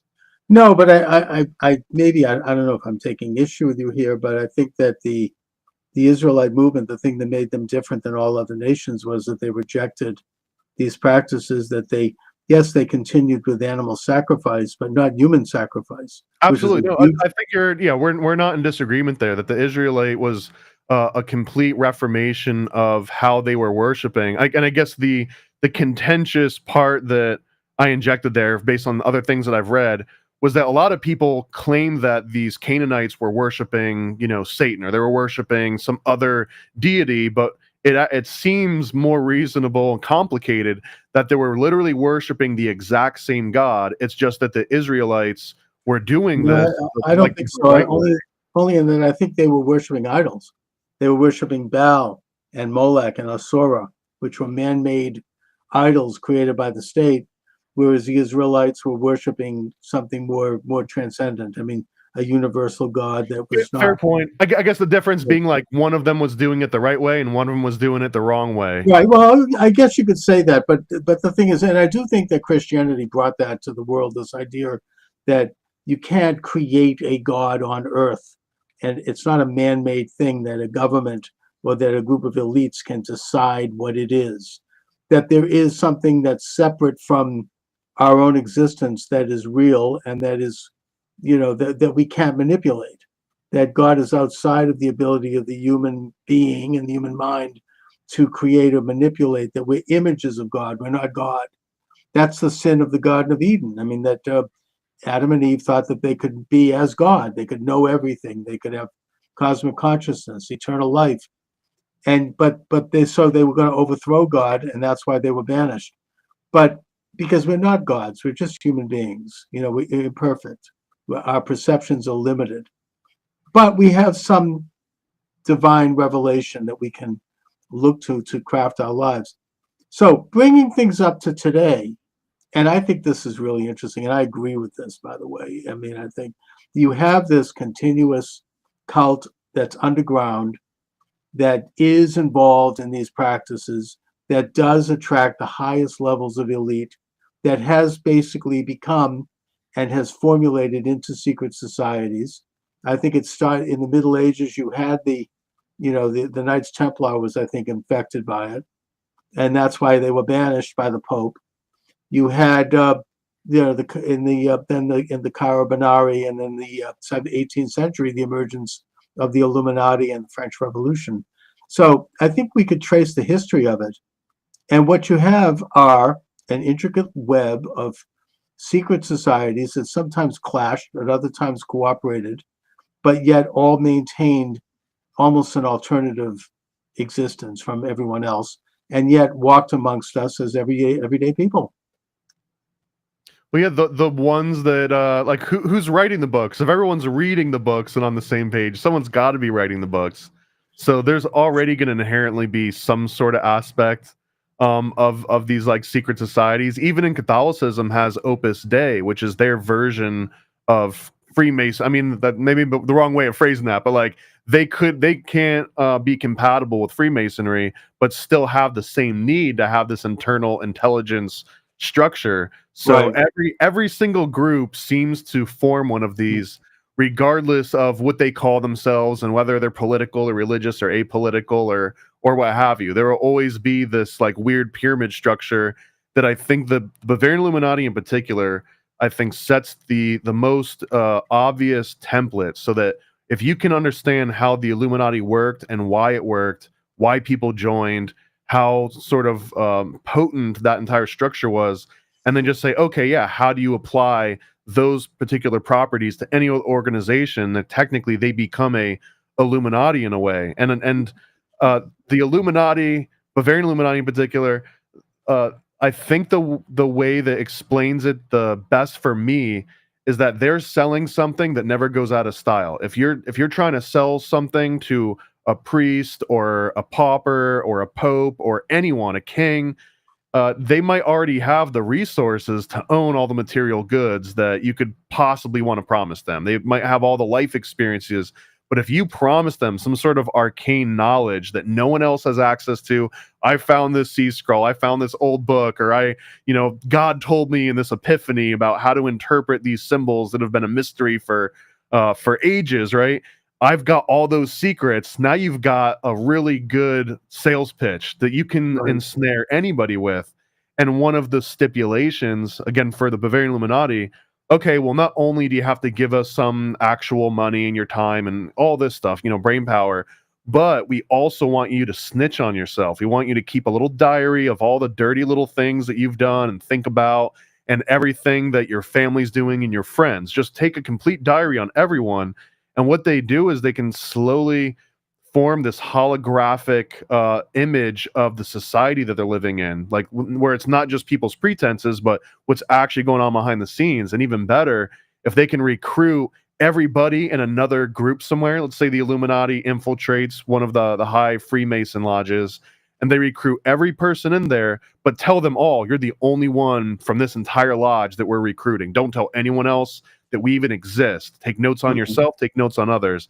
But they do that to the whole lodge. They do it to like 30 or 40 people, right? And now they're all snitching on themselves and snitching on each other. It becomes this huge cachet of blackmail. And so now you've got the ultimate sales pitch. Someone's on the hook, and they're giving you money and they're giving you time and brain power. They're also snitching on themselves and others, an entire community.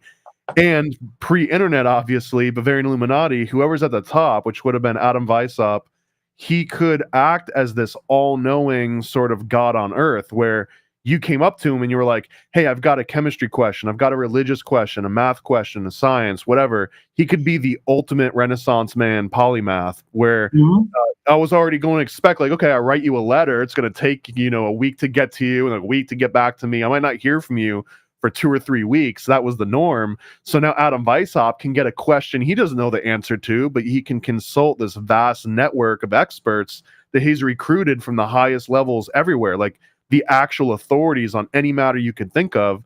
So now it seems like this Adam Weishaupt guy's got all the answers. He literally created an intelligence network based on blackmail.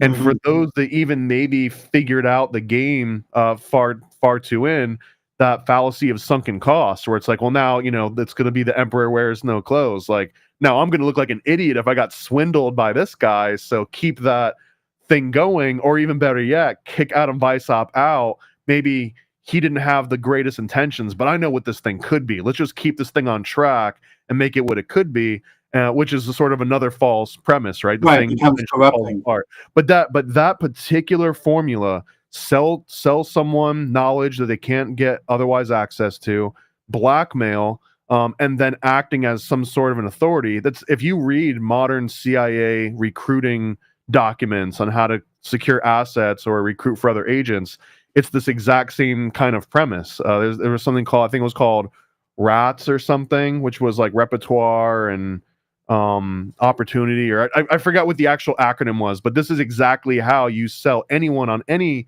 covert agency. Well, I suppose when you strip it down to its basic essence, it's the lie of the serpent in the Garden of Eden. We can offer you eternal knowledge. We can offer you eternal life.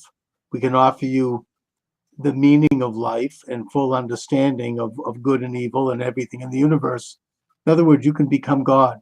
And, it was very alluring, and every generation deals with it. Whittaker Chambers, who was a communist spy in the United States and who then turned state's evidence against Alger Hiss in the famous Hiss trial of 1948, and wrote in his autobiography, Witness, that communism is the world's second oldest religion, and that it comes from the Garden of Eden, metaphorically, in that it's the rule of the universe by man as opposed to by God. That man will be the highest elite. An elite of man would be the highest level of knowledge, and that they would control others for their own good, and that they would create a utopia. They're offering utopia. They're offering all the answers to the pain of existence, because we live in a vale of tears, as Catholics like to say, and that you can alleviate yourself by seeing this greater knowledge. It's a very alluring sales pitch. Now, having said that, I think we can identify the nature of the Illuminati, and you've done that in, I think, your most recent book, Thomas, right? About the Illuminati. Donut and I. We just call it Illuminati comic. The cover actually says, "Are you being mind controlled by the Illuminati?" Because it's meant to be something someone will walk by and be like, "Oh, what's that?" and pick it up. Yeah, I mean, it's a great concept because it's based on more than some truths. I mean, the Illuminati had an agenda that's well known. They wanted to create a one world order. They wanted to create a one world religion by getting rid of all of the clerical and political entities of their day, by getting rid of all the institutions that promoted those entities, both good and bad. But the good ones were things like private ownership and self-interest and sovereignty and all of the other things that allow humanity to advance and the individual to advance. They wanted to abolish all of it, which Marx then went on to describe as false consciousness. And that the way to get rid of it was, he wants to get rid of the Jews, but that's beside the point. I mean, just whatever, get rid of America, get rid of Christianity, as a way to move man into this one world collective entity where we would all become, lobotomized ants, basically. However, having said that, I don't think it's a complicated situation in that not all secret societies were part of this and still are not. Sometimes I think that there's a necessity for some secretiveness in certain situations.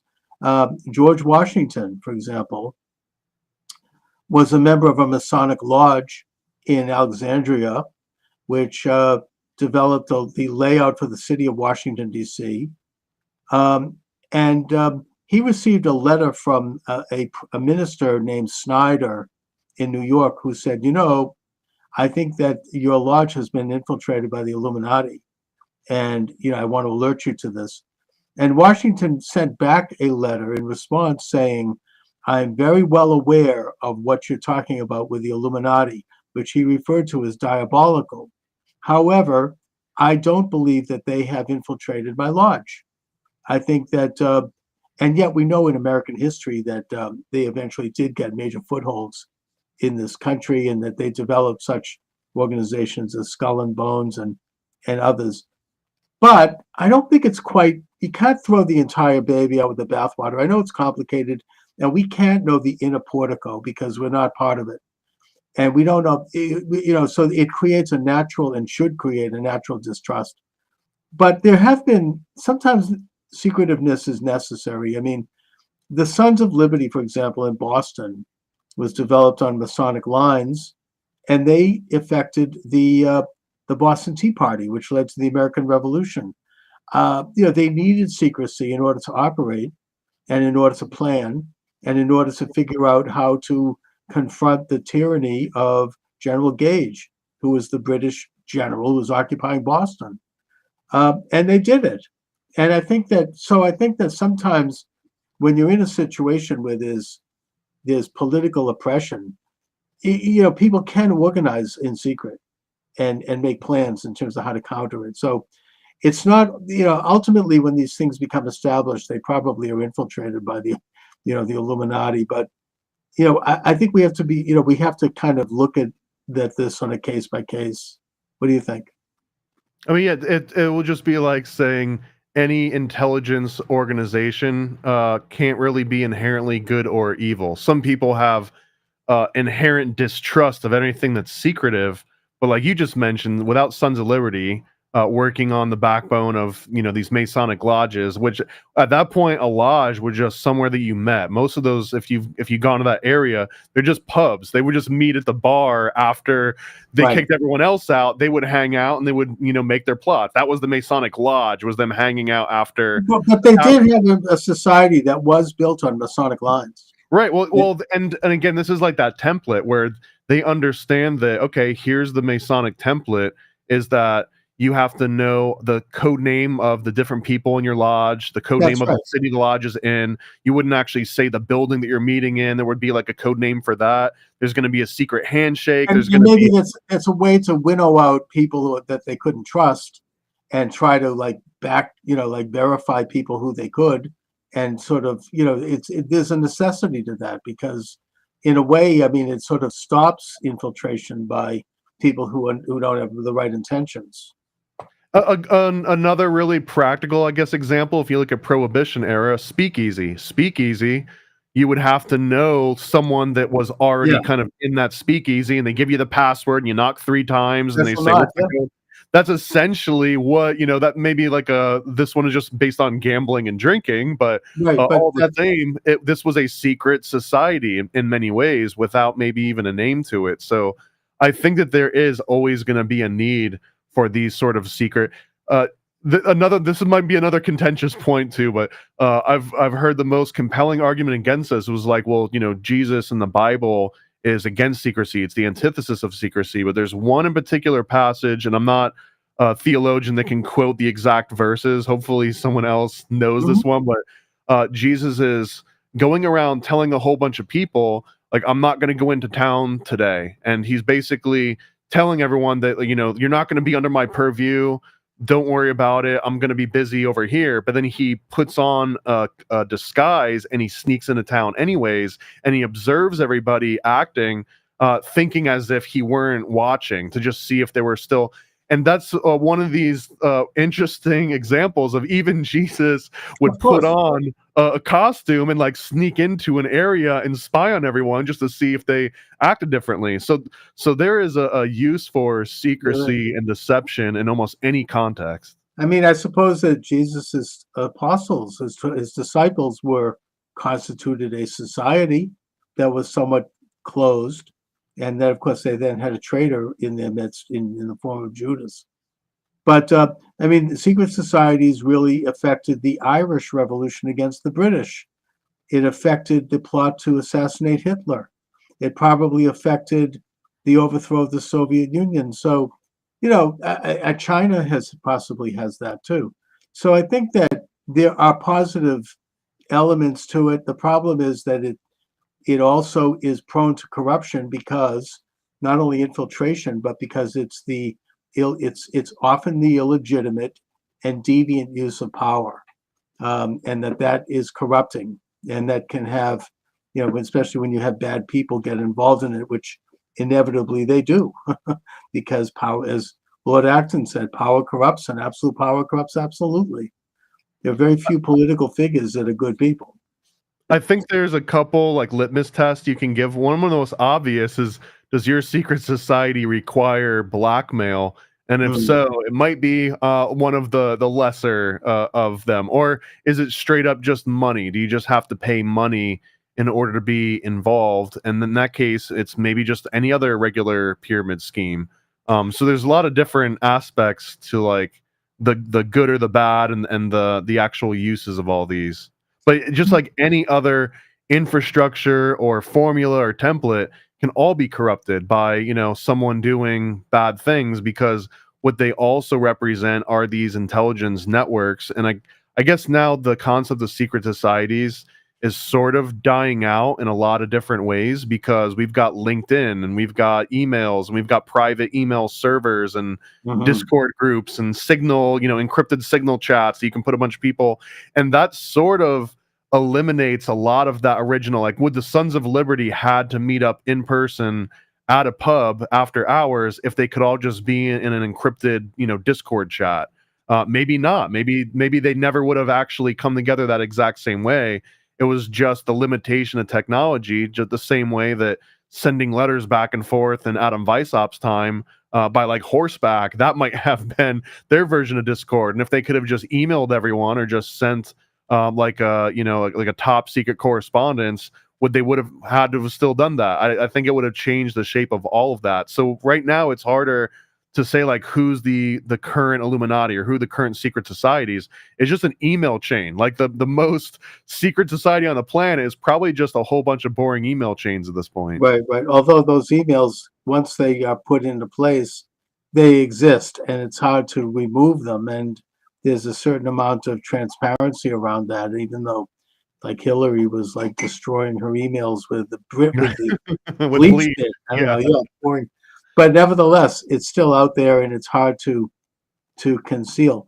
But I would argue that in modern times, particularly since the launch of the Illuminati in 1776, the secret society infrastructure has become overall corrupted.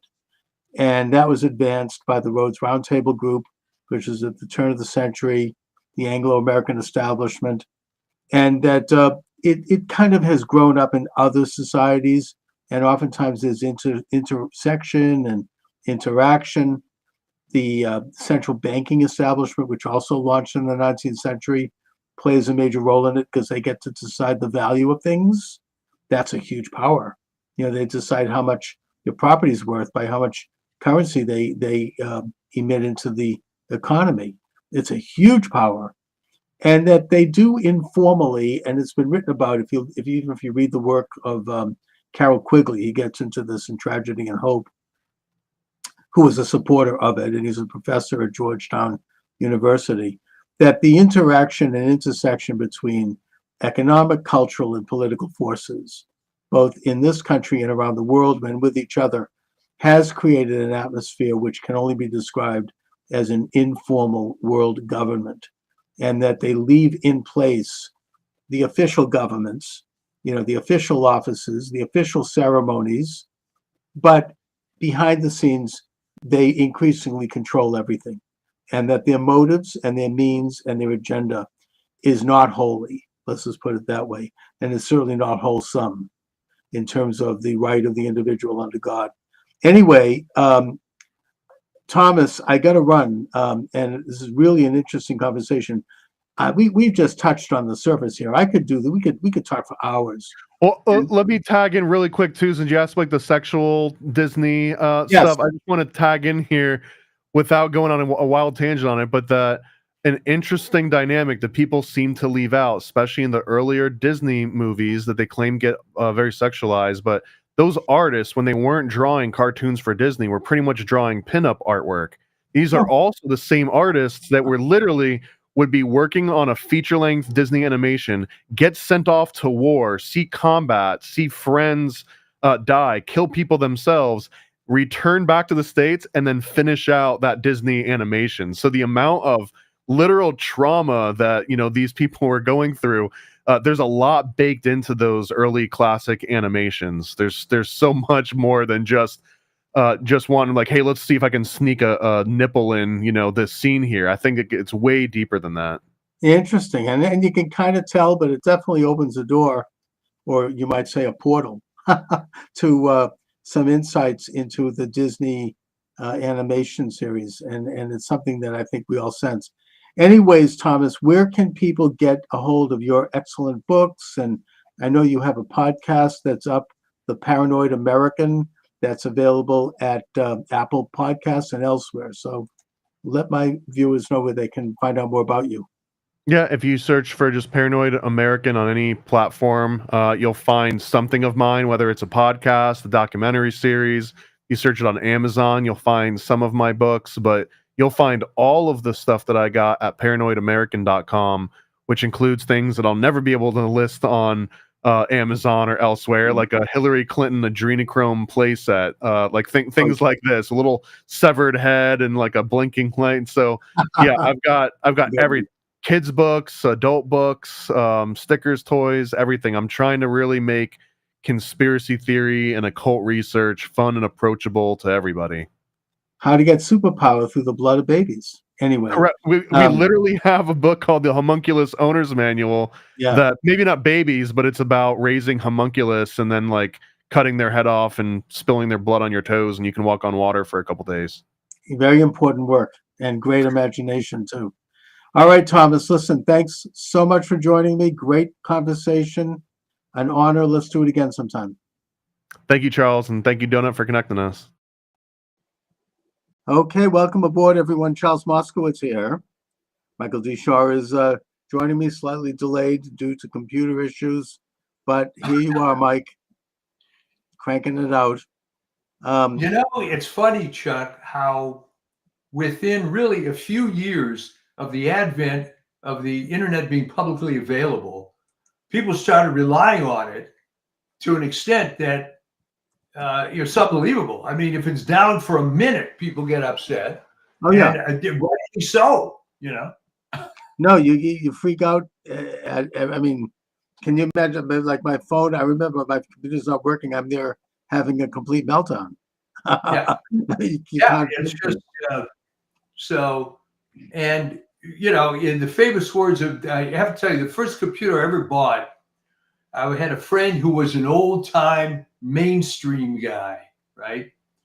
And this was an IBM PC, if anybody remembers that. Was this the old-fashioned big desktop? Oh, yeah. Oh, I had one of those. So what happened was they came out with their first model that had a hard drive in it. That was the IBM XT, which I got. And my friend Alan Stewart, and again, old mainframe guy, older than me, he opens it up and said, "It's a miracle this thing works at all," because he was used to the huge IBM 360 mainframe, takes up a whole building. Oh yeah, I remember you to go online. There was the handshake, and you hear like the clicking noise. And I mean, back then I was the head of a pretty big and successful business, so I had money back then. I spent a lot of money on this big, monitor and the keyboard and a printer and a column and memory and all the bells and whistles. Now, basically the laptop can do all of it you can get one for like $300 or $400 at Costco. Yeah, it's a whole different thing. But anyway, the best thing that I saw all week, and I'm sure you see it because you watch all this crap, was that joint press conference of those Senate Democrat leaders. And you know what I know why you're laughing. With Schumer. Yeah. And they were asked, okay, Schumer was the head of it. And he's asked, what about the pardon? Well, I got nothing to add. And then the next reporter comes up, what about the pardon? So he's asked 5 times. All right, here is my sincere question to you in the audience. Biden's a dead duck. Why not, Chucky Schumer, just say, hey, we were disappointed. But to not even speak, do you appreciate how gelded this guy is? the Senate Majority Leader doesn't have the huevos to just give an honest statement. Hey, we were let down. But to Well, you know, I mean, stay, that's why they lost. That's what I Yeah. mean. The worst violator, of course, was Harris. I mean, they could not answer a direct question on the most simple things. I mean, we've all seen the congressional testimony over the past couple of years. Yeah. Josh Hawley and Ted Cruz and some of these other guys asking questions of people, and they just would spit out this kind of like shibboleth, this kind of pre-planned slogan, and they kept repeating it. Some of these judge appointees are the worst. Oh my God, they're just like little robots. And I think that really peeved a lot of people, and this is why they voted for Trump. Well, this stems from, and it's one of my great cliches, the Model UN mentality. Right. What do I mean by that? Because this probably predates some people. Back in the day, and you tell me if even in your era this was true, you get all the kiss-ass 7th and 8th graders, and they would be the Model UN. And they would have this set of liberal beliefs that were drummed into their heads. And the problem is most of these people never changed. Because there's people it's a finishing club for the future left-wing Yes. activists. I know my daughter was briefly involved in it. She didn't like it, but she went to the convention in Boston for it. All right. And one of the main speakers was Noam Chomsky. Oh, there you go. And you know, he's there rambling along, and all of a sudden he said something outrageous. Goes, the United States got what it deserved on 9/11, or something typical. Yeah. And all of a sudden, my daughter's like, she's like, "What?" You know, her ears pricked up. Yeah. But yeah, She was smart. I mean, she was actually smart, as opposed to just being a quote good student. So Right. The point is, and I think you'll agree, that the ones that weren't smart, like your daughter, there was it. They they were just very spoon-fed, and it's kind of how to act, how to walk, how to talk. Yeah. It's a finishing school for the left, and for the future, you know, rulers of the world. and they Yeah, never change. Then No, and they don't.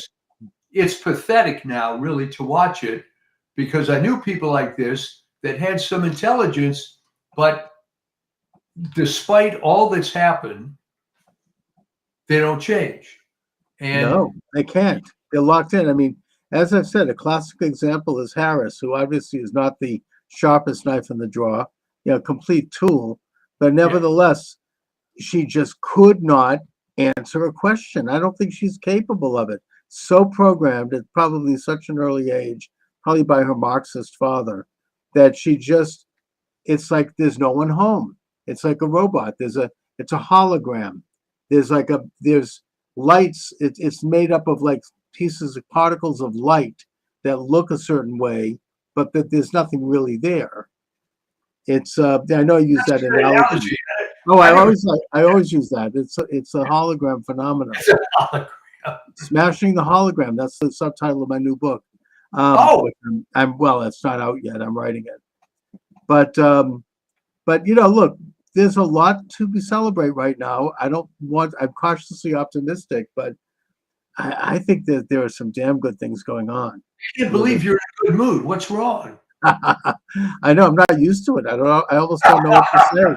You know, it's like I'm used to this kind of, you know, I don't know what to do with myself. I mean, it's one victory after the next. Even this most aggravating story that's just coming out, that Biden, after pardoning Hunter, which in the broad sense, I suppose I don't blame him. If it was my son, I'd do the same. However, there's now talk within that administration, whoever's running it, that they're going to pardon all these rotten people. I mean, you know, Fauci and Schiff and Liz Cheney. I mean, it's aggravating. It is. I mean, I think it's the last miserable gasp of a dying, illegitimate regime that has just weeks to go. They weren't able to trigger World War III in Ukraine, even though they gave a green light to mines and far-range missiles to hit Moscow. That didn't work. They're on their last legs. So Biden has just done something that involves some kind of an executive order that they claim will have legs after he leaves, that allows something like thing, but they always talk about that. I mean, yeah, I mean they're trying to do all of this crap. You know, this is like, I mean, it's Massachusetts is a microcosm of this. They say they're leaving the candle on at night, you know, the day before the legislative leaves for Christmas and the day before the governor leaves for a new administration. They're there at like 11 p.m. at night on Christmas Eve, signing laws and signing legislation and trying to ram through, you know. So this is a very dangerous time, but the days are waning. And the big stuff, they're not going to pull it off. But he did sign this one thing that is aggravating, and that is that it allows something like upwards of 42,000 federal employees to not show up to work. Did you see that? Yeah. Yeah, I mean that as it is, apparently it's very revealing that they're only that they're allowed to they only have to come in and show up one day out of the month. I mean, these people what are they doing? It's like a no-show. I mean, the real work is done by consultants who are also ripping everyone off. Well, I mean, right. I mean, the story on that, and this is not well known to the public. Yeah. Right? Remember, I lived in the DC area for almost 20 years. There were people that I knew, obviously not going to mention the name, but this guy worked for a contractor for Department of Agriculture. Right. He was getting paid 3 times the salary of the agency guy who was supposedly a supervisor. And that's not uncommon. And he was a subcontractor. He was because look at, I mean, Harris pissed through about over $1 billion of no one knows where the money disappeared. Now they're 20 million in debt. And you know, it's been, I think there's some whistleblower has said that consulting firms and consultants became multimillionaires overnight. They just put the money in their pocket. They did nothing. And, you know, I mean, I could just give a personal anecdote here as well. This even happened to me. I mean, in my campaign, people got checks for doing nothing that I didn't know about. I had this one guy, you know, all of a sudden they all come out of the woodwork, you know. And then he got a check as a consultant, and I ran into him at a Starbucks 2 years later. Oh. And he sheepishly said to me, he says, "I want you to know that I did nothing, you know, for that money." I'm like, look, I kind of suspected that, but I mean, that's the way this business is. I mean, you know, everybody's like getting these checks. And it's a situation which in Washington is so bad now that you have people who haven't shown up for years. And I think that the exciting news is that Vivek Ramaswamy and Elon Musk are fully aware of it, and they're going to clean out those rat's nests, every last one of them. And I don't think if Biden is signing some kind of an executive order to protect them, I don't think that's going to work. You know, no, it isn't going to work. And of course, the problem is for them that they're making it worse than it is. All right. If you have to decide an executive order to protect 40,000 people that aren't working, there's not going to be a whole lot of sympathy against government cuts. But do you think he's going to do this blanket pardon of like Liz Cheney and all these rotten, you know, swamp monsters? I'll tell you whose name is at the top of the list is Fauci. Oh, I know. Oh, you know, the Mengele Fauci. I mean, that's aggravating. I mean, obviously, if they accept Chuck, the good news is about that, and you know what I'm going to say. Yeah, it's terrible that this guy's killed thousands of people, maybe more. But now they're admitting it. You know, I mean, yes. I mean, obviously, if they're not getting pardoned for nothing. I think that the party line is, well, this is all Trump's fault because Trump is going to prosecute these people. I don't think anyone, even the liberal media, didn't buy that when they claimed that about Hunter. Everybody knows that he was just a real scumbag. I mean, at the on the top highest order, nobody bought this at Trump's. First of all, he's not even on the list of people that Trump is going to prosecute. I mean, and also, unlike them who make up crimes, like they'll take an alleged campaign misdemeanor, turn it into a felony, split it into 34 pieces, and get 34 convictions from a corrupt jury and a judge who's made $85 million in contributions to his daughter's firm. The Trump people aren't going to do that. They're not going to make up crimes. There's plenty to work with there. They're going to work, you just work within the law. I just had on earlier today this lawyer, Peter Tickton. He's been around a while. He's actually a longtime personal friend of Trump in Florida. He's in Florida. He's bringing a case in Florida regarding voter fraud. And he's calling for the decertification of a congressional race because the independent, so-called mail-in ballots, which come in at an average of like several hundred to 1,000 a day in a period leading up to an election, he discovered that there was on one day 185,000 of them came in, which is statistically impossible, and that someone had shut off a little computer machine run by the state, which requires that they prove that they have a driver's license and that there's one other proof of personhood. That was shut off by someone or automatically the day those came in. And he's got a lawsuit. It's happening next week. And it's going to open up a whole deal. He knows Pam Bondi, who's going to be the attorney general. He knows Trump. They're aware of this. And I think that if they open this thing up, because he says this is just the tip of the iceberg in terms of a national phenomena. Trump won anyway because he got such a huge vote, but they were doing this crap that we've been talking about for years with these fake votes. He says that they're almost like drone votes. They're phantom votes. They're not connected to a real person. I've heard about this before. I mean, this has been out there, but he now has the receipts for it. And he says that if this trial is on track and it really gets the kind of traction that it should get, it's going to open up a can of worms because Trump actually, in Congress, the Republicans actually carried 40 or 50 more seats than they actually seem to have. And that this was more done on a local level than nationally.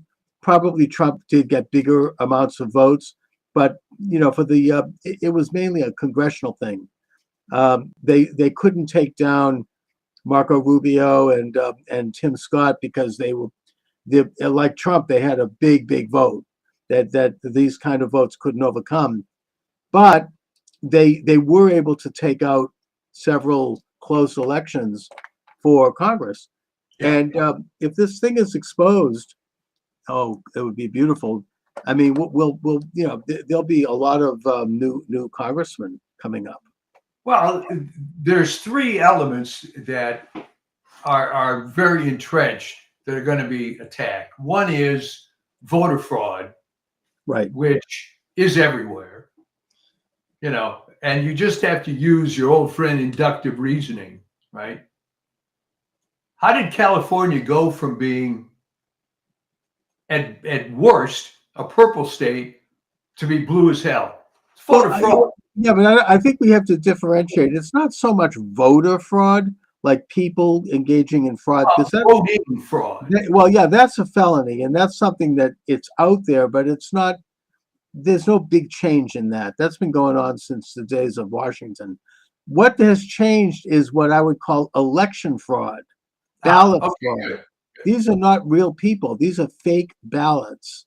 This is, Attorney Tickton talked about ballots that are made up of algorithms that are entered into the computer system, that somehow they appear and then they disappear. It's like a ghost. They show up in the system a few days before an election and then they vanish. And he says that it is something it's a national thing. It's an international thing, actually. And that he's on the tip of an iceberg on a huge, huge story. One that I think that the leftist media is going to try to, ignore, but it's percolating. As I said, he has Trump's air, he has Bondi's air. They know about it, and it's going to be very, very interesting to watch. Yeah. Well, with the, as you call election fraud, there's also healthcare fraud. There's also defense industry fraud. And I think that's going to be the one that's hardest fought. All right. The reason they're after Hesgath is that he's the first actual war fighter, I think, in at least the last 100 years. Well, they never. Yeah.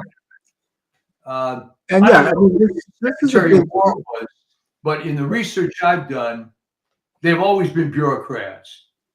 Oh yeah, always desk. I mean, and also, I mean, the fraud in the Defense Department. I mean, they cannot pass an audit.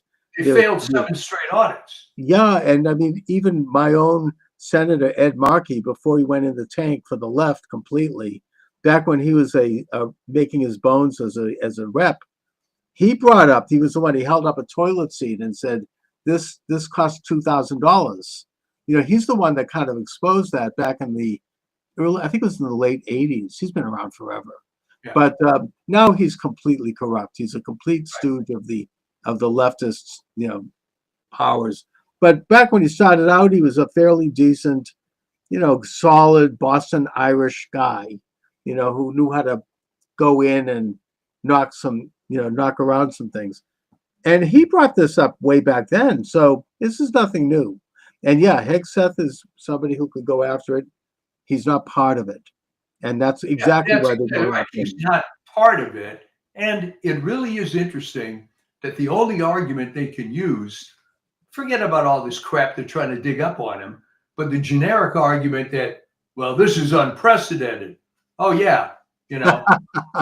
Let's look at Robert McNamara. Boy, he hit a home run. He was another typical industry guy. How many lives have that guy had? I mean, all these people, Schlesinger. I mean, we could look at all of these guys, and that they're getting into like digging up someone's personal life, and I don't think it's going to work. I heard just yesterday. I don't know if this has been confirmed, but apparently all of the Republican senators are backing Hegseth. And that includes, even the real rhinos like Murkowski and Collins. So this is a huge victory. This is a major step. I think they're backing him because now they know which way the wind is blowing. There seems to be this whole bulldozer going through the entire corrupt government structure. The big money is in defense, and the big money is in healthcare. And that's the thing that they have to fix, those rotten agencies. Isn't it funny that the guy from Stanford, Bhattacharya, I believe his name is, he was on their enemies list, and now he's going to be head of the whole NIH. Oh, yeah. And Kennedy, I don't think they can touch him. They've demonized him. They've tried to go into his past, and they're digging up personal stuff. I don't think, this is the same crap they've always pulled. I mean, if they can't find something, they'll make it up, and they'll basically bribe people and hire people to come forward. I mean, this goes back to Anita Hill. That was the first example. She was a mediocre mid-level executive working under Thomas, and he might have told a few dirty jokes. Fine. He never touched her. He asked her out, not appropriate, but it's not like that has to come up in a Supreme Court hearing. I think that she was awarded. I think that she was groomed and she got money. I think that apparently afterwards she was charging $10,000 to appear as a as a speaker at a college, and she got a big fat book deal. Then she got a tenured position at Brandeis, and she was rewarded. Where she heads the diversity and inclusion department. So, right, she does. So she was, I think that that's how that works. I think that she was given some plums, Well, do it. you're from that area, so you tell me, how does the destruction of Brandeis University reputation comport with the Brandeis family, if it's still even involved? I don't know if they ever were involved. I just think they named it after Brandeis because he was America's first Jewish Supreme Court justice. It has nothing to do with Brandeis. It's just they wanted to come up with a good name to kind of give a brand.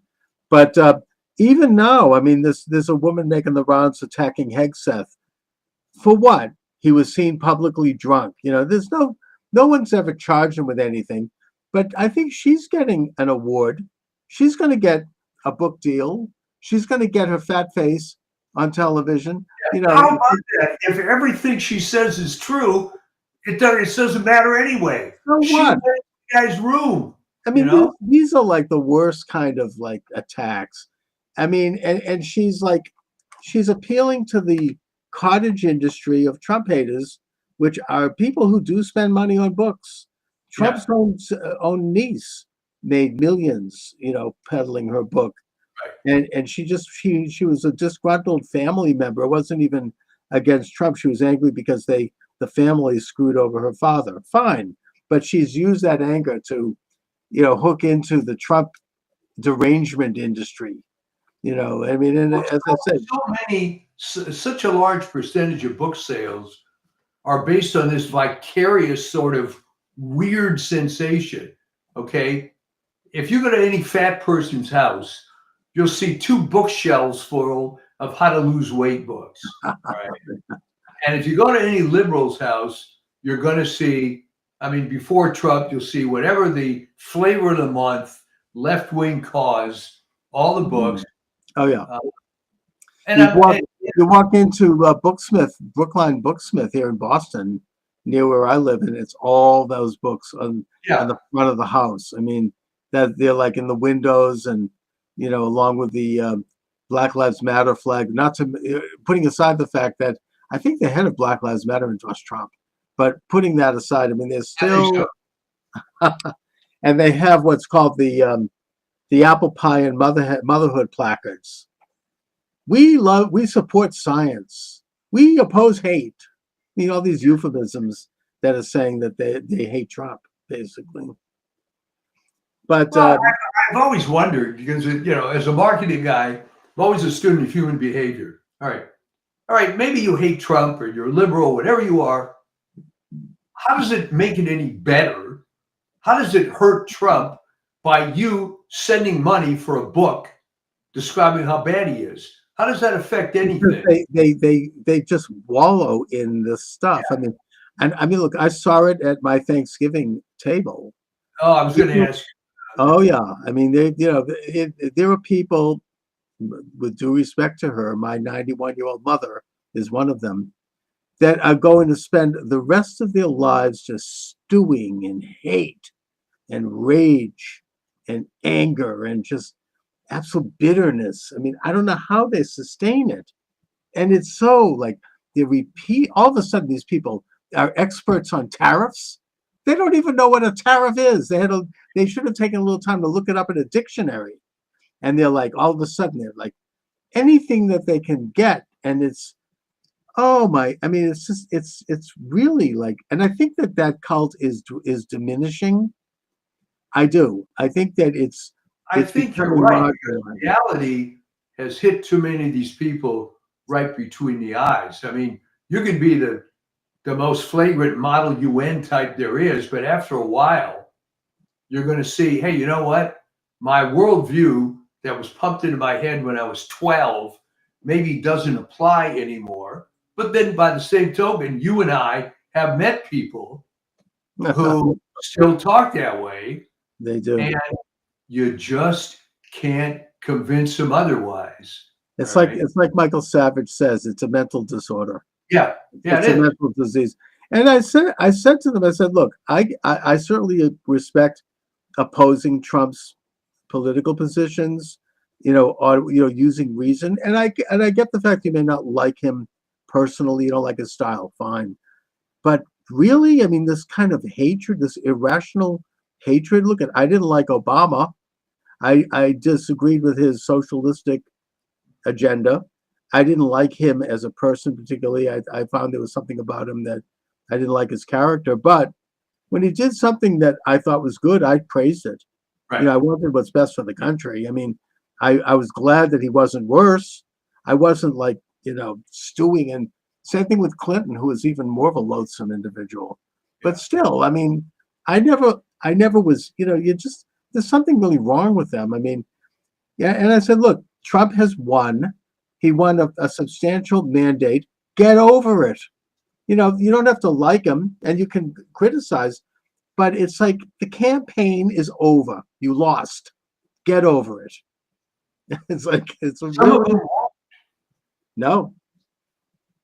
Although I will tell you, I haven't seen any. I mean, after John Kerry lost in Massachusetts, you still saw those signs up on the lawn a year later. Yeah. I haven't seen that with Harris. Those are gone. Nobody's. She's bad. I mean, she's like, just as I said, it's going to be like Dukakis. People don't want to ever think about her again. Well, no one voted for Harris. And by the way, you're right. I think her husband is leaving her, from what I understand. It was pretty clear to me, yeah, having been around, you know, the Hollywood situation, but that was just an arranged marriage. Right.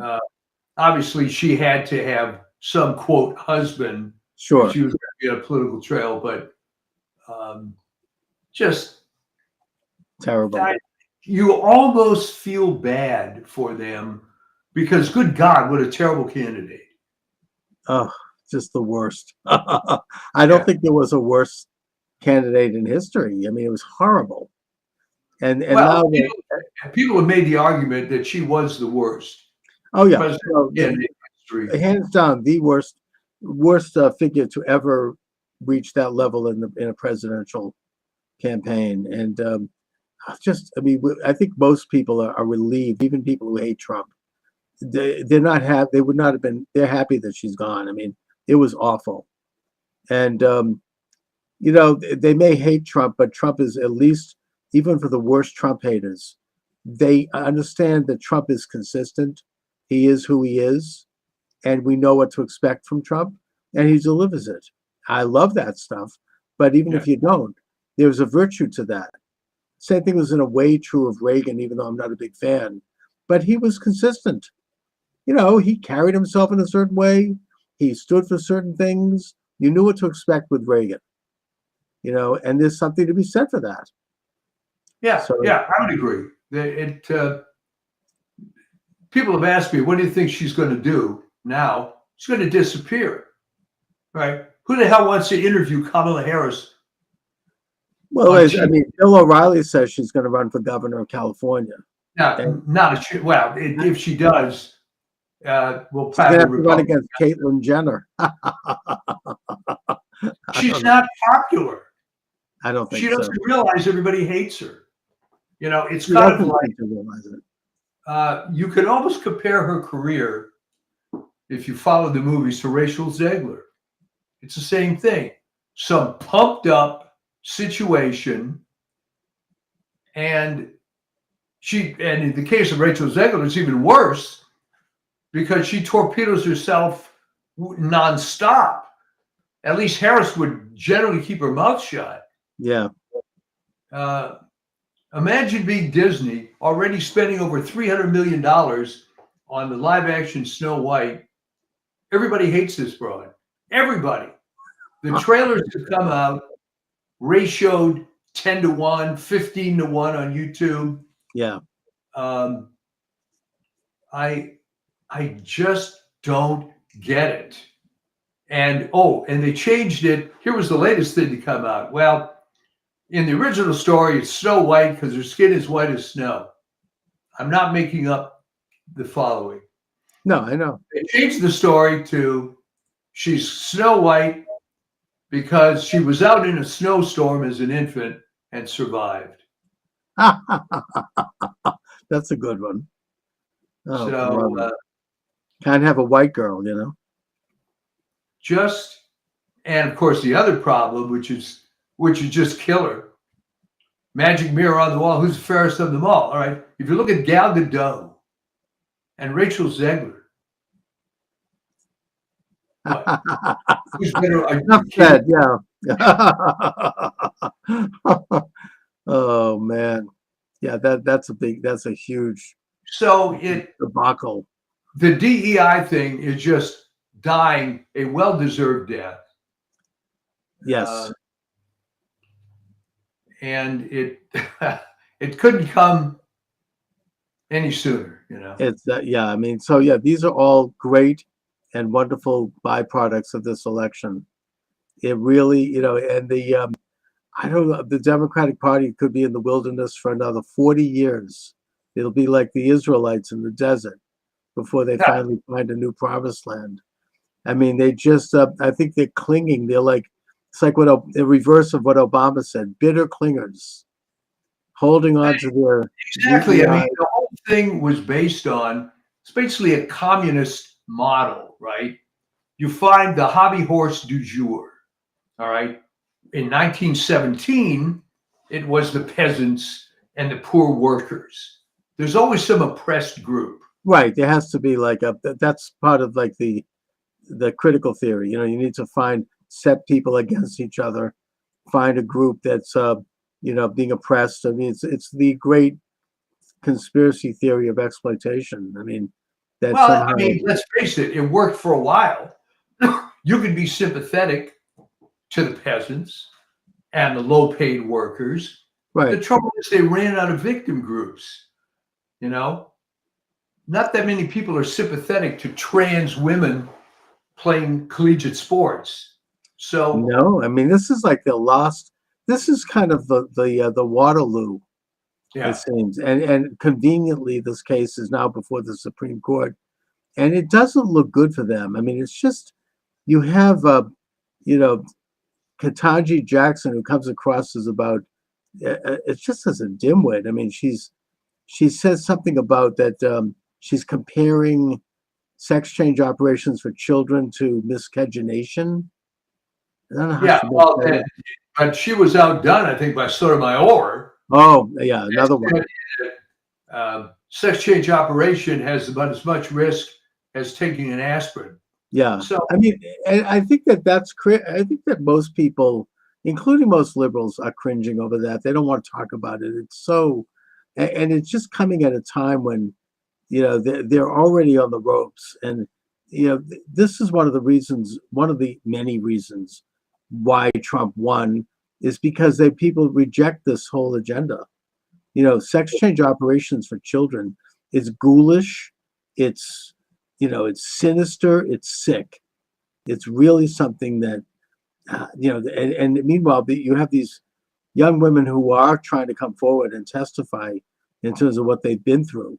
They're the real heroes, you know, and they're being ignored and they're being shut. They're being ignored and silenced, and you really have to wonder about big pharma, about the whole healthcare. It's a billion-dollar industry, right?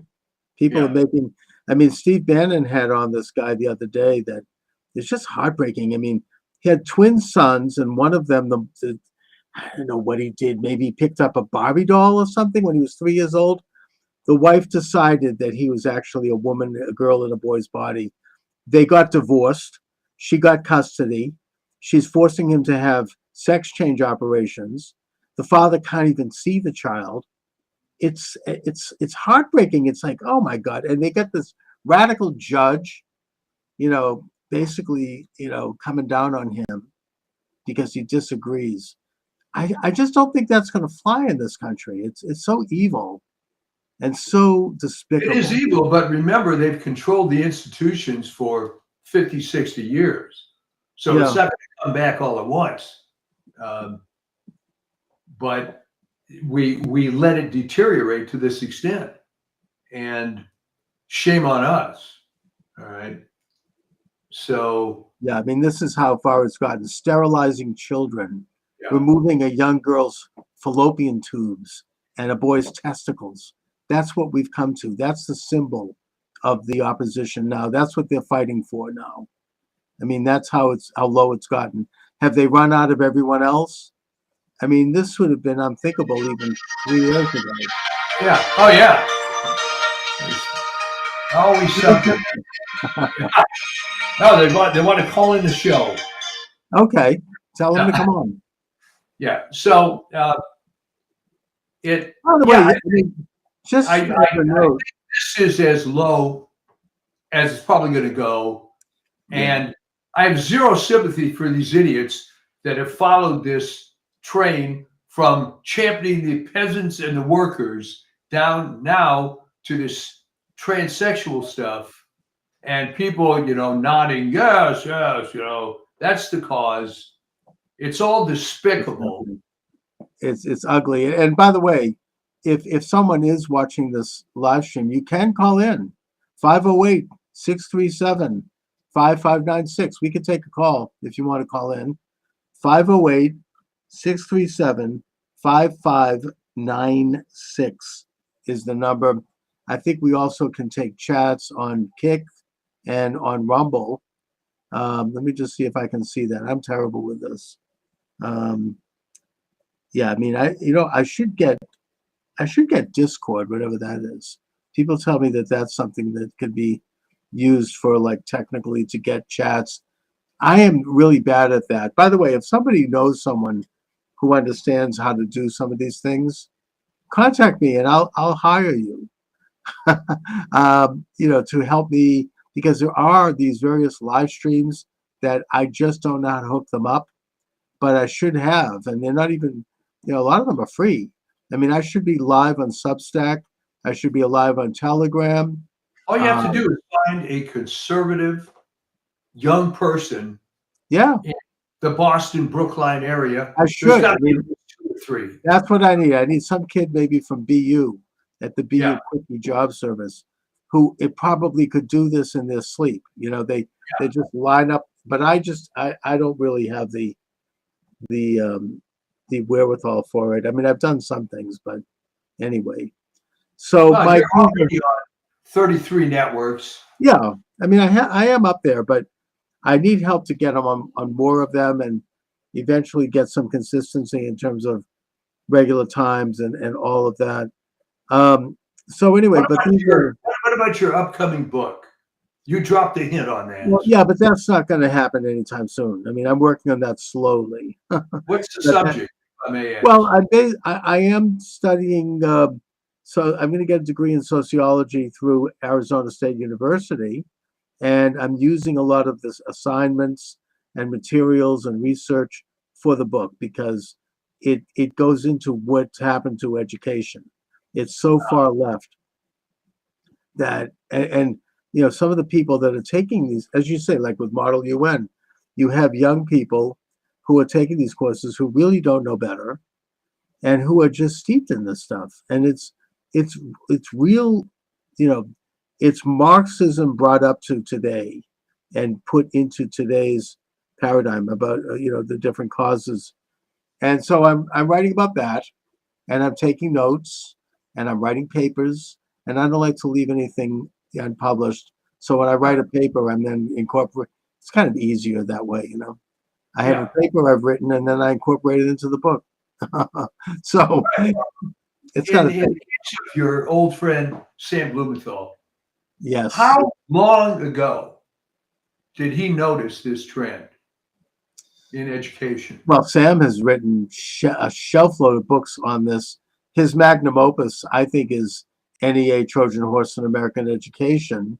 Yeah. Where that was the first book that really launched him, and very influential, where he goes into the history of how this kind of behavioristic leftist modality took over public education and how it originally was not that. He shows how Harvard really started out as a Puritan thing. I mean, it was congregational, and how it changed. Yeah.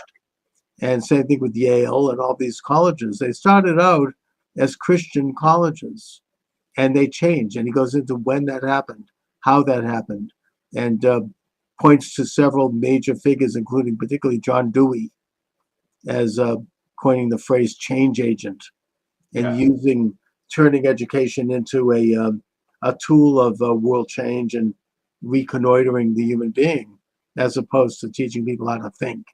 So yeah, I mean, I think Sam, if he were here today, he'd be very pleased with what's going on. Trump has said that he's going to abolish the Department of Education, and he will, because he means it.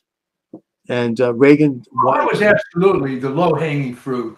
Okay, Yeah. you could get rid of the majority of federal agencies, but if you wanted to pick the absolute easiest one that has no justification existing at all, that would be it.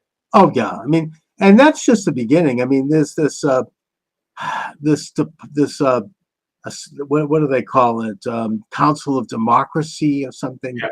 It was started actually by Jesse Helms, and it was started as in a sense, it was good in the beginning, but now it's run by Victoria Nuland and her husband, who basically wrote a column in the New York Times calling for Trump's assassination, and who is instigating color revolutions. They're behind the Ukraine revolution. Now they're starting trouble in Georgia. And they're out there. I mean, they get something like an annual $300 million check from the taxpayer. I think that Musk and Ramaswamy are going to cut them off at the knees right away. And these other things are just, we're going to, it's a beautiful thing to watch. I mean, I don't think that they're going to be corrupted. We'll see. But I think that these guys mean business. I think that, the wind is on their back. I mean, it's going to be, I think that all of Trump's people are going to be confirmed. You got Mike Davis out there, who I think would have been an interesting attorney general pick. He's the Project 21 project outfit. He was involved with helping shepherd in the Kavanaugh to U.S. Supreme Court. He's been around. He knows the score. And he's like, if any senator votes against, the Senate is there to advise and consent. And if someone has to have a pretty damn good reason to vote against a nominee of a president, they are there simply to look at whether or not someone's fit for the office, or if there are anything really major reasons why not. And there isn't. And so he says if they try to pull any crap on any of these people, those senators are going to feel a certain level of wrath. Not just in terms of being primary, but there's other things that he's in touch with that I think he can do. Maybe some of the old, going back to the old J. Edgar Hoover approach. I don't know.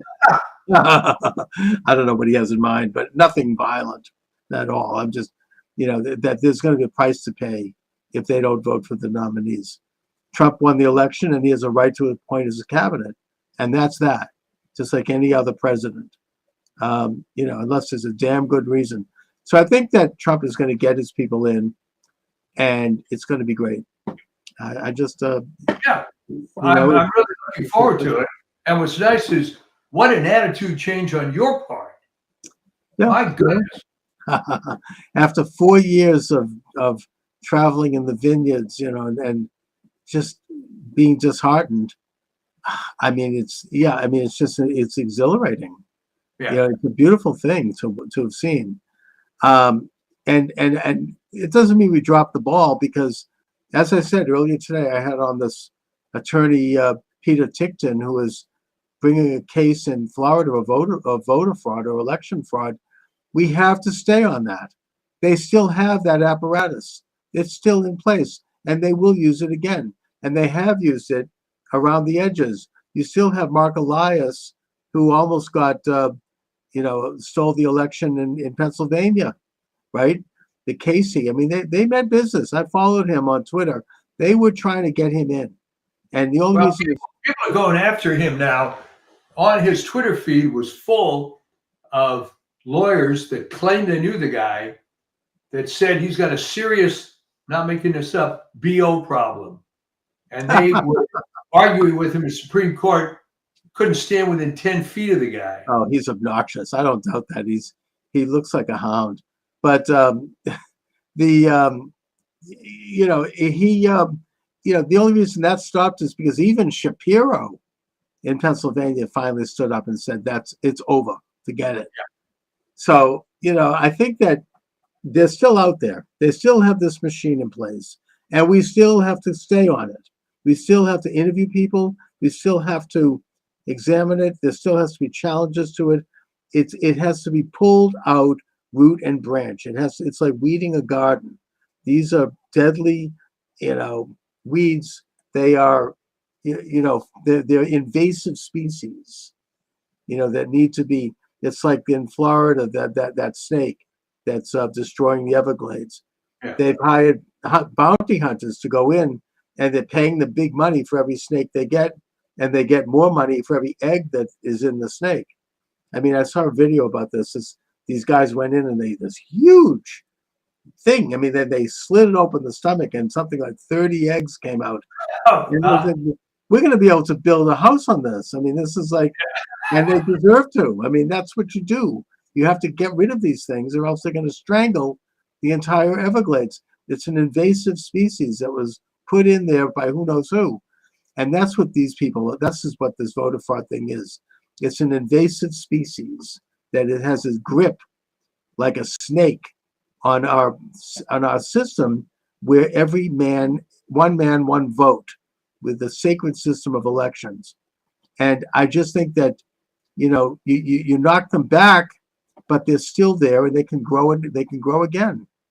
It's like the kudzu plant. You can burn it, but it's going to come back. So we have to stay on this, and I will stay on it. Well, that's great.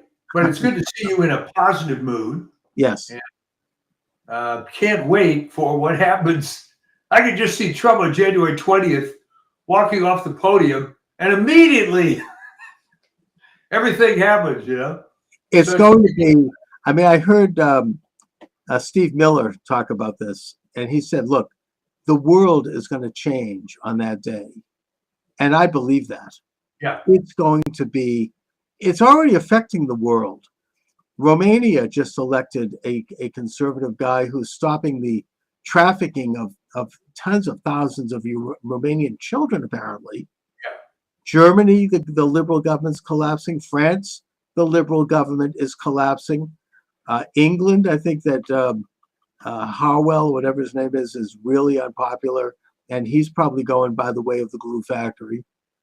Ireland, I think, just elected a relatively conservative prime minister. It's happening, and it's all because of Trump. It's a boomerang effect all over the world. I don't really understand what's going on in South Korea, but maybe there's something with that. I don't know. But God bless. Yeah. It's a worldwide phenomena where people are waking up and they're taking back. That's great. Yes. People are reasserting or asserting for the first time their sovereign rights as citizens under God. And look, MSNBC and CNN are at their lowest ratings in decades. They have become, I mean, Rachel Maddow was literally crying on the air. They had to cut away. She was like, so yeah, I mean, and they're gone. They're gone. And I don't know, I suppose. Does everybody realize that whole mess wouldn't even exist but for the way cable TV is set up? And cable TV is dying. I mean, I always said, and I maintain this, and I said this, I think, on your show and years before. What a business model. You charge 100 million customers for something that 80,000 people watch. What a deal. Oh yeah, right. And then they pipe it through the airport. Yeah. But I think that Elon Musk might buy MSNBC probably at a cheap price, and maybe he'll replace Rachel Maddow with Laura Loomer. Anyway, so Mike, what do you have coming up on the Substack? Well, when things quiet down a little bit before Christmas, I'll put up a couple articles. I haven't done anything for about 10 days. So just imagine if the war against Christmas is over too. I think it is. Yeah. Well, that, the war on Christmas, that quote doesn't exist. Yeah. Yeah. And the war against Thanksgiving didn't go over too well this year either. Yeah. So I think that culturally, there's some very interesting developments. America, in many ways, is back. So thank God. Yeah. Well, it's been away for a long time, so Yeah, glad to see it back. be it back, but we have to keep educating and keep moving the ball. All right, All Mike. I'll talk to you soon. We will see you. Thanks a lot. All right. Thanks for joining me, everyone. Charles Moscowitz, welcome to the program. The movie in question is Beneath Sheep's Clothing, and my guest to talk about it is author Trevor Loudon. Trevor is a New Zealand author, speaker, political activist, blogger. He was vice president of ACT New Zealand, a classical liberal and right libertarian political party from 2006 to 2008. The author of 5 self-published books on U.S. politics. Trevor, thanks for joining me today. It's an honor. Always good to be on. Thanks, Charles, for having me. You know, Trevor, before we get started, I have to ask you about this New Zealand story with this haka, which took place right.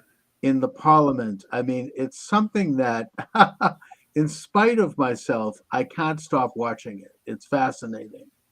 And what is going on there, briefly? What's happening with that?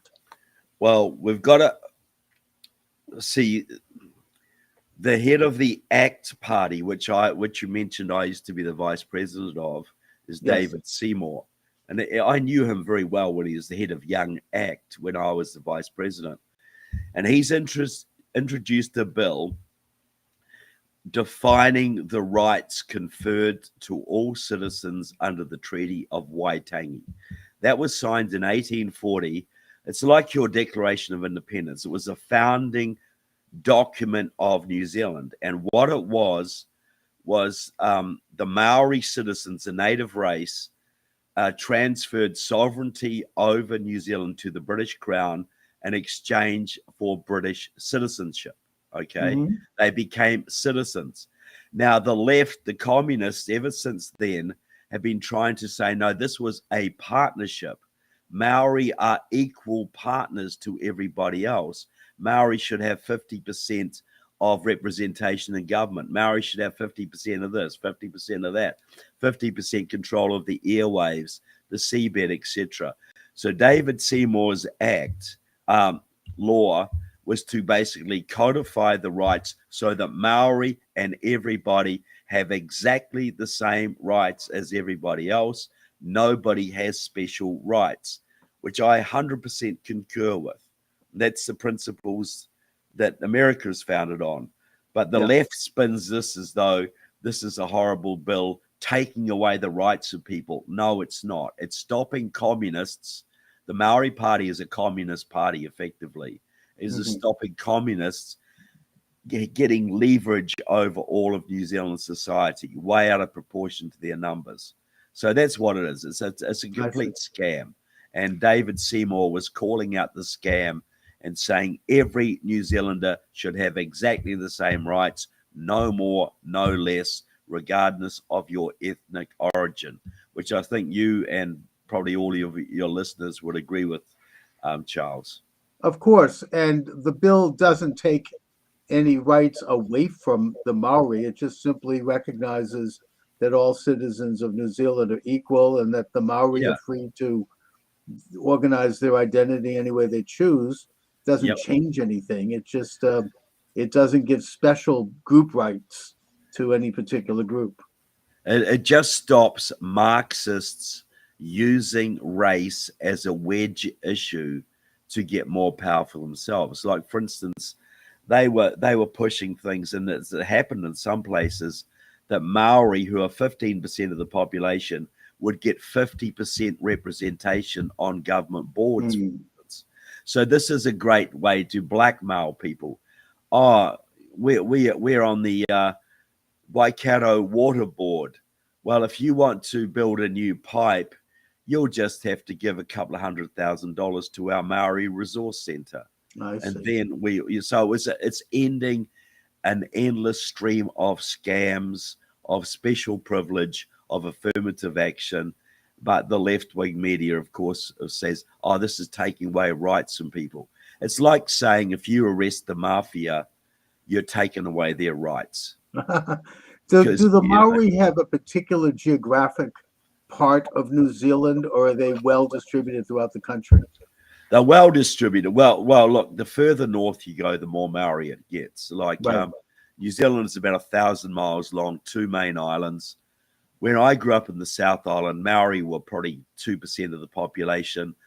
If in the far north are probably more like 40% of the population. I see. The further north you go, the more Maori citizens you find, but they are everywhere. Every community has Maori citizens. And the other thing, I mean, this gets into a broader question of the indigenous issue, which is something the left is, I think, using on an international scale as a leverage to try to undermine sovereignty and to use people. And just to go to that briefly, my understanding is that historically the Maori people and the British arrived in New Zealand roughly around the same time. It wasn't like they were there first, and if they were there first, it wasn't. We're not talking about a long period. No. The Maori arrived about 1,000 years ago from the Polynesian Islands, so they were well established by the time the British came. The British established formal sovereignty in 1840, but there'd been British communities there for about 60 years before that. A lot of Massachusetts whalers were there, by the way. There's a lot of Massachusetts blood in certain communities in the northern, because the sailors had to have something to do in their time off, you know, and so there's a lot of Massachusetts ancestry in certain parts of the North Island. Just like a lot of Massachusetts people are in Hawaii. Exactly, because of the whaling industry, and that's whaling industry and also missionaries. Yeah, European exactly. Missionaries. Well, that's exactly the same pattern in New Zealand, and the Maori are basically the same Polynesian race as the Hawaiians. They're the southern reach of the Polynesian diaspora, which went to Hawaii, Tahiti, and many islands in the South Pacific. But look, you're right about this being used internationally. The communists call this the nationalities question. It was devised by Stalin. It's where you don't have a working class, you find ethnic minorities, religious minorities, racial minorities that you can instill a sense of grievance in and use them as revolutionary cannon fodder. So this is the Hawaiian independence movement. It's a Marxist movement. The La Raza movement, which wants to return the southern states, southwestern states to Mexico. Sure. The communists who worked in the black community in America and the Native American community for decades. So this is a common thing. Wherever there's minorities, there's Marxists stirring them up. Right, and they want to sow division, and they run on this assumption that somehow if a timeline indicates that a group of people were there before another group, they have some kind of a divine right to that country. And of course, they apply this very arbitrarily because they will never apply it to Jews. To Israel, that's different. That's different. Yeah, to their homeland of that tiny little swath of land that we call Israel. I want to bring things to politics right now, and I feel remiss if I don't talk about the fact that after the resounding victory, thank God, of President Donald J. Trump to serve a second term, he received both the electoral vote and the popular vote. It's interesting that all those states that were trying to get rid of the electoral college by signing a pact saying that all of their electors will go to whoever wins the popular vote, they're now going to have to send all their electors to support Trump. Isn't that a sweet injustice? Isn't that sweet justice? Yes, and also that Republicans have taken both houses of Congress, and it does look like we're moving toward a significant realignment politically, one that is as profound as any going back to the Reconstruction after the Civil War. Yep. But they are causing a lot of problems in these miserable final weeks of this lame duck, illegitimate, illuminated, radical regime. They're trying to trigger World War III. in Ukraine. And I do think that that's obvious. Now you have green lights for the Ukrainians to fire advanced missiles into Russia and place landmines. And it's all happening in these final weeks. I think that they're trying to embroil the United States into a world war, which will, of course, make it difficult for President Trump to fulfill the mandate that he called for, which is to bring about a negotiated peace in that war. Do you think that is the case? Well, look, I'm a big Ukraine supporter, so I'm glad they're getting these capabilities. But yes, Right. Look, Biden didn't. The Ukrainians have been pleading for 2 years to be able to strike back into Russia when they've got troops massed across the border ready to attack them. They're not allowed to attack them. So now Biden has given them some limited capability right at the end of his term. I think this is basically to take a card off President Trump's table. Basically, there's nothing to do with helping Ukraine here, though I'm glad they have the ability to defend themselves. This is all about sabotaging President Trump. Well, that's right. And I think that both sides want a negotiated peace at this point. And I don't think it's realistic for the Ukrainians to expect Russia to return Crimea or some of those eastern provinces. So there's going to have Russia wants all of Ukraine. Russia's not going to negotiate. Well, that's right. That's why there has to be a negotiated all peace. of Ukraine. So there is no negotiated peace. Okay. Really, in my opinion, because Russia said quite plainly, we want all of Ukraine, not just the parts we occupy, all of it. Right, but they're not going to get all of Ukraine because they're not going to negotiate till they do. Well, that's just it. There has to be painful concessions. A war can only end with a total victory by one side or painful negotiations to result in the compromise. And I think that Trump's position is that to protect Ukrainian sovereignty, there's going to have to be, and to stop the war and the killing, there's going to have to be a painful negotiated peace. And that's sort of where I am with it. But let's go on to your movie. It's not mine, it's Julie Bieling's movie, but I'm interviewed in it. You're interviewed in it? Yeah. Well, let's talk a little bit about the movie because it gets into a topic of how much communism and communist ideas have infiltrated our liberal Western democracies, and something right under our eyes which we don't see. It's imperceptible, but yet done in the broad daylight. So, yeah, well, look, the movie is beneath sheep's clothing, and Julie Bieling did it. She was a missionary in Russia not long after the collapse of communism, and wrote a thesis on how the Russians suppressed, how the Soviet communists suppressed religion specifically, the techniques they used. And she found that when she got back to the States, she found that the Democrats were using exactly the same tactics against Christian churches and conservative Jews, Catholics, etc. here, even Mormons. And so what she's done the movie basically showing us how we're in a communist revolution. That's what we're in right now. Now, Donald Trump has put the brakes on that, and he's going to reverse a lot of it. But we got to understand that's what we're in. Right. We're in a 70% completed communist revolution. They have our education system. They have Hollywood. They have sport. They have most of the universities. They have the Democratic Party, the unions, and they're trying to consolidate their power by winning one more time and legalizing 30 million illegal immigrants, so who will then vote Democrat religiously. So we're in a revolution. Donald Trump is putting the brakes on, but they ain't going away. They're going to be fighting tooth and nail, and I mean violently, lawfare, everything. And Julie's is the best movie I've seen out there that actually makes it real to people that that's what we're in. That we can understand that this isn't just stupid Democrats or silly liberals. Open borders, the indoctrination of kids, destruction of the energy industry, all of it is communism. All of it is a manifestation of the American communist movement, which is allied to to various foreign communist movements.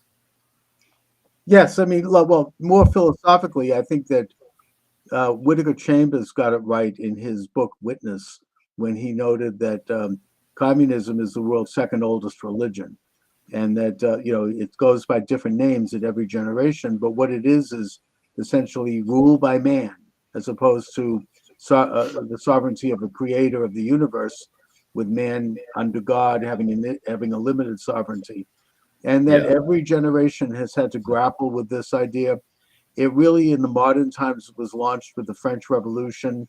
In the United States, it was launched, I think, or got the successful foothold with the election of Wilson in 1912, and the transfer of sovereign powers to unelected bureaucracies like the Federal Reserve and the Council on Foreign Relations and all these other groups that are shadowy and unelected and don't represent the people. President Trump has thrown a stick into the hornet's nest by basically openly calling for a return of sovereignty to the people under God, and not to this clique of internationalists who want perpetual war and the erosion of sovereign borders. And for that reason, while he won, the war goes on. It's not over. In fact, this is just the beginning. They're not going to sit down and allow for a reversal of hundreds of years of setting the stage for their creation of this international beehive of where nation states become just pro forma and provinces of a world order. Yeah, look, and you now analyze it perfectly, Charles. This is ultimately satanic. The natural order of things is God, man, nature. And there's hierarchies. We're given institutions to govern ourselves, like the church, like civil government, like the family. They're the godly institutions. So communism in its various forms, and you're right, it's gone back thousands of years, has always sought to overthrow and undermine the church, to overthrow and undermine the family, and to overthrow and undermine civil government, to basically give Satan the upper hand on earth. That's what communism it is, and its various names. Today we call it sometimes globalism or the deep state, but it is communism, and it's heavily influenced by China, by Iran, by Cuba, by North Korea, other countries who have control over large numbers of our senators and congressmen, and have their agents working all over our communities. Like if you look at Boston, there's a group there called the Chinese Progressive Association, which is a communist group, works with the Chinese Communist Party, and basically runs the Boston City Council and runs Elizabeth Warren and many of your other Congress members. So and all Michelle over Wu. America. Yeah. I mean, Massachusetts is behaving in a very strange way. I think particularly since Maura Healey and Michelle Wu were elected. Yeah. And you have this phenomena, I think, manifested in this spending, maxing out the state budget to pay for bringing illegal aliens in and putting them up in nice hotels, giving them 3 meals a day. There's no sense to it. There's no logic to it. And the state's going broke over it. Unless it's part of a revolution. And now they're covering up a pedophile scandal that involves these people. I'm not going to go into details about it because it's a story that's just emerging. But in normal times, this would be enough to force them all out of government. But it won't happen here. They just control the levers. I mean, the Boston Globe is a huge power in the state, has been for many, many decades. And they kind of call the shots in terms of what is permissible and what isn't in the public sphere. And I'm sure Massachusetts is just a microcosm for a lot of other states, not all. We have some, they call the red states, more freedom oriented, but they still control what, the high ground of the culture, as you say. I mean, I think there was Andrew Breitbart once said that, politics is downstream from culture, and they control the big culture, the big media, big tech, big, entertainment, Hollywood, all of it, academia. They really have, they have worked to develop this stranglehold on it slowly over time. It's like a Fabian approach, where they Yeah. gradually weed out their opposition and install their friends and agents. That's exactly how it works. You know, how do you take over a university or a union or a church or a government? You just get a few people into key positions, you know, secretary of a union, president of a union, chancellor of a college, head of a sociology department in a college, and they just hire their friends. They keep hiring their friends, and they get rid of any opposition. And that's in 10 years, you could take over a university or a church or a labor union. And that's what's happened. Most of our institutions in America, the unions, churches, Hollywood to a large degree, are controlled by communist sympathizers, many of them loyal to China. And one way it exhibited, if you look at all the states that had the harshest lockdowns during COVID, Massachusetts being one of them, Minnesota being another, headed by Tim Walz, the Chinese communist aficionado, California, Hawaii, Oregon, all of the states that had the worst lockdowns were all the states with the most Chinese influence. Because it was designed not for public health, it was all about wrecking our economy. Because it was nothing to do. That's a huge scandal, and you know they were able to shut down small, as you say, mom and pop businesses, and while leaving the big box stores open, shut down the churches, shut down the schools. Children had to get education through Zoom, which, by the way, actually turned out to backfire on them because we got to see. Yes, I agree. Yeah, exactly. And eventually the regime had a major setback. Thank God for the Canadian truckers who stood up and said, we're not going to go for the forced vaccines of the jab, which of course is questionable. And the whole regime collapsed here in Boston. Michelle Wu, our new mayor, talk about maybe communist associations. Oh, absolutely. She is. Yeah, I mean, very heavily tied into the communist movement. You couldn't go into a store or a restaurant unless you showed your card proving you'd had the vaccine. And that happened right when the truckers struck, and there was fear that the trucker strike would spread to the United States. So they backed down, and she backed down. Yeah. And so they had a setback, but they're going to try something else. I mean, this is it's only a matter of time. I think that they've had another setback with the election of Trump. Yeah. And the team that he's putting together is tremendous. They're going after every one of them. They have people who they're planting a strategy, from what I understand, where they're going to sue everybody. Every move he makes is going to be lawsuits, attempts to impeach him. And I think that Trump has become sophisticated enough, and the people around him, that they're going to respond by countersuing. There's going to be, they'll tie them up. I mean, they'll bleed them out. You know, this is a tough group. And I just was censored on TikTok. I guess I said something that PO'd the TikTokers, so I've been suspended for a week. Sorry about that. So anyway, that's the agenda. Look, I mean, it's happening in real time here. They still. It's wonder because we were talking about Chinese influence in the. Yes, I think that was the key, mentioning Chinese influence. Yeah, I think you're absolutely right, which is profound. China has, basically established a censorship regime in the United States with scores of, they got the EKG thing. I mean, they got rid of that to an extent, where if you don't rate well in 3 areas: economy, environment, governance, and social consciousness, you get a lower score and you can't function as well. I mean, that's open in China, but in this country, it's a little more subtle. Yeah. But it's a gradual tightening up of control over the lives and the destinies of citizens. Well, that's right. And what people see these things, they see the open borders, they see the ESG, they see this transgender education, they see the lockdowns, they see the destruction of the US energy industry, all of these things. What they don't see is that these are all arms of the communist octopus. All of these can be linked back to China.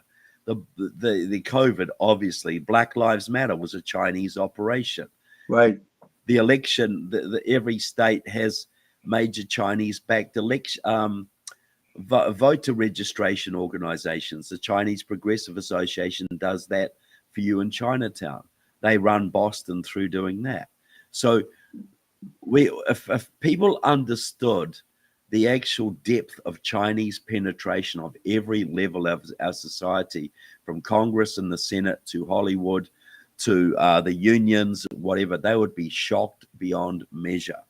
But this is why they had to get rid of Trump with the COVID and the Black Lives Matter and the election shenanigans. And now they're freaking out because they've overplayed their hand, and Trump is a lot smarter this time and a lot better people around him. So we're going to see a battle royal coming up over the next few years. But as the point being, don't go to sleep. It ain't over. Too many people went to sleep the first time Trump got elected, and they came back and they won the election, and they rubbed our noses in it like little puppies in the carpet, you know? Right. And we got to understand, this is Trump's a leader, but we got to all be involved in taking our country back, all of us. Yes, indeed. And we, you know, as we said, the battle is just beginning. I mean, it's a great victory. We should bask in it and enjoy it as we enter into the festive season. But they're setting all kinds of booby traps for Trump. And I mean, even Obama did this when he set up the Steele dossier, and he put people that they call it burrowing. They burrow people into the civil service and into administrations and positions that you can't remove them. I mean, right now, in the final miserable days of this administration, Elizabeth Warren and a couple of other senators are trying to shove radical judges into place. And by the way, shame on Ted Cruz and J.D. Vance for not going into the Senate and working to stop this. You know, they're sitting on their laurels. It's these are positions that are going to be with us for decades. And look, their own literature, I read the left literature, they're talking about the job is to entrench, their word, entrench as many justices in the system as we can to hold up the Trump agenda. Entrench, their word. So this is a very organized, very disciplined, very focused revolutionary program that we're dealing with. Indeed, it is a color revolution. In fact, recently, one of the congressmen, I forget his name, he openly stated that they're setting up a, quote, shadow government. They want Shifty Schiff, who basically lied for years about having proof that Putin colluded with Trump to steal the 2016 election. He's going to be set up as a shadow attorney general, and they're going to everything that whatever Trump does or any of his cabinet members, they're going to counter it. So, I mean, this is like, it's subversion at its worst. And they point to the British system as an example. Well, guess what? We kicked out that system in 1776. I mean, we don't want to go back to that. No, we don't. We got a constitutional republic, which has set the country free and made the most prosperous and great country in the world. But he just mentioned Schiff. All the time he was going on about Russian collusion, he was working closely with the Committee of 100, Communist China's main influence operation in America. So he was going on about Russia, Russia, Russia, and nobody called him for his China, China, China. Deeply in bed with the Chinese Communist Party all through that time, and nobody called him on it. And that's why I write my books exposing this kind of stuff. But Adam Schiff is hardcore, and he's connected to the Committee of 100, which, as I keep saying, is Communist China's main influence operation in America. But this is the thing, you know, Elizabeth Warren is deeply tied into the Chinese Progressive Association, Communist China's main influence group in Massachusetts. So is Ed Markey. So are several of your congressmen. So is Michelle Wu. So are several other people on the city council. China controls Boston. You know, China controls San Francisco, LA, Boston, I believe Portland, Oregon, certainly Honolulu, and many other cities around the country, the Twin Cities as well. And so we got to understand how deep this is and the battle that Trump's got on his hands, and that we have to play a role in this. You know, what we can do is exactly what you're doing right now, Trevor, which is to identify, expose, and then oppose the nature of this conspiracy. And I use that word openly because they call it that themselves. I mean, the entire communist edifice is by nature a conspiracy. They don't operate. That's what they call themselves. Yeah. Oh, yeah. They're not operating out in the open. I mean, they're not. They are subverting institutions because they know that if they came out in the open, they would be kicked out so quickly their heads would spin. So they do it through, careful, subversive, well-studied means of changing perceptions. People that are involved in this, some of them don't even know they're involved in it. Yeah. It's very, very tricky and very difficult to detect, which is why it's very important, especially now with Trump coming to power, that we get into identifying the nature of this. And by the way, your blog is called the New Zeal blog. I really recommend. TrevorLoudon.com on New Zeal blog. Yeah. TrevorLoudon.com, New Zeal blog, shining the torch for liberty. You get into American politics. Your book is Stealth, Kamala Harris's Communist Roots. That was something that I think people did become aware of that one. Well, that's the book just behind me. You can see it just there. Stealth, Kamala Harris's Communist Roots. But that is not just about Kamala. That's about the movement that made her, the communist voter registration groups, the massive communist infiltration in California and other states. So, yeah, I recommend that. But Beneath Sheep's Clothing is a must-see for everybody too, Yeah. People I mean, the reason they couldn't steal the election this time around is because the Republicans at least learned some lessons from last time, and they were able to field thousands of volunteers who worked the polling places, who sat in the counting rooms to make sure that there were more eyeballs on those absentee ballots. They couldn't do a mass mailing of absentee ballots this time around, but they couldn't pull it off. But yet they still are counting in some places. They're still trying to do rear guard actions. See, there's a group called Seed the Vote, which is run by the Chinese Progressive Association of San Francisco, which works directly with the Chinese consulate. They are running the vote curing operations around the country. That's where they send their people, and they're openly saying this is to get more seats for the Democrats. They're openly saying this. So that this Chinese operation is going around finding faulty ballots and getting them cured.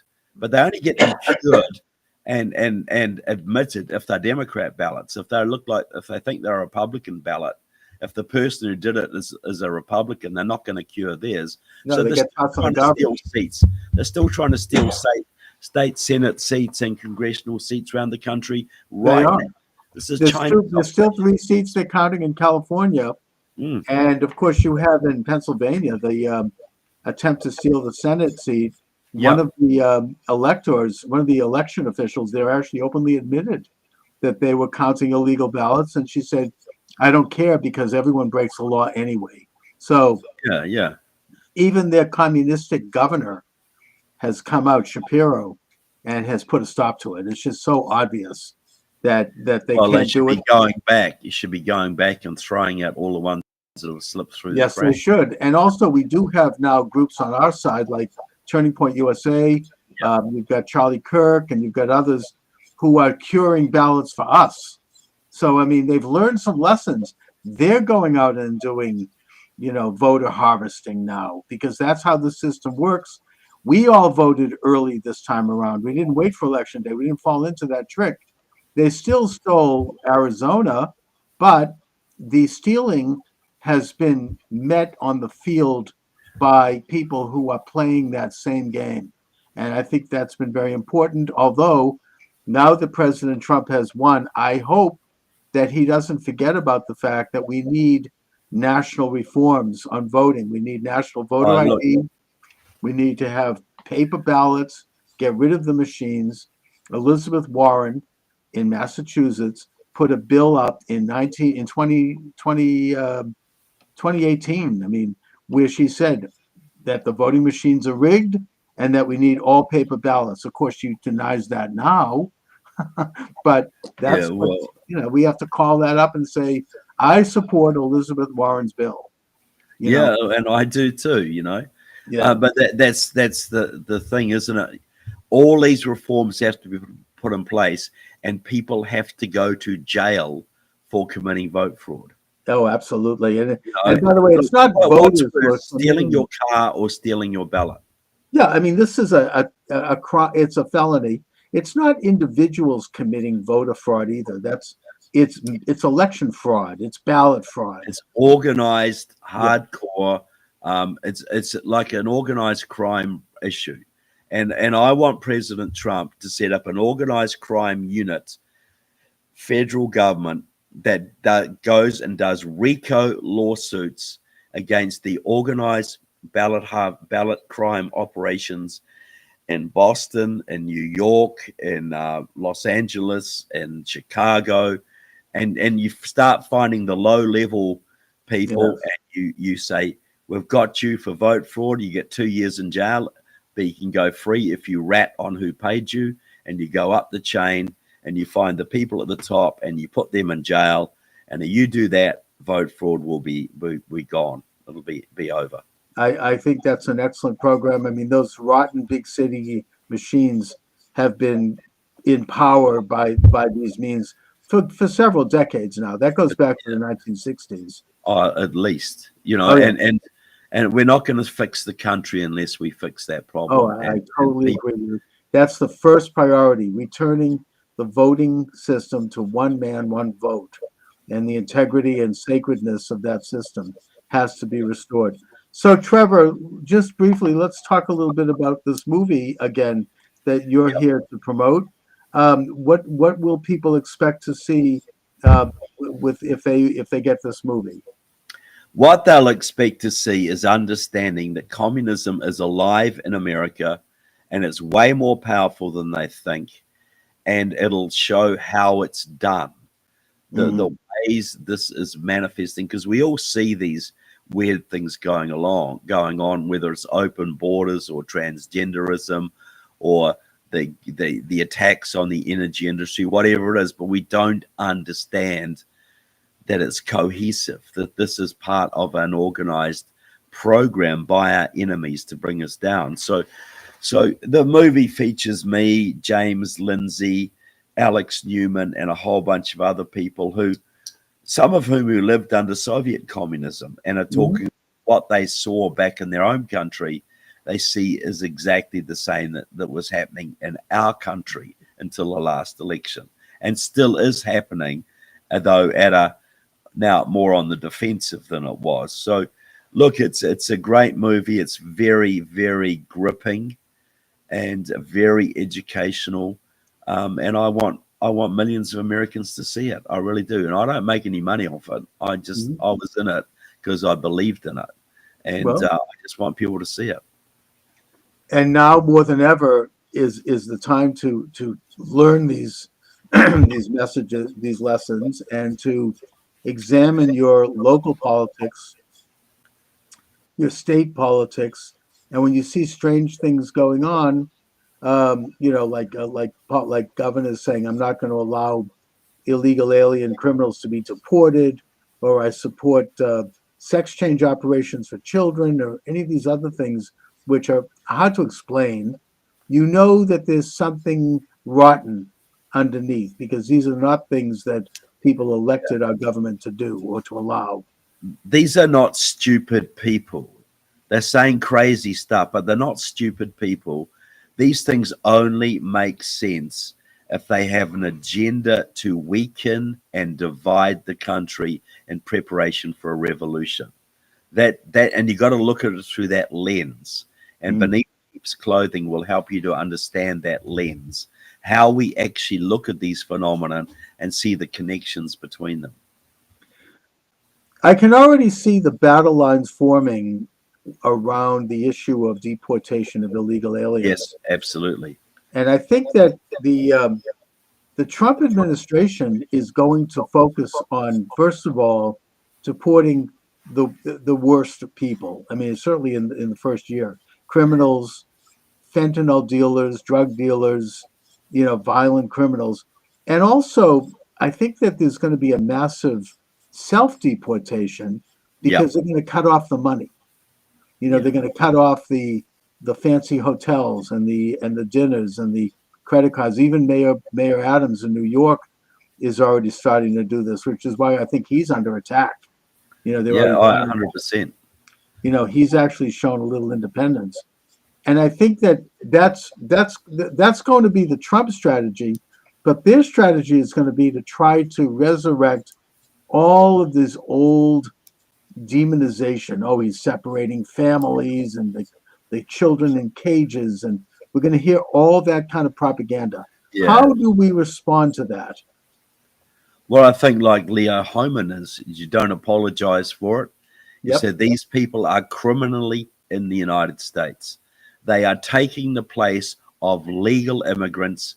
There is no justice for this, and for the integrity of the American system, and for a lesson to all of those around the world who want to cheat that system. These people must not be allowed to enjoy the fruits of their criminal activity. And when I say criminal activity, jumping the border is a crime. Exactly. It's not just everybody who is here illegally is a criminal by definition. They've That's right. committed And we have to immigration stand up for fraud. law and order. Yeah. And the idea that they would be flown in by the Biden people, that shows how Biden, I think, to the degree that he had any scruples or brain left, was very compromised, probably by China. And 100%. yeah. He's China's man. He's been China's man since at least 2001. He was Russia's man since the early 70s, and Iranian's man since the late 70s. But but this, look, allowing the borders to go wide opening, having 10, 15 million people streaming across the border, that's not stupidity. No. That is a deliberate program to alter the United States on a permanent basis, to swamp the conservative voting base, to cripple the hospitals, cripple the education system, and economically destroy us. That only makes sense if it's malicious. These people are not that stupid. Oh, no, it's quite deliberate. It is absolutely deliberate. The goal is the social transformation of America on a permanent basis towards socialism. You imagine, had Kamala Harris got in and she legalized 30 million illegal immigrants who then voted 90% Democrat, that was their goal, to have a one-party state that could never be thrown out, ever. You'll never get getting it. Once you have a communistic government in place, it's very difficult to get rid of it. I mean, look at Venezuela. We could look at the Soviet Union. It took almost 100 years to get rid of that. I mean, it's they immediately assume control of all of the levers of power, all of the nexus of influence in a country, and there's just no defeating them. So people used to say to me when I campaigned against communism in the 80s, they'd say, "Oh, Trevor, if the people in Russia didn't like communism, they'd just organize a revolution and throw it off." And I'd say, look, to do that, you need a few people, right? So you got a room, you got 25 people in it, you're going to organize a revolution. 5 of those people are KGB informants, but you don't know who they are. And if they tell the KGB what you're doing, you're going to get executed. So are you really going to try and organize this counter-revolution? No, they use, of course, they have the mechanism of terror. I mean, I've talked to a couple of Iranian exiles here who have told me that they go back, that some people try to go back and they all get killed. I mean, it's just they control that ability and they have an outreach all over the world. And so, through terror, certainly China does this. China has in colleges, the Confucius clubs, which keep an eye on Chinese students, making sure they're in line. Yeah, so and they had about 17 secret Chinese police stations in Minneapolis and others, monitoring anybody who might say something bad about China, and then their families will get pressured. They will get kidnapped. They've actually kidnapped people from this country and taken them back to China. Chinese nationals living in America who have criticized the Chinese regime have been kidnapped and returned to China. Oh yeah, and that was right under Tim Walz's nose. Tim, China-loving Walz in Minnesota was allowing this to go on. Yes, and it's something that, I mean, we can see how China even handles its own citizens. People disappear if they run afoul of the Communist Party. So Trevor, let my viewers and listeners know where they could get more information about you and your excellent work. Yeah, trevorloudon.com. That's my website. All my books are available there. And Beneath Sheep's Clothing, you go to beneathsheepsclothing.com or go to Amazon and look it up and get a copy there. Trevor Loudon, as always, I want to thank you for joining me. Great conversation. Always a pleasure. Welcome to the show. Charles Moscowitz here, live streaming on all the usual live streams and downloading on all the usual podcast sites. I'm in the process of expanding my live stream numbers, only in that there are all these wonderful live streams that work independently, but I can't figure out how to get them to work yet with my system. I am clumsy when it comes to these matters, but I would just mention to anyone listening that if you know how to do these things with live streams, I'll pay you. Contact me. Send me an email. I want to hire you. I need help figuring this out because there's all this opportunity. And I do think that now, as we enter into the glorious age of President Donald J. Trump 2.0. Yes, we're going to see a reduction in censorship at last. So I want to be ready and to hit the ground running on that.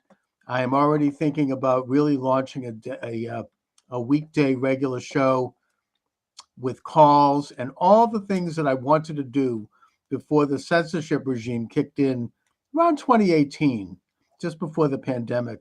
Yeah. When suddenly I was taken off YouTube and all that. But I think that already I'm seeing positive response. Already there's a loosening up and everything looks like it's a go. Things are looking very, very good. I'm feeling giddy, actually. Well, I think what's happening, Chuck, is that the 25% of the lost audience of CNN and the 50% of MSNBC has all signed up on your channel. They've lost a huge audience. I don't know if you saw this, but even like the left-wing podcasters and YouTube channels, like David Pakman was quoted in an article in the Gateway Pundit. He noticed that right after the election, he lost something like 25% of his subscribers. Oh, that was glorious watching that video. And he had been growing for years. And I think that they made the point that even the left is sick and tired of all the gaslighting and lies that they were pushing all those years. And, it's all kind of, people have had it with it. And it's just, I think that Joy Reid is now gone. My understanding is she just deleted her entire Twitter X account. And, they don't know what to do with themselves. I mean, it's just, it's all falling apart. They can't, apparently MSNBC is up for sale and they can't get anyone to buy it. Well, I have heard that the Daily Wire wants to buy it. Obviously, it's not going to stay liberal, but there is some value in having a TV network. Not the value there used to be, but that David Pakman thing was great because if you watch the video, he was figuring out in real time what was going on. First, he said, maybe it's just a tech glitch, or maybe A couple of people subscribed. But then toward the end of it, he was beginning to see that if you keep lying to people and telling them all this dire crap and it doesn't come true, then it's going to fall apart. And what's going to happen after that? Remember, this is just news media. But the people that were really lying to you, where it really affected your life, unfortunately, was public health. Oh, yes. And I've heard rumors that RFK is going to be the head of the EPA. You mean HHS? Yeah, Housing, Health and Human Services. Well, which and he's been talking. I mean, he's got a channel where he's like, I'm going to clean this place out. I'm going to we're going to get to all the toxicity that's put in food, the pushing of vaccines unnecessarily, and he's one of America's preeminent environmentalists, and he's got guts. I mean, he's a very successful lawyer who's had lawsuits, won many lawsuits against drug companies and against all these people. And that's huge. That's, this is like, I can't believe this is happening. Well, the other thing with him is he's got a big chip on his shoulder now because he was betrayed by the party of his family. He was betrayed by his own family, for God's sake. Yes, he was. And yeah, he does. And, he's on the right side. He's probably a lot closer to where JFK and where his father would have been had they been were they alive today. And I think that he knows that. And he wants to by the way, speaking of that, he wants all that declassified. And Matt Gaetz, he's going to declassify Diddy tapes and all that crap. Epstein. Oh my God. That's why they're going into a frenzy right now against him. But that's Trump needs somebody like that. I mean, in his first term, he had like Jeff Sessions. The guy was like a noodle. I mean, he didn't do anything to help defend Trump. He gave, it's funny. My wife was mentioning Jeff Sessions. Yeah. And I explained to her, reminded her that he got the gig because he was, to his credit, the first senator to endorse Trump. Right. But that ends up being pretty thin gruel, unfortunately, because the guy turned out to be a lightweight. Right. Some good old boy that just kept getting reelected in Alabama. And yeah, and I think Trump, and then of course Bill Barr was worse. He was an outright traitor. I mean, he actually lied to Trump. Oh yes, we investigated the election and we found nothing. So I think Trump has learned his lessons. It looks that way. Trump has somebody in there because obviously I think it's fair to say that he's going to have 4 years of attempted impeachments and lawsuits and bullets and everything you can imagine they're going to keep throwing at him. And so you need a guy like Matt Gaetz. I mean, he's I've seen some of the video of him in Congress interviewing people like Christopher Wray. I don't know if you saw this. Oh yeah, well he's a flamethrower with that. Oh yeah. He's a tough, like old-fashioned Southern lawyer. He has a great ability to smoothly move forward on an argument. I mean, JD Vance has that too. I mean, they don't take any crap. I mean, you can throw everything at them and they just keep going, and they know how to keep the thing. They keep on the topic. They don't get rattled. And you can see in his interview with Christopher Wray, and he's saying, you don't know where the Hunter Biden laptop is. You've had it in the FBI for 10 years. And Christopher Wray, what an evil individual. You can see they have a close-up of his face. He's got, Tourette syndrome. He's twitching and everywhere you can look. I mean, the guy is just, there's something really rotten. And now I understand that just before coming on the air, I'm looking at news. Kash Patel is going to be the new FBI director. Is it FBI or CIA? It was FBI. FBI. Yeah. That's freaking amazing. He's going to clean, because he wrote a book about this gang, Washington Gangsters, I think it's called. I wish I'd interviewed him back then. I probably should have. I whatever. But the point is that he knows the score. I mean, he's going to clean that office up and get through all of these, rotten, FBI officials. Well, let me tell you about the FBI. The morale at that place has been going down the toilet since, believe it or not, about 2005, and I'll tell you why I know this. As some of your viewers may recall, I'm a California guy, moved to the DC area for some years, came back to California. Point being, when we had moved to Northern Virginia, I joined a health club and got to be friendly with a woman at the front desk, who then I found out her husband was an FBI special agent detailed at headquarters. Right. And she just wouldn't stop talking about how bad the morale was and how everybody hated the leadership. And that was back then.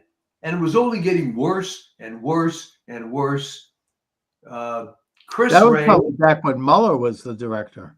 yeah. Or It Comey was- before him. These people are political hacks who Yeah. are just weaponizing, and I think Ray has been the absolute worst. I mean, they're going to Patel is going to take the politics out of it and start to investigate actual criminals, actual enemies of America, people who are, the drug cartels, whoever. He's going to stop prosecuting Catholics by sending spies into churches and parents at school board meetings. I think that the other thing, Gates made mincemeat out of Garland. What a rotten individual he is. These people, I mean, they have the nerve to talk about, criticize Trump's appointments. I mean, this is excellent. These guys are great. And Hegseth, he's fine. He, look at his resume. I mean, the guy spent 20 years in combat, unlike a lot of these generals like Milley, who probably would faint at a nosebleed. No, Milley was a desk general. Desk generals, exactly, who worked their way up through cocktail parties and social circuits. I mean, Hegseth actually is in combat. He's awarded several Bronze Stars, front line. Same thing with Tulsi Gabbard. I mean, look at her record. It's incredible. These people are great. These are the kinds of people, Chuck, that were always passed over for these inside positions. I mean, Exactly. That's the problem. And you can go back to Secretary of Defense a long, long time, and you know who I'm going to mention. Your favorite guy, Robert McNamara. Oh, yeah, right. Formerly head of Ford Motor Company. Knew nothing about the Wonder Boy who said that we were going to win easily in Vietnam because on paper we looked better than the Viet Cong.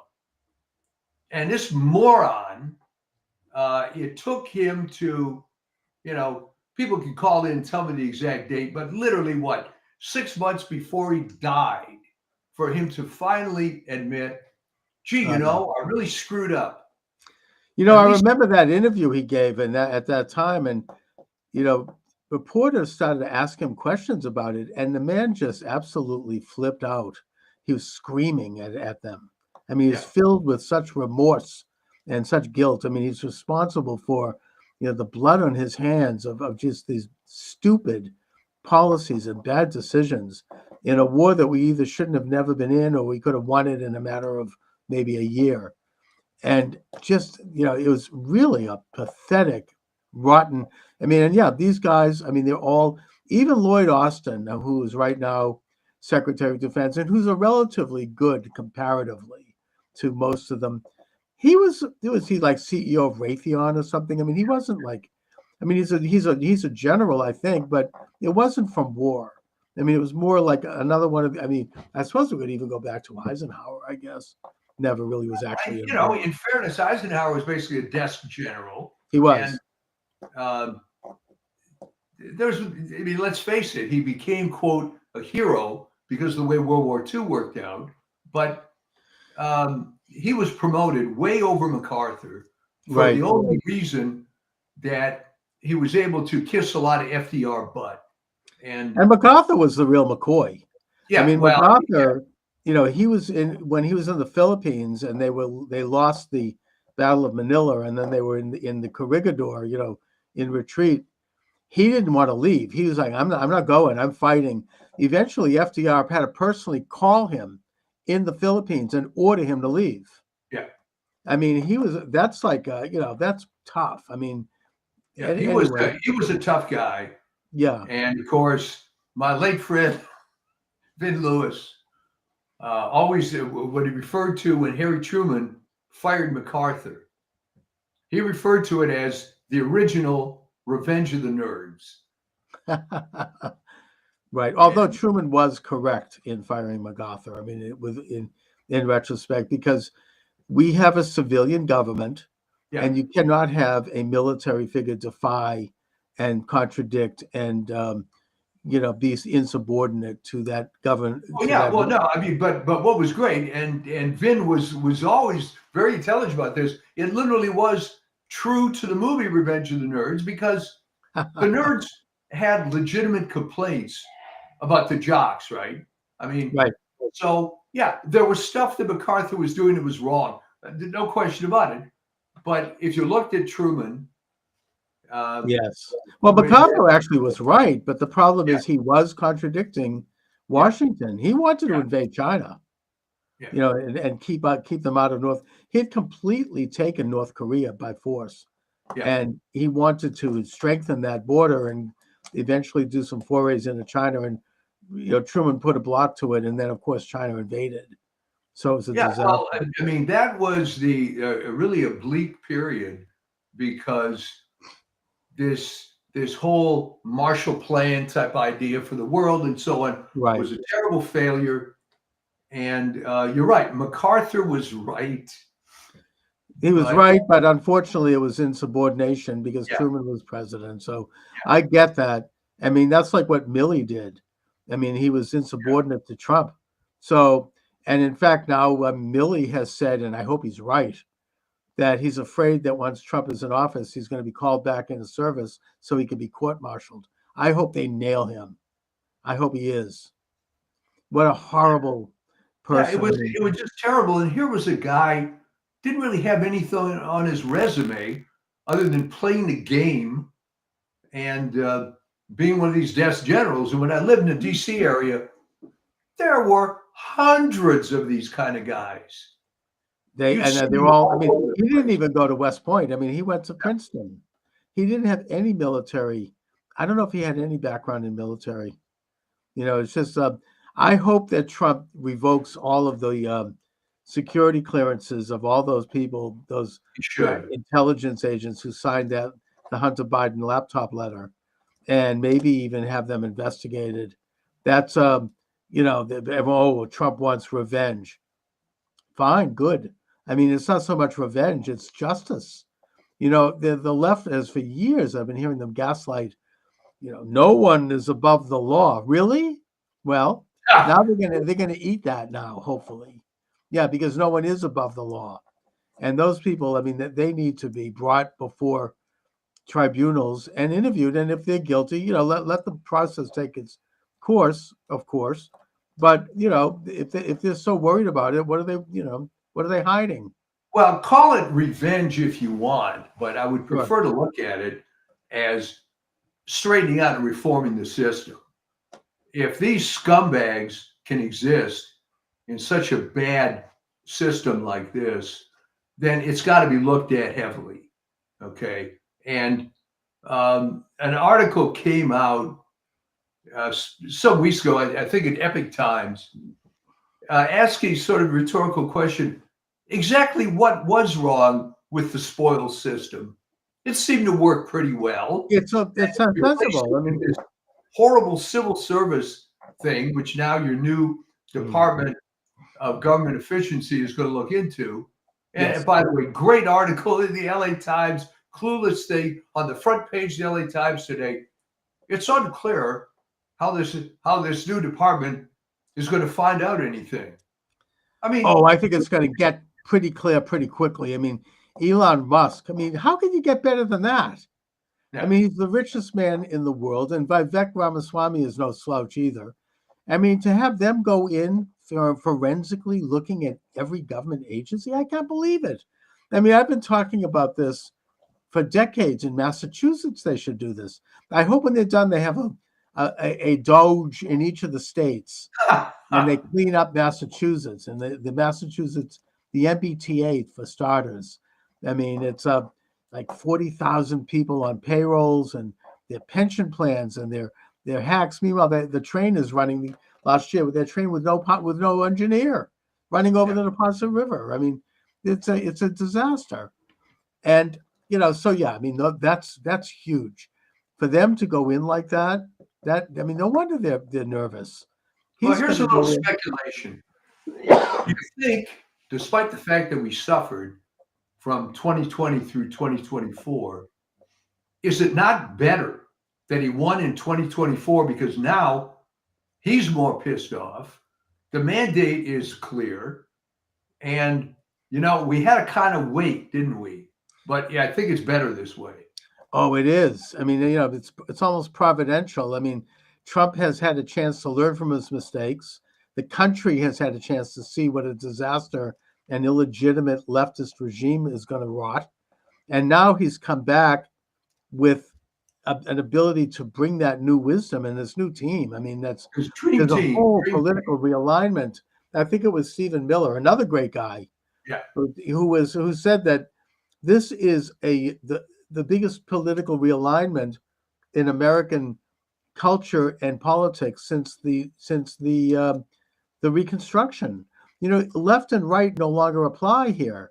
This is the people versus the uniparty oligarchs who are corrupt and who are out of touch. And that's why they're going berserk, especially over Matt Gaetz. I've never seen such a meltdown. Oh my God, they're like absolutely, spinning like crazy. The funniest Matt Gaetz that I saw was Lisa Murkowski tweets out, he's not really a serious candidate, blah, blah, blah. Well, that's really big talk from that broad, right?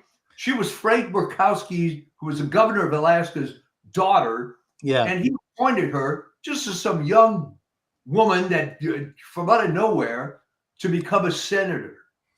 And talk about legacy. I mean, I don't even think it's going to matter because there's 3 extra Republicans senators. I think it's 53. They're trying to take McCormick out in Pennsylvania. That's not going to work. They got Mark Elias doing like a rear guard election steal over there. He wants what a scumbag Bob Casey turns out to be. Oh my God. And he wants to recount ballots that already the state court twice or 3 times has said are not valid. We're talking about ballots of people that aren't even residents of the state. Right. So yeah, that's not going to work. But they're trying to do something. I mean, so they've got 3 senators. They probably have at least a half a dozen senators who are going to be up for re-election in 2 years, who are probably not going to be so quick to oppose the Republicans, and who are going to go along.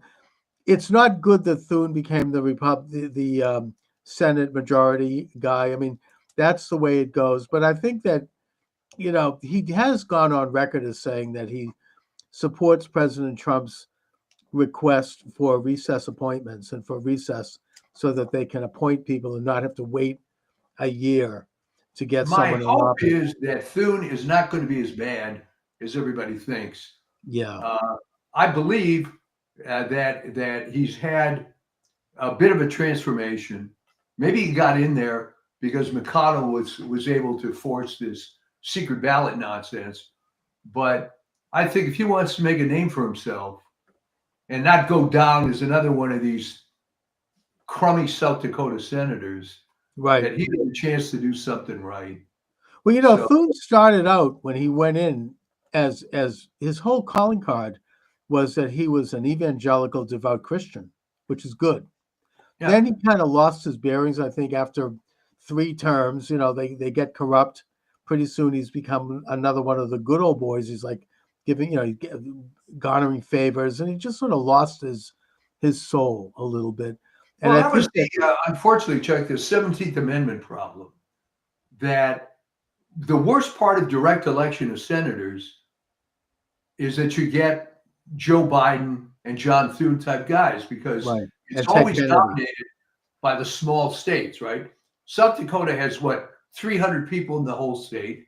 So it's fairly easy to cater to a sector of that. What Daschle did, by the way, Oh, when he yeah. was in forever, was that he got very chummy with some Indian tribes, and that was it. All right. Biden's success was a couple of unions, the credit card guys in Wilmington, Yeah. and he was in forever. Mike Right. Vance. It becomes a corrupt borough, basically. It's like a rubber stamp. I don't know that the people that thought direct election of senators was a good idea even considered this horrible small state phenomenon. But there you go.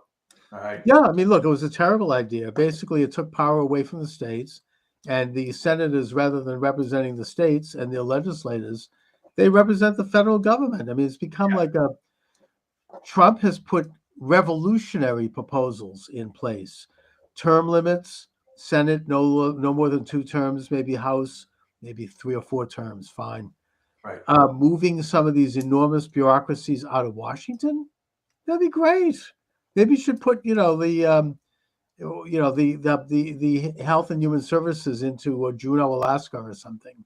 Like move them around the country so that they're not part of this rotten culture and they have to like hire real people in real places and become like much more efficient.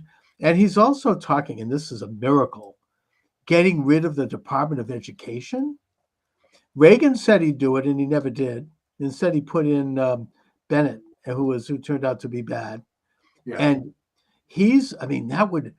getting rid of the Department of Education and just putting in a couple of national standards for school boards to follow in exchange for federal dollars. Well, you're right. I mean, it's never been explained to me. Just because you have a list of standards that schools have to maintain to get federal aid, why you need a department with 34,000 employees. Oh, it's a gift to the teachers unions. They've been pushing for that for over 100 years. I can just hear the late, great Dr. Samuel L. Blumenfeld, my mentor, in his grave talking, smiling. I mean, he wrote a whole shelf of books on this topic. I mean, it's just a rotten, it's put in place by Jimmy Carter because they wanted to help elect Carter, and it was a political favor. And it has corrupted the system ever since. It is all about DEI and gay rights and nothing else. Yeah. It's nothing Jimmy to do with Carter was the gift that keeps on giving. I mean, it's. Oh man, if they get rid of that, we're going to see finally a return of education to the school boards where you have parents who are elected. I mean, the reason here in Boston that Mayor Michelle Wu is not allowing for the direct election of the school committee, it was taken away during busing because there was so much contention, is because she doesn't want people like, I don't know, me running for school committee. People who've had a child graduate Boston Public Schools like I have, who actually can go in there and take a look at the curriculum, take a look at the budget. Doesn't want that.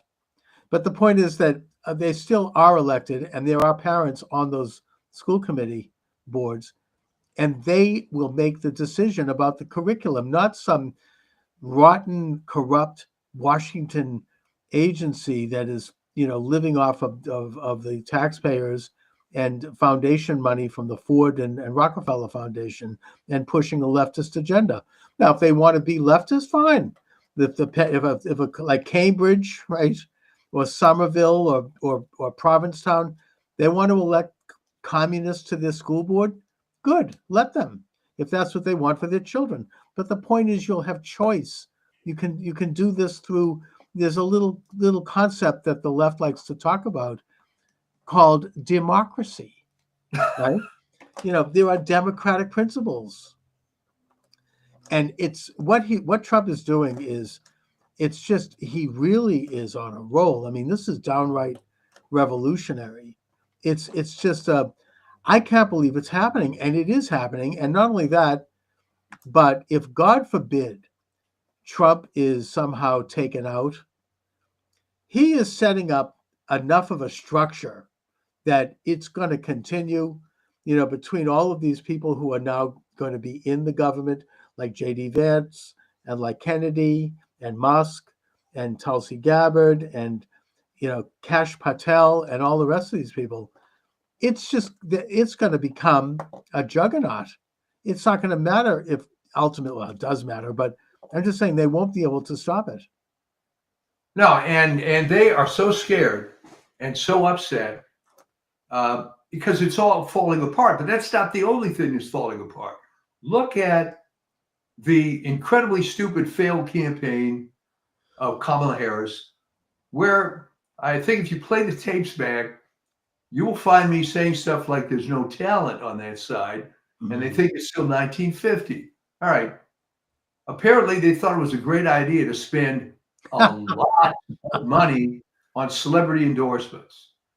Yeah, like millions of dollars. They gave $1 million to Oprah, which she lied about when she was chased down the street by a reporter. Well, she was confronted, and it was a stupid lie. Well, they didn't give me $1 million. They gave it to my company. Right. Okay. Well, like Beyonce got $10 million. I mean, these are donations from people who wanted to support, a political candidacy, not to give to Beyonce. And it was all flat. They had to do it because nobody would show up to hear her. She was so horrible. They were paying people to go to these rallies. They, and then they had these guys like that numbskull Sisson, that white kid on TikTok. He was being paid by a public relations firm, to do that. He was on a payroll. Yeah, he was completely phony. He didn't care. Yeah. Trump didn't have to do he's that. ever made. So he'll say what they tell him to say. Of course, he's an employee. I mean, it's really awful, and now they end the campaign with $1 billion spent, $20 million in debt, and she's still raising money to try to cover the debt. Trump maybe was trolling, I don't know, but he said, "Well, I'll tell you what, we'll retire her debt by my campaign. I'll just pay for it because I don't need the money anymore. I'm in office." But I don't know if they took them up on that. But really, really bad. I mean, one of the worst. And now they're all like at each other's throats, trying to blame everybody. And here's another conspiracy theory, according to, if you want to believe Nancy Pelosi, right? Oh my God. That she claims, and remember, she's lies 9% of the time. She claims that the Democrats wanted to have an open primary, but Joe came out and endorsed Harris as a deliberate way of torpedoing everything, because then they couldn't go against that, apparently. I think there might be some truth to that, actually. Well, I mean, there's no doubt about it, absolutely no doubt that Joseph Biden voted for Donald Trump. Oh, yeah. And his wife, she was dressed in like red clothes that day. I mean, yeah, wearing this MAGA outfit. I mean, come on. All right. I've never seen him look happier. He hasn't looked that good in years. He's smiling from ear to ear. I mean, he met with Trump. He looked like relaxed. He's like, yes, finally. I mean, they despised her. And I mean, she called him a racist and a pedophile to his face during one of the debates. And then you see during Memorial Day, she's sitting there in the stands with Jill Biden. And you could just, it looked like she was about to get up and it was just really brutal.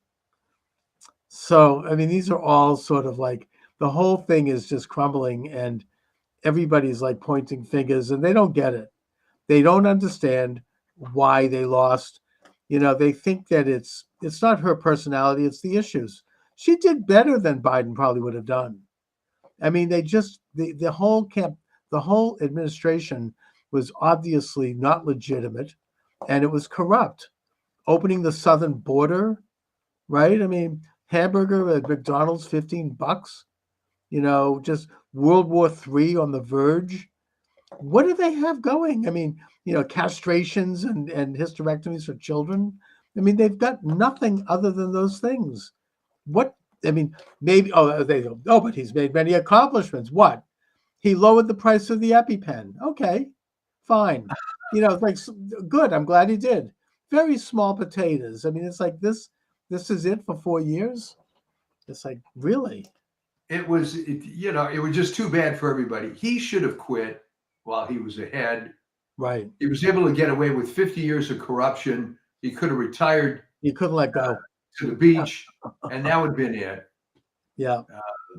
But No, it's old-fashioned hubris. I mean, people think they're indispensable, and they get drunk with power. You know, it's happening around the world. I mean, it's happened throughout history, where you have these new political figures, these young guys usually, who come up and they're reformers and they're going to take over the country. They get elected with a huge popular vote, and then after a few years, they start to enjoy the perks of power, and they eventually, you know, they're not going anywhere. It becomes as bad as anything. They're there for life. People get drunk. Heard of a guy named Julius Caesar? I think you're describing his biography. You know, yeah, I mean, it's an old story. Yeah. You could look at the kings of Judah, you know, like that. I mean, it's just an old story. I mean, this is why, you know, I mean, you want to get biblical about it, why the prophet Samuel warned the children of Israel not to have a king. Yeah. Right? I mean, there's a fantastic speech in the book of, I think it's in the book of Samuel, where the people come to, we want to have a king like all the other countries. And he's like, fine. He's going to, your daughters will be made into prostitutes. Your sons will be sent out to war where they'll all be killed. Your property will be seized. You know, it goes on this long litany of what's going to happen. Yeah, that's what we want, right? But the people, we don't care. We just want a king. We want to have somebody to look up to. I don't know. It's like a psychological thing, I guess. But anyways, these are very interesting times. And, you know, I feel like we have to still keep the eye on things. I mean, nothing is ever we're never going to be there. This is just the next stage. My job over the next years is going to be to try to articulate the reasons why this administration is in place, what they're about, why they're important, you know, to try to educate people as best as I can to make the most out of this. And also the one issue that I hope that Trump doesn't overlook, and I understand if he does, because he's received this incredible mandate. And by the way, just a little side, not to digress, but all those states that signed a compact to do an end run around the electoral college, right? Because they said, oh, we're going to only give our electors to the winner of the popular vote. They're all going to have to give their electors to Trump, including California. All the electors will have to go to Trump now because he won the popular vote. And apparently they're still counting and he's growing. So, but the point I wanted to bring up is that we cannot take our eye off the ball with regard to election corruption, with regard to election integrity. They did try to steal it again. There was so many Kerry Lake. Kerry Lake, exactly. That's obviously stolen. I mean, I think in Wisconsin also they stole it from Hovde. Yeah, you know, he's shown how this happened. So yeah, they are still trying. They still have this incredible infrastructure that can steal elections on the state and national level, and they did. The reason, frankly, why Trump won is because he learned the lessons of 2020, and he saw the example of Glenn Youngkin in Virginia. Glenn Youngkin was able to and he went up against the real left establishment. I think it was, what's his name? He was a McAuliffe, right? Clinton guy. I mean, these are entrenched powers. And he came up, he had never held office before. He's a wealthy guy, I think he's a Wall Street guy. He got thousands of volunteers to work the voting booths, to stay in the counting rooms, to watch the counting of absentee ballots, to do all of the tabulation checking. And he also had a team of hundreds of lawyers on call. So if someone saw something funny going on, whether it be just observing a corrupt election official or whether the Democratic Party was trying to pull some bullshit about, we're going to keep counting, his lawyers are ready to hit the ground immediately and get it, and he won because of that. It was the cleanest election that Virginia probably has had since Jefferson. And even that wasn't so clean. But the point is that Trump did this nationally. The RNC did this. Thanks to Lara Trump and Watley and a couple of other people, they fielded thousands, I think it was something like 275,000 volunteers across the country, not just in the battleground states either, even in some of the red states like Texas. And they worked the counting rooms, they worked the polls, and he had lawyers on staff. And whenever they came up with some bullcrap about, well, we need to, we're going to count, illegal votes, and we're going to do this. They had lawyers in court within a minute, within hours, stopping it. Pennsylvania is a good example. I mean, there was several lawsuits brought up and decided within hours, where you had corrupt Pennsylvania county officials and DAs. They stopped it, and they did it because they knew what they had everything well heeled, well coordinated, and they were able to fight these things. Michigan, they stopped that crap. I mean, they were going to start in again with the white vans. Atlanta, they had it down.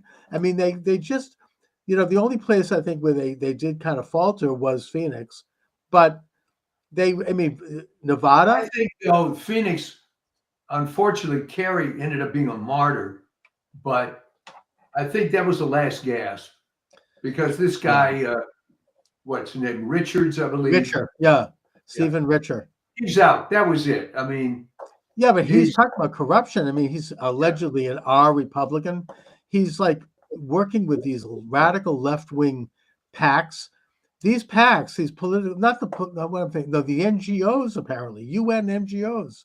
Yeah. All left-wing are trying to, they're out there. You didn't have like Zuckerberg write a big check this time. You didn't have the big money coming in this time. But the point is that in the broader sense, the whole system still has to be overhauled.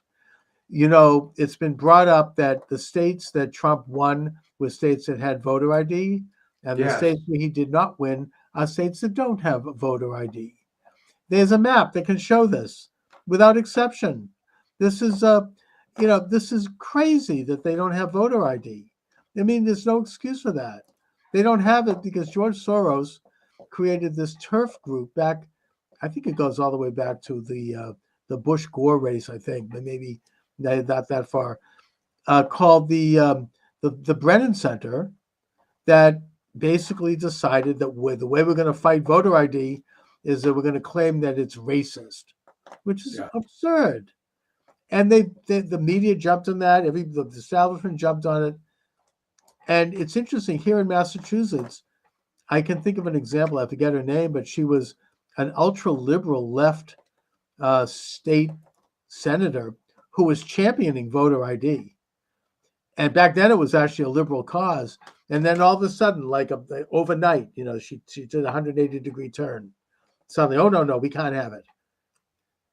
The point is that they have that to. That is so reminiscent, though, of the way those commies turned on a dime. Oh, yes. Where Uncle Adolf is our ally until he isn't. When Hitler double-crossed Stalin, all of a sudden, I mean, there's a case where this communist guy was giving a speech at like a public rally, and suddenly this guy comes and whispers in his ear. He gives him another speech, and they literally changed everything overnight. And that's how they operate. And I hope that Trump steps up and does the reforms necessary. There has to be voter ID in all 50 states. There has to be paper ballots. The rotten computer, the Dominion, they tried to do it. They had cases in Tennessee, apparently, where you could not vote for Trump. You'd put Trump on the ballot and it would switch over to Harris. Now, people caught that, but the question is, how many people didn't catch it? How many people didn't notice this? It's still there. They have to throw out Elizabeth Warren, my senator, Hiawatha. She was championing this until all of a sudden there's like a 180-degree turn. In 2019, she put up a bill before the U.S. Senate saying that there will be no voter machines because it's, quote, rigged, unquote, and she was right. And they have to bring that back. They have to get rid of the machines. They have to have paper ballots counted on election day. No, if you no absentee unless you have a very good reason for it, like you're in the military or you can show. And if you do cast an absentee ballot, you have to have your signature in the town clerk's office where it can be verified. And it's just that simple. I mean, this country, it's a disgrace that we haven't done it right. I mean, it's never been right here. You go back in history, it took 100 years to get the secret ballot. When this country, in the first early part of the 19th century, people would vote in public with a show of hands, and you could get it hurt. The author James Fenimore Cooper, the author of The Last of the Mohicans, his father was murdered after voting for the wrong candidate at a public forum in New York. And after he left, after voting for the wrong guy, he was hit in the back of the head with a baseball bat and killed. So I'm just saying, I mean, this country has never had it right. It's always been corrupt. The whole, the voter rolls. I mean, Mark Elias fought tooth and nail to stop states from removing bad names from their voter rolls. I mean, what could be more obvious than that? With a click of a mouse, all that information is available. You can cross-check it. There are these guys who's doing this statistical analysis. You can go into any state and take a look at tax returns, take a look at utility bills, take a look at all sorts of things to prove that a person is who they are and that they are residing where they say they're residing. And anyone else should be removed from the ballots. I mean, you've got hundreds of thousands of names on ballots of people who have passed away or they've left the state or they don't exist. That is no excuse for that. I mean, we can't have that in this country. I think this is a very important cause. It's not, I mean, there are other things that are exciting right now and I'm thrilled, but they can't forget about this. This has to be done, and they're going to, and when they do, if they do, you're going to hear the left scream louder on this one than anything. They're going to absolutely go. You're probably right. But I mean, the reason they haven't been able to do much about it is because, again, I go back to public health. People don't want to come to the realization that it's corrupt. Because you're taught from the time you're in the first grade that it's a free country and you can vote and your vote counts. Just like you're taught that, you have your Salk polio vaccine and you do what they tell you to do and everything's great. Yeah. And for people to realize that a lot of this was just crap is devastating. Yeah, but Trump doesn't give a damn, it seems. Oh, I get it. He's going to go ahead and, they can scream and squeal.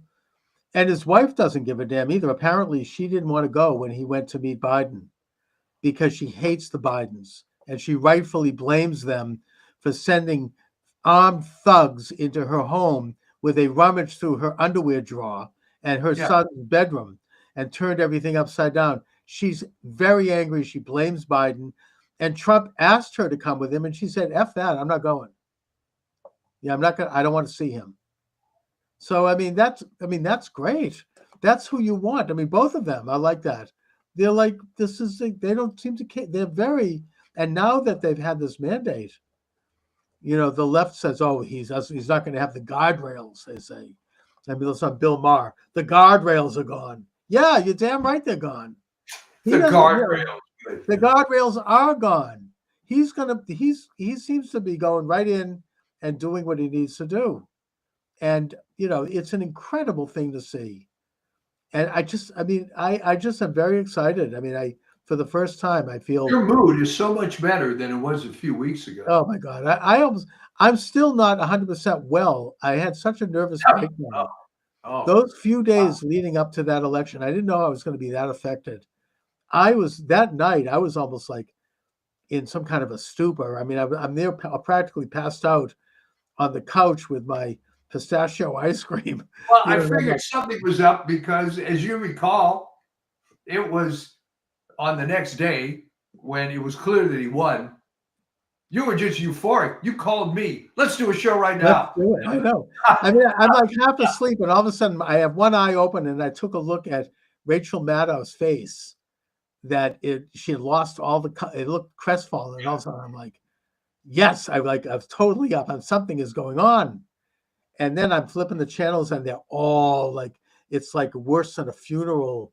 They're like, oh, and one of them, she's like, I'm nauseously optimistic. Yeah. Really? I mean, they were falling I hell with those people, because what I saw in the real world, and maybe you saw it even in your little enclave there, is a lot of these people were coming out of the closet as Trump people. I remember I go to this deli to pick up a breakfast sandwich on occasion. Right. And I said, well, George, how are you doing? Well, after last night, I'm doing great, And I never knew he was the Trump guy, right? Yeah. Well, I think that everybody's very happy. Even people who voted, nobody liked her. Nobody was happy with that. And I think that even a large percentage of people, other than these crazy women who are shaving their heads, I think that most people are relieved and happy. They know that the country dodged a major bullet. They know that already things are looking up across the board, across the world. The rest of the world is celebrating. I mean, Israel is going to annex the West Bank, okay? I mean, it's amazing. Let them do it. Get it over with. It's like these are major positive developments in the world. Well, here, I'm going to put you on the spot now, because it came out and the numbers were higher than 80%, and in some cases over 90%. The three top demographics for Kamala Harris were Black women, Jewish women, and LGBT. Yeah, but something, even amongst all three of those categories, I think Trump made a few gains. He did. He got 26% of the Jewish vote. Now, that doesn't seem like a lot, but comparatively speaking, that's 1 out of every 4 Jews voted for Trump. Women, she didn't get the women's vote. I mean, I think that Biden got a bigger women's vote than she did. I mean, all the talk about abortion, it didn't happen. I think Trump, I don't know if he won the women's vote, but it was pretty even. It didn't work for her. Maybe Black women, I don't